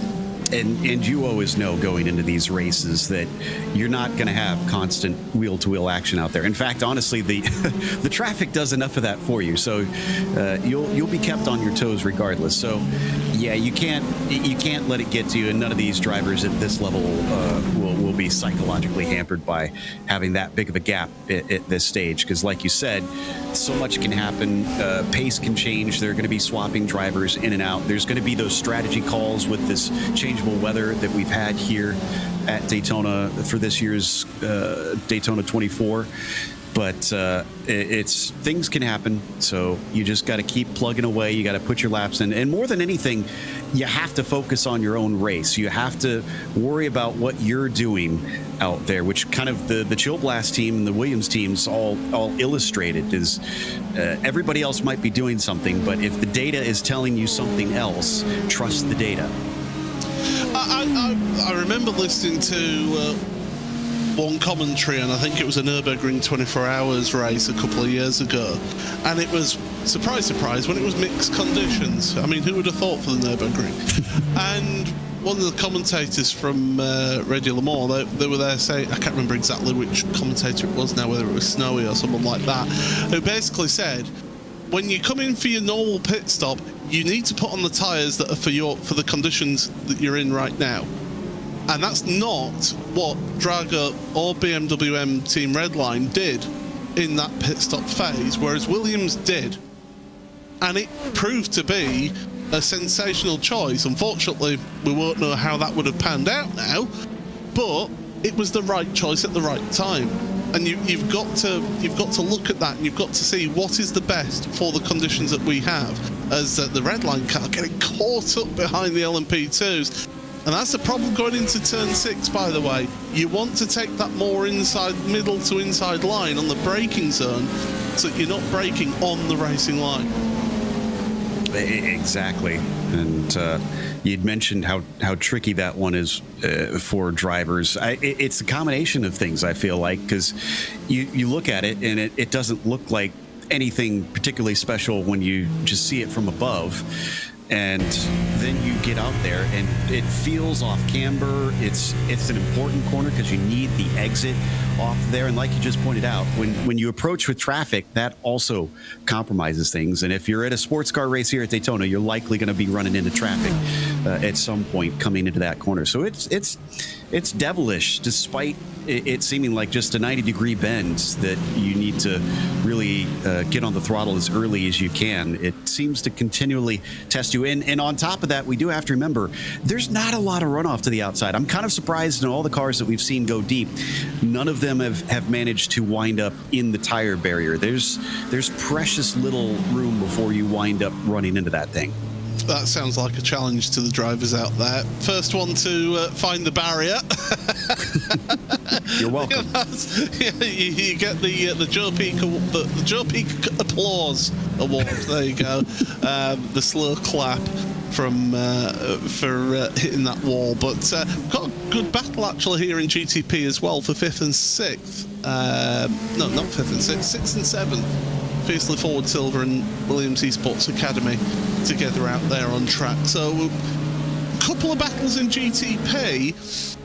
The rest of the field, it's all pretty spread out if I look at the timing sheet here. Yeah, it's all pretty much been spread apart by these changeable conditions. To be fair, I'm looking at the LMP2s, and in endurance terms, we've got the top, let's see, it looks like top 5 split by maybe about 15 seconds or so, maybe even less than that. So I mean, that's honestly pretty darn close with us being 8 hours into this thing, nearly 8 hours into this thing. I would point to, you see, this is where I'm going to be the downer on that, unfortunately. Fiercely Forward, WSR Esports, and the Zeze Esports, they all owe us a pit stop in the next. Literally as I speak, WSR Esports and the Zeze team onto pit road. Still, I mean, if they're on the same strategy, that's some racing that is relatively close, I guess, to save my point somewhat down there. But you're right, the rest of them, looking down through the field, GTD is very much spread apart. There is at least one farther down, 11th and 12th, split by about a second, so there's not much between them at this stage. And we come back to the battle once again for the lead. So at least if we're going to get a good battle, it's for a potential win and for the fastest class. And that was some definite patience shown in there by Kauppinen, realizing it's not worth throwing away the race right in that moment. That was incredible reactions there. That's how quickly he had to react to that then. And to get out of it, I mean, that was fair play. That could have been a hell of a lot more happened to him. So definitely a little bit of a moment for Kauppinen, but it comes back because Lillem's just got held up through the Le Mans chicane, and that's given that out Acura a great run. Traffic giveth and traffic taketh, and he's going to try and go up around the outside. But remember, a longer line there, and it looks like it didn't quite work out, is the Williams Esports Academy car found its way off into the runoff of turn 1. Still going to give a look, but a defensive line from Lullum will deny him for the time being. That's going to be the tricky thing, I think. Even if he gets the launch, he needs enough momentum to finish the pass, unless he can do it here coming down into the International Horseshoe, and it looks like that also is not going to bear fruit. So Kauppinen trying a number of things at this stage. He's experimenting. Can I just point out as well, Lullum a 140.1, Kauppinen 140.2, but down there in third place a 38.5. Okay, there was a bit of traffic on that lap, but still, it's been consistently quicker and catching up as that Ferrari. It's only 24 seconds back. It only feels like 15-20 minutes ago that we were saying that it was 34 seconds back. So it has been gaining. You're right, and I think the battling is something to do with that as well. So how long can the Drago team keep trying this before they have to say, okay, well, let's just maybe make a temporary truce and try to keep from getting caught by third place here, because the more they keep trying to go side by side, the more time they're going to lose. They need to almost maybe focus a little bit more on the traffic, use that to their advantage. And are we going to see a repeat of last time here? Because again, he had the speed, but the higher line just isn't giving him enough of it.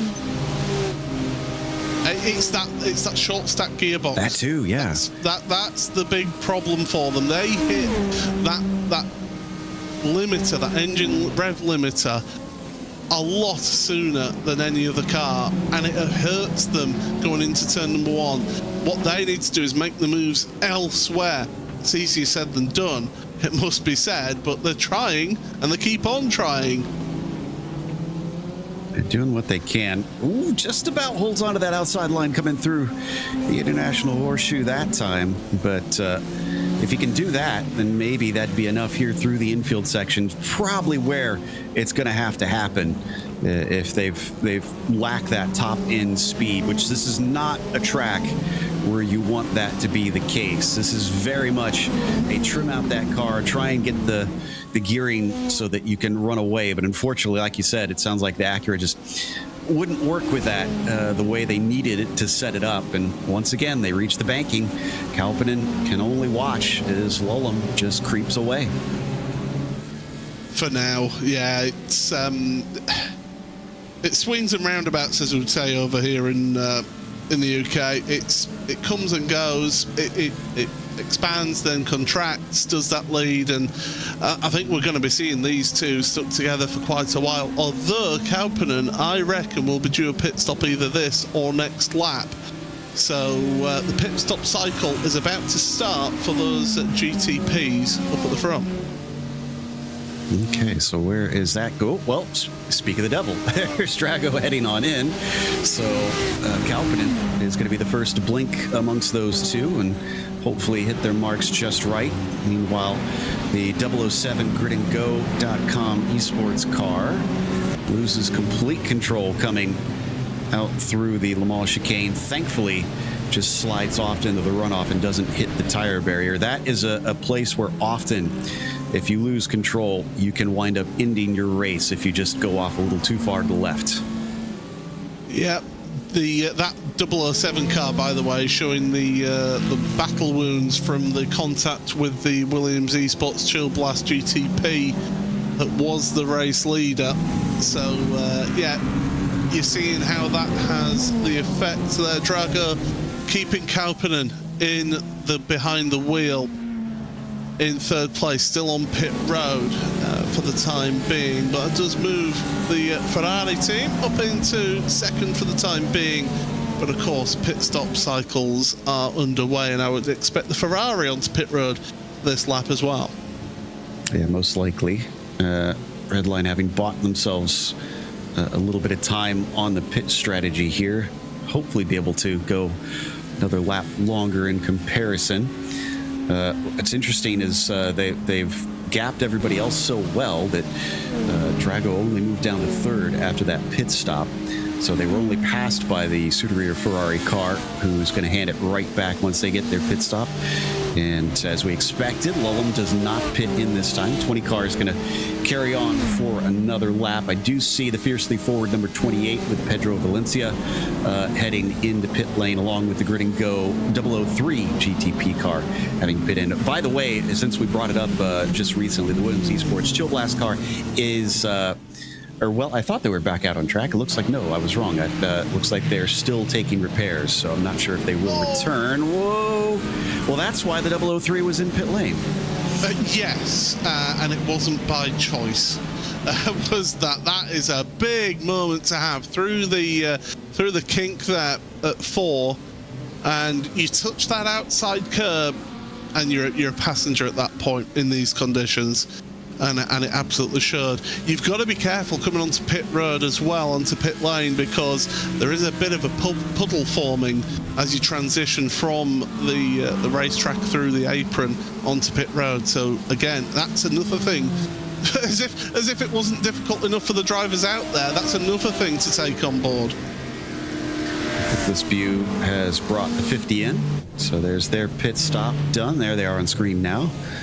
As they wait for their fuel and tires to finish out. Actually, tires are already done at this stage. They're down off the jacks. It's just waiting for the fuel and energy to finish up before they exit out. The brand new Ferrari 499P racing here at Daytona in iRacing. Got to see that car in person a year and a half ago, and it is definitely gorgeous to behold.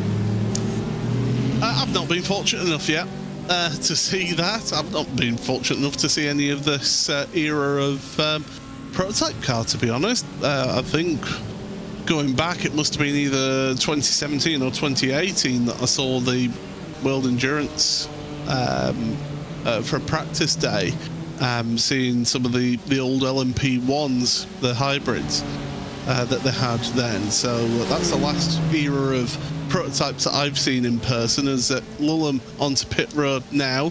We'll keep an eye on how his pit stop goes against Drago Racing. This looks like this is a fight for 11th that I had mentioned a little bit earlier. La Fuente sees Gagnon Renault catching up to the back of him. That's down in GTD. There is Lullum. And again, if you're just joining us, you can disregard the dry tire marker there on his graphic. It is wet. Sometimes we just have a few glitches.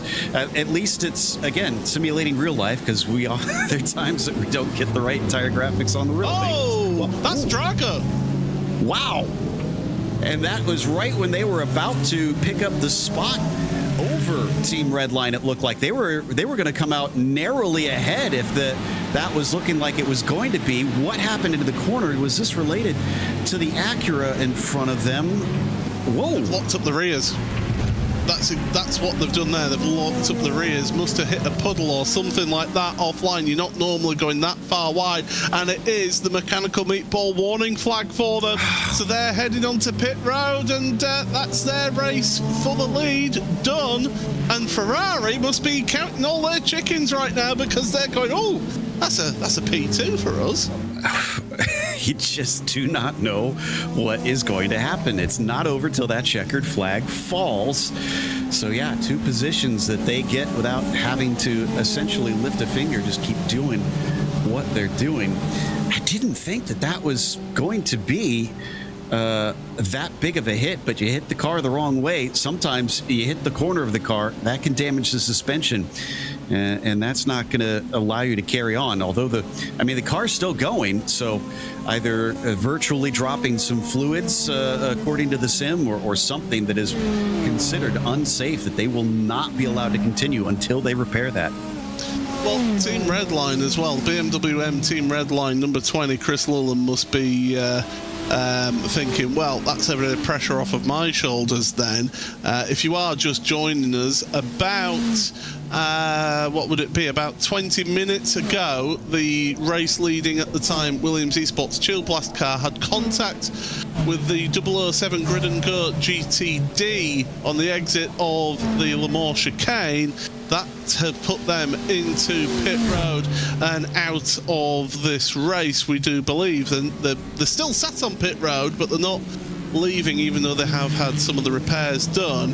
And now that has happened to Drago Racing, and it was the white line. White line fever. You don't want to touch those white lines in wet racing, or else you will end up in the wall.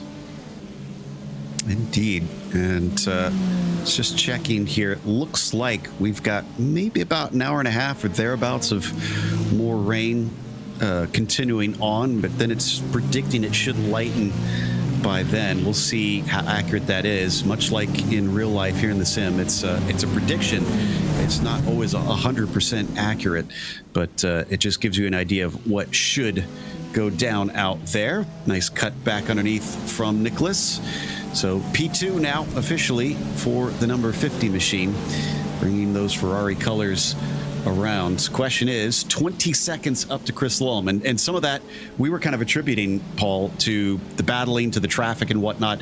That's what, about 13-14 seconds they've cut in on that, but now there's nobody battling with that 20 car. I think this is going to be the real test to see if they can continue to gain bit by bit. Yeah, that's the next thing. That'll be, see what that team can do here. I mean, what an achievement it would be if they were able to get right up there with the leader. But it's a long way, and it's only 21 seconds. It's a long way. You only need to just be catching up little bit by little. It doesn't have to be big chunks of time at this stage. If it was, say, the last 40 minutes of the race, then yeah, you would be asking for big chunks of time. But right now, no, that's not the case. I could tell you, by the way, if I put my meteorological hat on, it's a different flat cap if people are wondering. I could tell you that we are just now in a big band of light rain, and it's going to stay that way. There's no more heavy downpours of rain, so if the drivers carry on like this, they should start drying out that track soon, and once it stops raining, that's when we'll start looking to see when they change the dry tyres, and they'll want to change the dry tyres sooner rather than later in this.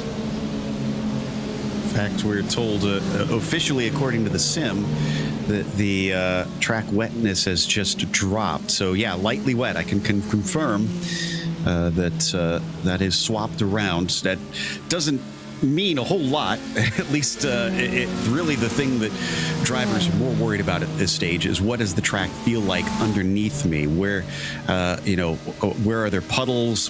How slick is it? Where's the grip out there? So overall, it's considered lightly wet. But that's just at a point at the start and finish area. That's what. So it's not in a mass of it. It's just at a specific spot. Interesting. It's like with the track temperature. That's at a specific spot on the track. So, well, and that's not going to be the best gauge to go by as fiercely forward. Did they stay out of the wall? I think they did. It was close, and they'll get back on there at the exit of the International Horseshoe. But yeah, if it's at the start-finish line, that probably won't be the best place, because they're going at a very high rate of knots across there, so that's going to dry it up quicker on that part of the track, and it's banked, so that's going to run. It's not going to puddle there, so it'll run off a lot quicker on that portion. And that's the key part, is if you're on slick tires, it may be quicker. When you get to a certain point, it may be quicker.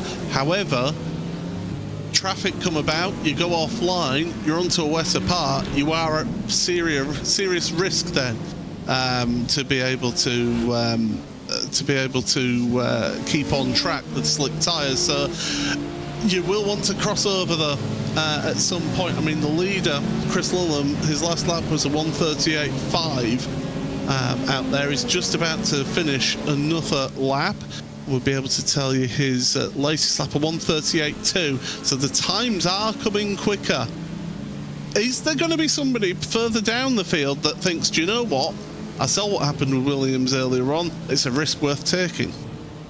There might be. And again, I would look towards the farther back in the field, somebody who feels like there's a gamble worth trying in there to gain themselves some time and some spots. So watch out for it as time carries on. With how much it was spraying even before they switched over to wets. Unfortunately, I don't think we'll really be able to go by that so much, just as continuing to watch the lap times. And everybody else will be watching those like a hawk. Now, this reminded me as well of one question that someone once posed to me that really made me think is, they have the 24 here, even in the rain, up on the banking, and that's pretty fast. So why don't they put NASCAR on wet tires and send them around Daytona? No. there's a difference between the speed that these cars are doing on the oval, where they're then going to be slowing down, compared to consistently having that sort of speed all the way around the oval in tight packs as well. You'd be asking for trouble. On short tracks, I can understand that. On those short tracks where you can maybe run a wet tyre. Yeah, absolutely, why not? I mean, for goodness sake, we've had dirt racing at Bristol in the NASCAR, so why not? Why not short track wet racing? It amused me that, they pointed out, well, they do it for the 24, why can't they do it for the stock cars? And you explained why pretty well, I'd say. But it was an amusing question. It's like, fair point. It's out of pit road, number 6, Drago Racing, Attica opponent, is heading back out there. So fair play to Drago Racing. They're obviously thinking, this race isn't over yet, something could come our way. Yeah, they've emerged after about 6.5 minutes of repairs. It's now been a half an hour since Williams went in there, so I don't believe they actually have anybody in the car potentially, it looks like, since I'm not even getting tire data from them at this stage. So they may have truly given up the ghost. I'll double check actually in the sim, see if they've got a checkered flag next to their name and they've withdrawn. But as we watch a side-by-side coming down into turn 1 amongst some of our GTDs, this is a little bit harder to try and go wheel-to-wheel through here because you don't have the downforce that the GTPs do, and that was a little bit of more risky stuff between this pair. Gagnon, Renault, and LaFuente is going to carry on down into the International Horseshoe. Again, a very close cutback for Ian.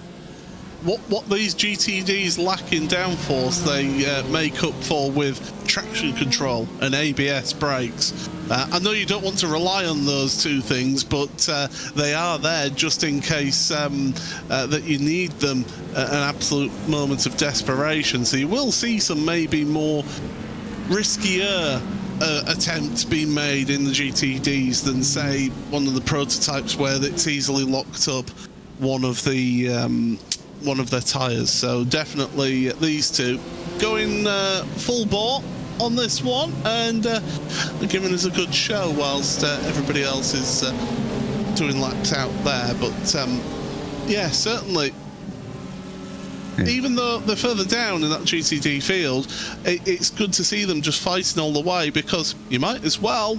There's loads of time in this race. Anything can happen, and as we've seen already, it can happen. Yeah, in fact, going too wide into the bus stop often can elicit those things, but thankfully they make it their way out of that. By the way, I did check, and the Chill Blast car has not officially withdrawn, so we can't really officially say they've retired yet, but it's looking pretty much a done deal at this stage. So as we watch, did something happen here? Well, I have a theory about the Williams Chill Blast car. Well, wait, hold on. The 23 is not in our picture, and they're showing 13 seconds behind LaFuente now. Did they have an accident? Something has happened there for them as the 003 is on pit road. I do have a theory, by the way, about the Williams Chill Blast car. If they can get that car fully fixed, they can then gather data for the Williams Esports Academy car, which is P5 right now in GTP. So if they're able to get that car fully fixed and get back out there, they can be a guinea pig to maybe try slick tyres at some point to help their teammates get that data. And I agree. I think that would be the smart thing to do. But at 32 minutes in, I wouldn't think the hit that they had would require that much repair time. So I don't know, sleuthing that one out, I don't get the sense that it looks like they plan on returning, which I feel like you make the smart point on that one, that they should get out there just to carry on, one, to see what would happen, two, to be able to be the wingman for the remaining competitors. Yeah, and it would be valuable data as well. Grid and Go with that 002 car that was on the pit box, they have mechanical meatball warning flags, so that's why they're on pit road right now. So Grid and Go, they've actually had two cars with mechanical meatball warning flags, the 002 and the 003 car. The 003 has been sat in the pit box 15.5 minutes, so not been a good day for Grid and Go, with the 007 getting involved with the overall race leaders earlier on. Lacking the go part of the name for the time being, unfortunately. Here's what put them in that spot, and again down into turn one, and again not a very big hit, but did get the corner. So maybe it's just the suspension does not like being rearranged, as WSR Esports butt kicker also going off and into the very slippery grass, which makes it tough to get the car turned back around. You can see how long it took them spinning that up before they could finally return to the racing surface. And that's where they lost that 12 seconds to La Fuente. So yes, definitely what happened with those two. So yeah, it's all calmed a bit down now, Joe, hasn't it, this race? It's chilled out. However, that Ferrari team, they're now, 18.5 seconds back from the overall race leader, so they're still plugging away at that race lead right now. Do we know how many stints Nicholas has been in the car? Because as long as he's comfortable in it and they're not in trouble with drive time, I'd say keep him in there, because he's making very impressive pace out here in the wet to catch up to lull him. However long you can utilize that speed, you might as well take advantage of it. He jumped into the car on lap 231. They're now on 296. So he's been in there a while, unfortunately. Yeah, so they might have to pull him out. Sure. Yeah, possibly. It's about 28 laps a stint. Okay, so he might be due to be switching out. Yeah. Unfortunate, since it seems like he's really in the zone here, but that's how the cookie crumbles. They don't have any safety rules in iRacing's official endurance races in terms of that. So theoretically, they could keep him in as long as he's within the drive time based on what they have in their team, and that's equal share divided by quarters, I believe, is the minimum that you can do out there. Everybody has to at least meet that minimum to count towards the team. And these are relatively small teams, so it should be somewhat straightforward for them to figure out. It should be. I wasn't the best at maths at school, I'll be honest. Same. So wasn't my strong point. Some would say speaking English isn't the strong point of mine either, but there you go. It's 16.5 seconds now is that lead. So again, a bit of traffic that the leaders had to work through. That means that the Ferrari team will now have to work through that traffic. So we should see that gap just eke out just a little bit here in the next lap or so. It does create such an interesting dynamic at this top level. Here, we have to remember, for the audience who's not aware, this is top split of many thousands of drivers that are taking part. So this is literally the best of the best teams that you're going to find out here. And because of that, as Zenith Esports slips off the road at turn 6, it looks like, or before turn 6, you have to remember that you can't really waste time. They have to be aggressive in traffic, because that's what happens when you go a little bit too timidly with it. We now have lost another 4 seconds between first and second place, and Team Redline has to kind of weigh and measure how much do we want to try and push things to not lose time in the traffic. What is worth the risk out here? Because this truly is a 24-hour sprint race. I know that gets bandied about quite frequently, even in real endurance racing these days, but everybody is going at 10/10 on this one. I mean, I'm old enough to remember the days of when it was a case of look after the car. You need to look after the car because it will break at some point. It's just a matter of when.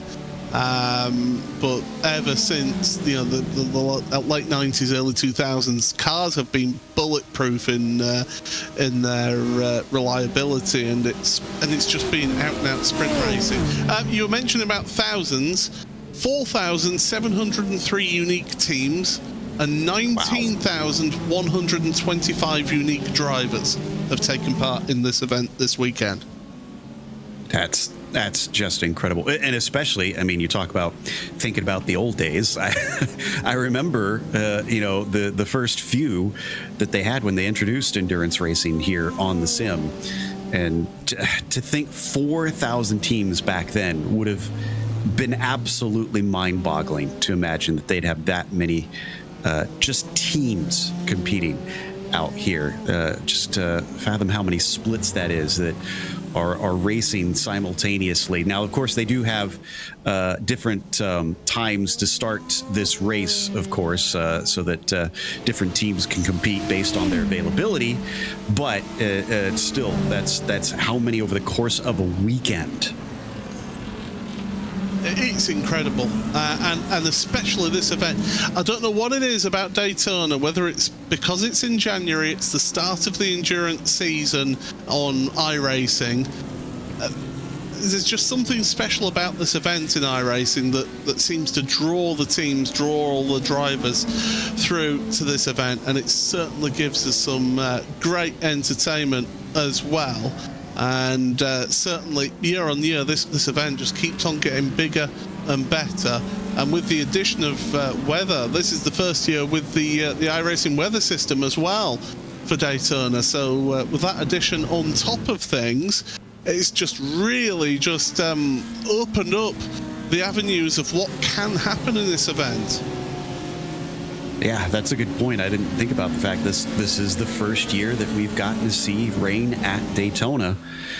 So this is a new experience for a lot of drivers, and they have had fog for a while in here. The good news is, unlike the real one, we won't have to worry about red flagging the race.